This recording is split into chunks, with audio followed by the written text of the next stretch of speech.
white magic, black magic, alchemy, transmutation, and the arcane arts that touch the soul. The grand wheel of a new era is poised to embark on its voyage. I, Light Largus, am both the sovereign and the pioneer. Chapter 1. The Hogwarts Acceptance Letter. Since the conclusion of the Second World War, the advancement of technology and the progress of civilization have led to a decline in the number of orphans. However, orphanages that relied on this for survival have lost many of their funding sources and can only barely sustain themselves through government grants. Having just delivered milk, Light observed the sun gradually rising, its rays briefly piercing through the dense fog enveloping London. As he navigated through the crowd, he turned away from the throng and ultimately returned to the dilapidated Woo's orphanage. Upon reaching the entrance, he overheard a conversation. "Mr. Carl, Light is a wonderful and exceptional child. Please do not harbor any prejudice against him. Mrs. Court, I am seeking to adopt a child to inherit my legacy. An Asian child holds no significance for me." With those words, a man in a top hat hurriedly departed, crossing paths with Light as he returned. "Mrs. Court, I am back," Light gently called out, startling the elderly woman from a reverie. "Ah, it's good that you're back. You must be tired. Please go and have something to eat." The woman gazed at Light with a kind expression. "All right," Light replied. "Light, I'm so sorry. The person who originally promised to adopt you seems to have heard some unfounded rumors and has abandoned their intentions." Mrs. Court sighed as she looked at Light, who was munching on bread. "It's all right, I don't mind such things. I already have a path ahead of me." Light responded with indifference. "However, soon you will have to leave the orphanage and fend for yourself. It will be quite challenging for a child to live alone," Mrs. Court said, concern etched on her face. "That's fine, Mrs. Court. I have awakened, and I expect a school will be sending me a letter soon," Light stated calmly. Mrs. Court watched as Light ascended the stairs with a piece of bread, her heart filled with uncertainty. What awakening? What school? Light entered a dim, cramped room on the second floor at the end of the corridor. Upon opening the door, he was greeted by the sight of 6 old wooden beds and a large communal table, both exuding the poignant essence of time-worn history. Seating himself beside his bed, Light closed his eyes and delved into his mind, gradually coalescing a human form but a slender spirit, with exquisite features, black hair, dark eyes, and yellow skin, identical to his own in reality, emerged in the depths of his consciousness. Deep within his mind stood a towering stone tablet, inscribed with characters that had never appeared before. Standing before the monument, Light was unaware of what was written, yet he knew that by merely standing there, information would reveal itself. Light Largus Joyong. Milestone, soul of another world. Milestone, the beginning of destiny. Milestone, awakening of magical power. Milestone count, 3. Magic. 1. The average magical power of an adult wizard is 5. Magic none. Skills none. The monument allows one to acquire mileage points through the completion of achievements, which can be utilized to enhance learned spells and magical power.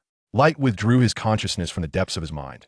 Muttering to himself, he remarked, "If it weren't for my fortunate knowledge that Voldemort once resided at the Wolves orphanage, coupled with the hints provided by the monument, I would scarcely dare to ascertain that this is indeed the world of Harry Potter. Thank goodness I know otherwise. Blindly allocating mileage points to magical power could have led to my untimely demise." A surge of magical energy coursed through his body as he observed the loaf of bread gradually levitating in his hand. Lost in a myriad of thoughts, in my previous life, I perished from overwork and was reborn now. I have the opportunity to witness the marvels of magic. This can be considered a blessing in disguise. However, it is drawing near, is it not? Today is already July 10th. Coo, coo, coo. The call from the window jolted Light back to reality, and upon hearing the sound, his heart soared with joy as he dispelled his magical energy and approached the window with the loaf of bread in hand. That a white owl perched on the windowsill, clutching an envelope in its beak, tilting its head as it regarded Light through the glass. Light exhaled deeply and cautiously opened the window. The owl flew in and placed the envelope on the table. Regaining his composure, Light swiftly grasped the envelope with his right hand and offered the loaf of bread to the owl with his left. It graciously indulged without hesitation. Upon inspecting the letter, Light noted that the envelope was crafted from parchment, bearing an address written in green ink. Wolves Orphanage, Mr. Light Largus Co. Flipping the envelope over, he observed a red wax seal at the opening, embossed with a crest, a shield encircled by a lion, a snake, a badger, and an eagle, with the letter H at its center. "IT has arrived, it has finally arrived."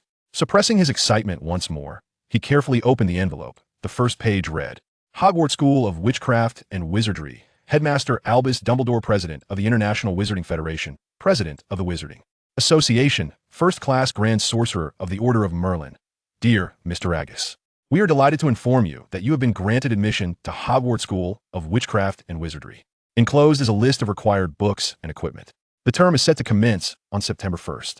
We eagerly await your owl's response by July 31 SD. Sincerely, Headmistress Minerva McGonagall. Turning to the second page. Uniform. First-year students are required to have 1. 3 plain black robes. 2. 1 plain black pointed hat for day wear. 3. 1 pair of protective gloves dragon hide or similar material. For 1 winter cloak black with silver fastenings. Please note, all student attire must bear a name tag. Textbooks. All students are required to procure the following books. Standard Spells. Beginner by Miranda Goshawk. The Sorcerer by Bashida Bahat. The Theory of Magic by Ade Bay Wolflin. Guide to Beginner Transfiguration by Emmerich Switch. A Thousand Enchanting Herbs and Fungi by Felita Spore. Magical Potions and Elixirs by Arseny Gig. Fantastic Beasts and Where to Find Them by Newt Scamander. Dark Magic, a self-defense guide by Quentin Trimble. Other equipment, a wand, a cauldron made of pewter, standard size 2, a set of glass or crystal vials, a telescope, a brass scale. Students may bring an owl, a cat, or a toad. Parents are kindly reminded that first-year students are not permitted to bring their own flying broomsticks. Light carefully perused the 2 pages of parchment, a surge of excitement swelling within him. Glancing at the owl still nibbling on its bread, he took out paper and quill to begin his reply. In the voice of an 11-year-old, he expressed his desire to study at Hogwarts, yearning to witness the wonders of magic. Just as he completed the letter and sealed it in an envelope, the owl, having finished its bread, began to hoot. Light chuckled at the sight, gently stroking the owl's fluffy head as he said, "Please, Mr. Owl." Watching the owl grasp the envelope and take flight, a message resonated in his mind. Milestone achieved. The beginning of magic. Milestone points 1. Chapter 2. The Broken Cauldron Tavern. Unfazed by the message conveyed by the stone tablet, Light remained indifferent. After all, the accrued mileage points held little value without a wand and magic.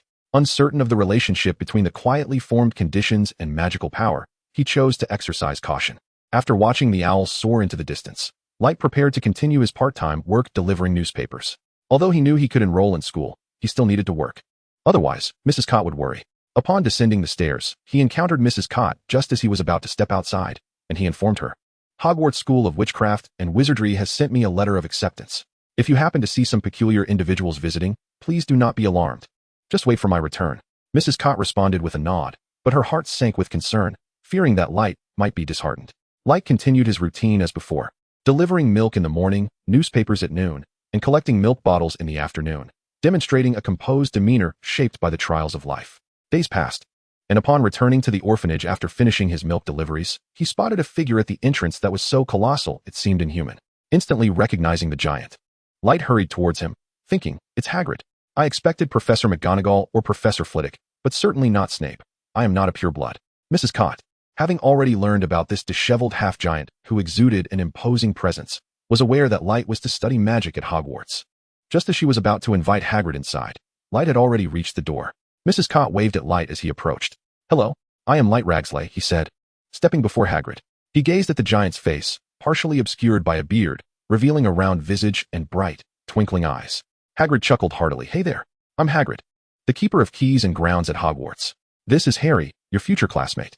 At that moment, Light noticed the small figure hidden behind Hagrid. The boy, clad in ill-fitting clothes and wearing tattered round glasses, had long hair that failed to conceal the lightning-shaped scar on his forehead. "Hello, I'm Light Ragsley.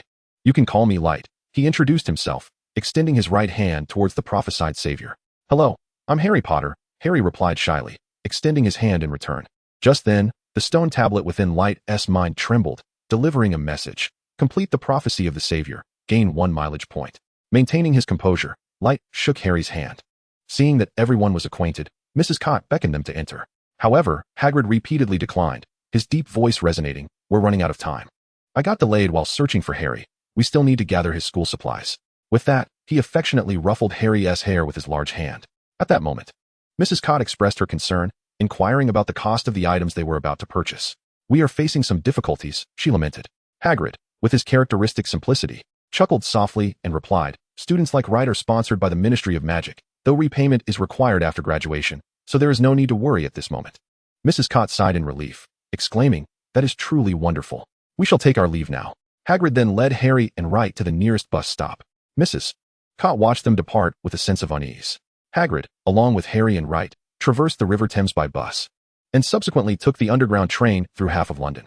Upon exiting the subway, they navigated through a labyrinth of narrow alleys, turning left and right. Wright and Harry felt almost dizzy from the constant winding paths, prompting Hagrid to slow his pace. Muttering about how much easier it would be with flue powder and a portkey, lamenting the cumbersome nature of Muggle travel. What is a Muggle? Harry inquired, slightly fatigued. It refers to those who cannot perform magic, like your uncle and aunt, as well as Mrs. Cott, Hagrid explained. So, are we wizards while those who have yet to attend school or are already studying they're merely magical beings? What if I arrive at Hogwarts and discover that you have made a mistake? Harry asked, a look of worry etched upon his face, panting from exhaustion. Do not fret. The school is operational, and errors are highly unlikely. Even if mistakes were to occur, it is not our concern, Wright responded with a hint of urgency. This level of exertion is manageable. My stamina has been honed from my work. A barrage of questions left Hagrid momentarily speechless, but after a brief interjection from Wright, he gathered his thoughts and clarified. We are wizards, not mere magicians, and Hogwarts is the finest school of magic in the world. It will not fail you. As he concluded his statement, Hagrid emerged from the alleyway and paused, pointing to a bar across the street. That is our destination.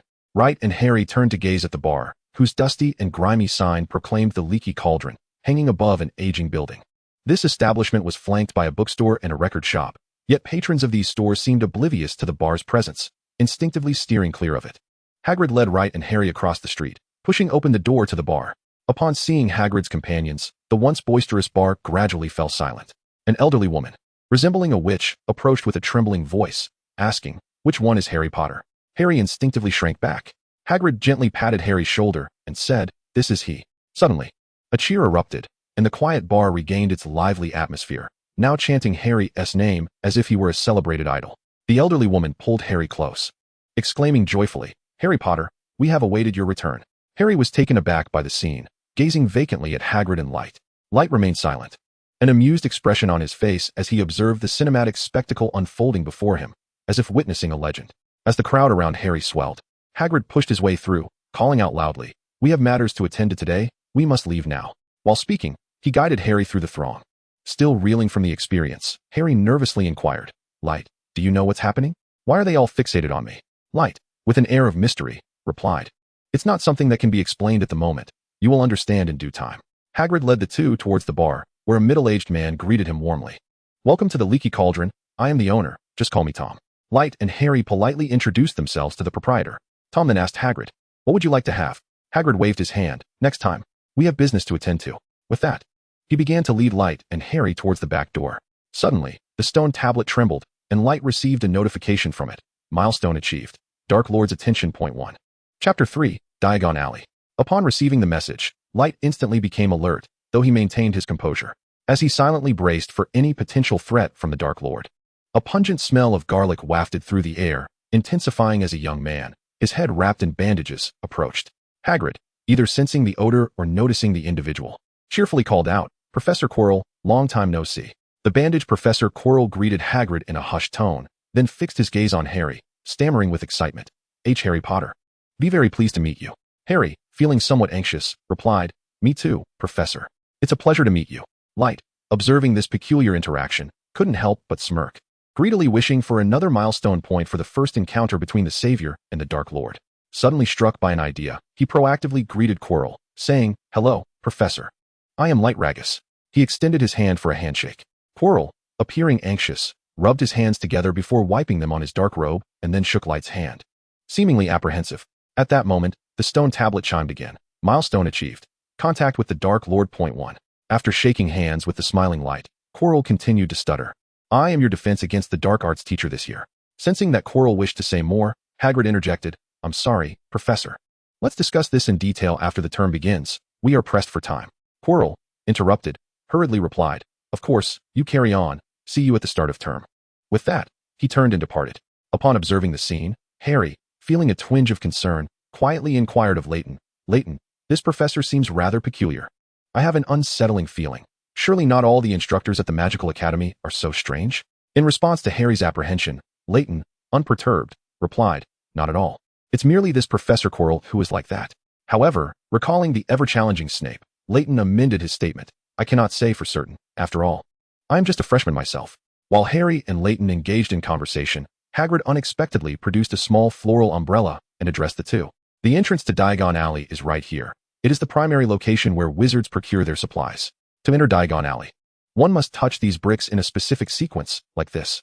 With that, he tapped the wall a few times with the umbrella, which emitted a series of clicking sounds before suddenly caving inward, folding and transforming into an arched doorway. Hagrid led the way through the arch, with Leighton and Harry following closely behind. Even with some anticipation, Leighton was completely awestruck. Before them lay a street approximately 4 to 5 meters wide, its cobblestones meticulously laid out. On either side stood an array of bizarre and wondrous shops, their display windows showcasing an assortment of fantastical items. Wizards clad in robes strolled along the street, entering shops to make purchases, while owls and ravens flitted about overhead. Just as Leighton was still absorbing the spectacle, a message echoed from the stone tablet. Milestone achieved, the commencement of the magical world. Milestone point increased by 1. This brought Leighton back to reality. At that moment, Hagrid boomed. First, we need to visit Gringotts to withdraw some money. We have many items to acquire. With that, he took Harry, still in a daze, by the arm and moved forward. Leighton followed closely, his eyes darting around, taking in the extraordinary sights. They arrived at a crossroads, where across the way stood a towering white edifice. Hagrid pointed with his large finger and announced, "That is Gringotts, the bank for wizards, and aside from Hogwarts, it is the safest place." Having said this, Hagrid led Leighton and Harry into Gringotts. The grand entrance featured gleaming bronze doors, flanked by goblin guards in crimson-trimmed uniforms, who scrutinized all who entered and exited with vigilant eyes. Continuing onward, they encountered a silvery door inscribed with prominent letters, "Enter, stranger. But take heed. Greed may lead to dire consequences. To take without earning, you shall face severe punishment. If you seek to remove any wealth from our underground vaults that does not belong to you, thief, you have been warned, beware. For what you summon may not be treasure, but misfortune." Hagrid guided Harry and Leighton into a grand marble hall, where a magnificent chandelier hung from the ceiling, supported by 4 enormous stone columns, creating an opulent atmosphere within the splendid hall. Dozens of fairies perched upon disproportionately high stools, engaged in transactions behind a lengthy counter. Observing these peculiar creatures, no taller than half a man, with elongated, pointed ears and bulging eyes, yet adorned in ties and tailored suits, was Wright, a Goblin Bank employee, who surveyed the scene with great interest. Harry leaned closer to Hagrid and whispered, "What are these?" "These are fairies, a clever yet cunning magical species," Hagrid replied, mistakenly believing his voice was low enough to remain discreet, though even the inquisitive Wright caught his words. Subsequently, Hagrid gestured for Harry to wait a moment as he escorted Wright towards the counter to commence the process for a student loan. They approached a fairy, whose skin bore no wrinkles, diligently counting coins. Hagrid's towering stature cast a shadow, obscuring the fairy from the light. Upon noticing their presence, the fairy looked up at Hagrid, seemingly intimidated by his imposing figure, causing Wright to tremble slightly. Nevertheless, the fairy exhibited remarkable professionalism, quickly regaining composure and in a high-pitched voice inquired, "Good day. What service do you require?" Hagrid lowered his voice and placed the documents on the counter, stating, "We've made an appointment to apply for a Hogwarts student loan under the name of Light Largus." The fairy swiftly reviewed the documents, confirmed their validity, and after securing them, presented another form to Wright. "Very well, confirmation of identity. Please sign here." The fairy indicated the bottom of the parchment. Wright affixed his signature, and upon verifying there were no issues, he received an interest-free student loan, jointly provided by the Ministry of Magic and Hogwarts. Observing Wright conclude his transaction and acquire the funds, Hagrid turned to him and said, "The process for Harry to obtain his money differs from yours.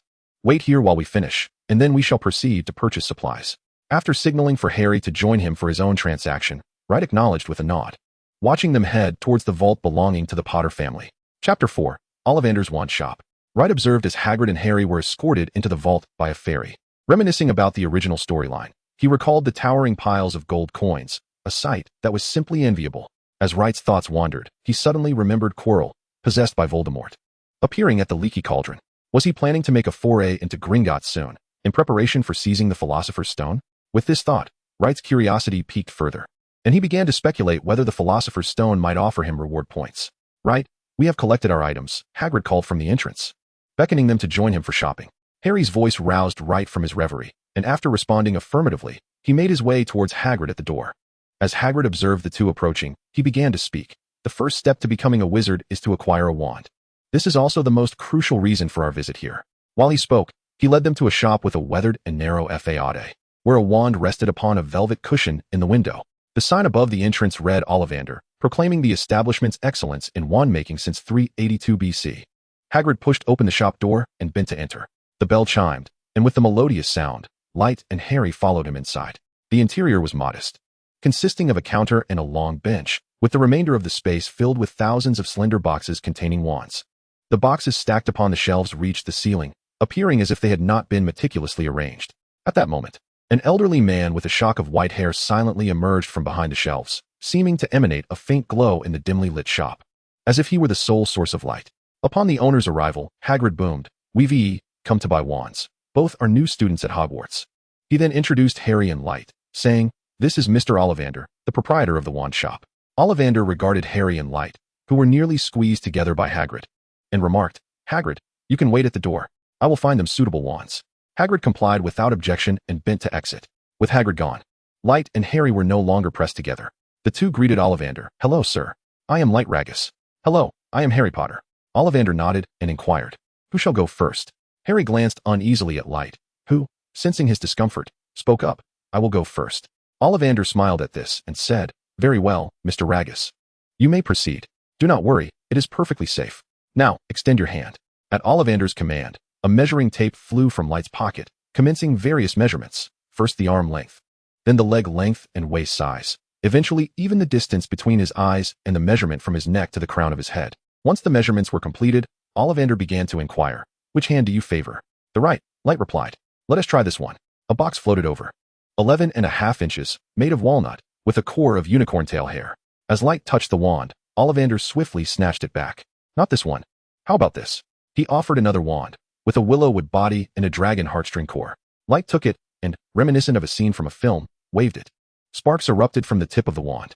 "Not quite right. This won't do either." The wand emitted a wave of light, casting the counter into darkness. "What about this one? Made of cedar, with a core of vela hair." Light brandished it once more, and with a loud bang, the wand was abruptly flung away. After testing 5 or 6 wands, some exhibited minimal reaction while others reacted too exuberantly. A few felt almost suitable. Yet there was an undeniable sensation of magical energy flowing with difficulty. Light sensed a discord between his magical essence and these wands. Despite the numerous attempts, Ollivander displayed no hint of weariness, as if he were engaged in the most joyous of pursuits. Meanwhile, Harry, captivated by the array of crackling spectacles, felt no twinge of boredom. After trying a few more wands without success, Ollivander seemed increasingly intrigued, as if he had never encountered such a challenging wizard before. Eagerly presenting more options, suddenly, a tremor coursed through his mind, delivering a message. Milestone for the exclusive wand achievement increased by 1. Concurrently, a newly arrived box caught Light's attention. Even before seeing the wand, he sensed an extraordinary quality. Ollivander opened the box and began his introduction, crafted from ebony wood, with a core of giant's tendon measuring 12 inches in length. As Light grasped the wand, he felt an unparalleled fluidity in channeling magic. With a gentle flick, a spectrum of colors erupted from the wand, illuminating the shop. Upon witnessing this, Ollivander wore a broad smile. "It appears you are a perfect match. The owners of ebony wands I have encountered are typically resolute, with pure thoughts and a strong will. May you both flourish together and not disappoint one another." Light found this sentiment rather reminiscent of marriage, eliciting a moment of silent bemusement. Harry, equally exhilarated, exclaimed, "That's wonderful. Congratulations, Light." "What about me? What about me?" Ollivander smiled and replied, "Let us begin." Light stepped aside, observing as Harry followed the familiar process. Just as in the original tale, Harry acquired his twin wand made from phoenix feather. Ollivander glanced at the lightning scar upon Harry's forehead and then at the wand in his hand, exclaiming, "Perhaps this is destiny." Harry appeared bewildered, while Light remained composed, witnessing a scene reminiscent of the original story. Thus, the total amounts to 15 galleons. "Shall we pay together or separately?" Ollivander inquired with a smile. "Separate, please," Light responded, and although Harry initially intended to pay jointly, he said nothing further upon hearing Light's request. With their respective wands in hand, Light and Harry exited the shop, where Hagrid seemed to have been waiting all along. Upon seeing them emerge, Hagrid eagerly inquired, "Have you both found suitable wands? Now, we must proceed to purchase other items." Hagrid led Harry and Light towards Madame Malkin's robe shop for custom school uniforms, remaining at the entrance as they entered. Upon seeing the prices for the custom robes, Light furrowed his brow. What he had initially considered a generous allowance now appeared insufficient. After Harry had his measurements taken, he noticed Light had not done so and asked, "What's wrong, Light? Aren't you getting a uniform?" Light chuckled and shook his head. "I think I'll opt for secondhand. Funds are a bit tight." Harry suddenly exclaimed, "I can help you with the payment. I am quite affluent." Light, observing Harry's earnest demeanor, patted him on the shoulder and replied, "Thank you very much. But I have my own ideas." Upon hearing this, Harry could only relent. Chapter 5. Exploration. Noticing Harry's dejected expression, Light chuckled and reassured him with a pat on the shoulder, saying, "You are my friend, and I will ask for your assistance when needed. However, to me, clothing is merely functional. It is the allure of magic that captivates me. Therefore, I must first visit the thrift shop." With that, he led Harry outside to find Hagrid, who was waiting by the robe shop. Upon hearing Light's words, Hagrid's small eyes widened, seemingly recalling the location of the thrift shop. He began to reminisce, vaguely remembering someone mentioning that the wares there were of decent quality. After a moment, Hagrid took the lead. Under Hagrid's guidance, the group first visited the second-hand clothing store. Hagrid did not enter, and Light did not hesitate, purchasing a slightly oversized robe so that it could accommodate him as he grew. They then followed Hagrid to the thrift shop, where they discovered a somewhat well-preserved cauldron and a set of glass bottles. Finally, they visited a second-hand bookstore and acquired all the necessary textbooks. After completing his purchases, Light found that he had only 5 galleons remaining. Harry's experience was far simpler. He entered the shop and packaged his items without the need for haggling like Light. At the orphanage's entrance, Hagrid gently patted Light on the shoulder to bid farewell. Light smiled at Hagrid and said, "Thank you for your help today, Hagrid." He then turned to extend his right hand to Harry, who quickly reciprocated. As they shook hands, Light smiled and declared, "My friend, this is where we part ways. We shall meet again at Hogwarts." Harry nodded in agreement, replying, "All right. We will see each other again soon." As dusk settled, Light watched Hagrid and Harry walk away into the distance. Upon entering with his bags, he heard a voice greet him. "Light, you're back. How was your day? Was it smooth?" Mrs. Cott asked anxiously. "Everything went well. I have purchased all the necessary items, and now we simply await the start of school in September," Light reassured her. Hearing this, Mrs. Cott sighed in relief. Light was not surprised. After all, in Mrs. Cott's 60-plus years of life, she had likely never encountered magic. After dinner, Light began to organize his belongings. Carefully placing the black robe, cauldron, glass bottles, and textbooks in their respective places, concealing his wand securely. He then tidied his room. Lying on his small bed, Light took a deep breath to calm himself, allowing his mind to delve deep within. When he opened his eyes again, a towering stone tablet inscribed with arcane symbols appeared before him. Gazing at the tablet, waves of information flowed to him, weaving into comprehensible text. Light Largus, Joyon. Magic. 1. The average adult wizard possesses a magic level of 5. Spells, none. Skills, none. Experience points, 8. Milestone. In a realm beyond the ordinary, the essence of souls intertwines with the threads of fate. The awakening of magical powers heralds the dawn of sorcery, while the prophesied savior stands under the watchful gaze of the Dark Lord. The Dark Lord's influence looms, and the mastery of magical energies becomes paramount. As Light perused this information, he exclaimed with astonishment, "What a fortuitous turn of events! I never anticipated that Voldemort would provide me with such a significant advantage." He contemplated the prospect of mingling with Chilo upon his enrollment, hoping to glean further benefits. If circumstances allowed, he would not shy away from ensnaring Voldemort in his schemes. Amused by his own thoughts, he let out a peculiar laugh. After indulging in his whimsical musings, Light refocused his scattered thoughts and began to deliberate on his future course. First and foremost, Hogwarts offered accommodations and provisions, including the resources for potion crafting, alleviating any financial concerns. Furthermore, based on the insights gleaned from the stone tablet and his knowledge of the narrative, the greatest rewards lay in following Harry along the path of salvation. However, he recognized the necessity of maintaining a certain distance. Be it Voldemort, Dumbledore, or Snape, all were powerful wizards adept in the art of mental intrusion. Thus, until he fully mastered the art of mental concealment, he must avoid drawing undue attention to himself. Nevertheless, his unique circumstances dictated that he must stir the pot. After all, without causing a ruckus, his progress would stagnate. Thus, the path ahead became clear. He would first assess the capabilities of his unique abilities. Should they prove formidable, he would indeed create disturbances. If not, he would live as an ordinary wizard, steering clear of conflicts. With newfound clarity, Light glanced once more at the stone tablet and murmured, "Now, we shall see just how powerful you truly are." With his mind returned to his physical form, he resolved to rest and rejuvenate, preparing for the experiments with his abilities to commence the following day. However, sleep eluded him, tossing and turning in bed.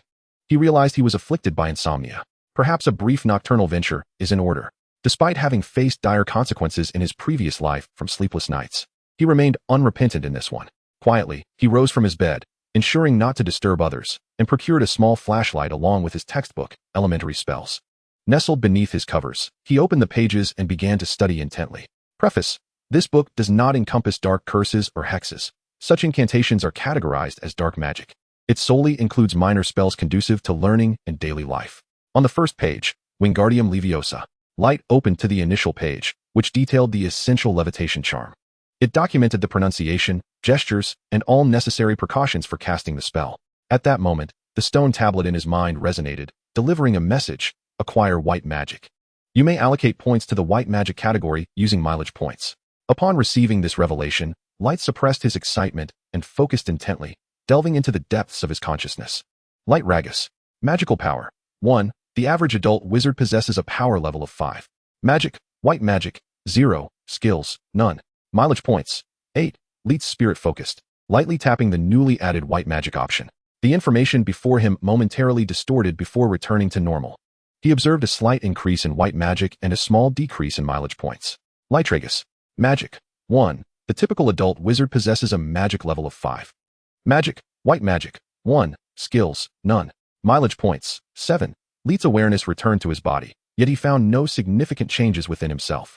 Thus, he retrieved his carefully hidden wand and commenced experimenting with spells. Wingardium Leviosa, he intoned. No, that wasn't he right. Without guidance, Light instantly recognized his mispronunciation. Once more, he swiftly corrected the previous mistake. However, this time, his wand movements were slightly off. On the third attempt, as he recited the incantation and waved his wand, Light felt the proper flow of magic. The first page of the standard spellbook, Beginner, began to turn, influenced by the levitation spell, slowly flipping to the second page. Achieving success in merely 3 attempts. Surely, this could not be mere coincidence, Light mused. A small flashlight began to levitate under the enchantment's effect. Let us try this. And then that. It seemed he had indeed mastered the spell. With a satisfied expression, Light watched the textbook float about. Chapter 6, Street Performances. With control over his wand, the floating textbook gently descended into Light's hands. He was now certain he had fully learned the levitation spell. Sleep eluded him further. Glancing at the second spell, Lumos, his heart raced with anticipation. He thus continued to wave his wand, casting the spell. The first attempt, predictably, ended in failure. The second attempt met with the same fate. However, Light remained undeterred, a hypothesis forming in his mind. Indeed, on the third try, success was achieved. The tip of his wand emitted a soft glow, illuminating Light's contemplative face.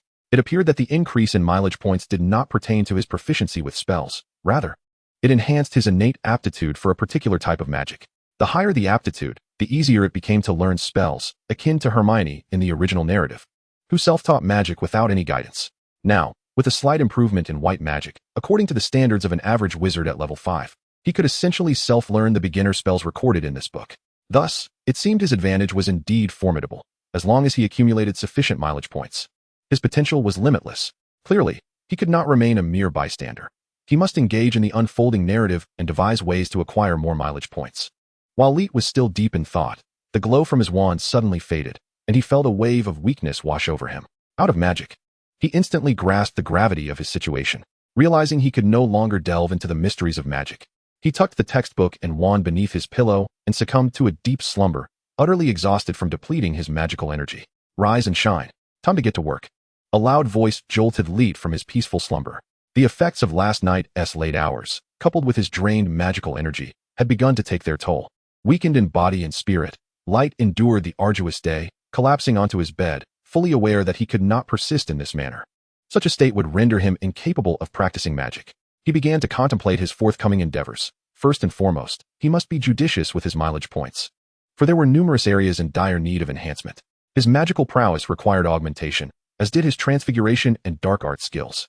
With a limited supply of points at present, he resolved to evaluate the situation further upon his arrival at Hogwarts, proceeding with caution. For now, he could focus on studying the white magic detailed in his textbooks. Upon mastering it, he might even take on the role of a magician, performing street magic. At this juncture, fortune favored him, as his wand had yet to be ensnared by tracking threads, rendering him free from the watchful eyes of the ministry's aurors. With this thought in mind, Light retrieved his textbook from beneath his pillow and began to review the foundational spells he had learned the previous day. Unbeknownst to Light, his sudden absence had sparked curiosity among his dormitory mates. Where has he been these past few days? We haven't seen him at all, one child inquired. Indeed. And he even introduced us to his work. I wonder if something has happened, another tired voice chimed in. It must be that someone has taken him in. He has turned his back on us. Clearly, he has family now and wishes to distance himself. A sarcastic voice interjected. Are you not exhausted from a day's labor? I, for one, am quite fatigued. We should rest. After dinner, we still need to help with the cleaning. A voice tinged with annoyance swiftly ended the conversation. What an astonishing magic trick. I cannot discern any flaws, a child exclaimed. Father, father, look, the hat is floating on its own. As the street magic performance drew to a close, a neatly attired and handsome young Asian boy bowed to the gathered audience, expressing his gratitude for their support. Once the spectators dispersed, Light gathered his belongings and counted his earnings for the day, letting out a sigh of relief. Magic truly is a remarkable tool. The money comes swiftly, he mused. Upon returning to the orphanage, he realized dinner had already passed. Yet, upon entering, he found that Mrs. Cott had saved a meal for him. With a kind expression, she inquired, "How did your first performance go? Was everything smooth?" Light smiled in response, "All went well." Mrs. Cott scrutinized him carefully, detecting no issues, and nodded in satisfaction. "That is good to hear. Finish your meal, and then rest. You must be tired." With that, she turned to attend to her cleaning duties.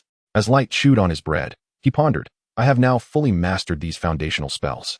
It appears my assumption regarding point allocation to enhance potential was indeed correct. While at Hogwarts, I cannot remain a mere spectator. With more than half a month remaining until school begins, judging by my current earnings from street performances, I shall likely be able to repay my student loan before classes commence." On the streets of London, Light was captivating an audience with his enchanting magic performance. With a flick of his wand, a black top hat that had been resting on the ground soared into his left hand, its brim facing upwards as the tip of the wand gently hovered above it. Countless playing cards erupted from the hat, and with a graceful swish of the wand, the scattered cards aligned into a neat formation, undulating like a long serpent in rhythm with his movements.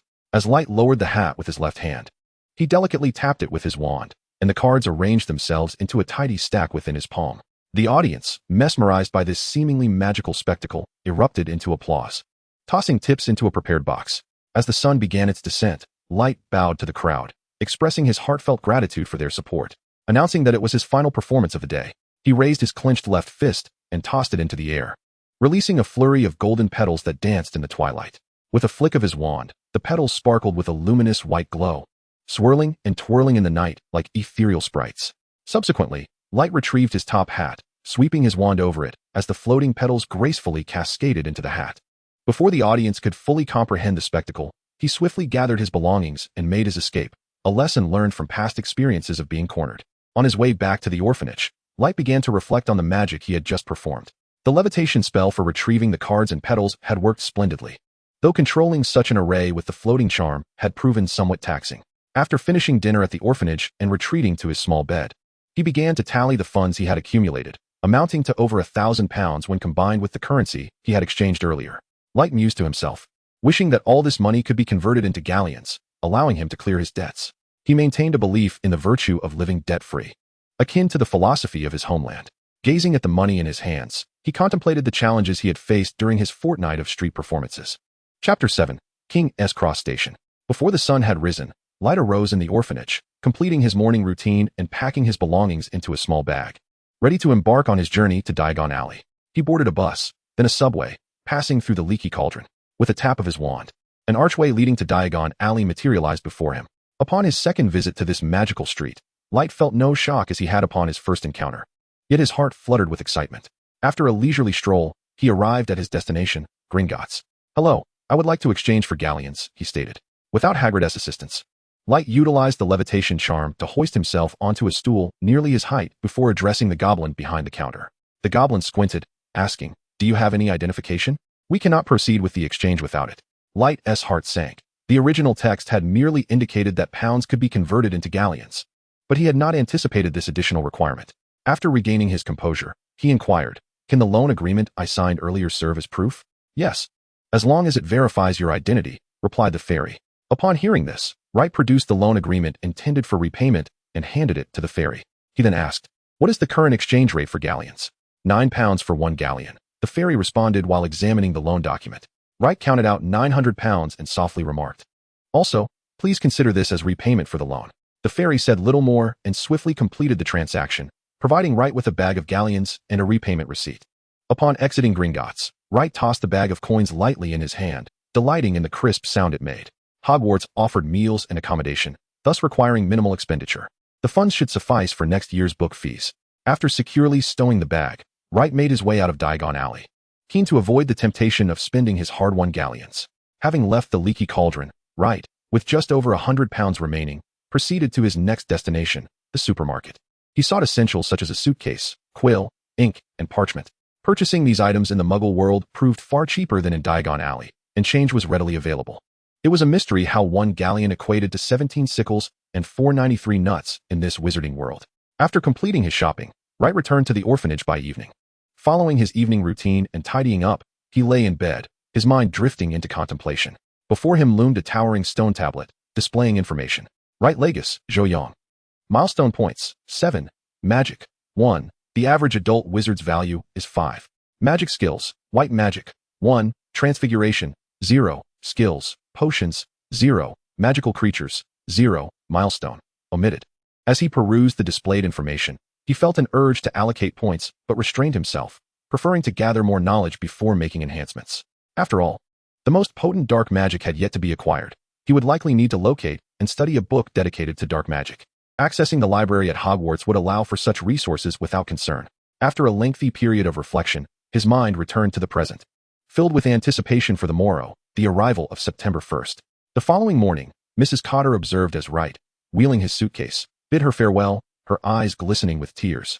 A mix of joy and sorrow swirling within her heart.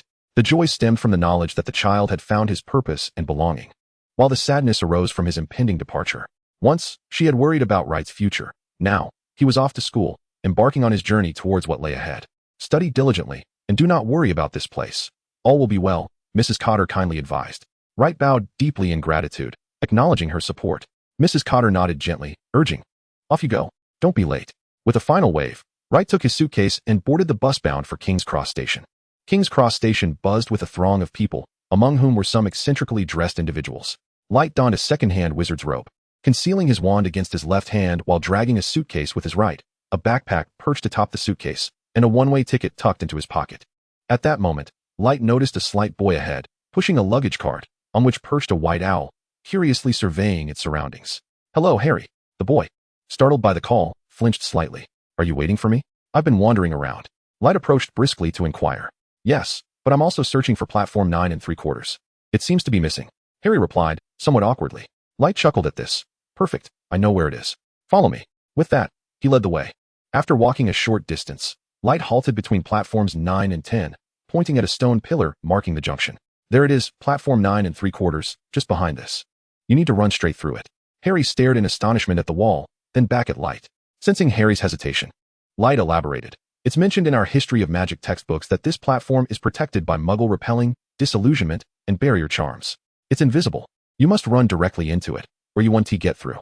Seeing Harry still wavering, Light boldly collided with the pillar, and in an instant, a different scene unfolded before him. The platform bustled with an array of adults and children clad in black robes, cats weaving between their feet, and the cacophony of owls and toads filled the air. At the edge of the platform rested a steam train adorned in crimson and black, its engine puffing forth clouds of hot white steam. A sign read Hogwarts Express, while another indicated platform 9 3/4. After a moment, Harry appeared on the platform, his eyes wide with astonishment as he surveyed the surroundings, particularly fixating on the train. Observing Harry still in awe, Light approached and patted him on the shoulder. "Snap out of it. Hurry and board the train. Find a place for your luggage and a seat." With that, he strode towards the train. Harry finally regained his senses, following Light through the throng to discover an empty compartment. Their combined luggage was substantial, necessitating Light to use the levitation spell to stow it comfortably. Otherwise, it would have been quite a struggle. "Did you just use magic?" Harry asked, intrigued. Light nodded, replying, "That was the levitation charm from the textbook. Would you like to learn it? I can teach you." "Really? Can you teach me?" Harry exclaimed with excitement. Light nonchalantly responded, "Of course, the levitation charm is the first lesson in the textbook, so teaching you now is merely a preview." Saying this, he retrieved his wand, while his left hand rummaged in his pocket for a packet of tissues, laying one flat on the table. Harry took out his wand, attentively listening to Light's explanation. Chapter 8. Weasley and the Spotty Dog. The gestures of the wand were overly exaggerated. They needed to be more delicate. Once more, Light instructed Harry for the 8th time. Wingardium Leviosa. As Harry attempted for the 10th time, the tissue began to float gently, dancing gracefully in the air, following the direction of his wand. "You are remarkable. You've learned so quickly," Light praised. Harry, guiding the tissue back down to the table, expressed his gratitude. "It is thanks to your guidance that I could learn. Otherwise, I would not know when I might be able to perform magic." Upon hearing Harry's words, Light replied earnestly, "I merely guide. The ability to perform magic lies primarily in your innate talent. Therefore, have confidence. Belief itself is your own magic." Light, while providing encouragement to Harry, felt a twinge of confusion. He was the first to teach the savior magic, yet he had not earned any milestone. Could it be that the levitation charm was deemed unworthy? Just as Light pondered how to attain a milestone, the compartment door was suddenly flung open, causing him to instinctively glance over. A red-haired boy stood at the entrance with luggage, looking at the two with wands drawn, both gazing back at him. The boy swallowed hard and asked hesitantly, "Excuse me, is there any room left? All the other compartments are full, and if there's no space, I can squeeze in with my family." Seeing Ron, who appeared on the verge of tears, Light sheathed his wand and smiled. "There's space. Come in and sit. We were just practicing magic. There's no need to be afraid." Harry nodded encouragingly. Upon hearing Light's words, Ron visibly relaxed, happily arranging his belongings and taking a seat beside Light. At that moment, the compartment door was pushed open again, and a pair of identical twins with the same red hair as Ron peeked in. "Hello, we are Ron's brothers." The twins greeted as they entered, spotting Ron seated inside. They approached Ron and introduced themselves to Light, who was sitting beside him. "I am Fred Weasley," one said, extending his right hand.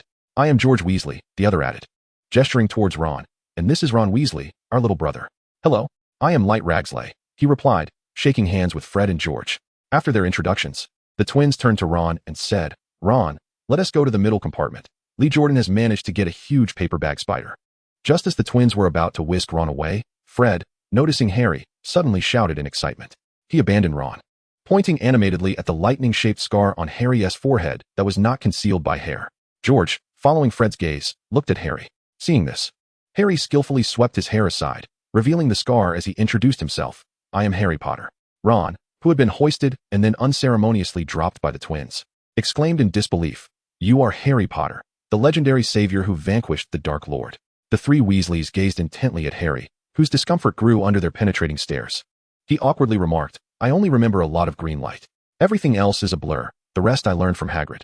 Upon hearing this, Fred and George exchanged a glance, and George, brimming with excitement, declared, "Come on, Fred, we must share the news of Harry Potter's enrollment with everyone." With that, they pulled Fred away from the compartment. At that moment, Ron remained fixated on Harry. Light, observing the passionate exchange, felt a chill run down his spine. He then spoke up, "Ron, could you please help me close the compartment door? I'm seated by the window and can't reach it." Abruptly awakened from his reverie, Ron hurried to shut the door. Upon closing it, he seemed to realize the earlier rudeness, returning to his seat with his head bowed in silence. An awkward tension enveloped the compartment, prompting Harry, unable to endure the atmosphere, to inquire, "Are all your family wizards?" "Indeed," Ron replied. "I am the sixth member of my family to attend Hogwarts. My eldest brothers, Bill and Charlie, have already graduated. Bill was the head boy, and Charlie captained the Quidditch team. Now Percy has become a prefect. Although Fred and George are quite mischievous, they excel in their studies and are well liked. Everyone hopes I will be as remarkable as my brothers, and I share that hope. Yet, even if I were to match their brilliance, no one would regard me as exceptional, for they have already set the standard. And do you know, with 5 older brothers, you never get anything new. I have Bill's old robes, Charlie's old wand, and Percy's discarded rat." Ron poured out his family matters like a bamboo tube spilling beans, retrieving the rat from his pocket as if to validate his words. "This is Scabbers. He has lived with us for 12 years and is utterly useless now, always asleep." He added, "Percy got an owl from Dad when he became a prefect, and since the rat was no longer wanted, it was given to me." Ron gazed at the sleeping rat in his hands with a sense of resignation. Light recognized the true identity of the rat as the infamous Peter Pettigrew, currently in a state of apparent death. However, Light had no intention of exposing its true nature, for the implications were far too significant. After showcasing Scabbers to Harry and Light, Ron cradled it tenderly, knowing the rat's real identity as a repugnant, balding man with a penchant for filth. Light felt a wave of discomfort. Observing Ron's affection for the creature, Harry curiously asked, "With so many wizards in your family, do you know a lot of magic?" To which Ron, slightly embarrassed, replied, "Not really. I don't know much magic at all. Just yesterday, I contemplated transforming it into a vibrant yellow hue to enhance its aesthetic appeal, yet regrettably, my incantation proved ineffective." After uttering these words, Ron brandished his wand and summoned his pet rat to cast a spell. Daisy, Sweet Cream, and Sunshine turned this foolish, plump rat yellow.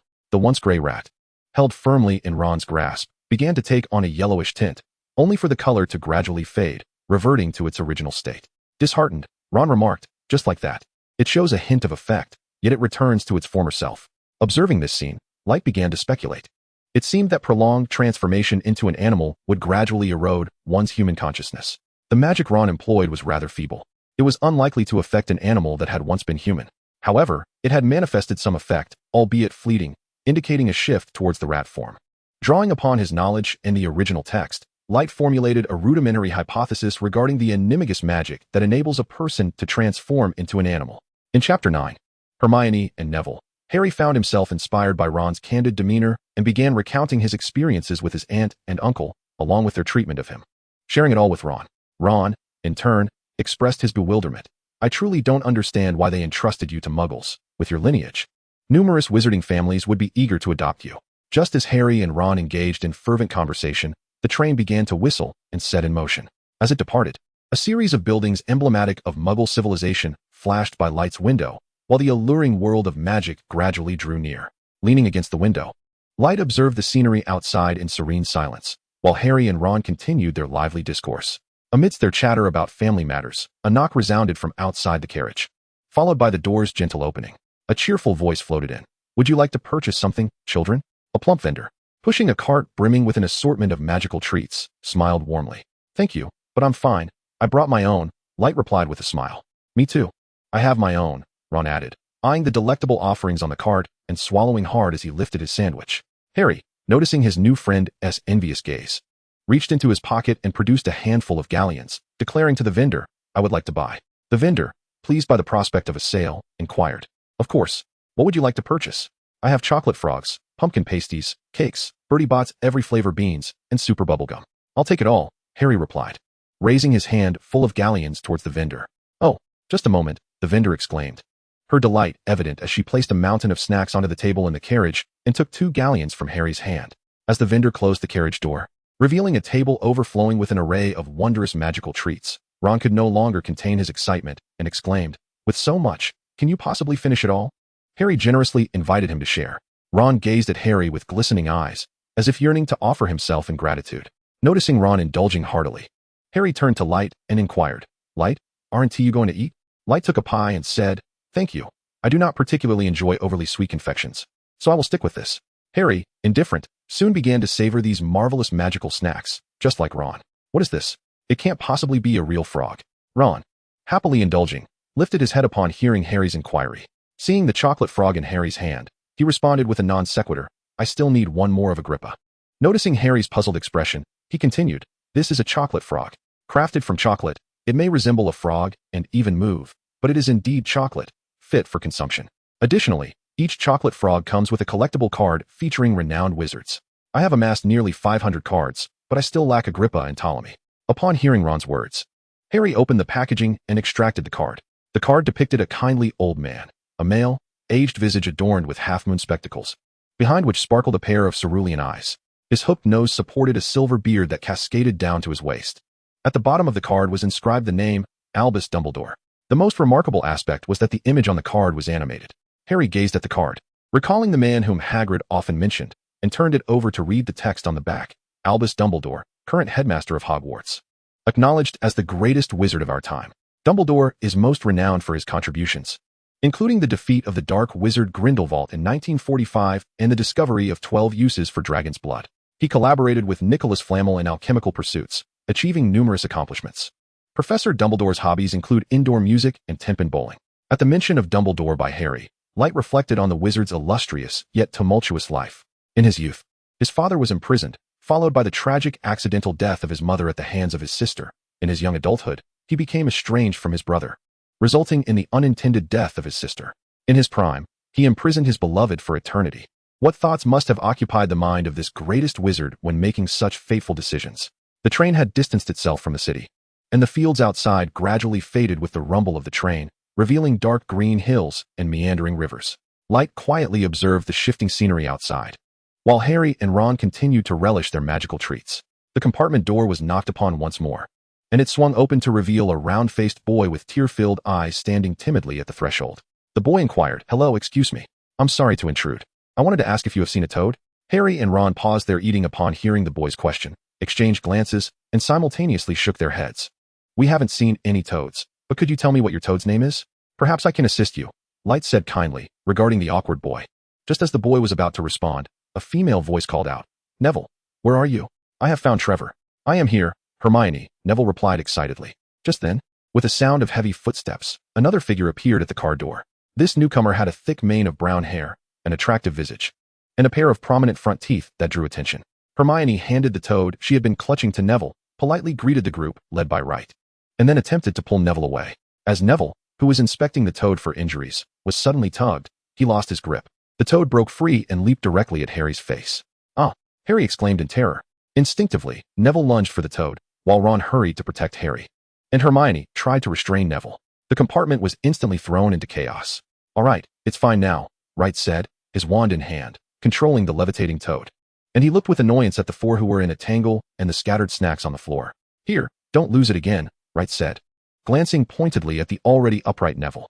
Cradling the toad in his arms, Neville surveyed the disarrayed compartment and, with a quavering voice, said, "I'm sorry, I will make amends." Hermione stood beside him, equally at a loss. Harry and Ron, having never witnessed such a scenario, were unsure how to proceed. "It's all right, we are wizards. Magic will assist us." With that, he recited a spell, and with a flick of his wand, a beam of light shot forth from its tip to the ground. The scattered snacks automatically soared back to the table, arranging themselves neatly. The four friends couldn't help but exclaim in astonishment. "How impressive! How marvelous!" "Please, do not be so surprised. We are wizards. Is it not quite normal to wield magic?" Wright said, exasperatedly observing their amazed expressions. "I know this spell. I just haven't learned it yet, but I will soon," Hermione declared, recovering from her surprise. Wright, upon hearing Hermione's remark, did not dispute her, but rather humbly replied, "This is basic magic. It will be learned by all once school begins. So, do not just stand there. Please take a seat. It would be quite awkward if I were the only one sitting." "No, it's fine. We've caused you trouble. We shall not intrude further," Neville murmured, still cradling the toad. "No worries, a minor issue. Although we have yet to reach Hogwarts, we may as well consider ourselves classmates now. So, let us introduce ourselves. I am Light Largus. It is a pleasure to meet you all," he said with a friendly demeanor. "I am Neville Longbottom, and I am equally pleased to meet you." Neville replied, "I am Hermione Granger. What about you?" Hermione turned her gaze towards Harry and Ron. "Ron Weasley, pleased to meet you." Ron introduced himself, following suit. And Harry added, "I am Harry Potter, very." Before Harry could finish his sentence, Hermione suddenly became animated, her voice noticeably rising in pitch, sounding somewhat sharp. "Is it really you? I am well aware of your affairs. The several volumes of magical literature I have procured, such as the history of modern magic, the rise and fall of dark magic, and significant magical events of the 20th century, all reference your victory over the Dark Lord. Yet, when it comes to my own achievements, I remain utterly in the dark." Harry, who is acutely aware of his fame, yet oblivious to its magnitude, wore an expression of disbelief. Upon witnessing the incredulity etched on Harry's face, Hermione realized that the protagonist was entirely unaware of his celebrated deeds. Consequently, she deftly shifted the topic. "I have heard that at Hogwarts, the students are sorted into houses, and I am particularly keen on joining Gryffindor, as it is where the greatest wizards have honed their skills. I hope we will be placed in the same house. Neville and I shall return to our compartment now. Farewell." With that, she tugged at Neville's sleeve and departed the compartment. Subsequently, Neville bid farewell to the trio and followed suit. As he exited, cradling his toad, he closed the compartment door behind him. Once the door was shut, Harry and Ron, who had been standing, collapsed onto the seats in a moment of bewildering transition, leaving them slightly dizzy. After a considerable pause, Ron scratched his head in discomfort, his expression a mixture of emotions. "If given the choice, I would prefer not to share a house with her." Harry, too, nodded wearily in agreement. Observing Harry and Ron's reactions, Light couldn't help but smile. Mused to himself, "Not only will you be in the same house, but you will eventually form a tight-knit trio, leading to Hermione and her two ineffectual companions." At that moment, Harry inquired of Ron, "Which house do your brothers belong to, and which one would you prefer?" "They are in Gryffindor. As for me, I have no particular preference. However, it should be Gryffindor, for my family all graduated from that house. Any house but Slytherin will suffice." "Do you have a preferred house?" Harry pondered. "I wish to join Gryffindor, as Hagrid mentioned that my parents were alumni of that house, and I aspire to be part of it. I am flexible. It matters little to me." Light appeared indifferent. Observing Light's nonchalance, Ron, with an air of mystery, began to persuade Harry and Light. In truth, any house would do. But one must absolutely avoid Slytherin, for the Dark Lord once resided there, and who knows what curses he may have left behind. Listening to Ron's exhortation, Light raised an eyebrow, for, in a certain sense, curses do exist, but they are not exclusive to Slytherin. Rather, they pertain to the defense against the dark arts class, which changes professors annually, rendering the teachers mere consumables.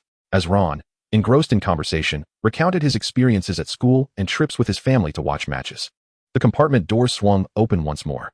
3 boys entered, the leader possessing striking white hair and a pallid complexion, flanked by 2 robustly built, unremarkable boys who resembled bodyguards. The leader scanned the compartment and fixed his gaze upon Harry. It appears to be true. The two dimwits from the Weasley family are indiscriminately proclaiming the legend of Harry Potter aboard the train, causing a stir among the passengers.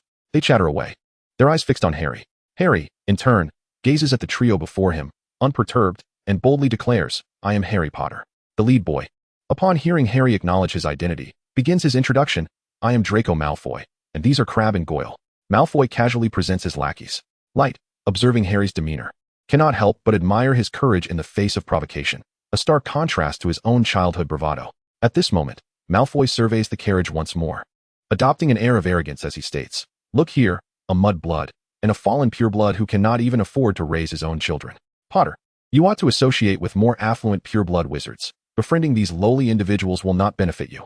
Come now, Potter. My family is one of the Sacred 28.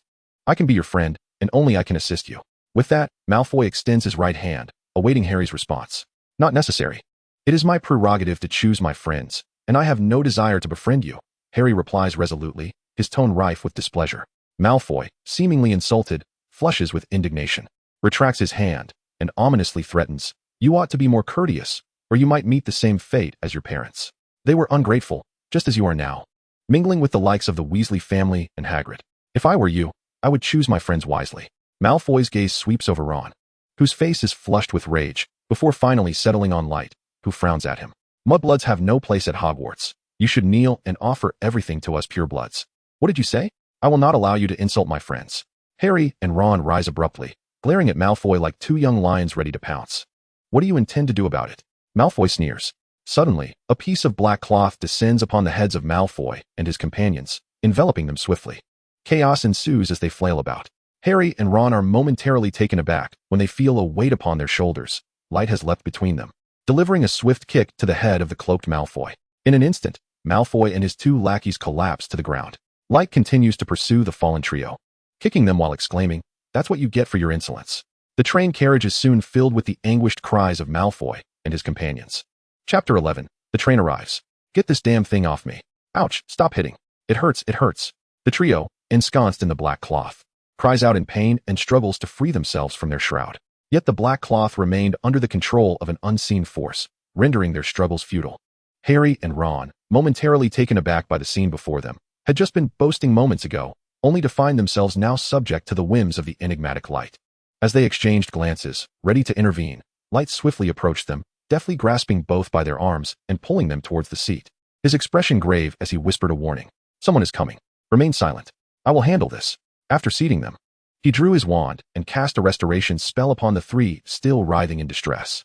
The black cloth that enveloped them soared away, transforming back into a robe that adorned Light once more. As Light concluded his task, a figure appeared outside the compartment. "What transpired here?" inquired the newcomer, surveying the fallen Malfoy and his companions on the floor. His gaze then turned sharply to the occupants of the compartment. "I am unsure," Light replied innocently. "They stumbled in, fell, and have been wailing ever since. We thought they were unwell. It frightened us." "Is that so?" The newcomer scrutinized Light before addressing Harry and Ron. They nodded vigorously. "And what do you have to say?" he asked, directing his inquiry towards the struggling Malfoy trio. Just as Malfoy prepared to lodge a complaint, Light interjected with a mocking tone, "Surely not. The illustrious heir of one of the Sacred 28 felled by a Muggle wizard? How utterly ridiculous." Malfoy, bruised and battered, gritted his teeth as he noticed more onlookers gathering. Reluctantly, he muttered, "We merely tripped, it's nothing." Upon hearing Malfoy's explanation, the newcomer scanned the crowd and instructed, "If that is the case, then it's of no concern. Return to your compartment and refrain from wandering." Dismissing the crowd, he parted the throng and departed. Malfoy cast a venomous glance at Light, but refrained from making any threats as he was assisted away by Goyle and Crabbe amidst the murmurs of the onlookers. "How did you manage that?" "It was impressive, the black cloth, that kick," Ron exclaimed, closing the compartment door and turning to Light with admiration. Harry nodded vigorously in agreement. Light, seated beside them, raised his right hand, pinched together his thumb and forefinger to reveal a small gap, and calmly stated, "A touch of magic, coupled with a smattering of techniques honed from my days in the orphanage." Observing Light's inscrutable demeanor, Harry and Ron's admiration deepened. The train rumbled through the woods and hills, emerging into a desolate expanse. "What troubles you, looking so forlorn?" Light asked, noticing Harry's troubled expression as he returned his gaze from the window. "You struck Malfoy. Do you think he will inform the teachers, leading to your expulsion, or perhaps summon his family for revenge?" Harry's face was etched with concern. Hearing this, Ron, who had been snacking, also looked up at Light. Light casually picked up a piece of chocolate from the table and handed it to Harry, nonchalantly stating, "It's of no concern. In matters of conflict, unless one is caught red-handed, procuring evidence is quite a challenge. Besides, that fellow just admitted he stumbled and fell. As for his family, there's no need for worry. He hails from an esteemed wizarding lineage, yet was bested by muggles. If it were me, I would scarcely dare to speak of it." Upon hearing Light's explanation, Harry and Ron felt a wave of relief wash over them. However, they were left pondering the significance of the so-called Sacred 28 and why some appeared to carry themselves with such noble airs. With his previous worries set aside, Harry's curiosity regarding wizarding families was piqued. The Sacred 28 refers to those families that have not intermingled with muggles, thus producing no half-blood wizards. They proudly label themselves as pure bloods, looking down upon those of mixed heritage. They even regard those without a wizarding ancestor who possess magical abilities as mudbloods. The Weasley family, too, is counted among this 28. With that, Light gestured towards Ron. Seeing Harry's inquisitive gaze, Ron quickly interjected, "There is indeed such a notion, but my family has never subscribed to it. Moreover, we are not nearly as affluent as they are, and those lofty purebloods all tend to gravitate towards Slytherin. Our family has always been Gryffindor, so we are different, truly different." As Ron passionately elaborated, continuing to instill in Harry and Light the terrors and darkness associated with Slytherin. The train's announcement broke through his fervor. "There are 10 minutes until arrival. Please leave your luggage on the train, and we shall ensure it reaches the school. Do not worry." With the train's announcement echoing, Ron paused his discourse, and the trio hastily tidied up the snacks that remained uneaten. They exited the compartment together, joining the throng of students making their way to the train's exit, forming a line at the door. As the train approached the station and gradually came to a halt, the doors opened, allowing the young witches and wizards to disembark one by one. In September, the onset of autumn in England brought a notable chill to the evening air. A gust of cold wind swept through, leaving the disembarking students feeling uneasy as they gazed upon the small, dimly lit station. Light, Harry, and Ron huddled closely together for warmth. Shivering, Ron exclaimed, "Why is no one here to greet us? We won't be abandoned at the station, will we?" Harry remained silent, though his face betrayed his concern. Light offered a casual reassurance as they awaited their ride. Just as the young wizards began to grow restless after a period of waiting, a beam of light flickered into the darkness, steadily approaching the station. Light and Harry recognized the booming voice of a giant, who, illuminating the darkness with a lantern, called out, "First-year students. First-year students. All newcomers, come this way." "I'm here, Harry, over here. Are you all right?" Harry heard the voice and, accompanied by Ron and Light, pushed through the crowd to approach Hagrid. Upon reaching Hagrid, Harry immediately embraced the amiable giant, who patted Harry's back with his large hand. A smile illuminated Hagrid's chubby face, causing his eyes to squint with delight. Hagrid also noticed Light standing beside Harry and greeted him, to which Light responded with a smile. Chapter 12, Hogwarts. In the depths of the dark night, the tall giant raised his lantern and called out to the anxious young wizards, "Come along, follow me. All first-year students, look this way. We are setting off now. Be mindful of your steps." With that, Hagrid turned and began to walk, lantern in hand. The young wizards stumbled forward, following the light of his lantern. The path was narrow and shrouded in darkness. Light trailed behind Hagrid, moving cautiously as if descending a desolate mountain in the dead of night. Silence enveloped them, with even the most youthful wizards refraining from conversation. After stumbling over a stone, Light quickly produced his concealed wand and cast Lumos. The tip of his wand blazed to life, illuminating the dark path ahead. However, upon lighting his surroundings, Light realized it might have been better to navigate in darkness. A winding path, seemingly newly carved through the forest, lay ahead, with trees on either side appearing particularly eerie. A chill breeze swept through, causing the trees to rustle, and Light instinctively huddled his shoulders. At that moment, Hagrid's booming voice echoed, "Watch your step. Just around the bend, you'll catch sight of Hogwarts." "All right." The young wizards responded in unison with spirited voices. They rounded the bend and reached the end of the narrow path, revealing a vast, dark lake, its surface profoundly deep and devoid of any reflected light. On the opposite shore, a majestic castle loomed amidst the night, its towering spires piercing the sky. The windows of the towers refracted the moonlight, casting an air of mystique. The young wizards gathered by the lakeside, mesmerized by the sight. "Come, gather here. We shall cross by boat. The stones by the Black Lake are slick with moss, so take care.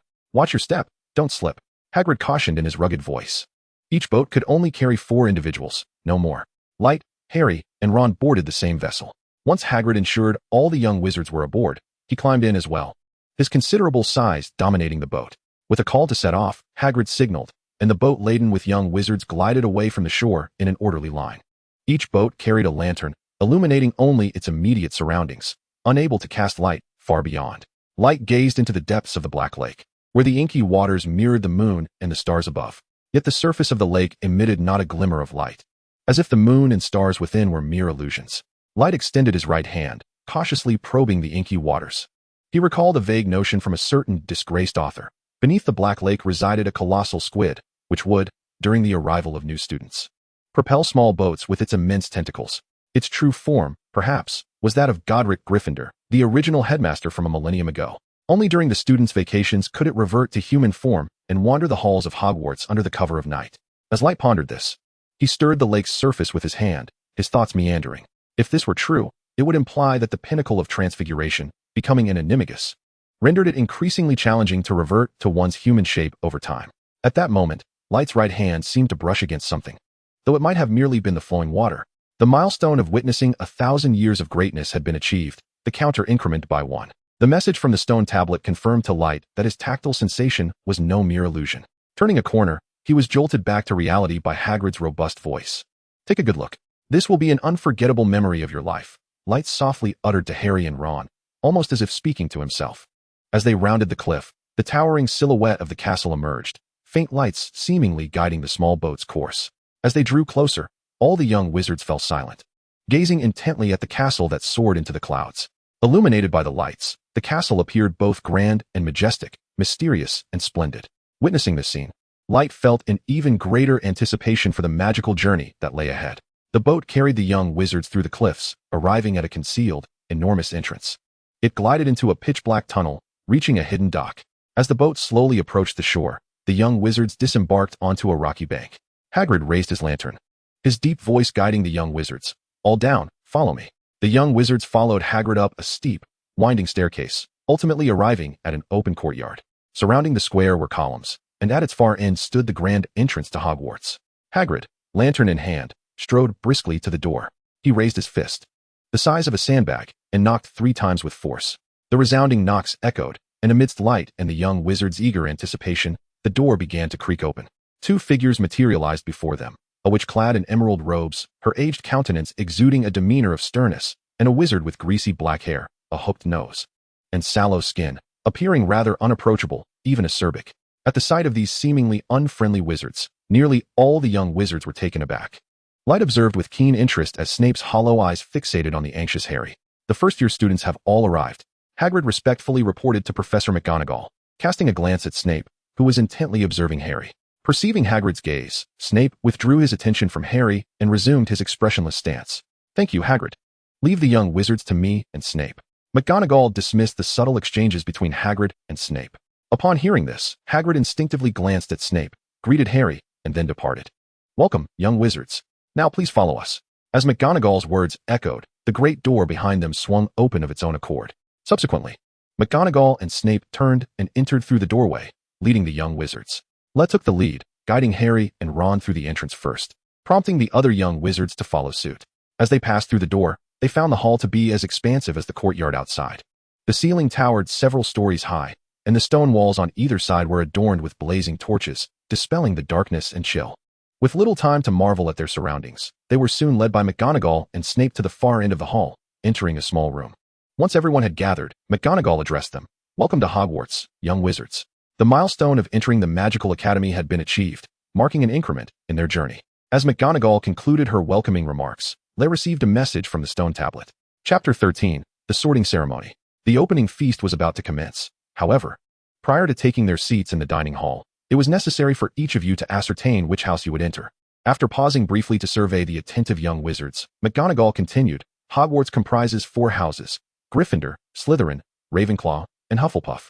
You will soon be sorted in front of the entire faculty and student body, a significant ceremony indeed. I understand that there are rumors." Observing McGonagall on the platform delivering an extensive monologue, Lay employed the skills he had gleaned from his own student days, feigning earnestness while his mind wandered elsewhere. "Now, prepare yourselves here. I recommend you tidy up a bit, as you appear rather disheveled." With that, McGonagall exited, accompanied by the ever-stoic Snape. "What do you think? Is anything amiss? Is my hairstyle acceptable?" With the adults no longer present, the young wizards began to chatter excitedly. Hearing the commotion around him, Les snapped back to reality. He noticed Harry flusteredly assisting Ron with his black robe, while Ron hurriedly attempted to fix Harry's hair. Recognizing the situation, Led drew his wand and aimed it at Harry and Ron, uttering, "Scourgify." As the spell's light flickered, Harry's hair and Ron's robe shifted of their own accord, returning to a neat appearance. After casting the spell on Harry and Ron, Led inverted his wand and performed the charm on himself as well. Uncertain about the sorting process, Harry expressed his concerns, wondering if there might be any danger involved. "It seems to be some sort of test," Ron replied, his complexion slightly pale, recalling how Fred and George had once terrified him with tales of the test's potential harm. "What if we fail? Surely we wouldn't be expelled?" Harry asked, a tremor of anxiety in his voice. "Fear not, there's no need to be anxious. From what I've gathered, the sorting ceremony at Hogwarts is quite straightforward. All you need to do is sit down, and everything will be taken care of. There's no examination of magical prowess, nor any requirements placed upon us," said Light, reassuring both Harry and Ron with a smile. Nearby, a few other young wizards also felt a sense of relief upon hearing Light's words. "Such ridiculous information. My father, a member of the board, told me that the sorting ceremony involves facing a dragon, which can distinguish between purebloods, half-bloods, and muggles." A sharply familiar voice interjected from a distance. It was Malfoy, flanked by two lackeys, pushing through the crowd without any signs of the earlier altercation. Light raised an eyebrow, suspecting that perhaps an upperclassman had come to Malfoy's aid. "What are you doing here?" Ron snapped upon Malfoy's arrival. "As far as I know, the dragon treats noble purebloods favorably, but it tends to devour some half-bloods and muggle-born wizards," Malfoy taunted, a wicked grin on his face. The surrounding young wizards, already on edge, felt their anxiety deepen, while Hermione's face turned even paler at the implication. "It seems your father, as a board member, is not quite fulfilling his duties if he is unaware of the sorting ceremony's details," Light remarked, attempting to calm the agitated Ron with a hint of sarcasm. "I don't believe that purebloods who trip for no reason deserve any special treatment." He emphasized the word trip. Malfoy, taken aback by such sardonic commentary, grew frustrated. "Enough. The sorting ceremony is about to commence," Professor McGonagall announced as she entered the room, instantly silencing the young wizards. "Now, form a line and follow me," she instructed, surveying the crowd. Professor McGonagall led the first years into a grand hall, its walls adorned with small torches. The lofty ceiling, shrouded in darkness, sparkled like a starry sky. Countless candles floated in midair, illuminating the hall brilliantly. Enormous banners in 4 distinct colors hung from the walls, while 4 long tables stood in the center of the vast hall, laden with numerous golden plates and glasses. Students of various ages filled the sides of these tables. At the end of one long table, an empty space held a high-backed chair topped with a tattered, wrinkled wizard's hat. Behind the chair, at the end of the hall, was a curved table designated for the professors. Dressed in a flowing white robe, Dumbledore sat at the center, flanked by the brooding Severus Snape in his dark attire, the diminutive half-blood Flitch, and the meticulously covered Quirrell. As Wright stood awestruck by the magnificent scene unfolding before him, the hat resting on a chair suddenly began to stir. The seams of the hat tore apart, revealing a crumpled face. In a raspy melodic voice, it roused the bewildered Wright and the young wizards. "You may find me unappealing, but do not judge by appearances. If you can find a hat more beautiful than I shall gladly consume myself." The raspy voice concluded a song steeped in centuries of tradition, prompting thunderous applause throughout the hall. Once the applause subsided, Professor McGonagall entered, holding a piece of parchment, and called out to the young wizards. "The sorting ceremony officially commences. When I call your name, please take a seat, and I shall place the hat upon your head." An air of anxiety enveloped the young wizards as they awaited their names to be called. Hannah Abbott, as expected by Wright, the first to be called was Neville's wife, affectionately known as the Iron Hat King for her lineage. He watched as a little girl with 2 golden braids and a rosy complexion hurriedly approached. Once seated, Professor McGonagall placed the hat upon her head, obscuring her eyes. Moments later, the sorting hat bellowed, "Hufflepuff." The sound of the hat ignited applause and cheers from the students at the far right table. As the names of each young wizard echoed through the hall, the students at the 4 long tables responded with varying degrees of enthusiasm. Some clapped fervently, while others merely offered perfunctory applause, each expressing their own attitude toward the newcomers. Light Largus, under the anxious gazes of Harry and Ron, Wright slowly made his way forward. As the hat was placed upon his head, he desperately recalled his journey from the train to Hogwarts, believing this to be the best strategy to navigate the sorting hat's judgment. Engrossed in his memories, he felt as if someone were whispering in his ear, "Courageous, with steadfast goals and remarkable magical talent. Were it not for your failure to meet Salazar's bloodline requirements, I would have considered placing you in Slytherin." "Thus, Gryffindor," the sorting hat declared. Wright, filled with uncertainty, pondered whether he had managed to deceive the sorting hat as he walked toward the Gryffindor table amidst the applause. Meanwhile, a message resonated from the stone tablet. Completion of the journey, the fearless lion, milestone points 1. Chapter 14, the feast of the start of term. Rather than feeling elated by the message from the tablet, Wright's mood darkened, overshadowed by the mysteries surrounding the Sorting Hat. Just as he approached the Gryffindor table, he suddenly heard a voice calling out, "Here? Over here. There's a spot, right?" Raising his eyes, he saw the fiery-haired twins fervently waving, as if fearful he might overlook them. Upon witnessing the scene, Light's worries dissipated, and he hastened toward George and Fred.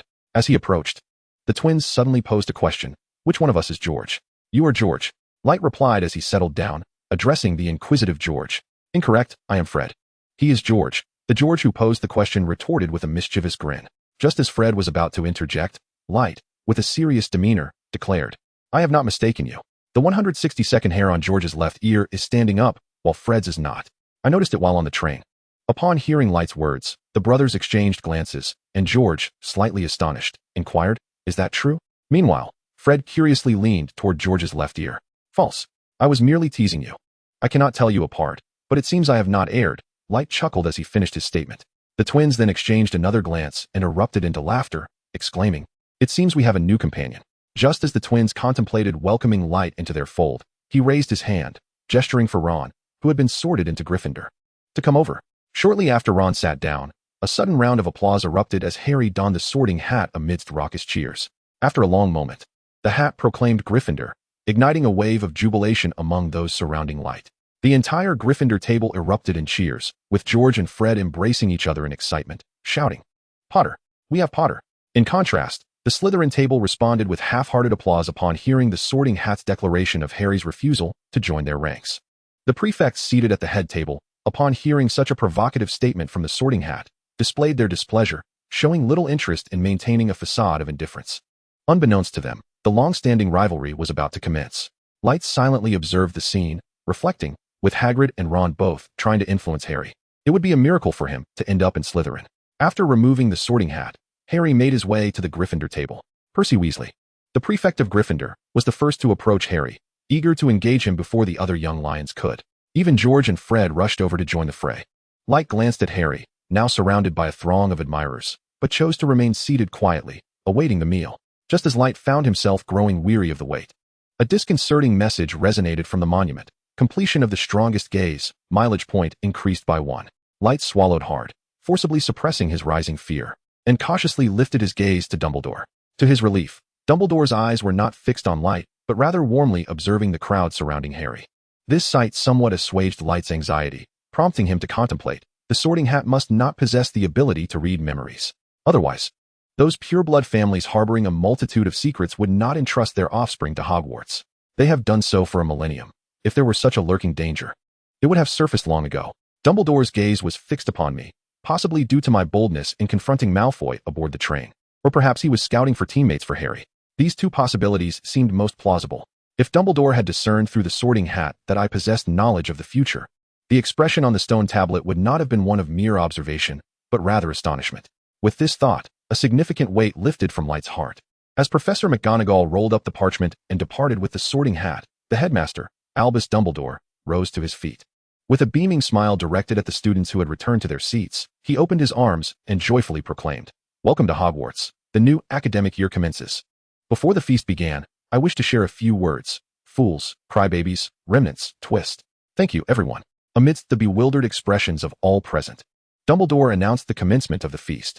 An array of delectable dishes appeared upon the long tables. Since my arrival in this realm, I had never encountered such a bounty of food.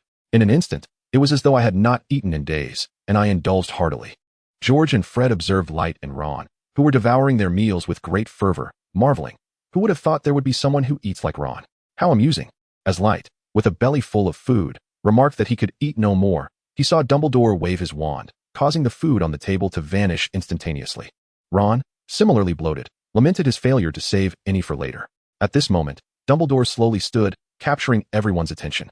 Now that everyone has finished dining, I shall take a moment to share a few announcements for the new term. First-year students, please take special note. The forest on the grounds is strictly off-limits to students. And I trust that the upperclassmen will remember this as well. Our caretaker, Mr. Filch, has requested that I remind you not to use magic in the corridors during breaks. The tryouts for Quidditch players will take place in the second week, on the school grounds. Lastly, I must warn you, for those who wish to avoid a grim fate, refrain from venturing down the right-hand corridor on the 3rd floor this year. After addressing the important matters of the term, Dumbledore, with a kindly tone, proclaimed, "Let us sing the school song before we retire for the night." He then waved his wand, and a long golden ribbon flowed forth, forming words in the air. Under Dumbledore's guidance, the entire school joined in the chorus of the school song, Hogwarts, Hogwarts. Light sang along with the crowd, though his enthusiasm was noticeably lacking. Once the school song concluded, the heads of the 4 houses led their respective students back to the dormitories. Under the guidance of their prefect, the Gryffindor first years made their way to the common room. Along the journey, Light shared light-hearted banter with Harry and Ron as they ascended the spiral staircase to the highest level, arriving at the end of the corridor. Percy paused before a portrait of a plump woman, who animatedly inquired, "Password?" With a casual utterance, Percy provided the requisite phrase. The woman in the painting nodded and stepped aside, revealing a circular hole in the wall. Upon entering the aperture, Light beheld a spacious common room. The Scarlet Lion banner, emblematic of Gryffindor, hung gracefully in the air, while several long tables adorned the floor. Beneath these tables were chairs with plush cushions, and a fireplace on the left wall crackled with flames, casting warmth and illumination throughout the communal space. Guided by the signposts, Light, Harry, and Ron made their way towards the dormitory. Upon reaching the door, they pushed it open. Inside, 5 4-poster beds awaited, each accompanied by neatly piled luggage positioned to one side. Chapter 15, Transfiguration Class. Ron glanced at the door sign and eagerly pulled Harry into the room. What a spacious room, and such a grand bed, Ron exclaimed, making a beeline for the bed. Harry quickly restrained him, a hint of anxiety in his voice. Wait, we don't even know which bed is ours. Let us not make a mistake. Light, having surveyed the room, informed Harry and Ron. There is a small plaque beside each bed with the names. Upon hearing this, Harry released his grip on Ron. Freed, Ron swiftly located his bed, flopping onto it with a satisfied sigh. Just as Harry and Light settled onto their own beds, Ron abruptly sat up and began to complain about Malfoy. I knew that bloke was just boasting. At one point, I genuinely thought there would be a fire-breathing dragon. Me too. But how did Light know there wouldn't be a dragon at the sorting ceremony? Harry chimed in, curiosity piqued. In Diagon Alley, after I went with Hagrid, I made another trip on my own. I happened to overhear someone talking about it, so I took note. Light replied nonchalantly. I can't exactly say I witnessed it firsthand, Light mused quietly. As the 3 continued their conversation, a sudden noise from the door and the sound of introductions interrupted them. Hello, I'm Neville Longbottom, and I reside in this dormitory. A slightly nervous voice followed. I'm Seamus Finnegan. Light turned to see Neville accompanied by a young boy entering the room. Neville, Ron and Harry exclaimed, surprised and bouncing towards him and Seamus. I can't believe we're in the same dormitory. Neville responded with equal astonishment. As Harry, Ron, and Neville reminisced, Light ambled over to Seamus, who appeared somewhat bewildered at the door.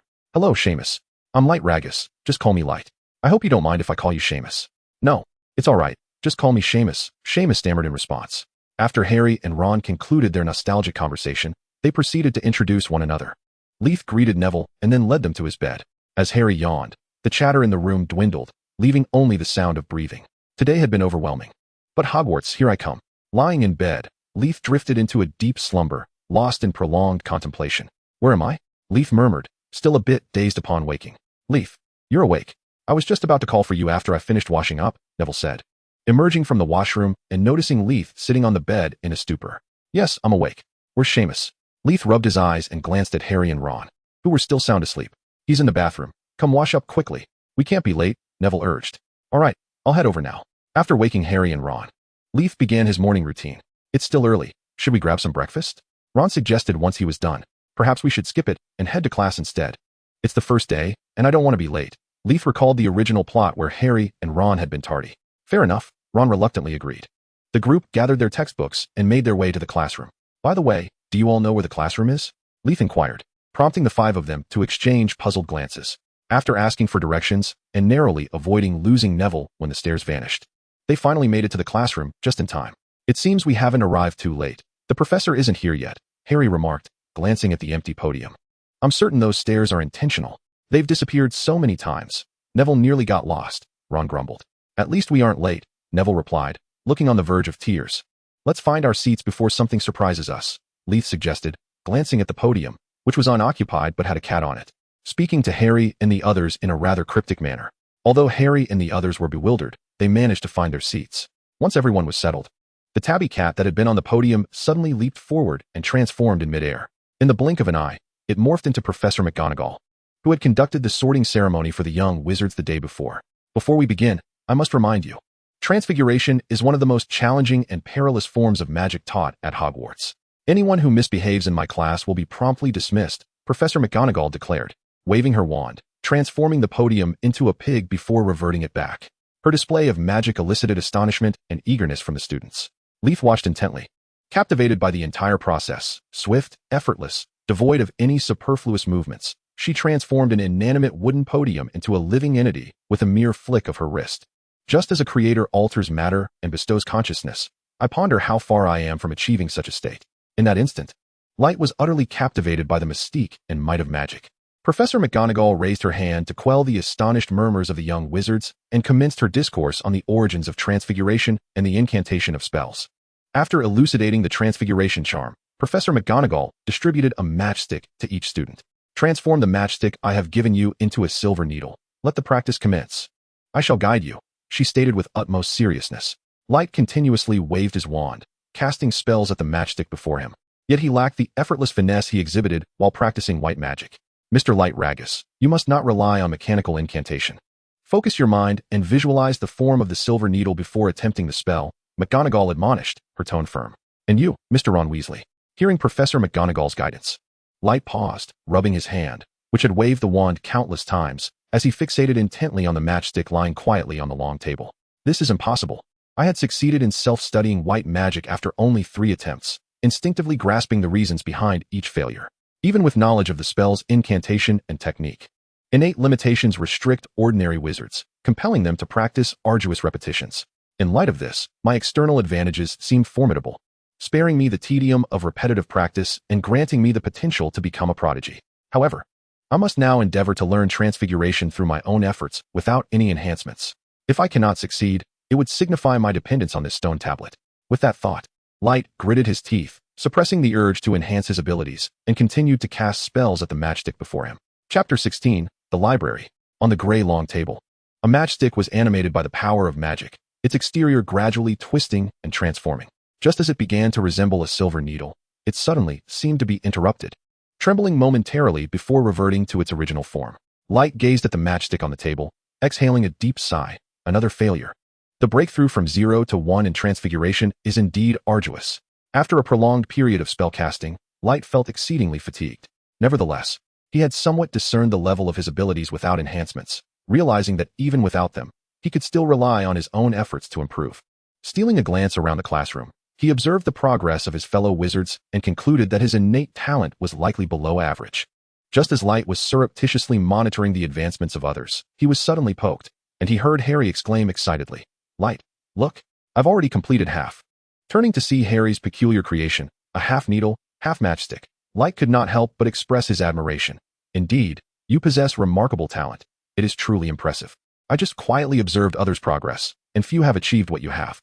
"Not too bad," Harry replied modestly. "Previously, I was quite concerned about my inability to learn," Harry said with a hint of embarrassment. Light was not surprised by Harry's innate magical talent. In the original narrative, Harry, by his 3rd year, was able to conjure a Patronus. Even without formal instruction, he swiftly mastered the disarming charm simply by observing Snape's notes. In this regard, Voldemort's curse on the Defense Against the Dark Arts class was indeed justified. Considering Harry's prodigious abilities, had he a competent teacher, even the recently resurrected Voldemort might have been subdued. While Light was lost in thought, a stern yet approving voice resonated in the classroom. "Excellent work, Miss Granger. 5 points to Gryffindor. You are the first to complete the transfiguration. Everyone, take a look." As Professor McGonagall raised a silver needle, the surrounding students turned their attention. Sitting nearby, Hermione proudly lifted her fluffy brown hair, accepting the astonished gazes of her classmates like an elegant little swan. "Oh, here comes a wizard whose talents surpass those of the main characters. It seems I cannot compete without a cheat." Light sighed inwardly. "Truly, if I had practiced a bit longer, the accolades might have been directed at me." Ron muttered in frustration, visibly discontent. Light cast a sidelong glance at Ron, thinking, had I not known the plot, I might have almost believed him. Once Professor McGonagall set Hermione's silver needle down, she prompted the students to continue their practice. After a brief intermission, Light resumed his attempts to cast the charm on a matchstick. After what felt like countless failures, Professor McGonagall announced the end of class and assigned the charm as homework. "What? I had thought there would be rewards on the first day?" Light mused with a tinge of disappointment.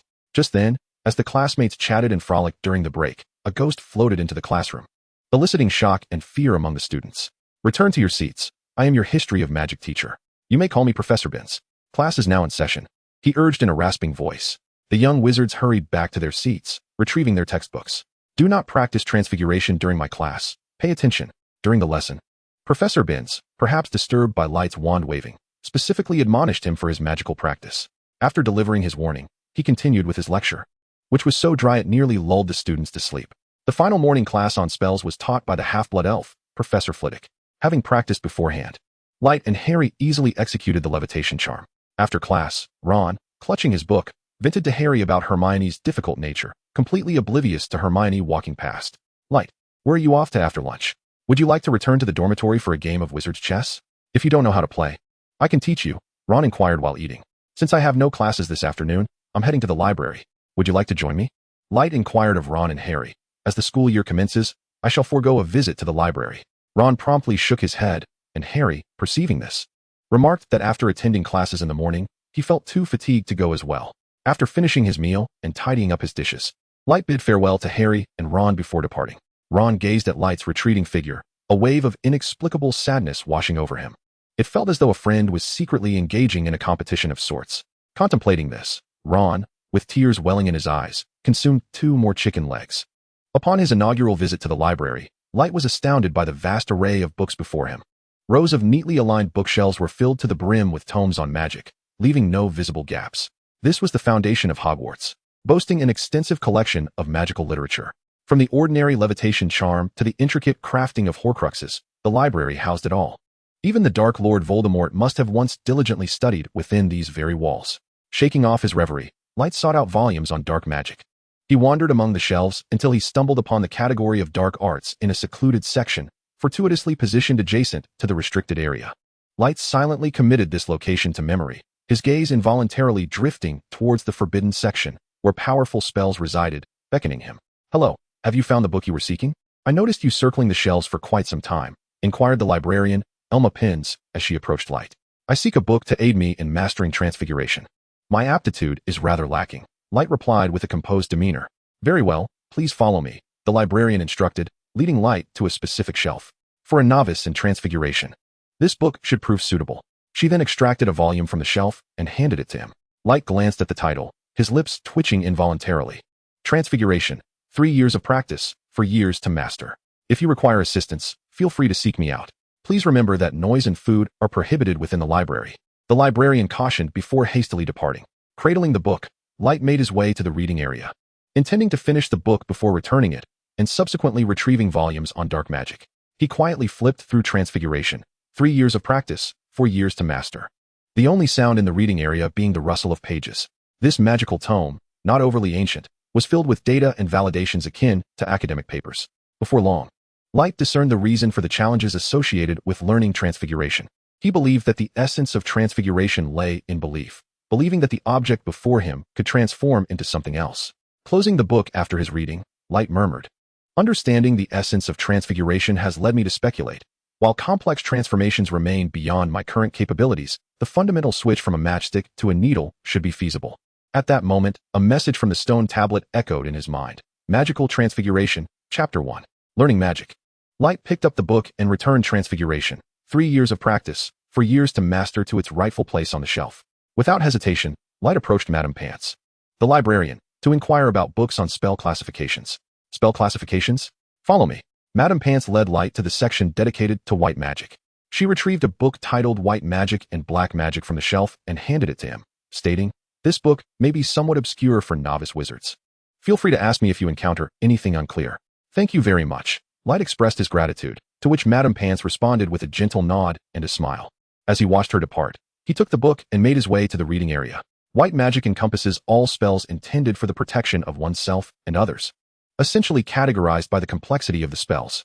However, black magic is far more diverse in its classifications, which can be divided into 3 categories: jinxes, hexes, and curses, with each type progressively more perilous than the last. Jinxes were originally employed by wizards to play pranks on muggles, such as the slippery jinx, which renders the ground slick, causing individuals to easily lose their footing. Hexes are an enhancement of jinxes. While they are more effective, they inflict pain and suffering on the afflicted. An example is the stinging hex, which mimics the sensation of a bee's sting, resulting in redness and discomfort on the skin. Curses, on the other hand, epitomize the true essence of black magic, posing a genuine threat to life. Generally, spells possess counter curses that can be used to lift them. For instance, the Petrificus Totalis can render a person immobile, and without a counter curse, it may lead to death. However, there are exceptions. Some curses lack a counter-curse, such as Obliviate, which erases memories permanently and irretrievably. As Light became engrossed in his reading, Harry and Ron stealthily entered the library. Light, let us go eat. Harry gently tapped Light, who was lost in his book. Yes, yes. After dinner, we still have astronomy class. Ron eagerly chimed in. All right, just a moment. I'll return this book first. Light glanced at the clock hanging on the wall. As he followed Harry and Ron out of the library, he inexplicably turned back for one last look. He suddenly realized that he would likely be frequenting the library often in the future. How is your transfiguration practice going? Ron asked, munching on a chicken leg with his mouth full. I've got it. Once you understand the most crucial aspect of transfiguration, it becomes quite simple, Light replied, pulling out his wand and a matchstick. With a flick of his wand, a beam of light shot forth, and the matchstick on the table instantaneously morphed into a silver needle. Not stopping there, Light waved his wand again, transforming Ron's leftover chicken bone into a silver needle as well. The two stared in astonishment at the spectacle before them, and Ron stammered to Light. You became this skilled just from a trip to the library? Meanwhile, Harry looked at Light with eager anticipation, asking, can you teach me? Of course, Light replied confidently. Ron gazed at a classmate who was teaching another, the chicken leg in his mouth losing its appeal. To master transfiguration, one must possess a resolute heart and a tranquil spirit. Envision the object you wish to transform in your mind, then confidently believe in the incantation. The remainder is entrusted to magic. It shall fulfill your desires. Light shared his insights on transfiguration with Harry and Ron. And with Ron's successful transformation of a matchstick into a silver needle, Light's guidance was officially declared a resounding triumph. Harry, beaming with joy, congratulated Ron. Just as the two were reveling in their celebration, Light doused their excitement with a reminder. We must leave, otherwise we shall be late. At this, Harry and Ron immediately glanced at the clock and sprang up, hastily tidying away their utensils before dragging Light off to class. Yawning, Light listened to the astronomy lesson, where the professor spoke cryptically about how celestial phenomena might unfold and which star might be linked to past calamities in the wizarding world. Having been educated in materialist historiography, Light found it difficult to accept such a shooting first and drawing the target later approach, resulting in his lack of enthusiasm for the astronomy class.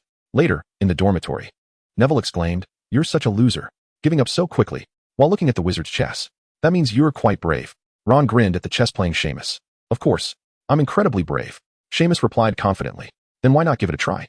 I have something wonderful to show you." Ron coaxed Seamus to take the stage. "What is this?" "No, Ron, please don't." Ron decisively triumphed over Seamus. "Light, are you going to bed so soon?" Harry asked, puzzled by Light's early retreat. "I have no classes tomorrow morning. I plan to rise early and head to the library." "Still going to the library?" "Professor McGonagall has already assigned the transfiguration homework." "Haven't you finished?" Ron inquired while vanquishing Seamus. "There are a few books I wish to peruse that I haven't yet seen. I'll decide after that." Light responded nonchalantly to his dormitory mates. "Excellent work, Ragus, for completing this transfiguration so splendidly. Gryffindor earns 5 points, Professor McGonagall announced, holding up the small statue transformed from a jar to the little wizards. Observing his own effortless transfiguration, Light pondered. It seems that even without additional points, my self-study breakthroughs yield a similar effect. Light, how have you suddenly become so adept? Ron whispered curiously. Perhaps it's due to frequent visits to the library. Light continued to respond evasively. In the common room, as Harry sliced his steak, he queried Light, with no classes in the afternoon, will you still go to the library? Well, there aren't many classes. Staying in the dormitory leaves me at a loss for what to do. Light replied while munching on bread. Hogwarts comprises 4 houses. Yet each subject has only one professor, resulting in a manageable course load for students, with merely 2 to 3 classes a day. No way. You won't end up like Hermione, will you? She goes to the library every day? Ron felt a wave of concern at the thought of encountering 2 Hermiones. During this time, Hermione had garnered a reputation among the young wizards, albeit one that painted her as difficult to engage with. The aura of a top scholar, coupled with her propensity for delivering piercing remarks, had led Hermione to embrace a solitary academic existence. Meanwhile, Light spent his free moments at the library, leading a life dictated by a triangular route between the classroom, the library, and the dormitory. "I have finished eating. You may continue," he declared, hastily clearing away his dishes before departing. On his way to the library, he solidified his objective for this visit, to obtain the invisibility charm, which would enable him to embark on nocturnal adventures in search of the Room of Requirement. Chapter 18, Adding Points. Alas, I had not anticipated that the invisibility charm would be classified as dark magic. I had wasted considerable time searching within the realm of light magic. Yet, upon reflection, it makes sense. Who among the virtuous would seek to master the art of invisibility? Can one truly be considered virtuous after learning such a skill? Light shook his head. dismissing the thoughts that clouded his mind, and turned his attention to the book in his hands, 10 Secrets of the Invisibility Charm. He also casually picked up a volume titled Dark Magic, From Introduction to Oblivion, as he made his way to the reading area. Light began by delving into Dark Magic, From Introduction to Oblivion, which detailed the origins and essence of dark magic. Its very nature stems from an intrinsic malevolence directed towards others. Regardless of whether a curse, hex, or jinx is formidable or feeble, it embodies the caster's intent to transform their malice into tangible harm. To study dark magic signifies a willingness to be tainted by malevolence. The more potent the magic, the greater the evil, and the more evil, the more potent. After a considerable time, Light concluded his reading and received a message from the stone tablet. Dark Magic, 0. Rather than hastily allocating points, he prioritized opening 10 Secrets of the Invisibility Charm. The book meticulously outlined the incantation, precautions, and advanced applications of the invisibility charm, including techniques for revealing one's head or feet while remaining concealed elsewhere. After returning Dark Magic, From Introduction to Oblivion to the shelf, Light took 10 Secrets of the Invisibility Charm to seek out Madame Pants, hoping to borrow it. Madame Pants regarded him with a peculiar expression, as if she had something to say, yet she ultimately remained silent and handed the book to him. Surely, she does not suspect my intentions. I am still young and cannot decipher her meaning. Light muttered to himself as he hurried back to the dormitory. Upon entering the dormitory, Light discovered it to be empty. He quickly made his way to the washroom, closed his eyes before the mirror, and allowed his consciousness to sink into his mind, where a stone tablet inscribed with unknown symbols materialized before him. Light Largus, Zhou. Magic power, 1. The average value for an adult wizard is 5. Mileage points, 11. Magic, Light Magic, 1. Transfiguration, 1. Dark Magic, 0. Skills, Potions, 0. Magical creatures, 0. Mileage, Soul from another world. Observing that his mileage points had not increased since the opening feast, Light grimaced. Once I have gathered enough points, I shall embark on my ventures. As for the current situation with dark magic, I require additional points. The spell of the light spirit repeatedly interacted with the options of dark magic, transforming thrice until it ultimately settled on the arcane art. The light spirit returned to its corporeal form and began to practice the disillusionment charm before the mirror. It appeared that my accumulated points were insufficient, resulting in a failed incantation with no positive feedback. I was left only with the knowledge of my failure, oblivious to the reason behind it. Glancing at the mirror, where the light spirit's head was absent, I gritted my teeth and added another point to dark magic. As I continued my spell casting, the reflection in the mirror faded further, leaving only a pair of legs visible. Although I still could not discern the cause of my earlier failure, the magic was nearing success. I hesitated, contemplating whether to cease my efforts, thinking that perhaps it was sufficient, as I had already achieved significant progress. Surely, with time, I would master it. No, I must add more points. I needed to swiftly grasp the disillusionment charm before venturing into the forbidden section to acquire the brain-locking spell. Otherwise, I would find myself at a disadvantage against the masters of legilimency, Dumbledore and Voldemort. Furthermore, as I sought to gain mileage points, I would inevitably confront Voldemort, necessitating a strong proficiency in dark magic. With this resolve, I clenched my teeth and added another point to dark magic. In an instant, it felt as though something within my mind had exploded, illuminating the reasons for my prior failures. The foundational and advanced techniques recorded in the book were suddenly categorized and comprehended. The method for employing the disillusionment charm became clear. With a flick of my wand, the remaining shadows vanished in an instant. Another wave of my wand conjured a head, filled with excitement, which appeared in the washroom. That solitary head floated in midair, thankfully. Harry and the others were absent, for had they witnessed it, they would have been utterly terrified. With another flourish of my wand, the head disappeared, replaced by an elusive phantom, barely discernible, resembling a ghostly apparition. Observing the spectral figure in the mirror, I felt a thrill of satisfaction. This enhancement was indeed effective, and I had mastered the advanced aspects of the disillusionment charm. Now, with my talent established, I merely lacked the incantations. Just then, the washroom door swung open, startling me. I had been careless and forgotten to lock it. Upon hearing the sound, I quickly dispelled the charm and returned to my original form. "Are you using the washroom, Light?" Neville inquired as he entered, noticing me with my wand in hand. "I'm finished now.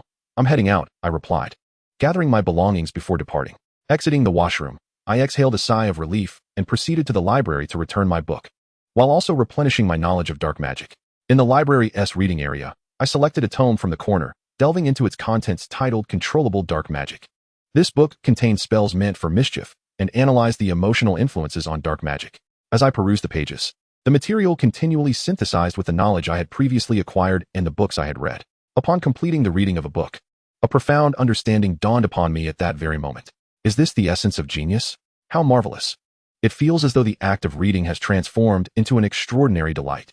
Light closed the enchanted tome and, with a furtive motion, directed his wand towards the desk where his notes lay, invoking a spell of dark magic. Slippery, slippery. A flash of light illuminated the space, and the long table became astonishingly smooth. Just as the notebook, previously resting securely, threatened to slip to the floor, Light waved his wand again, casting a counter spell that restored the table to its original state. To think that after merely a single reading, such mastery could be achieved is truly powerful. Light, filled with admiration for the strength of his newfound abilities, gazed at the myriad of tomes in the library. It appeared that old Dumbledore and Voldemort's secrets were indeed ripe for the taking, and he resolved to pursue them. Children, it is now closing time. You must return to your dormitories and refrain from lingering here, announced Mrs. Pants, urging everyone to leave. Light felt a surge of disappointment. It was too soon, and he had yet to explore the restricted section. Though reluctant, he complied and departed. As he walked back to his dormitory, Light pondered the elusive location of the room of requirement from the original story. Suddenly, a cacophony of giggles reached his ears, prompting him to look up with a frown. Before him floated a diminutive ghost clad in peculiar attire. Come, come, come, see what I have encountered. A little wizard, so small, surely a first year. Light instantly recognized the entity, Peeves the poltergeist. How fortuitous. He would use this opportunity to test his dark magic. Chapter 19, Peeves. Suspended in midair. Peeves noticed the lack of trepidation on Light's face, which seemed to incite a sense of indignation within him. He erupted in a fit of exaggerated bravado. Little wizard, you shall regret your insolence. Before Peeves could finish his taunt, Light had already initiated his spell. Several levitation charms erupted forth, lifting assorted debris from the ground and hurling it towards Peeves. Ah, ha! Peeves mocked as he effortlessly dodged the oncoming objects with remarkable agility. Seizing the moment while Peeves was distracted, Light unleashed the newly acquired dark magic. With no time to react, Peeves was struck and suddenly felt a wave of lethargy wash over him. The floating debris followed suit, converging upon the poltergeist. Ah, ha! You can't hit me. You can't hit me, Peeves exclaimed, as the objects passed harmlessly through his form. Observing this, Light continued to maneuver his wand, commanding the debris to encircle Peeves. The poltergeist, realizing the futility of evasion, chose to remain suspended in place, allowing the objects to pass through him while taunting. I stand right here, and you still can't touch me. In a moment of determination, Light unleashed a dark spell, following closely behind the debris, striking Peeves directly. The poltergeist flickered momentarily before returning to his usual self. As Pi was preparing to continue his mockery, Light suddenly interjected, I am awaiting the arrival of the nocturnal administrator. Fergie, what about you? No sooner had Light spoken than an exasperated voice echoed, damn that Pi ghost. What on earth are you doing? Pi turned to see Fergie approaching, accompanied by the axe-wielding specter, Nick. Then you should flee, Pi remarked, glancing back at Light. But before he could finish his sentence, he noticed Light's figure gradually fading away. Oh no, damn it, Light muttered as he concealed himself in a corner, watching Pi screeching and fleeing. After watching Fergie chase after the ghostly Pi, Light dispelled his enchantment and revealed himself. With a wave of his wand, he transformed the chaotic ground back to its pristine state. As he surveyed the now immaculate surface, Light recalled how Pi had swiftly recuperated from dark magic, causing him a slight headache. It appeared that against foes with high magical resistance, dark magic proved less effective. No wonder Snape developed the Shadowless Curse, while Voldemort favored the Avada Kedavra.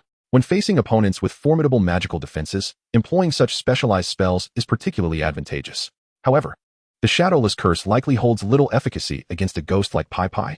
Tonight, I shall refrain from nocturnal escapades. Light cast a glance at the beleaguered Pi, relentlessly pursued by a host of spirits, wearing an expression of indifference. Light, you have returned. What transpired outside? It seems quite lively, Harry inquired with curiosity. Nothing of consequence. Merely a ghost named Pi inciting the wrath of others and being chased, Light replied nonchalantly. I had thought there was a feast. What a disappointment, Ron lamented, swallowing hard. By the way, tomorrow Slytherin and Gryffindor will be joining for potions class. That Malfoy will be there too. Should we prepare? Ron's expression shifted to one of irritation as he pondered. Prepare for what? With the professor present, no altercation will occur. Besides, Professor Snape is not the most amiable individual.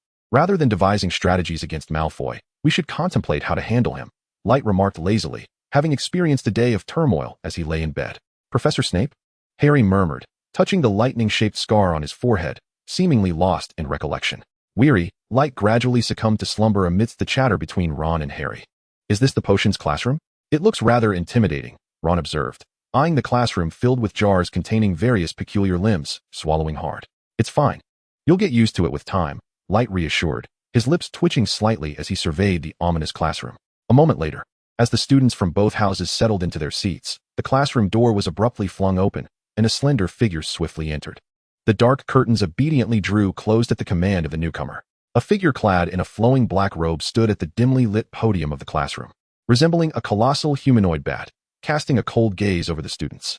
With a visage reminiscent of a villain, Severus Snape surveyed the room, picked up the attendance register, and spoke in a deep, resonant voice. I shall now commence the roll call. I expect no absentees from this list. Ron Weasley, Largus, Harry Potter. Ah, how could I forget? We have a celebrity among us. Snape seemingly mocked, observing this spectacle. Largus was struck by an inexplicable thought. I wonder if Snape deliberately reserved Harry's name for last, solely for the purpose of delivering this remark. The surrounding young witches and wizards turned their gazes toward Harry at Snape's seemingly derisive words. Draco Malfoy and his companions, had it not been for the ongoing class, might have erupted in laughter. Snape withdrew his gaze from Harry and addressed the assembled students. You are here to master the intricate art of potion making. As there shall be no foolish wand waving here, I do not expect you to believe this is magic. I shall not harbor any illusions that you comprehend the beauty of potion making. Seemingly lost in his own reverie, Snape continued with a dreamy tone. As the ingredients simmer in the cauldron, the potion gradually bubbles, and white vapors rise within, the blood coursing through the veins of the human body. That liquid of extraordinary power. Such marvelous organs can induce unparalleled ecstasy. I can teach you the art of distilling honor, how to brew glory, and even how to stave off death, provided you do not exhibit the same foolishness as the previous batch of imbeciles I taught. Now then, Potter, what occurs when the powdered daffodil bulb is combined with the juice of wormwood? After delivering his proclamation, Snape swiftly directed a question at Harry. Bewildered, Harry looked toward Largus and Ron, who returned his gaze with a blank expression. Largus raised a hand to shield Harry from Snape's piercing gaze, whispering, The draught of living death, it is a sleeping potion. What? I didn't catch that. Under Snape's intense scrutiny, Harry dared not move excessively, responding in a dry whisper. I don't know, Professor. Where should I seek the bezoar? As Snape relentlessly pressed for answers, Harry gradually lowered his head. Potter, due to your lamentable performance, 5 points will be deducted from Gryffindor. Chapter 20. Farewell, Hagrid. Without a flicker of emotion, Snape deducted the points, dismissing the incredulous expression on Harry's face, and turned away to continue his lesson. Largus, witnessing this scene, could only pretend not to see. Snape's disdain for Harry stemmed primarily from his father, and even if Largus had provided Harry with the answers in advance, it would have made no difference. Ultimately, the crux of the matter lay not in the questioning. For whether the answer was correct or not, it was all in vain. This is the entangled legacy of grievances and affections from our forebears, which has now been passed down to the next generation. Regardless of Harry's efforts, Severus Snape will always find fault. Subsequently, Snape ceased questioning and began instructing the young wizards in potion brewing. Due to a lack of preparation, Wright made numerous mistakes in potion preparation. However, Snape's attention was primarily focused on Harry. As long as the errors were not excessively conspicuous, they were largely overlooked. Snape resembled a serpent fixated on its prey, his expression impassive as he scrutinized Harry. The moment Harry faltered, Snape would unleash a torrent of scathing remarks.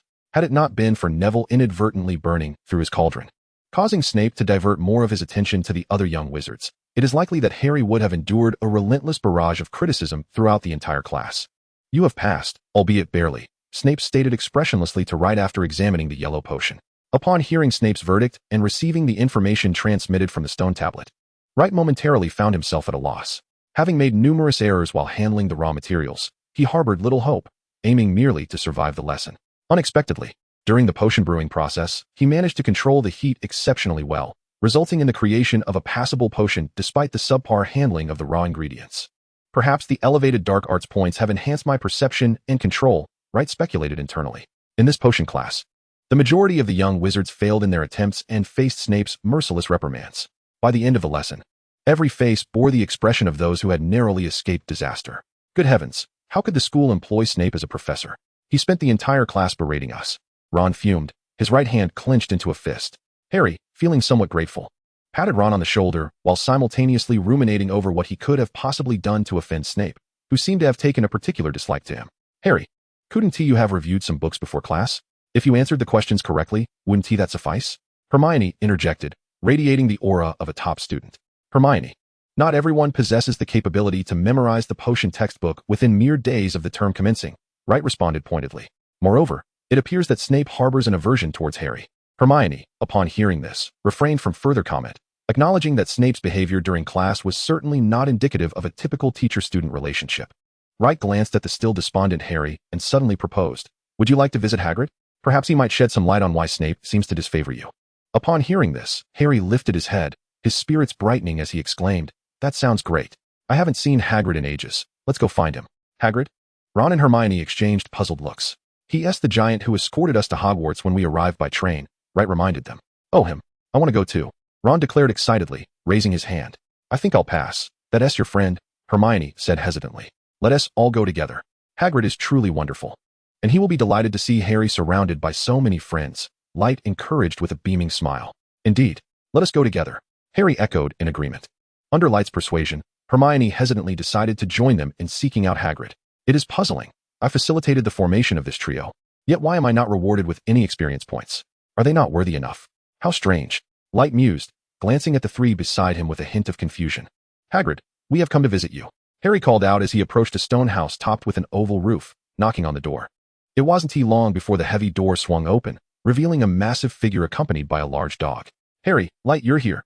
Come in quickly," Hagrid greeted them warmly, soothing the agitated dog that was restless at the sight of strangers. Following Hagrid inside, Light observed that the room was quite modest, lacking in decoration, reminiscent of a hunter's solitary abode in winter. "Make yourselves comfortable. Don't be shy," Hagrid invited as he gestured for them to take a seat, subsequently placing a platter of rock cakes on the table. "Hagrid, allow me to introduce you. This is Ron, and this is Hermione," Harry began once Hagrid had settled down. After everyone acquainted themselves, Harry and Ron initiated a discussion with Hagrid about Snape. Soon enough, Ron inquired why Snape seemed to take such pleasure in making things difficult for Harry. Hermione pretended to be disinterested but was attentively listening. "Snape? He was once a Death Eater," Hagrid said, contemplating for a moment before speaking in his gravelly voice. "Death Eater?" Harry asked, perplexed, while Ron and Hermione nearly jumped in shock. "That's not surprising. But why hasn't the Ministry apprehended him?" The ever-curious Miss Know-It-All could no longer contain her inquisitiveness. "I'm not entirely sure. It seems Dumbledore intervened on his behalf," Hagrid replied vaguely. "Light, what exactly is a Death Eater?" Harry quietly prodded Light, still confused. "They are the minions of the Dark Lord, carrying out many nefarious deeds at his behest." Before Light could respond, Hermione answered first. "Then why would Hogwarts hire such a dangerous individual as a professor?" "That's far too risky," Ron expressed his deep concern. "Don't worry, Dumbledore is here. Besides, Snape isn't a bad person. He is just not overtly good," Light defended Snape.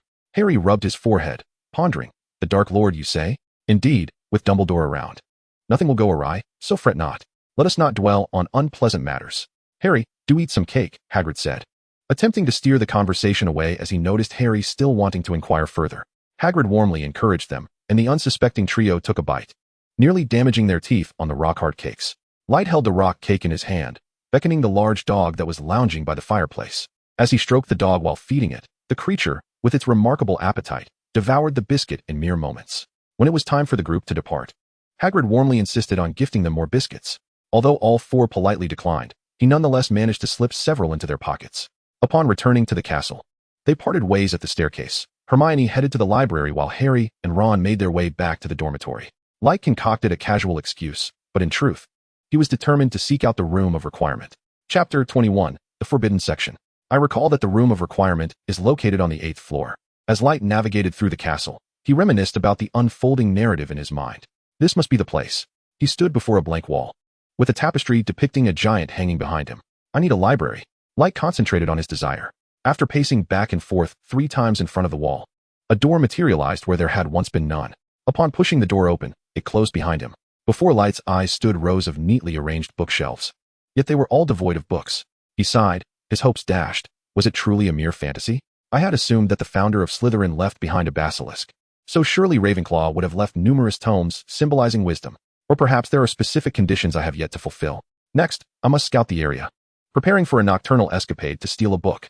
After confirming his suspicions, Light departed the Room of Requirement and headed toward the library.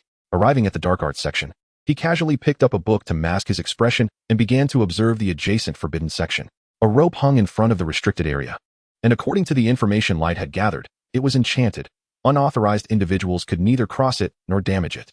If a young wizard dared to touch it, they would be rebuffed, and the front desk attendant would be notified. Light surveyed the magical barrier before him, then turned away, concealing himself in a corner to commence his experiment. Concealing his wand in his right hand, he employed a levitation charm to control an enchanted quill, guiding it upward towards the rope, where it hovered 5 or 6 meters above. He then gradually lowered it, testing the protective range of the rope. Ultimately, when the quill descended to 2 meters above the rope, it was suddenly repelled by an unseen force. Witnessing the quill float back, Light promptly cast the disillusionment charm upon himself. Just as he grasped the quill, Madame Pants, the librarian, entered the forbidden section. Initially wearing an expression of fury as she scanned the area, she then inspected the rope with confusion before leaving in a state of bewilderment. It appeared that remaining 2 meters above the rope allowed one to go unnoticed, but how could he make himself jump that high? Light began to recall the spells he was familiar with. This is troublesome, to falter against such a comical protective measure. He lingered there, pondering for an extended period, unable to conceive of a spell that would enable him to leap such a height. In the realm of wizards, the concept of a flying spell is non-existent. The threshold for flight is exceedingly high. To soar through the skies, one must either master complex incantations or possess enchanted flying apparatuses. Students capable of acquiring such devices would hardly resort to stealthy book theft. They would simply seek permission from a professor to borrow the desired texts. This defensive measure serves solely to deter idle young wizards. Contemplating this, Wright furrowed his brow. After a period of deep reflection, he murmured to himself, perhaps this could work. Subsequently, he returned to the room of requirement, declaring, I seek a place to practice magic. Upon entering, he found the once neatly arranged bookshelves transformed into a spacious, empty chamber. Along the walls stood a row of mannequins and a collection of flying discs. Wright commenced practicing the levitation charm, with a straightforward plan, to levitate himself across the room. However, this demanded a high degree of control and extensive practice. Ouch, that hurts. Ah.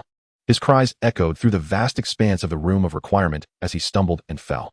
Eventually, after a series of mishaps, a weary Wright emerged from the infirmary, making his way back to the dormitory.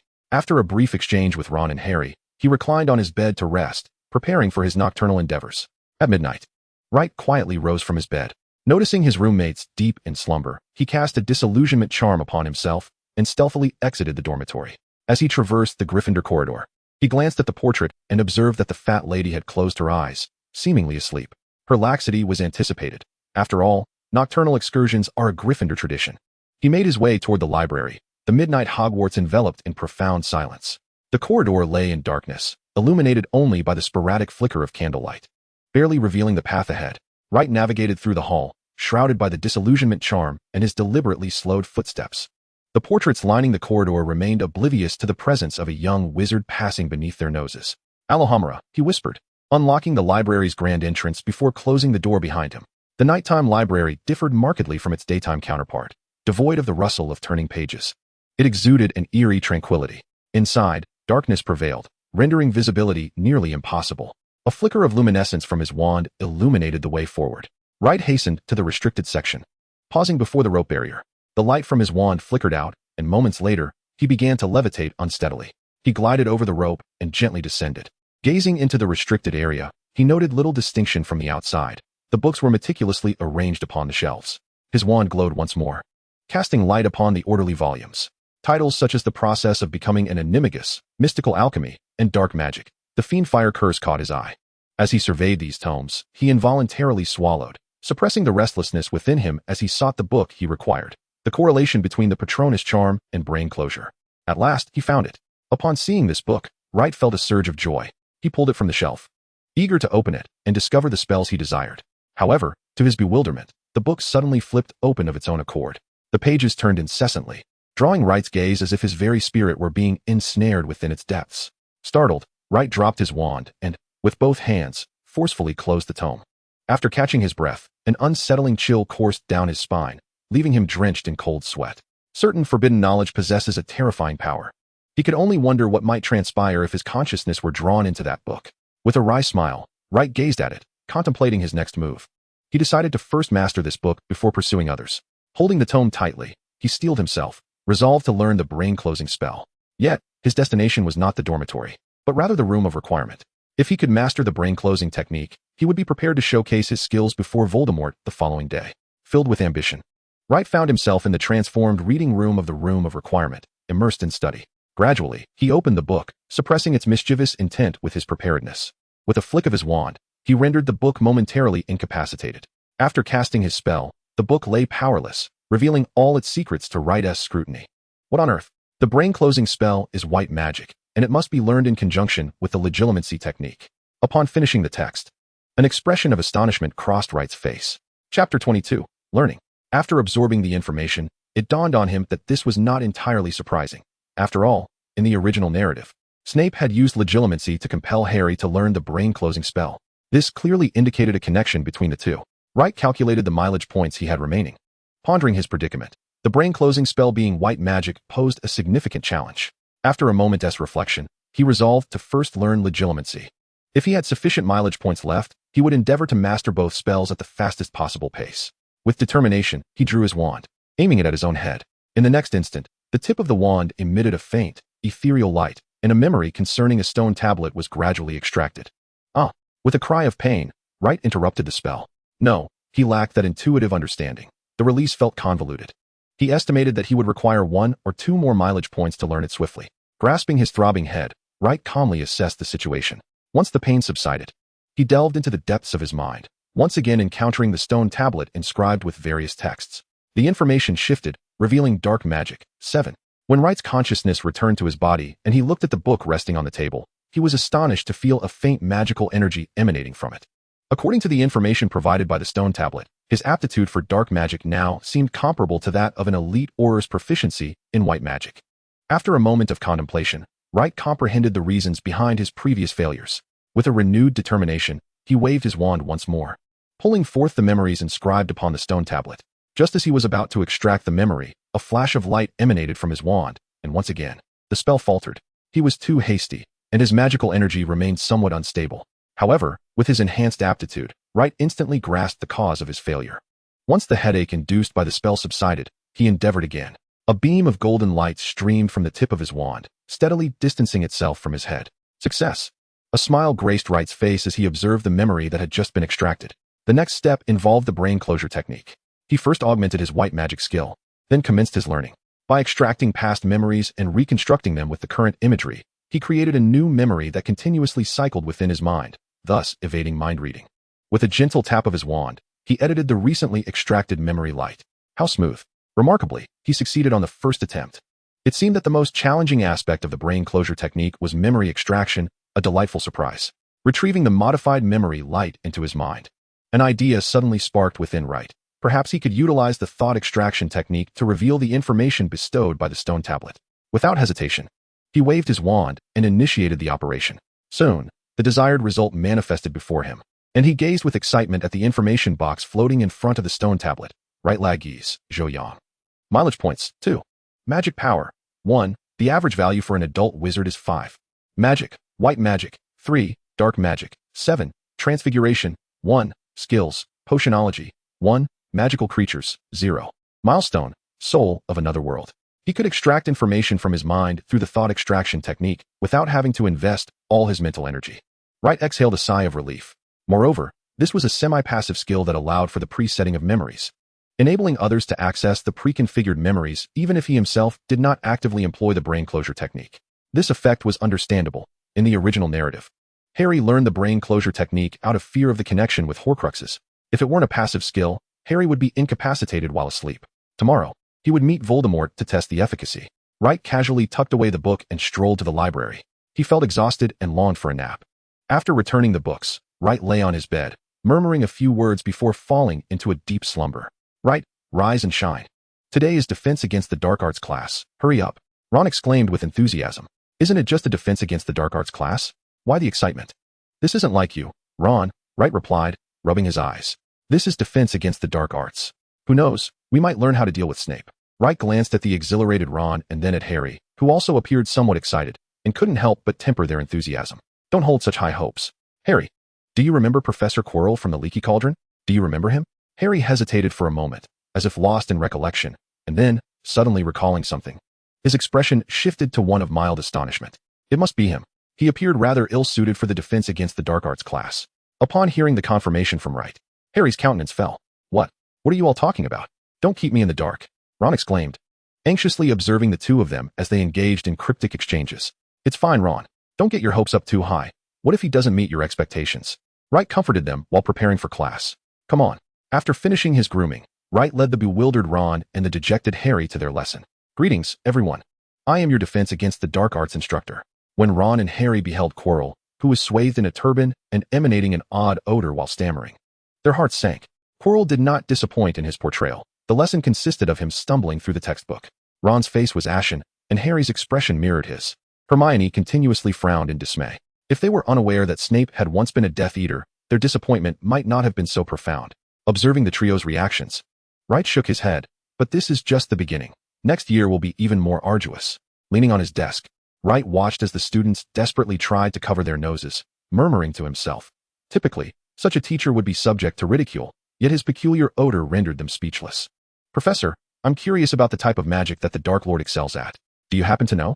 Wright abruptly interrupted Quirrell's stammering lecture. As soon as Wright's words fell, it seemed that the other young wizards were equally captivated by the topic, turning their attention to Quirrell. I don't. No. Quirrell struggled to articulate. Is that so?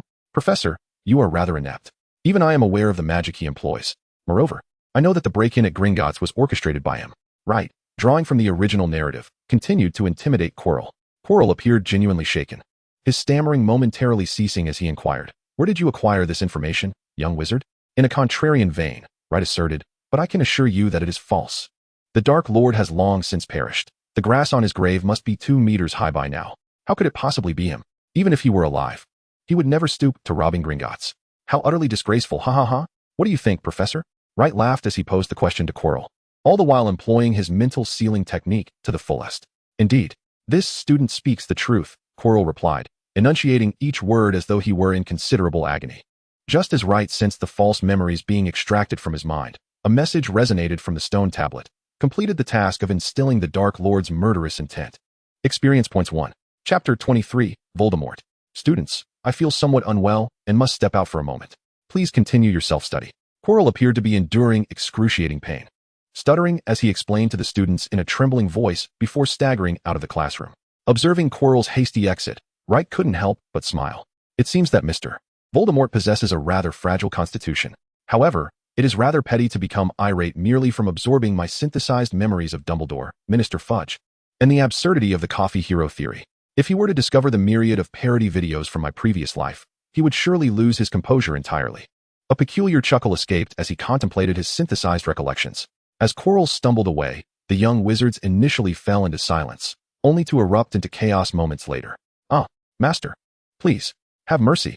Quirrell lay on the floor of his office, wailing in agony, his body convulsing uncontrollably. Just as Quirrell cried out, the tightly wrapped burlap around his head suddenly loosened, revealing a face obscured by a faint black mist, its features indistinct. "I want Fudge dead. I want Dumbledore dead. I want all who are aware of that report to perish." Reflecting on the memories absorbed, Voldemort's voice turned icy, yet his heart bristled with caution. Within those memories, Minister Fudge and Dumbledore were seated across from one another in a drawing room. The headmaster inquired, "Do you consider the British Dark Lord a hero?" Dumbledore replied coolly, "Voldemort is bold yet brutal, short-sighted and lacking wisdom.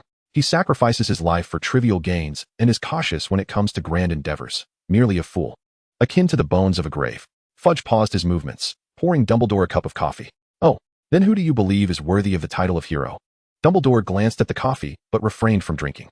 Fudge raised the cup and drank heartily, proclaiming as if addressing a nation, "The heroes of the magical world are you and I, Headmaster.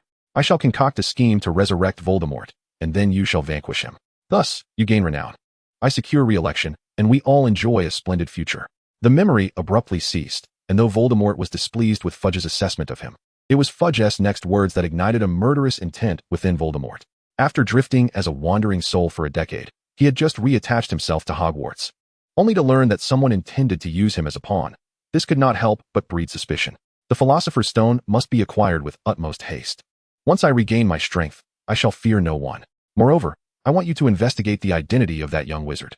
Voldemort ceased his torment and coldly commanded Quirrell in a hoarse voice. "Yes, Master. Your command is my everything." Quirrell lay prostrate on the ground, trembling as he responded to Voldemort with humble words. In the common room, for friends gathered around a round table, partaking in their midday repast. "This teacher is utterly dreadful. Not only has he imparted no knowledge, but he also left early," Hermione exclaimed, her voice filled with indignation. "Is that all you care about? His early departure, his scent, his attire, and yet you are fixated solely on his leaving," Ron remarked, holding a chicken leg, his expression one of astonishment as he gazed at Hermione. "Our defense against the dark arts class is likely doomed. What shall we do?" Harry lamented disconsolately as he ate. "Fear not. If you wish, I can teach you a delightful spell, Light casually reassured Harry. Oh yes, I would love to learn. Harry's spirits lifted instantaneously, while Hermione and Ron turned their attention to Light. Shall we all join in? Light invited. Absolutely. Hermione and Ron replied in unison. The four quickly finished their meal and hastened to an empty classroom to commence their magical studies. Reparo. After explaining the incantation to the trio, Light waved his wand. A flash of light erupted as the chair on the floor was propelled against the wall, shattering into countless pieces. Revitalized.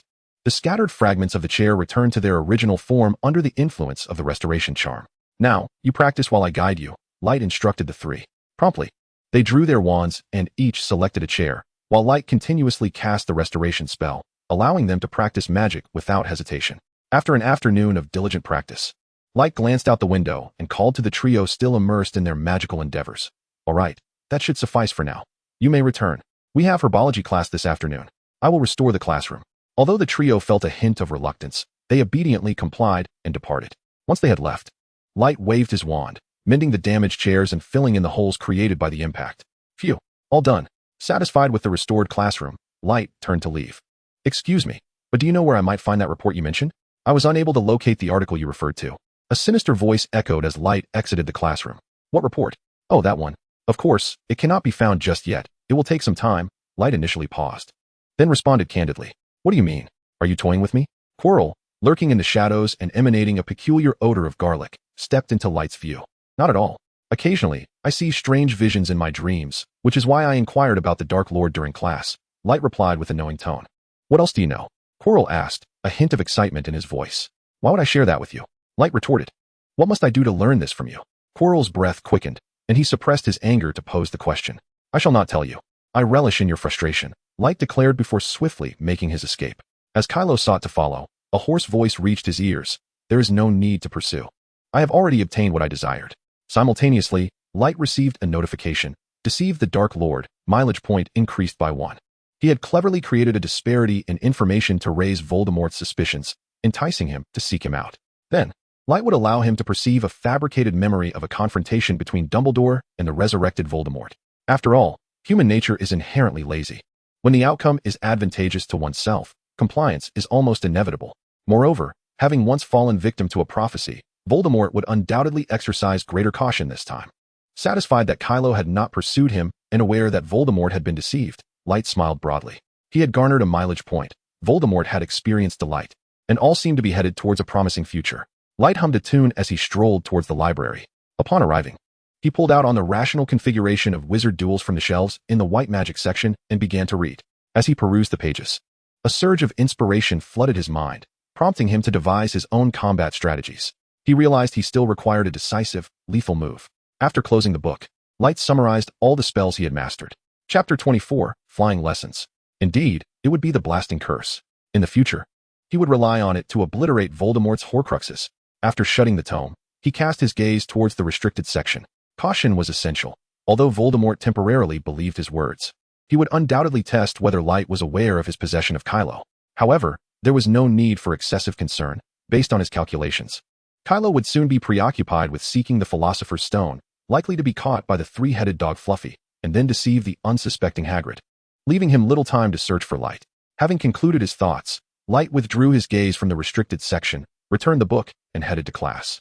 Light, why do you always appear as if you have just awakened? Ron inquired curiously, observing Light, who was drowsily eating lunch. What is the reason? I too wish to know, came the casual response from Light, who had been studying through the night. Ron did not press further, and instead began discussing the afternoon's flying lesson with Harry. Just as Harry and Ron were engrossed in their conversation, they heard Malfoy boasting loudly. I could fly before I even started school. Once, while riding my broomstick home, I nearly collided with a Muggle helicopter. Had I not reacted swiftly, I would have knocked it down.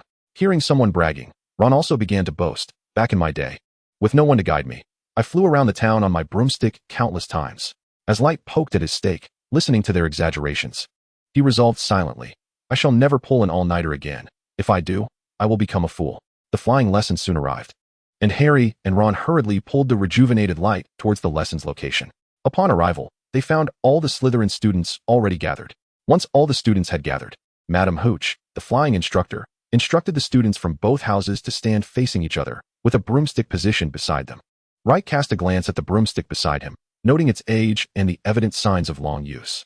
Following Madame Hooch's instructions, he extended his right hand above the broomstick after the whistle sounded, commanding, "Up." The broom rolled twice on the ground before falling still. Observing the progress of his peers, Wright noted that, apart from Harry, everyone else had failed. The boastful Malfoy struggled through several attempts before managing to succeed, albeit barely. Similarly, Ron, who had also boasted, encountered misfortune. Perhaps due to his impatience, the broom shot up abruptly at his command, striking him on the forehead. After discreetly watching his classmates, Wright made another attempt. On his third try, the broom obediently soared into his grasp. After surveying the students, Madame Hooch waited until everyone had obtained their broomsticks before beginning her flight instruction. Wait until you hear the whistle to take off. Remember to grip the broom tightly, and do not fly too high. Just leaving the ground will suffice. She instructed before signaling for the young wizards to mount their brooms. Just as Wright was about to mount his own broom, he heard a whoosh as a figure shot into the sky. Then came a terrified scream. Ah! Witnessing this scene, Wright smacked his forehead, realizing he had momentarily forgotten about the potential chaos due to his late-night studies. He quickly drew his wand. The young wizards turned to see Neville being lifted into the air by his broom and plummeting downwards, causing a frenzy among them. "Slow down," Wright commanded, pointing his wand at Neville, who was descending rapidly. An invisible force enveloped Neville, gradually reducing his speed until he came to a gentle stop just half a meter above the ground. "It's all right, Neville, lower your feet and stand up," Wright reassured the frightened Neville, who had his eyes tightly shut. "Well done. Gryffindor earns 5 points," Madame Hooch announced as she flew over, confirming that Neville was unharmed before returning to continue her guidance. "Are you all right, Neville?" Harry asked, his face etched with concern. I'm fine, Neville replied, visibly shaken. "Are you sure? Do you need to go to the infirmary?" Wright inquired with genuine care. "No, thank you." "Right," Neville replied, his voice tinged with emotion. Just as Wright was about to respond, a familiar voice interrupted. "Look at that. The way the little toad fell from the sky was absolutely hilarious. I bet he'll never dare to ride a broom again," Malfoy sneered, accompanied by his cronies, wearing expressions of delight. "That's enough, Malfoy," Harry interjected, stepping in front of Neville protectively. Malfoy seemed to be in high spirits, doubling down on his taunts. "Look at that little worm. He is on the verge of tears. I can't believe you're friends with someone like him, Potter." "Apologize to Neville. I won't allow you to mock him." Harry, suppressing his fury, retorted, "Apologize? Ridiculous. If I were to toss this into the tree, would that little worm climb up by himself or beg me to help?" Malfoy produced Neville's fallen memory ball and, after delivering his provocative remarks, soared into the air on his broomstick. "No," Neville exclaimed, his face awash with sorrow, fueled by anger. Harry ignored Hermione's pleas and pursued Malfoy. Wright, witnessing Harry's impressive aerial maneuvers on his first flight, could not help but marvel. Hermione, concerned, turned to Wright and asked, "What should we do? Should we report this to a teacher? What if Harry gets expelled?" "It's fine, I trust Harry. And Madame Hooch will likely be pleased. She has already taken notice," Wright reassured Hermione, glancing at Madame Hooch, who was approaching slowly, on his broom. Harry deftly maneuvered through the air, quickly cutting off Malfoy's path. His remarkable skills left the young wizards on the ground envious. "Damn you, Potter," Malfoy shouted through gritted teeth, then hurled the memory ball far away. Seeing this, Harry surged forward and, just as he was about to collide with the castle spire, executed a sudden stop in midair, narrowly avoiding the tower and diving towards the memory ball. "No, don't," Neville cried out in a choked voice. In the horrified gaze of the onlookers, Harry stabilized just a meter above the ground, clutching the memory ball triumphantly. "It's all right," Wright comforted the frightened group surrounding Neville. "What is going on here?"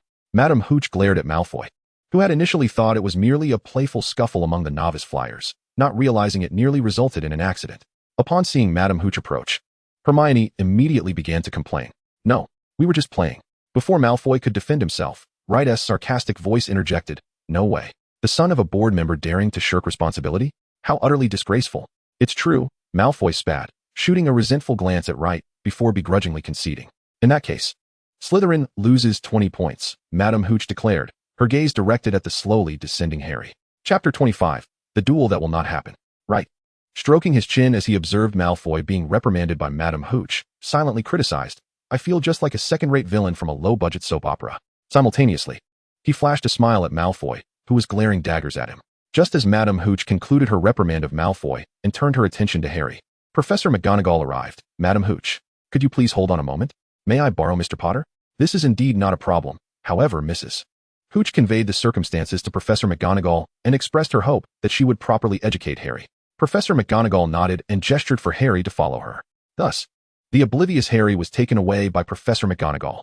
After watching Harry depart, Mrs. Hooch gathered all the young wizards and, with a serious expression, stated that due to the mischievous antics of some young wizards, they must not fly recklessly in unison.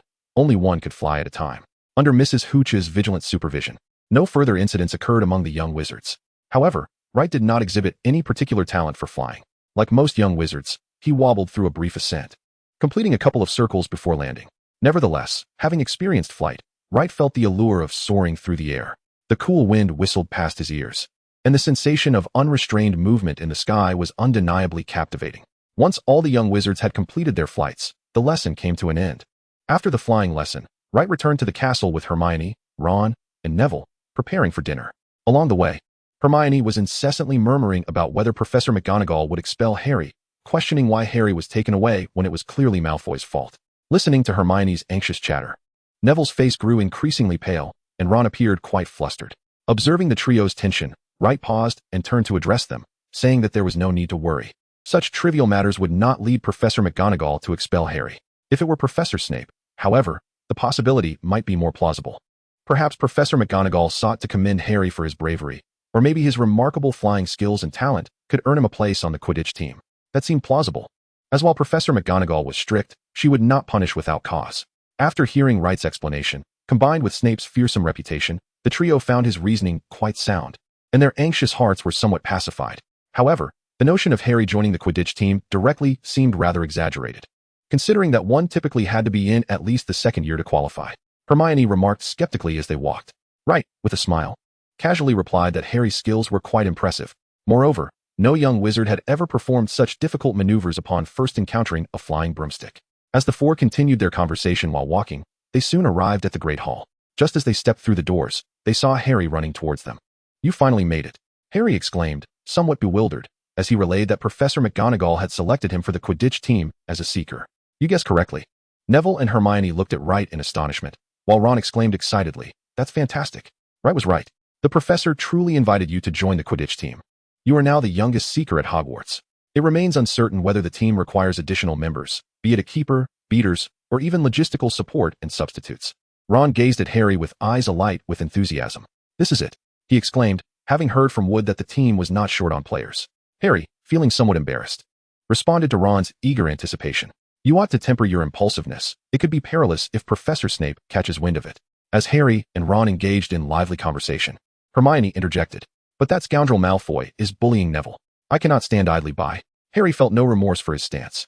"We can report him to a teacher. We need not concern ourselves with that wretch Malfoy. That won't suffice. A character like Malfoy will only escalate his bullying once he gets a taste of it," Ron retorted. Just as Hermione prepared to voice another thought, Malfoy's voice cut through the air. Light and Harry regarded Malfoy with calm indifference, while Hermione, visibly incensed, turned her gaze away from him. Neville restrained Ron, who seemed eager to boast. Upon perceiving the quartet's demeanor, Malfoy realized he had miscalculated, yet he defiantly proclaimed, "Ragbus, if you possess any courage, meet me in the trophy room tonight for a one-on-one. Not a chance. You wouldn't stand a chance against me, and I have no desire to squander my time." Ragbus regarded Malfoy as one would a fool. "Are you afraid?" Malfoy persisted with his provocations. "Learn more spells before you challenge me. I have no interest in casting spells on a child who cannot even manage magic. It would be a waste of my time. Moreover, a challenge proposed by someone adept at wrestling is rather ludicrous." Ragbus scrutinized Malfoy, then scoffed, emphasizing the word wrestling. "That was a despicable ambush on your part." Malfoy and his two cronies simultaneously drew their wands. "Are you certain you wish to employ magic here?" Ragbus inquired with a bemused expression directed at Malfoy and his companions. Malfoy, taken aback by the multitude of Gryffindor wizards waiting for dinner, found himself at a loss for words. "Very well, we accept your challenge." Just as Malfoy felt the weight of embarrassment closing in, Ron suddenly addressed him. "All right, don't regret it." Seemingly having found an escape route, Malfoy and his followers departed after issuing their threats. Ragbus raised an eyebrow as he turned to Ron. "Why did you agree to that? Do you believe you possess the skills?" "My disarming charm is impeccable. Tonight, I shall make that insufferable fellow regret his words." Ron confidently included Harry and Neville in his boast. "What? Am I expected to join as well?" Neville inquired, bewildered. "Of course. They have 3 members.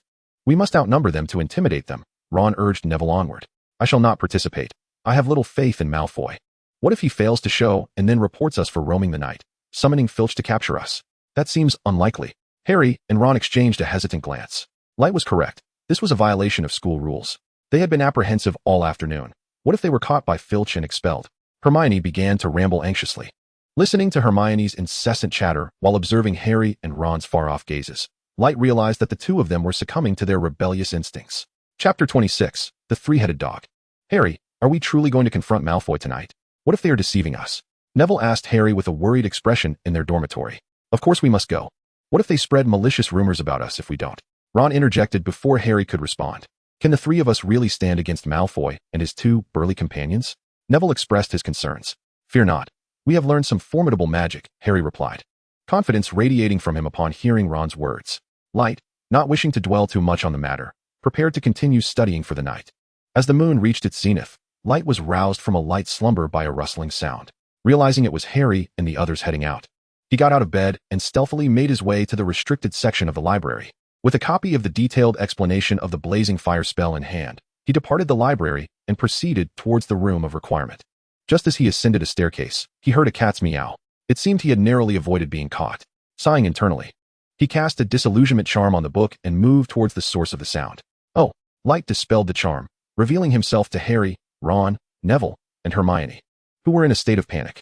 Before Light could utter a word, Harry rushed towards him. Quick, we need to go. Filch is right behind us. We must not let him catch us, Harry exclaimed, grabbing Light and pulling him into a corridor. This way, Harry, Ron called from behind a door. As Light was dragged through the door, Ron swiftly closed it and locked it. That should keep Filch out, Neville said, a sigh of relief escaping him. Indeed. But we may encounter a bit of trouble, Light replied, a look of resignation on his face. What? Before he could finish, the five of them heard a low, menacing growl. Harry and the others turned instinctively to see three enormous dog heads glaring at them, their sharp teeth bared as they emitted a series of growls. Ah! Harry and his companions froze momentarily before erupting into terrified screams. Neville, the first to enter the room, found himself face to face with the three-headed dog. As the others screamed, the beast lunged towards Neville, its gaping maw ready to bite. Instinctively closing his eyes as he faced the foul breath of the creature, Neville suddenly felt himself being pulled back by an unseen force, and then he heard a voice. Neville, fly. A jarring sound of gnashing teeth abruptly roused Ron from his stupor, prompting him to lunge at the door in a frantic attempt to unlock it. He collapsed dazed. A spell struck the center of the beast's head with precision, yet the creature merely paused momentarily before regaining its composure. Observing this, Light relentlessly cast spells, petrifying the beast's body, immobilizing its legs, and creating formidable obstacles in their path. Light continued to wield magic to control the three-headed dog. Good heavens, why won't it open? Ron exclaimed in terror. As Light contemplated unleashing a desperate measure, Hermione's voice pierced through. Alohomora. With a resounding pop, the lock was instantly undone under the spell's influence. Hurry, let's get out, Hermione urged as she flung open the door. Quick, Light, come on. The four of them called out from the doorway. Light, without turning, sprinted forward, continuing to cast spells at the three-headed dog, inching his way toward the exit. The others watched anxiously, their hearts racing, yet they dared not voice their urgency. As Light reached the threshold, he suddenly leaped back. The moment the four saw this, they swiftly closed the door. Just as it shut, they heard a cacophony of banging and growling. Light, are you okay? The four, still reeling from their narrow escape, anxiously turned their gaze to him. I'm fine. Just a bit drained of magic, Light replied, his face pale and breathless. Hearing this, their worry eased at last. Ron glanced at the door still reverberating from the impacts and, swallowing hard, muttered, Do you think that door will hold? It won't break easily. If it could, we would have been out long ago, Light explained weakly. How could the school harbor such a creature in the castle? Harry complained, still shaken. Enough of that. Professor Dumbledore warned us at the feast not to come here. We broke the rules by sneaking out at midnight, Hermione chided. Moreover, I noticed there was a trapdoor beneath the three-headed dog. It must be guarding something, and we intruded upon its territory. As Hermione's lecture subsided, Ron suddenly interjected, Light, why were you out at this hour as well? I woke up in the middle of the night and, not seeing you all, came looking for you. Light replied nonchalantly, though his pallor betrayed him. Hermione, hearing this, lost her inclination to continue admonishing him. As they prepared to part ways, Hermione sternly cautioned Harry and the others. Whatever the three-headed dog is guarding has nothing to do with us. That is the professor's responsibility. Harry, Ron, and Neville all agreed, hoping fervently that Hermione would refrain from informing Professor McGonagall about their escapade that night. I can't believe Light was right. I expected him to show up. But Malfoy turned out to be quite cunning. I must give him a good thrashing tomorrow to vent my frustration, Ron grumbled as they returned to their dormitory, exuding indignation. Light, we should heed your advice, Harry awkwardly remarked. It's all right. Tonight was quite exhilarating. The enchantment of Light had notably revived, and his voice had regained some strength. Harry and his companions shared a somewhat awkward laugh before delving into a discussion about what kind of treasure could possibly warrant the guardianship of such a ferocious beast. This treasure must have only appeared at the school this year. Otherwise, Dumbledore would not have alluded to it during the opening feast, Ron asserted with conviction. Could it be something Hagrid retrieved from Gringotts? Light chose not to engage in this conversation. Instead, after securely stowing away a detailed explanation of the fiery curse, he quietly reclined on his bed, recuperating his strength and magical energy. His magical reserves were rather depleted. The intense use of magic had drained his energy rapidly. It seemed that his magical training needed to be intensified to better gauge the consumption of his magic and determine when to allocate more points. Contemplating the intricacies of magical energy, Light succumbed to slumber amidst the discussions of Harry and his friends. In the magically transformed training room of the Room of Requirement, a thunderous explosion resonated as Light directed his wand at a dummy. The head of the dummy exploded, only to be restored by the effects of a restoration spell. Flames roared, shattering and petrifying everything in a dazzling display of lightning chains. In the ensuing time, numerous potent dark spells erupted from Light's wand. Chapter 27. The days leading up to Halloween in the Grand Hall, Harry and Ron sat at the long table, enjoying their lunch. Spotting Light, who had just finished his magical practice, they waved him over enthusiastically. Over here, Ron remarked, observing Light's visibly fatigued expression. Where have you been? You look exhausted every day. I was just startled by that three-headed dog and needed to practice my spells more, Light replied nonchalantly as he sliced into his steak. Upon hearing this, Harry and Ron instinctively recoiled, seemingly haunted by the memory of that terrifying moment. They chose not to pursue the matter further. In the days since Light had mastered the fiery curse, he had refrained from visiting the restricted section and instead devoted himself to the continuous practice of magic, relentlessly depleting his magical energy. Just as he was enjoying his meal, a notification echoed from the stone tablet. Magical energy increased by 1. Current magical energy, 2. Light paused in surprise, quickly realizing that his rigorous application of magic had indeed strengthened his reserves. With a sigh, he lamented, "This effort is so arduous. I wish I could ease up a bit and allocate some points." A glance at his meager 4 experience points only deepened his frustration. Throughout the day, Light attended classes, practicing magic whenever he had the chance. Occasionally, he would stealthily visit the restricted section at night to acquire books for study. By 7 o'clock, his aptitude for dark magic was sufficient to suppress most of the restricted texts, leaving only a few, whose ominous titles suggested their terror, unreadable. Professor Snape continued his habitual torment of Harry, leaving him disheartened after each potions class. Consequently, the trio increasingly felt that Snape was far from a benevolent character. Light offered no further explanation, for indeed, Snape did not seem to embody the qualities of a benevolent individual. Any attempt to rationalize his behavior would be futile. After a period during which Harry had endured Snape's harsh treatment, he received an anonymous gift of a Firebolt 2000 from Professor McGonagall, which ignited a wave of admiration among young witches and wizards, for it was akin to a luxury sports car in the Wizarding World. Aside from this, classes proceeded without any significant upheaval, save for the increasingly indescribable odor that surrounded Quirrell. A noxious amalgamation that made the young witches and wizards dread his lessons even more than potions class. Light pinched his nose as he observed Quirrell stammering through his lecture, remaining vigilant for any potential tests that might arise. Under Professor McGonagall's tutelage, transfiguration saw a modest enhancement, while care of magical creatures, taught by Professor Sprout, also showed slight improvements. In the midst of it all, Ron and Harry pulled him to witness a Quidditch match, during which Ron, upon witnessing Slytherin's victory, erupted in a tirade, criticizing their underhanded tactics and the goalkeeper's lack of skill. The odd expressions and contorted movements of Ron almost led Light to believe he was on the verge of a transformation. Light's magical attributes were as follows. Magic. 2. The typical adult wizard possesses a magic level of 5, milestone points. 4. White magic. 3. Transfiguration. 2. Dark magic. 7. Skills. Potions. 2. Care of magical creatures. 1. As he contemplated the information extracted from the memory charm, he quietly assessed his standing, realizing that aside from his proficiency in dark magic, he was roughly at a 5th-year level, albeit with an additional 2 points in white magic. After a lengthy contemplation, Light dismissed the data before him and resumed his enjoyment of the pizza, inwardly praising the culinary skills of the first head of Hufflepuff House, whose house elves were undeniably remarkable in their craft. Just as he was savoring his meal, he overheard Harry and Ron discussing Halloween. Upon closer listening, he realized that the entire hall was abuzz with conversation about the upcoming Halloween feast. Light, munching on his pizza, marveled at how swiftly time passed. Suddenly, a thought struck him. He recalled that a troll was known to appear in the girls' restroom during Halloween. Could it be that Quirrell, in his own troubles, was preparing to manage a troll's entry into Hogwarts? What a diligent worker he was, attempting to bring a troll into the castle without causing harm, all while instructing the four houses and ultimately serving Voldemort. Light, having experienced the life of a corporate drone, empathized with Quirrell's industriousness. Perhaps he could encounter the troll himself, as a means of testing his own abilities. As he chewed on his pizza, he resolved within himself to pursue this challenge.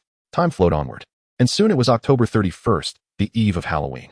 As the dawn broke, Light awoke to the sweet aroma of roasted pumpkin wafting through the air. Countless specters danced about, adorning the castle in preparation for the impending Halloween festivities. Walking through the corridors, one could feel the palpable spirit of celebration enveloping the surroundings. Various eccentric Halloween decorations, alongside intricately carved pumpkins of all sizes, were strategically placed throughout the castle, their flickering candles awaiting the night's illumination. The mischievous Peeves seemed invigorated by the festive atmosphere, becoming even more animated. The castle resonated with the shrieks of little witches and the hearty laughter of Peeves. Light gazed in wonder at the decorations and the fluttering phantoms, feeling a delightful novelty. Amidst the collective anticipation, the afternoon swiftly arrived. After a day of lessons, the young witches and wizards, brimming with excitement, welcomed the night.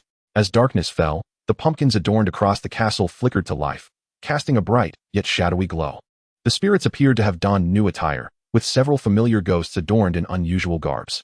Following the crowd, Light entered the great hall, where 4 long tables were set with glowing jack-o'-lanterns, and the ceiling, resembling a starlit sky, now displayed a full moon. Countless luminescent pumpkins floated in the air, while candy-crafted bats flitted through, accompanied by a chorus of whispering ghosts. Once everyone was seated, reminiscent of the opening feast, Dumbledore clapped his hands.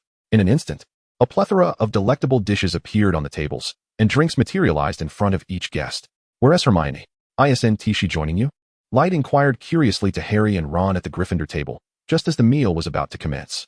"Ah, well," Ron stammered awkwardly, unable to articulate his thoughts. Unable to bear the silence, Harry interjected, recounting Ron's earlier indiscretion of speaking ill of Hermione at lunch, which she had overheard. "She's always like this." "I was merely stating the facts," Ron replied in a fluster. "What a predicament. I should have been more cautious. I didn't anticipate you two would be at odds."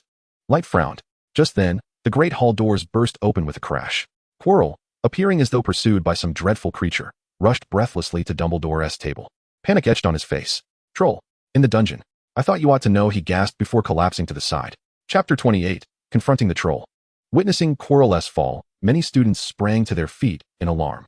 Those who were unaware of the situation began to panic as well. Seeing this, Dumbledore rose and raised his wand, which emitted a brilliant light, causing fireworks to explode above in the hall, capturing the attention of all the students. Then, with his wand pointed to his throat, a resounding voice echoed through the hall. "Heads of houses, escort your students back to their dormitories. No one is to wander until further notice." The panicked students, as if emboldened by a newfound resolve, returned to their respective common rooms under the leadership of their prefect. "Light, where are you going? Aren't you returning?" Harry asked, perplexed by Light's hesitance. "You all go on ahead. I'll wait a moment," Light replied, casting a glance at Harry and Ron. "Are you going to find Hermione?" Ron inquired, gnashing his teeth. "No, I intend to confront the troll and test my strength," Light declared, prompting incredulous expressions from Harry and Ron. "Honestly, no one would believe that. I assure you it's true." Light shrugged helplessly at their disbelief. "I'll go too. It was my fault that she hid," Ron resolutely declared, fixing his gaze upon Light. "Then I shall join as well. I cannot let you both risk danger alone." Harry added, "Very well. If you wish to come along, so be it," Light replied nonchalantly.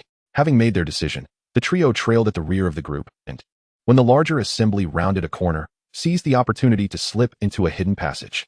"Where shall we search for Hermione?" Harry inquired as they emerged from their concealment. "I have no idea," Ron responded, his expression blank. "Where do you think a girl would hide if she were being bullied, aside from the dormitory?" "The bathroom." Before Harry could ponder further, Ron interjected. Harry looked at Ron in astonishment, his expression reflecting disbelief that Ron was aware of such things. "No, my sister Ginny does that." Ron seemed to interpret Harry's look and began to explain. "Then let us proceed," Light interjected. As the three reached a corner near the girls' restroom, they were suddenly assaulted by a foul stench. Light tugged at Harry and Ron, and they immediately understood that the troll was ahead, concealed around the corner. They peered out to find a troll standing at the entrance of the restroom, its back turned to them. "I will distract the troll. You two go find Hermione," Light instructed the pair. "But," Harry began, only to be interrupted. "No time. The troll is about to enter the bathroom. You must go in and look for Hermione. If she is not there, immediately seek out the professors," Light urged, stepping out from behind the corner. "Hey, over here. Look at me," Light shouted to the troll. amplifying his voice with a sonorous charm as he raised his wand to his throat. The troll halted its advance towards the restroom, turning to face the source of the sound. Seizing the moment, Light cast a spell that sent the troll sprawling to the ground before he turned to flee. The troll, momentarily dazed by the magic, soon regained its senses and, spotting a small ant escaping, gave chase. Once Light had lured the troll away from the corner, he calculated the distance and swiftly turned, casting a slick charm on the ground where the troll was barreling towards him. With a resounding crash, the troll's immense form slipped on the enchanted surface, crashing down with a thunderous noise. A beam of light shot forth from Light's wand, striking the struggling troll on the ground. The colossal creature's massive club was sent flying, hurtling towards Right, while the boulder spell enhanced the stick's force, crashing down upon the giant's head. A sharp, resonant sound echoed, akin to the thud of striking a ripe melon. Just as Right believed the ordeal had concluded and prepared to stow away his wand, he beheld the giant rising from the now stable ground, its head continuously bleeding, and its expression contorted in agony. With its right hand, it seized the club, fixating its gaze upon the diminutive figure before it. At this moment, Right took in the sight of the towering beast, standing at 4 meters, its skin resembling dull, lifeless rock. Its vast, cumbersome body appeared as a mound of colossal mud, crowned by a comically small head, streaming with blood. With a thunderous roar, the giant lifted its enormous wooden club and swung it down toward Right. A brilliant flash of light struck precisely at the descending club, causing it to explode instantly.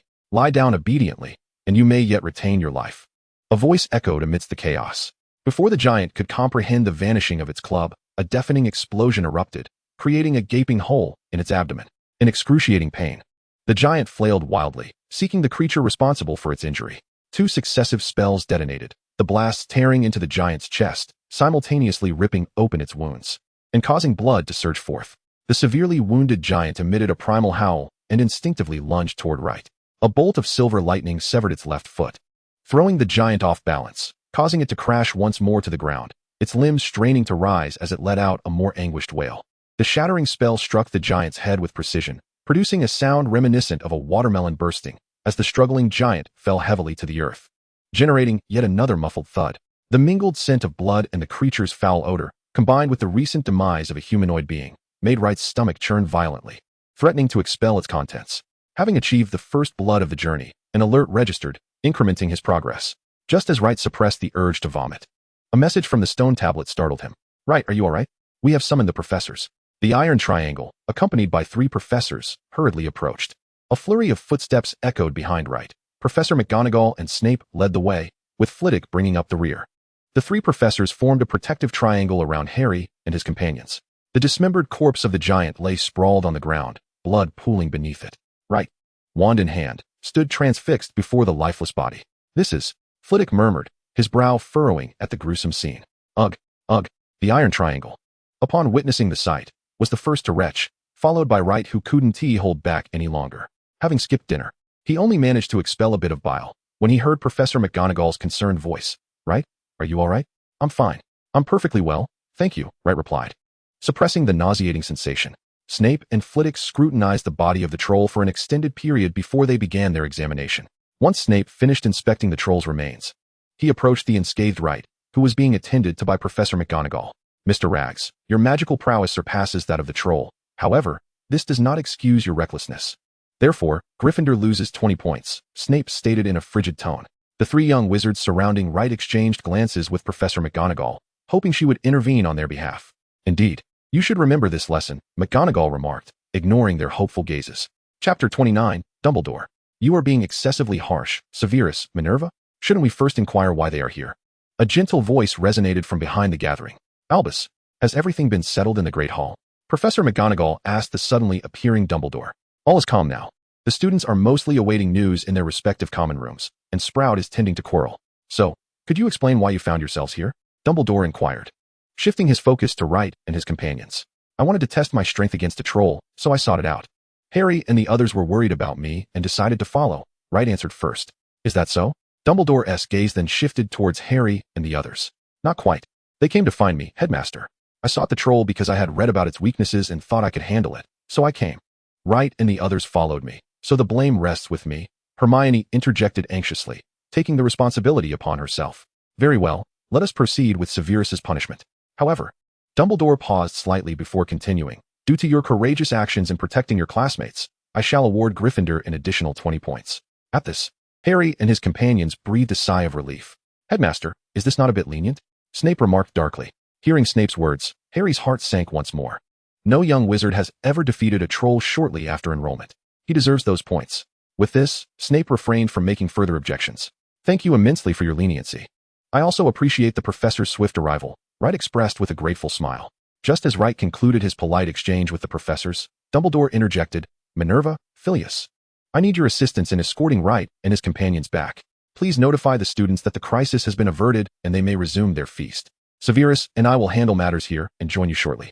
Upon receiving Dumbledore's instructions, McGonagall and Flitwick led Wright and the others back to the Great Hall. What is your perspective, Severus? With a casual wave of his hand, Dumbledore seemed to reverse time as the blood on the ground returned to the formidable giant. An exceptionally skilled wizard, his magical prowess was undeniably impressive, yet his precision left much to be desired, likely due to limited experience with living adversaries. Snape observed the giant's restored form and remarked, What makes you consider him so proficient? Dumbledore appeared intrigued. The wizard's first strike had dismantled his opponent's weapon. The second aimed at the lower right abdomen of the giant, presumably intended to incapacitate its mobility, but alas, it went astray. Although the third and fourth strikes inflicted significant damage, they seemed aimed at the head but missed their target. The fifth and sixth strikes, however, were executed flawlessly, resulting in the giant's demise. The strategy of disarming, crippling mobility, and delivering a fatal blow proved effective against any adversary, undeniably commendable. Dumbledore concurred with Snape's assessment, noting the wizard's composure and decisiveness. Upon realizing he could not subdue the giant, he resorted to lethal measures. You are correct. Perhaps I should speak with him, Snape continued, standing on the somewhat slippery ground. Do you require the giant's body? If so, I can deliver it to your office. Indeed, I need it for potion making, Snape replied. Upon hearing this, Dumbledore waved his hand once more, causing the giant's body to vanish instantly.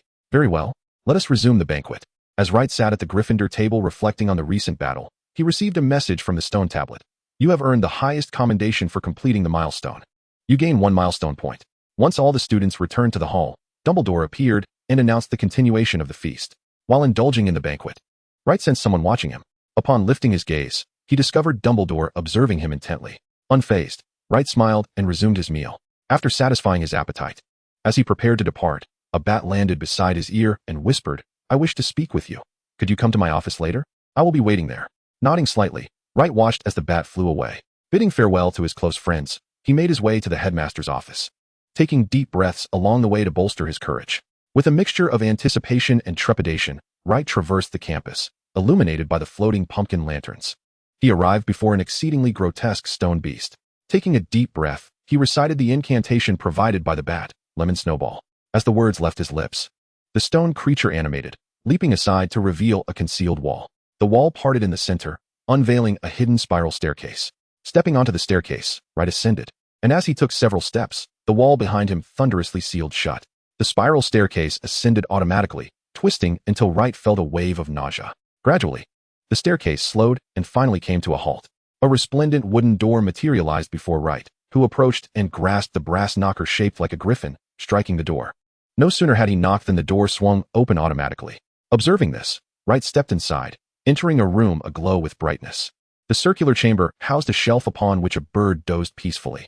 The walls were adorned with portraits of all the former headmasters of Hogwarts, each inscribed with the name and tenure of the respective headmaster at the bottom. As he surveyed the surroundings, his attention was drawn to a wide, hollow basin intricately etched with complex patterns, resembling an extravagant wash basin. In this deserted room, Wright softly called out to the headmaster, but received no reply. Undeterred, he ventured further into the room, contemplating the large table situated in the center where he could wait. A mirror stood beside the table, and as he approached, he cast a fleeting glance at it. The mirror was imposing, reaching up to the ceiling, framed in opulent gold, supported by claw-like stands at the base. With the inscription, Aristreru I to be Kafir Aiden was the mirror of Arist. In that instant, Wright recognized the significance of the mirror, hesitating momentarily before moving forward. Apologies. There is more to tonight than I anticipated. Thank you for your patience. A gentle voice resonated within the room. Wright turned to see an elderly man with a white beard seated at the grand table, who began to elucidate the situation to him. Chapter 30, The Conversation. Wright observed Dumbledore's sudden appearance in the office, a flicker of confusion crossing his mind. Was it a disillusionment, charm, or apparition? I utilized a smidgen of privilege to avoid tardiness. Dumbledore seemed to perceive Wright's puzzlement, raising his right hand, fingers positioned to reveal a slight gap, he remarked, "Professor, how did you know what I was thinking?" Wright exerted his mental defenses, crafting false memories to shield his thoughts. "I believe any wizard would be perplexed by the sudden appearance of another," Dumbledore replied, not directly addressing the inquiry. "Indeed, you never fail to impress, Professor." Wright feigned admiration while inwardly grappling with his thoughts. What privilege allows one to appear at will? "Come, have a seat. There's no need to stand." Dumbledore gestured for Wright to sit, commencing to extract various sweets from a drawer and placing them upon the table. "Would you care for some cockroach clusters?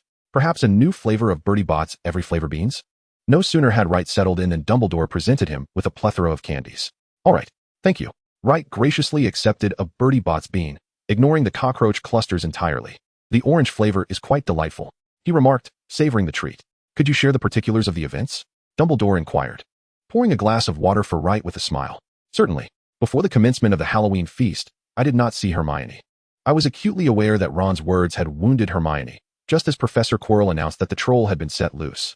I felt an urge to confront the troll, and Harry and his companions assumed I was seeking Hermione, so they accompanied me. Ron remarked that girls often retreat to the restroom when distressed, which prompted me to find Hermione first before confronting the troll. To my surprise, I stumbled upon her right away." Layton recounted the events of the evening without reservation, for all was substantiated by reason. "The only concern was whether my extensive knowledge of lethal dark magic would lead to my being branded as the heir of the Dark Lord and subsequently imprisoned in Azkaban. During the ensuing battle, I was aware that Professor Snape held you in high regard. Calm and decisive, though perhaps lacking in precision with spells. I concurred with his assessment. Indeed, you are quite remarkable." After receiving praise from Dumbledore, Layton felt somewhat uneasy. Under the circumstances, one might suspect he was being summoned to serve as a savior for Harry. The subsequent conversation grew increasingly relaxed, devoid of probing, resembling a casual exchange between elder and youth. However, Layton remained vigilant, for this elder was none other than the most formidable figure in the wizarding world, who had orchestrated the schemes of two formidable individuals. As anticipated, during the ensuing idle chatter, Dumbledore mentioned the orphanage. Layton understood what he was probing for, but feigned ignorance. "Professor, are you familiar with the orphanage? The people there are quite amiable, especially Mrs. Catterwall. She is the kindest soul there." Dumbledore responded, "I recall a student from Hogwarts who grew up there, though he was not as distinguished as you in his first year. Perhaps my lack of attention led him down a different path." Dumbledore sighed gently, reminiscent of an ordinary elder reflecting on the past. Layton offered an awkward smile, internally murmuring, "Had I not known that this predecessor was Voldemort, I might have nearly believed your words of regret. During your time at the orphanage, did you encounter anything peculiar?" Dumbledore probed once more, but upon failing to elicit further information, he shifted the subject. After a brief continuation of their conversation, Dumbledore excused himself, glancing at the time, and cheerfully remarked to Layton, "Child, it is getting late. We must return." Layton smiled as he bid farewell to Dumbledore and rose to leave. Seated at the table, Dumbledore drummed his fingers thoughtfully, watching Layton's retreating figure with an inscrutable expression. It seemed his gaze deepened, as if lost in contemplation. Having navigated this encounter, Layton resolved to exercise caution in the future, so as not to expose any vulnerabilities to the venerable Dumbledore. On his way back to the dormitory, Layton discerned a disquieting atmosphere. Too dark, too silent. This was not the usual ambience. Maintaining his composure, he walked steadily, his right hand poised to draw his wand, ready to unleash a thunderous explosion. "Welcome, our hero of Gryffindor," echoed the enthusiastic voices. The dark lounge suddenly illuminated, startling Light to the brink of unleashing his powers. Subsequently, dozens of young wizards surged forth, buoyed by the cheers of Harry and Ron, lifting Light high into the air. "Cheers for our Gryffindor hero," exclaimed the Weasley twins in unison. "Hero, hero," the young wizards shouted as they tossed Light back and forth. After the exuberance waned, a disoriented Light, unable to find his bearings, learned from Harry's explanation what had transpired when old Dumbledore had summoned him for a chat. The Gryffindor youngsters, under Ron's enthusiastic promotion, were aware that Light had bravely confronted a troll and vanquished it. Had it not been for Light's triumph over the troll, the Halloween feast would have been impossible, and a ruined Halloween would have left a lifelong regret. Through Ron's relentless promotion, this amusing narrative spread throughout Gryffindor, elevating Light to the status of a hero. They even organized a welcome party in his honor. The exuberant young wizards continued their revelry, seemingly seeking to expel the fear that had suddenly dispersed. It was not until the late hours of the night that the head boy began to usher everyone back to their quarters, allowing the young wizards to finally settle down and return to their respective rooms. As one of the protagonists in this affair, Light was besieged by numerous curious young wizards, recounting how he had slain the troll multiple times. Once the welcome party concluded, Light, along with Harry and the others, returned to their room. utterly exhausted and soon succumbed to slumber. So sleepy, so tired, I long to sleep. Light rubbed his aching eyes and slowly arose from bed, rousing his companions to prepare for class. During Professor McGonagall's lesson, he was singled out, not for praise, but rather for reprimand, admonishing him that in such situations, he ought to consult the professors first rather than act impulsively. Light readily acknowledged this, stating that it was merely luck that had allowed him to defeat the troll, advising ordinary wizards not to emulate him. Seeing Light's understanding, Professor McGonagall refrained from further pursuit and commenced her lecture. After class, as Light and his companions walked along the corridor, acquaintances greeted them, for the tale of Light's victory over the troll had spread overnight, becoming widely known and increasingly embellished. This resulted in Light being the subject of hushed whispers wherever he went, even in the library, prompting Madame Pants to request his departure. Chapter 31. The Quidditch match. It seemed no one was discussing the troll anymore. Ron lamented, feeling somewhat overlooked. Isn't it normal for rumors to die down after a few days? Light replied, at ease, continuing to poke his sausage with his fork. The impending Quidditch selection match had captured everyone's attention. By the way, have you noticed? Snape is limping. It seems he is injured, Ron said, a mysterious look crossing his face as he pondered. What does his injury have to do with us? Harry replied disdainfully. Light mused quietly. He must have been bitten by the three-headed dog when he was checking on the Philosopher's Stone, startled by Quirrell. Indeed, it matters not. Today, shall we attend the Quidditch tryouts? Ron inquired, gnawing on a chicken leg. I shall not go. You may proceed, replied Wright, swiftly finishing his meal before bidding farewell and departing from the table. The room of requirement had transformed into a magical training ground, fragmented and chaotic. Magic brushed past as flying discs soared through the air. Alas, the accuracy of the moving targets must be further refined. Wright gasped as he observed the targets being shattered repeatedly. Regrettably, the blasting curse was not something to be practiced lightly. It was a formidable dark magic capable of destroying Voldemort's Horcruxes. Stopping his practice, Wright let out a sigh of disappointment. Time flew by, and November arrived. England was on the brink of winter, the weather turning cold. The Hogwarts House Cup was approaching, and as Wright, Harry, Ron, and Hermione walked towards the Great Hall, Ron nudged Harry. The Quidditch match is about to begin. Do you have confidence? Gryffindor is counting on you. I still feel somewhat anxious, Harry replied with a forced smile. As the seeker for Gryffindor, a pivotal member of the team, Harry did not feel as relaxed as he pretended. Rather, he was exceedingly nervous. I found you a book, Quidditch for the Misguided. It may prove beneficial, Hermione said, handing the book to Harry. Is that so? I wonder what it contains. Harry asked with a strained grin. It discusses 700 violations of Quidditch rules. You must be cautious. If necessary, you can. Hermione's words trailed off. Yet Harry understood her implication. All right, I shall, he replied, managing a reluctant smile. Do not fret, Harry. You must know that you are the strongest seeker. You are the ace who can lead Gryffindor to victory. Wright encouraged him confidently, knowing well that Harry would indeed guide Gryffindor to countless triumphs. As Wright endeavored to bolster Harry's spirits, the group unwittingly arrived at the Great Hall, just as they prepared to commence their lunch. The derisive voice of Malfoy echoed from the Slytherin table, mocking Gryffindor for being defeated year after year. Initially, Ron paid little heed, but as the taunts continued, his anger swelled. Harry and Hermione struggled to restrain Ron, preventing him from confronting Malfoy. Noticing Harry's presence in the Great Hall, Malfoy shifted his tone, claiming that Gryffindor believed merely selecting a novice could alter their fortunes. Listening to Malfoy's arrogant proclamations, not only Ron struggled to contain himself. Gryffindor's wizards could no longer hold back, rising in uproar. The Slytherins stood as well, and tensions mounted between the two houses. Sit down. What do you intend to accomplish? Snape's cold voice quelled the brewing conflict. With anticipation in the air, the Quidditch match commenced as scheduled. The gates of the arena swung open, and players from both houses soared out on their broomsticks, eliciting cheers from the audience.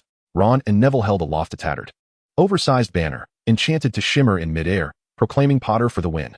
Light, who had been coaxed into watching the match, gazed with exasperation at the impending game. Observing a throng of individuals soaring through the air, he found it quite challenging to appreciate the sport of Quidditch. Moreover, with their astonishing speed, did the denizens of the Wizarding World possess the eyesight of seasoned aviators? How could they discern anything? Listening to the commentator Jordan's exaggerated narration, Light's expression was a tapestry of emotions as he scrutinized the players darting about the field, their movements far from the fervor described by the announcer. His gaze drifted, inadvertently landing upon Professor Snape in the audience, who appeared vacant and stiff. Raising his right hand, Light prodded Hermione, saying, Hermione, keep a close watch on Harry's condition and the surrounding circumstances. I harbor a foreboding feeling. What do you mean? Asked Hermione, her face etched with confusion. It's nothing. Just a slight. Before Light could finish his sentence, gasps erupted around them, prompting him and Hermione to look up. Harry was twisting and turning erratically in midair, his broom behaving like an untamed stallion intent on unseating him. Impossible. Someone must be casting a spell. Hermione sprang to her feet, initially casting a puzzled glance at Light. Before seemingly arriving at a conclusion, she scanned the audience and, as if having discovered something, dashed away. Light followed her with his gaze, witnessing her rush toward Quirrell, who was in the midst of incanting a spell, colliding with him and causing him to topple, seemingly hitting the back of his head in the process. Then, she stealthily crouched near Snape, igniting his dark robes before slipping away unnoticed. No wonder you're taking the fall for this. What a coincidence. If I weren't privy to what was to come, I might have believed you were not a good person. Light redirected his attention to the match. Once Harry's broom steadied, he suddenly dove toward the ground, halting abruptly and producing the golden snitch from his mouth. Voldemort has already harbored suspicions about me. If I were to show myself again, he might very well take action against me. I am still so weak, Light pondered as he listened to the audience's cheers. After the match concluded, Light and Hermione gathered Ron and found Harry, who was preparing to celebrate with the team. The four of them quietly nestled in an abandoned classroom, encircled by a flickering flame that dispelled the surrounding chill.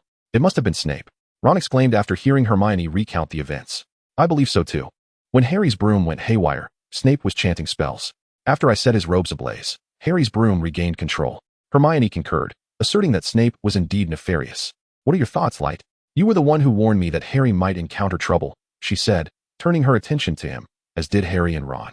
I don't think Snape is involved, as it would be unnecessary. With his capabilities, he could easily administer a potion to Harry without resorting to such measures, Light clarified. Chapter 32, Before Christmas. Perhaps he simply doesn't want me to steal the spotlight, Harry hesitantly suggested. Light, why do you persist in believing that Snape is innocent? Hermione inquired. Her brow furrowed. I just feel, I can sense he is not a bad person, Light replied, his explanation rather dry. Is that so? Harry and the others expressed their skepticism in unison. Light could not help but sigh, choosing not to further defend Snape, unable to reveal the entire truth to them. He felt powerless to alleviate the complex feelings Snape harbored towards Harry. Thus, it remained an enigma. Perhaps it was best for the parties involved to resolve it themselves. Noticing Light's silence, the trio decided not to press the matter further. Maybe we could ask Hagrid. He might know something, Hermione suggested. Yes. We could inquire about what the three-headed dog is guarding. Harry's eyes sparkled with enthusiasm. You all go ahead. I have something to attend to, Light said apologetically. After bidding farewell to the trio at the classroom door, Light was on his way to the library when he heard a haunting voice call his name. Light Largus. Upon hearing this, his body stiffened, and he thought to himself, as expected, here it comes. He engaged his mental shielding technique, contemplating whether to draw his wand in preparation for an attack. Ultimately, he chose to forego that option. Turning around, he wore a smile. Professor, do you require something? Quirrell approached slowly, a smile on his face. Mr. Largus, I would like to ask you if you are familiar with the three-headed dog? What three-headed dog? Light feigned ignorance while his mental shielding technique worked overtime, sensing a force probing into the fabricated memories he had created. You don't know? I thought you might, Quirrell replied, seemingly unfazed. Well, never mind then. My apologies for the intrusion. With that, Quirrell turned and walked away. Watching Quirrell retreat, Light exhaled deeply. It seemed he had hit a dead end and sought guidance from him. Fortunately, he had directed him towards Hagrid, and thankfully, he had not drawn Quirrell's attention earlier. Otherwise, navigating this challenge would be arduous. It was quite troublesome. Now he found himself caught between a rock and a hard place, unable to discern Voldemort's true strength and hesitant to make any reckless moves. Seeking Dumbledore's counsel was equally daunting. How vexing. Light shook his head, continuing his journey to the library. Upon arriving, he was surprised to see Harry and the others had also made their way to the library. What brings you here? Light asked as he perused a book. Light, do you know about Nicholas Flamel? Harry approached him eagerly, whispering. I do not. Light pondered momentarily before deciding to remain silent. Is that so? Harry replied, slightly disappointed, as he recounted the information he had gathered from Hagrid. The three-headed dog is named Fluffy, and Dumbledore has assigned it to guard the Philosopher's Stone. So, you suspect Snape intends to steal the Philosopher's Stone, Light concluded based on Harry's revelations. Indeed. I saw him limping earlier. He must have been bitten while attempting to steal it, Ron chimed in. Then why come to the library? You could just go directly to Dumbledore.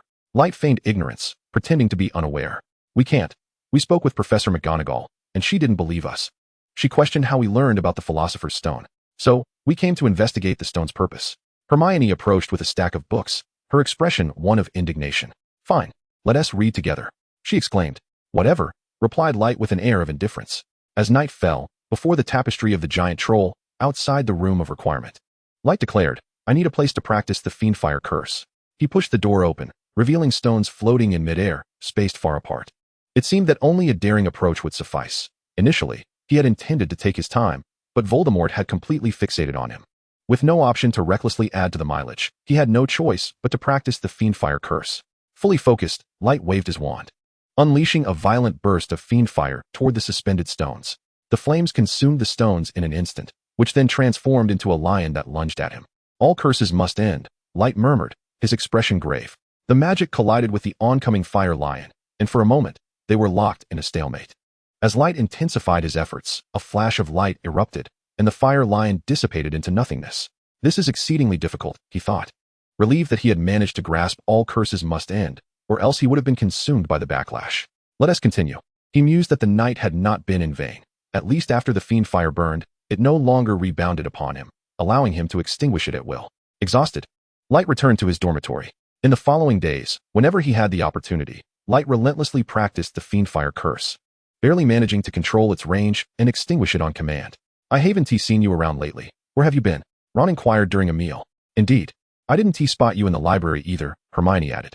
I was looking for a place to practice magic, Light replied, casually offering an excuse before turning the question back to them. By the way, have you found Nicholas Flamel and the Philosopher's Stone? No leads at all. I've combed through the school history multiple times and found nothing, Hermione said, her face falling in disappointment. Patience, my friend. Haste makes waste, Light reassured her, knowing that Quirrell was preoccupied with illicit dragon eggs and incapable of causing trouble in the immediate future. By the way, Christmas is approaching. Are you going home? Harry, who had been quietly eating, suddenly asked. I am returning. What about you? Hermione smiled. I'm not going back. Light, Harry, and Ron exchanged glances and shared smiles. Don't forget to buy us gifts. We may not be able to prepare any presents at school, Light joked. In the weeks that followed, Light continued his practice of the Fiendfire curse, though progress was minimal. Just as Light had anticipated, Quirrell had been nearly absent, only showing up for classes. Time swiftly passed to December, and on the eve before Christmas, a heavy snowfall blanketed the castle. The entire edifice was enveloped in snow, the chill heralding the imminent arrival of Christmas. Light felt the cold seep in, and Harry and Ron were no exception. The three donned several layers of warm clothing beneath their black robes before daring to venture outside. Upon stepping out, they beheld the castle adorned with the spirit of Christmas. Countless ribbons connecting gift boxes hung upon the walls, and a small Christmas tree stood at a corner. The auditorium has been splendidly adorned, its walls festooned with gift ribbons crafted from holly and pine branches. Surrounding the space stand 20 towering Christmas trees, each bedecked with shimmering icicles and radiant ribbons. Atop each tree rests a star, while numerous presents are piled beneath their boughs. This festive arrangement is a celebration prepared by the school for students who remain on campus during the holiday season. The professors seem to understand that as the holiday approaches, students are preoccupied with thoughts of celebration rather than academic pursuits, and thus, they refrain from delving into overly complex subjects. Even Snape has shown a modicum of leniency towards Harry, sparing him from practical exercises in potions class. Chapter 33, Christmas. In the afternoon, Wright sat through a tedious history of magic class. Through the window, he observed the Weasley twins relentlessly pelting Quirrell with a barrage of enchanted snowballs. Quirrell, overwhelmed, scurried away with his arms over his head, and Wright couldn't help but smile as one perfectly aimed snowball struck Quirrell at the back of his head. If only they knew they were pummeling Voldemort, would they not burst into cheers? As the final class of the day concluded, the atmosphere throughout Hogwarts erupted with excitement. For the holiday break was imminent, allowing students the long-awaited chance to reunite with their families. However, for Wright, the prospect of the holiday brought little joy. As he had no home to return to, the orphanage hardly felt like a true home. When Professor McGonagall arrived to take attendance for those remaining at school, Wright signed his name, along with Harry and Ron. After they registered, the trio made their way to the Great Hall for dinner, only to be intercepted by Draco Malfoy and his companions. Oh, look what I've found. A few unwanted children, Malfoy taunted, wearing a smug expression. And you, Weasley, your mother must feel overwhelmed with so many at home. You are bound to be abandoned. You jerk, Ron exclaimed, charging at Malfoy and delivering a punch. Staggering back from the blow, Malfoy drew his wand, preparing to retaliate, while his two lackeys rushed forward. Seeing Ron advance, Wright and Harry swiftly produced their wands. Disarm. They both incanted, and the wands flew from Malfoy and his cronies' hands, sending them crashing to the ground. Enough. Using magic recklessly and assaulting fellow students, Gryffindor loses 20 points. Snape declared coldly as he approached from the shadows. Professor, Wright began, attempting to refute, but he quickly pulled Harry back, who was ready to confront Snape. Very well. My sincere apologies, Professor, Wright interjected, averting further conflict. Snape, seeing Wright concede, chose not to pursue the matter further. As he turned to leave, He cast a glance at the three Malfoys, who were struggling to rise. Malfoy, understanding the unspoken message, trailed behind Snape with his two companions. Snape is definitely up to something. He has been targeting Harry deliberately, and his spell during the match was intended to injure him. Ron expressed his discontent. Perhaps, Wright replied, steering the conversation away. Let us go eat. After bidding farewell to his friends heading home, the Christmas holiday commenced. Throughout this festive season, the entire school was enveloped in a jubilant atmosphere. During the break, Light devoted half of his time to the library and the other half to preparing Christmas gifts. He arranged a sum of cash and a warm coat for Mrs. Cott from the orphanage, requesting no return gift. He selected a Christmas music box for Harry, a new set of wizard chess pieces for Ron, and a compendium on the practice of dark magic for Hermione. For Neville, he procured an enchanted quill, while for Hagrid, he found a massive deerskin hat, and for the Weasley twins, a book filled with pranks. The much-anticipated Christmas arrived punctually. Upon awakening, Light witnessed Harry and Ron eagerly unwrapping gifts. A smile graced his face as he approached them.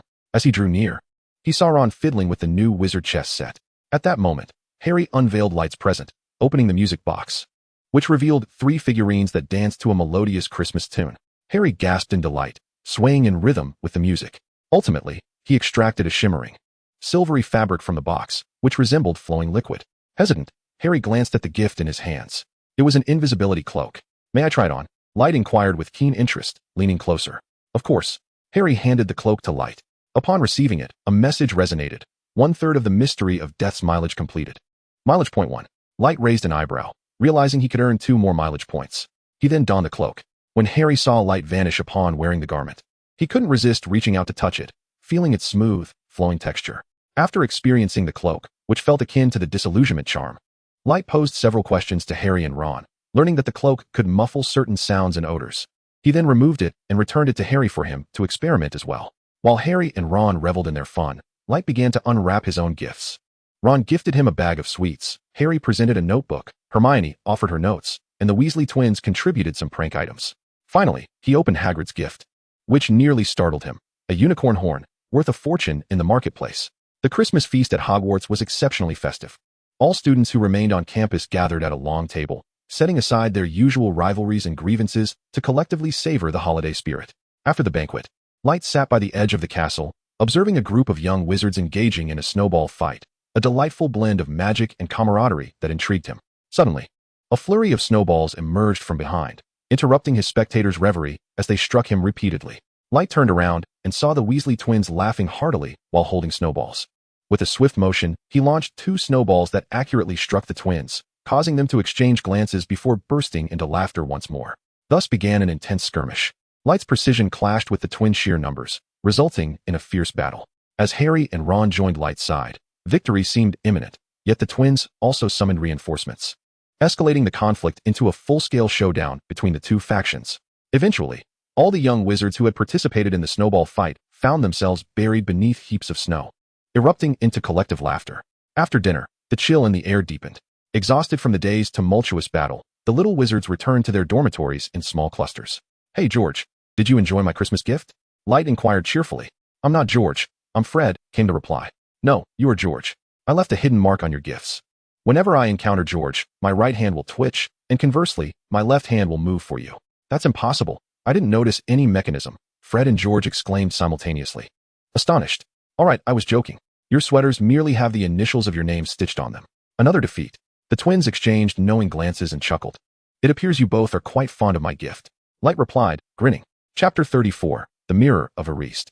The night at Hogwarts enveloped everything in a tranquil slumber. Even the grandest festivities and the most exquisite decorations could not obscure its enchantment and mystery. Light embarked on a nocturnal excursion to the library, eager to revisit 2 forbidden books that had long eluded him. Suddenly, a piercing scream echoed from the restricted section. Upon hearing the sound, Light instinctively checked his disillusionment charm and concealment spell. A thought struck him. Harry had ventured out at night after acquiring the invisibility cloak and had discovered the Mirror of Erased.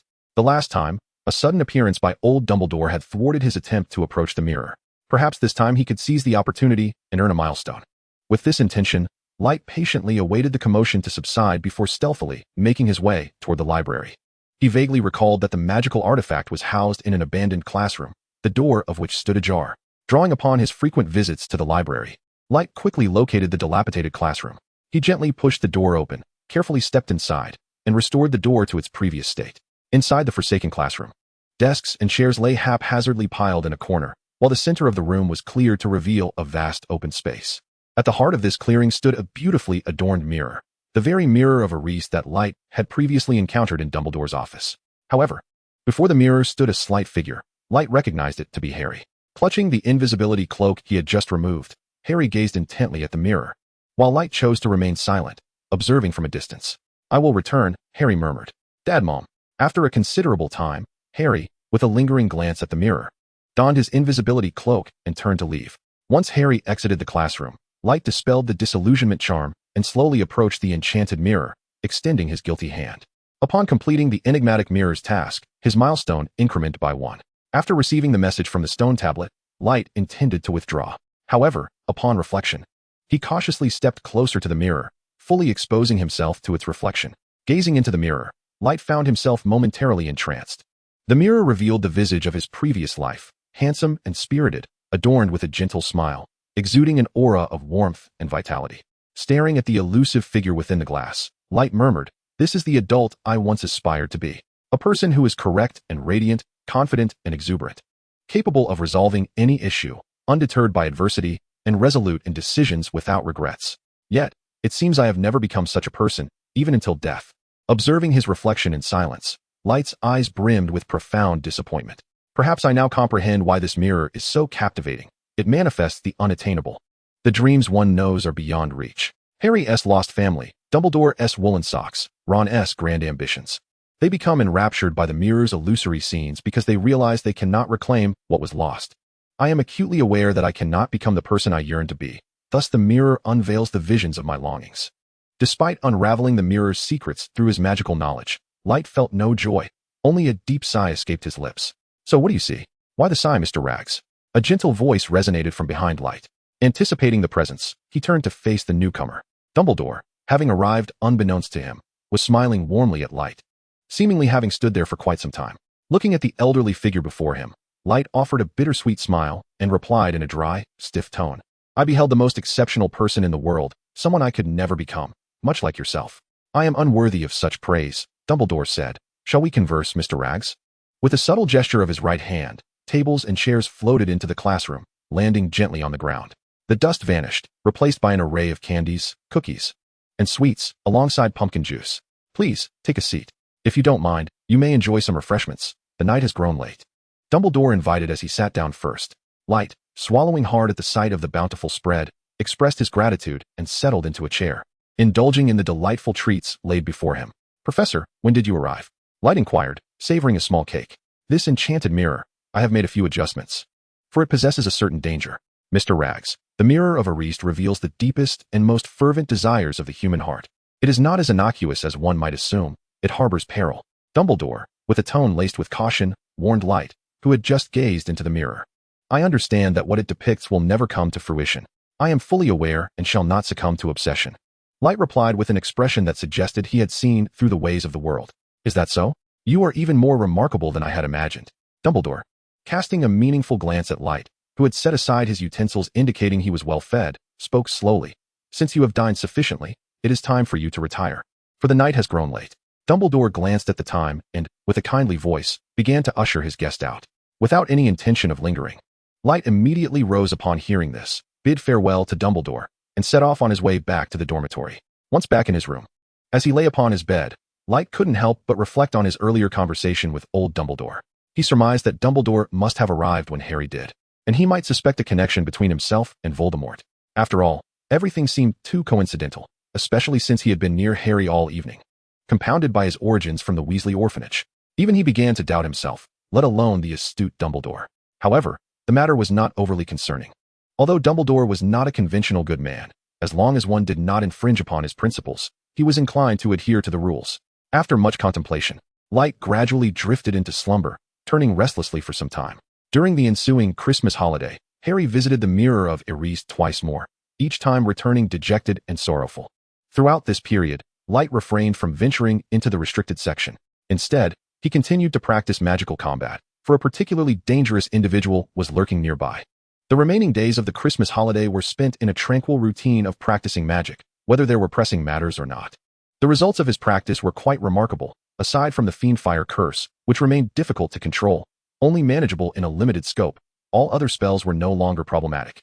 After being counseled by the ever-watchful Dumbledore, Harry ceased his visits to the mirror. Nevertheless, he began to experience nightmares every night thereafter. With the conclusion of the Christmas holiday, the new term commenced, and the young wizards returned to school, buoyed by the joys of the break. Hermione's first order of business upon her return was to inquire whether any information on Nicholas Flamel had been uncovered.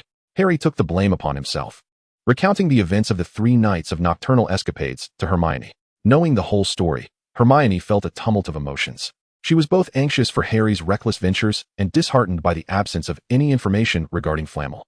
Acknowledging his misstep, Harry repeatedly assured Hermione that he would visit the library to seek answers as soon as he had the opportunity to rest.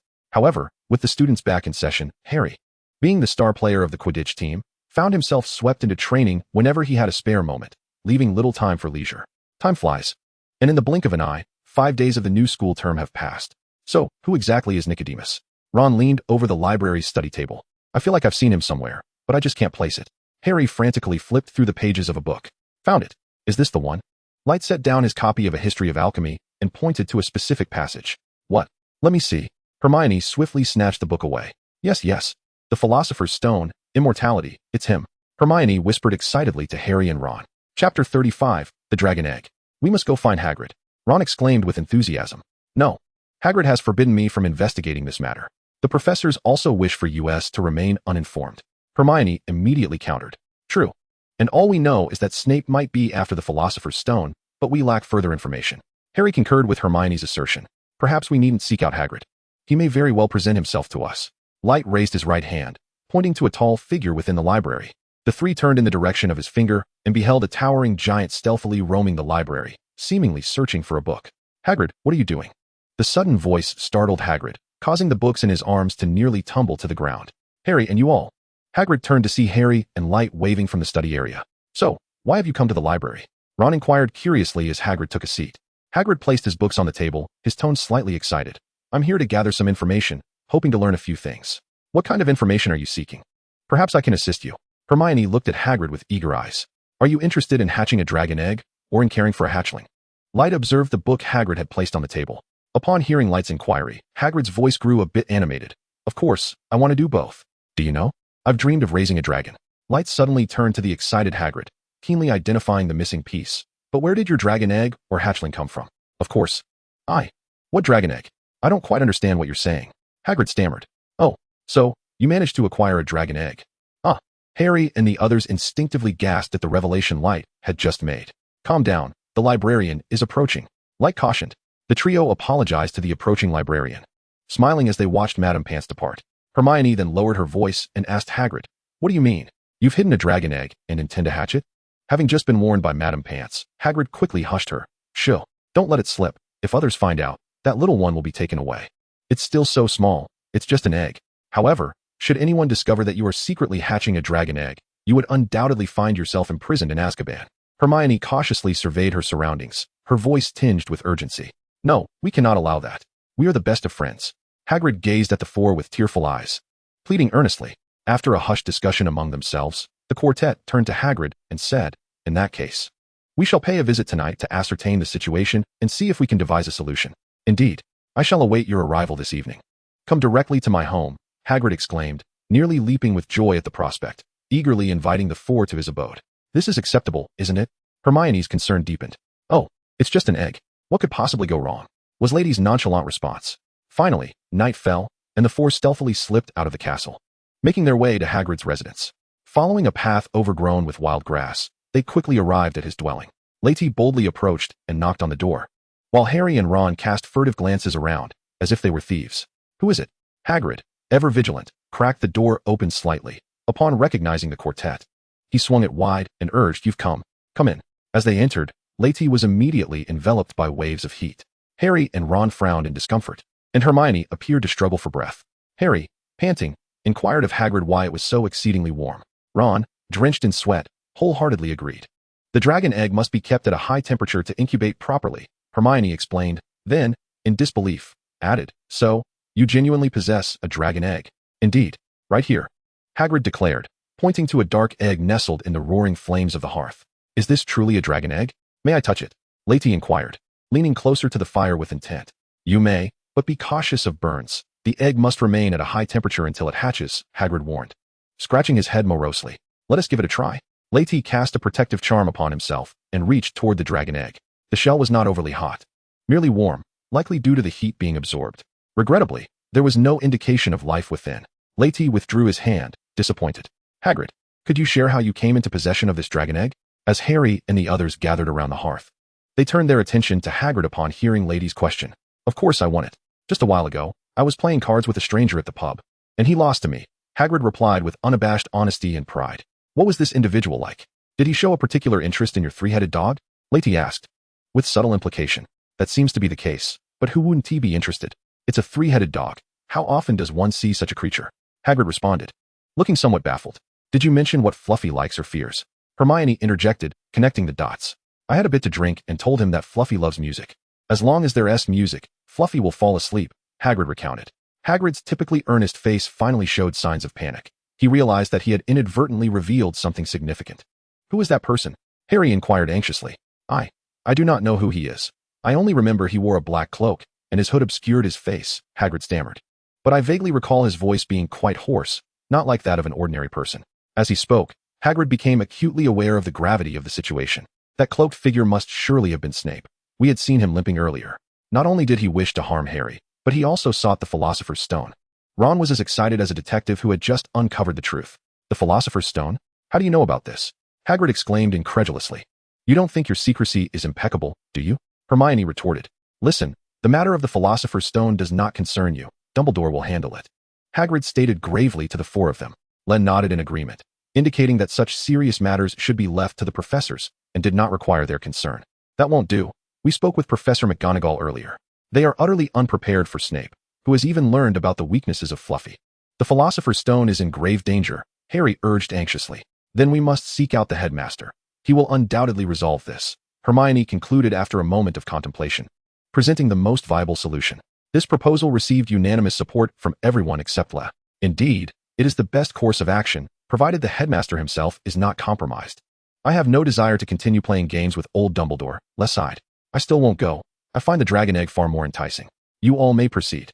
La offered as an excuse to decline. No, we are going together. The three companions tugged La along toward the headmaster's office.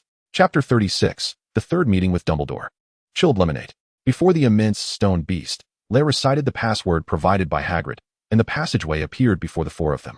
Hagrid had intended to accompany them, but was dissuaded by Hermione and Harry.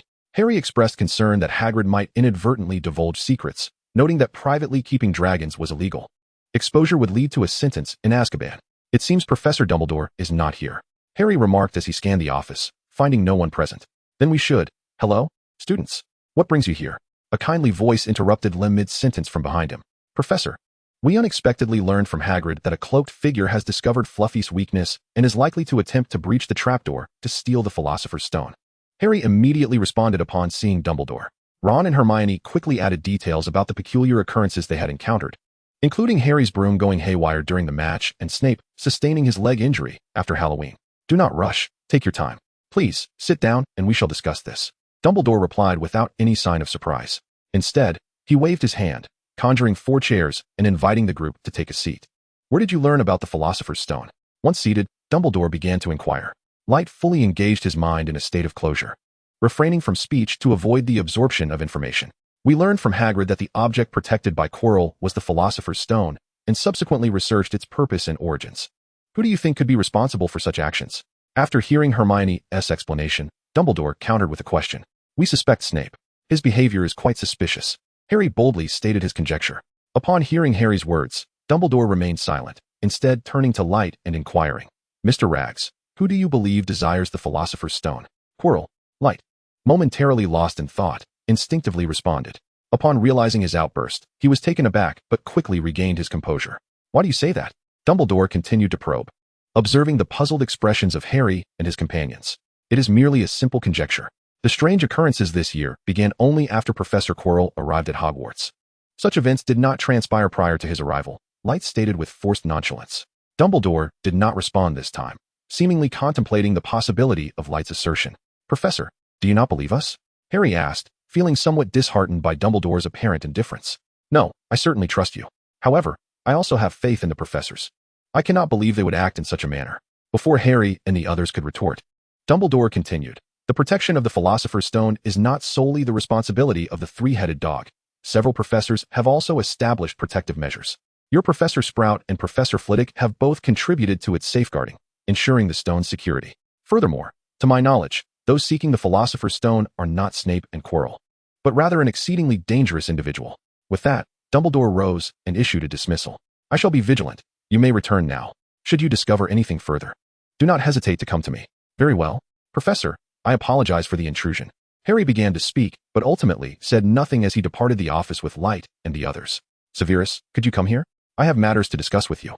After a moment of contemplation, Dumbledore stroked the Phoenix Fox, who instantly transformed into a flash of fire and vanished.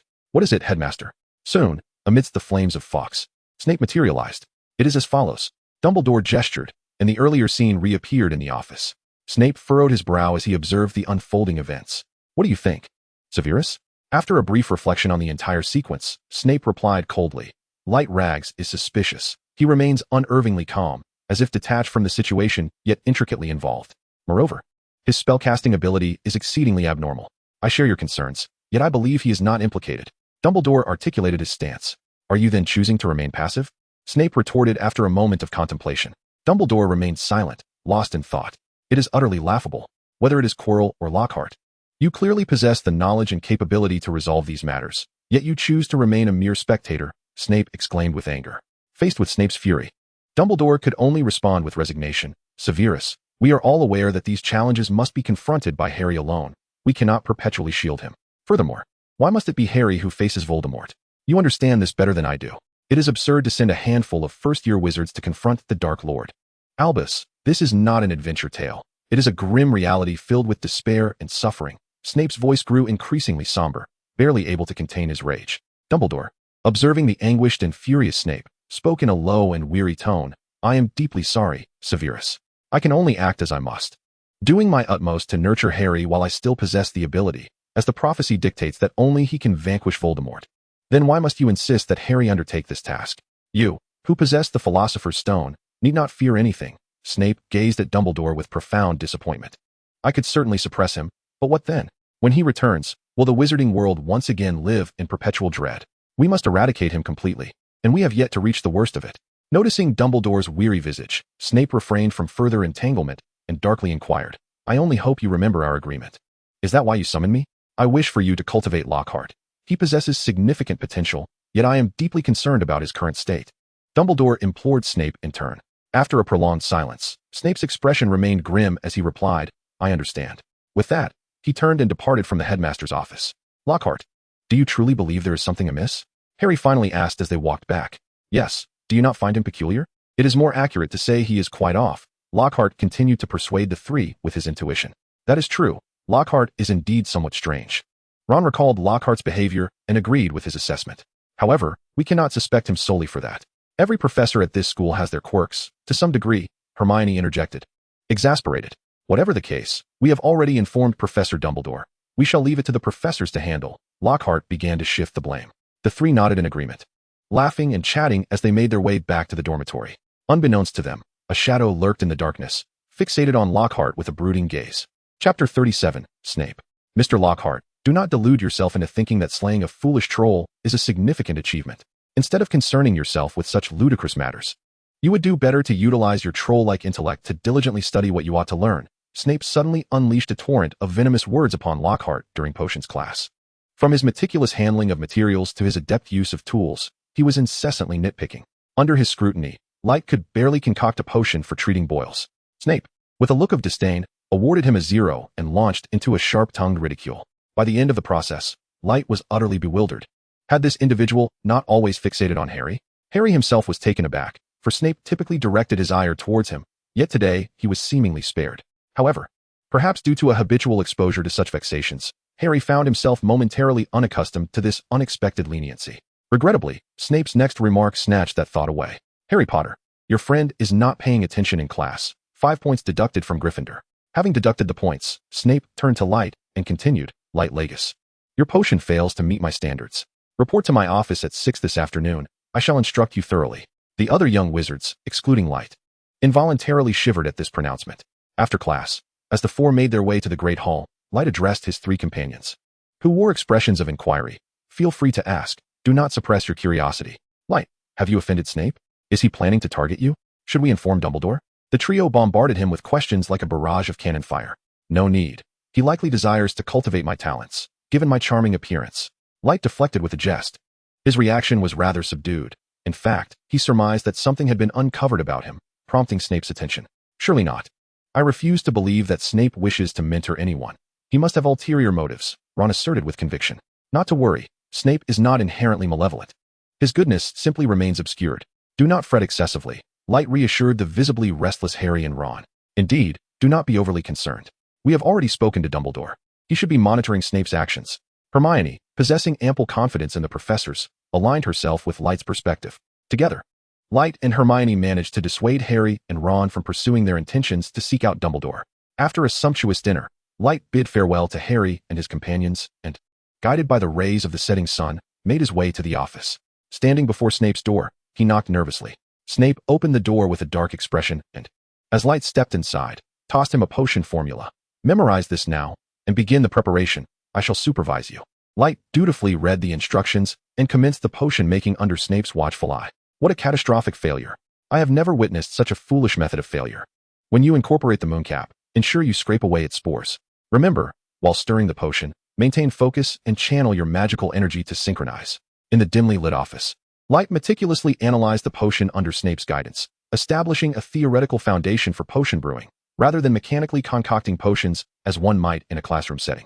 With the mentorship of a master potion maker and a hint of innate talent, Light effortlessly produced the potion without expending much effort. "It seems you have excelled under my tutelage," Snape remarked, his expression stern as he dismissed Light after inspecting the potion. "Thank you very much for your guidance, Professor. I will return at the same time tomorrow." Light cheerfully bid farewell to Snape, who had already closed the door. Behind it, silence reigned, yet Light remained undeterred, leisurely making his way back under the glow of the moonlight. Upon returning to the dormitory, Light gazed at the message from the stone tablet, beaming with joy. His potion-making level had increased by 1, now standing at level 2 in potions. "If I can level up like this every day, I will soar to new heights." With that happy thought, he drifted into slumber. The following day, at 6 in the evening, Light returned to Snape's office.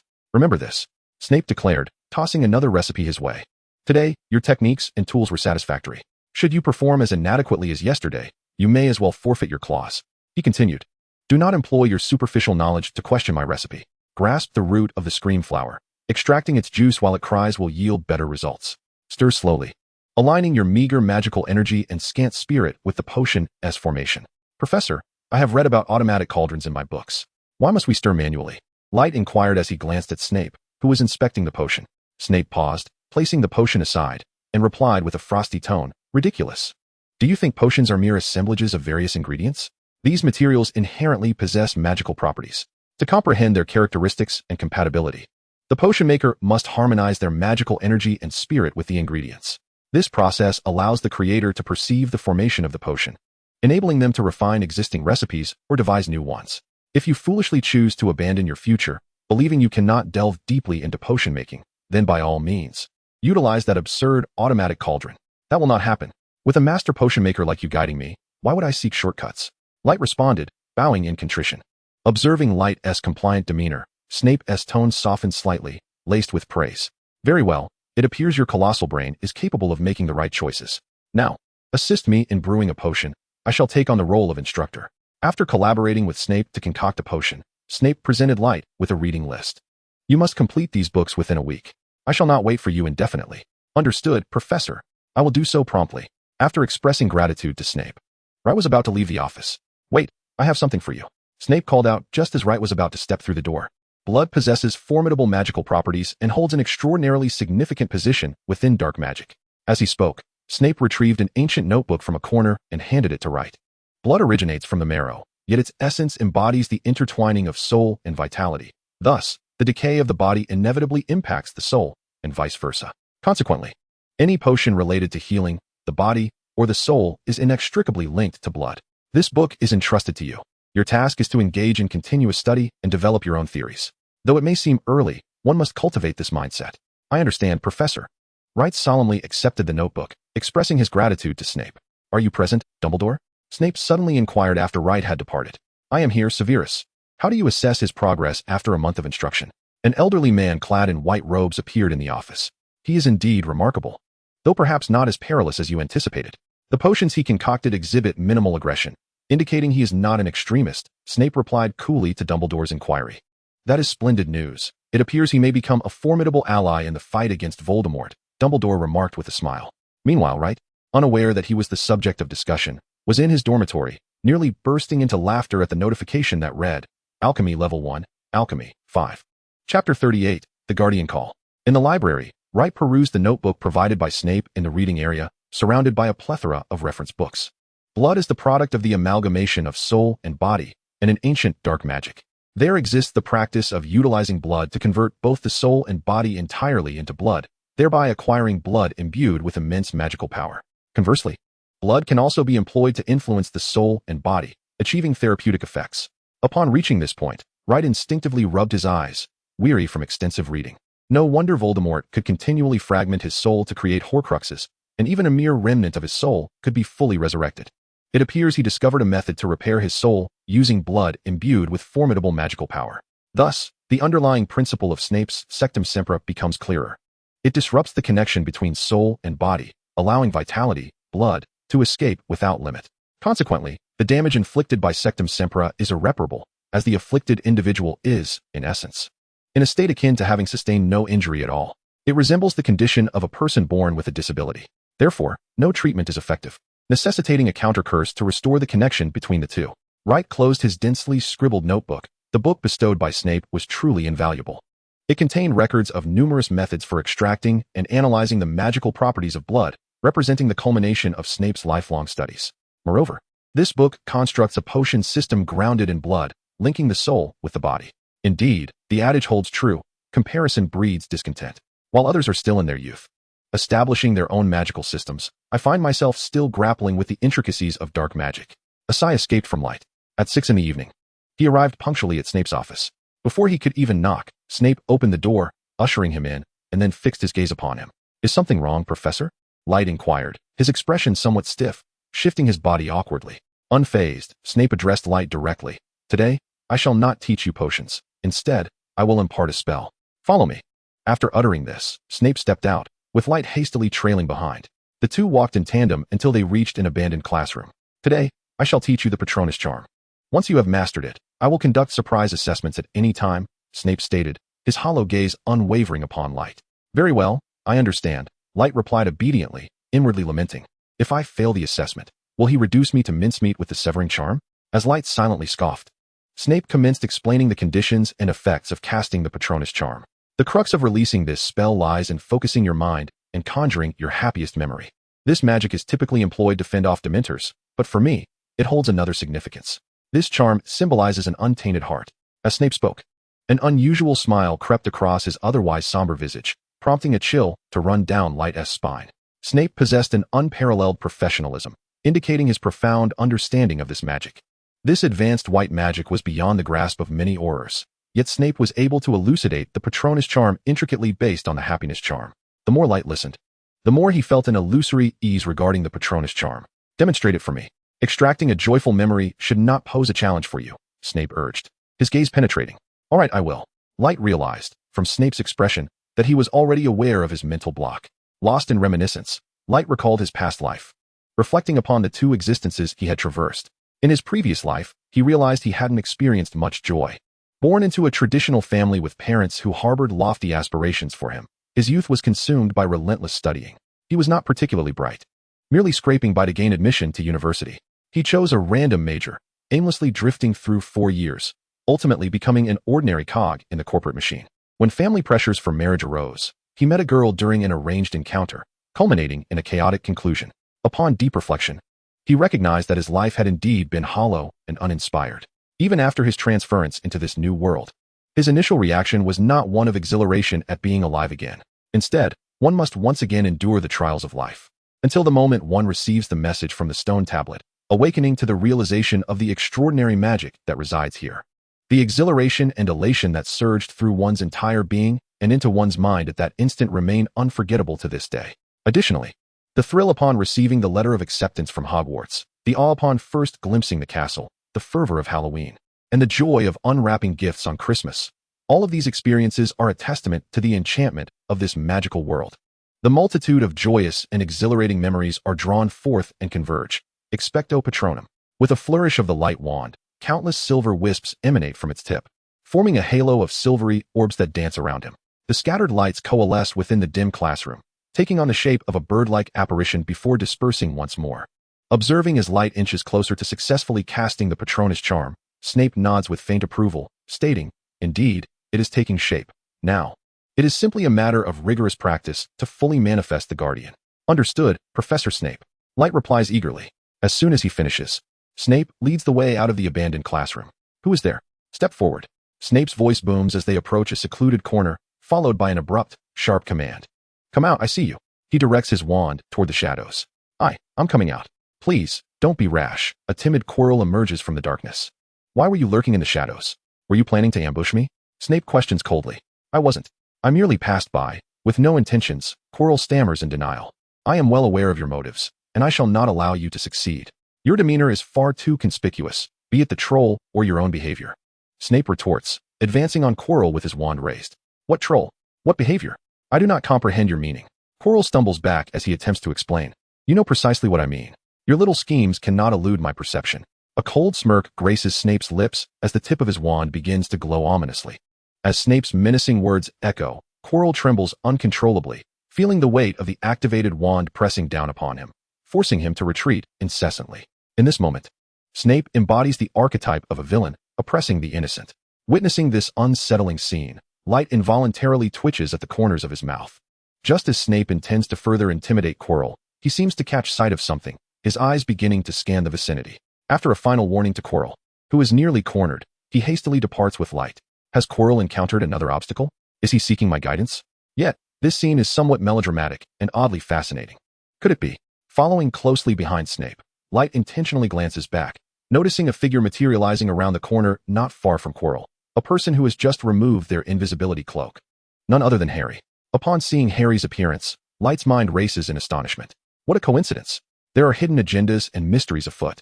What is happening? Severus Snape seemed to sense something amiss with Wright. "It's nothing, Professor. I was merely observing Professor Quirrell," Wright replied, offering a feigned smile. "Pay him no mind. He is rather suspicious," Snape retorted coldly. "Understood, Professor," Wright acknowledged. Chapter 39.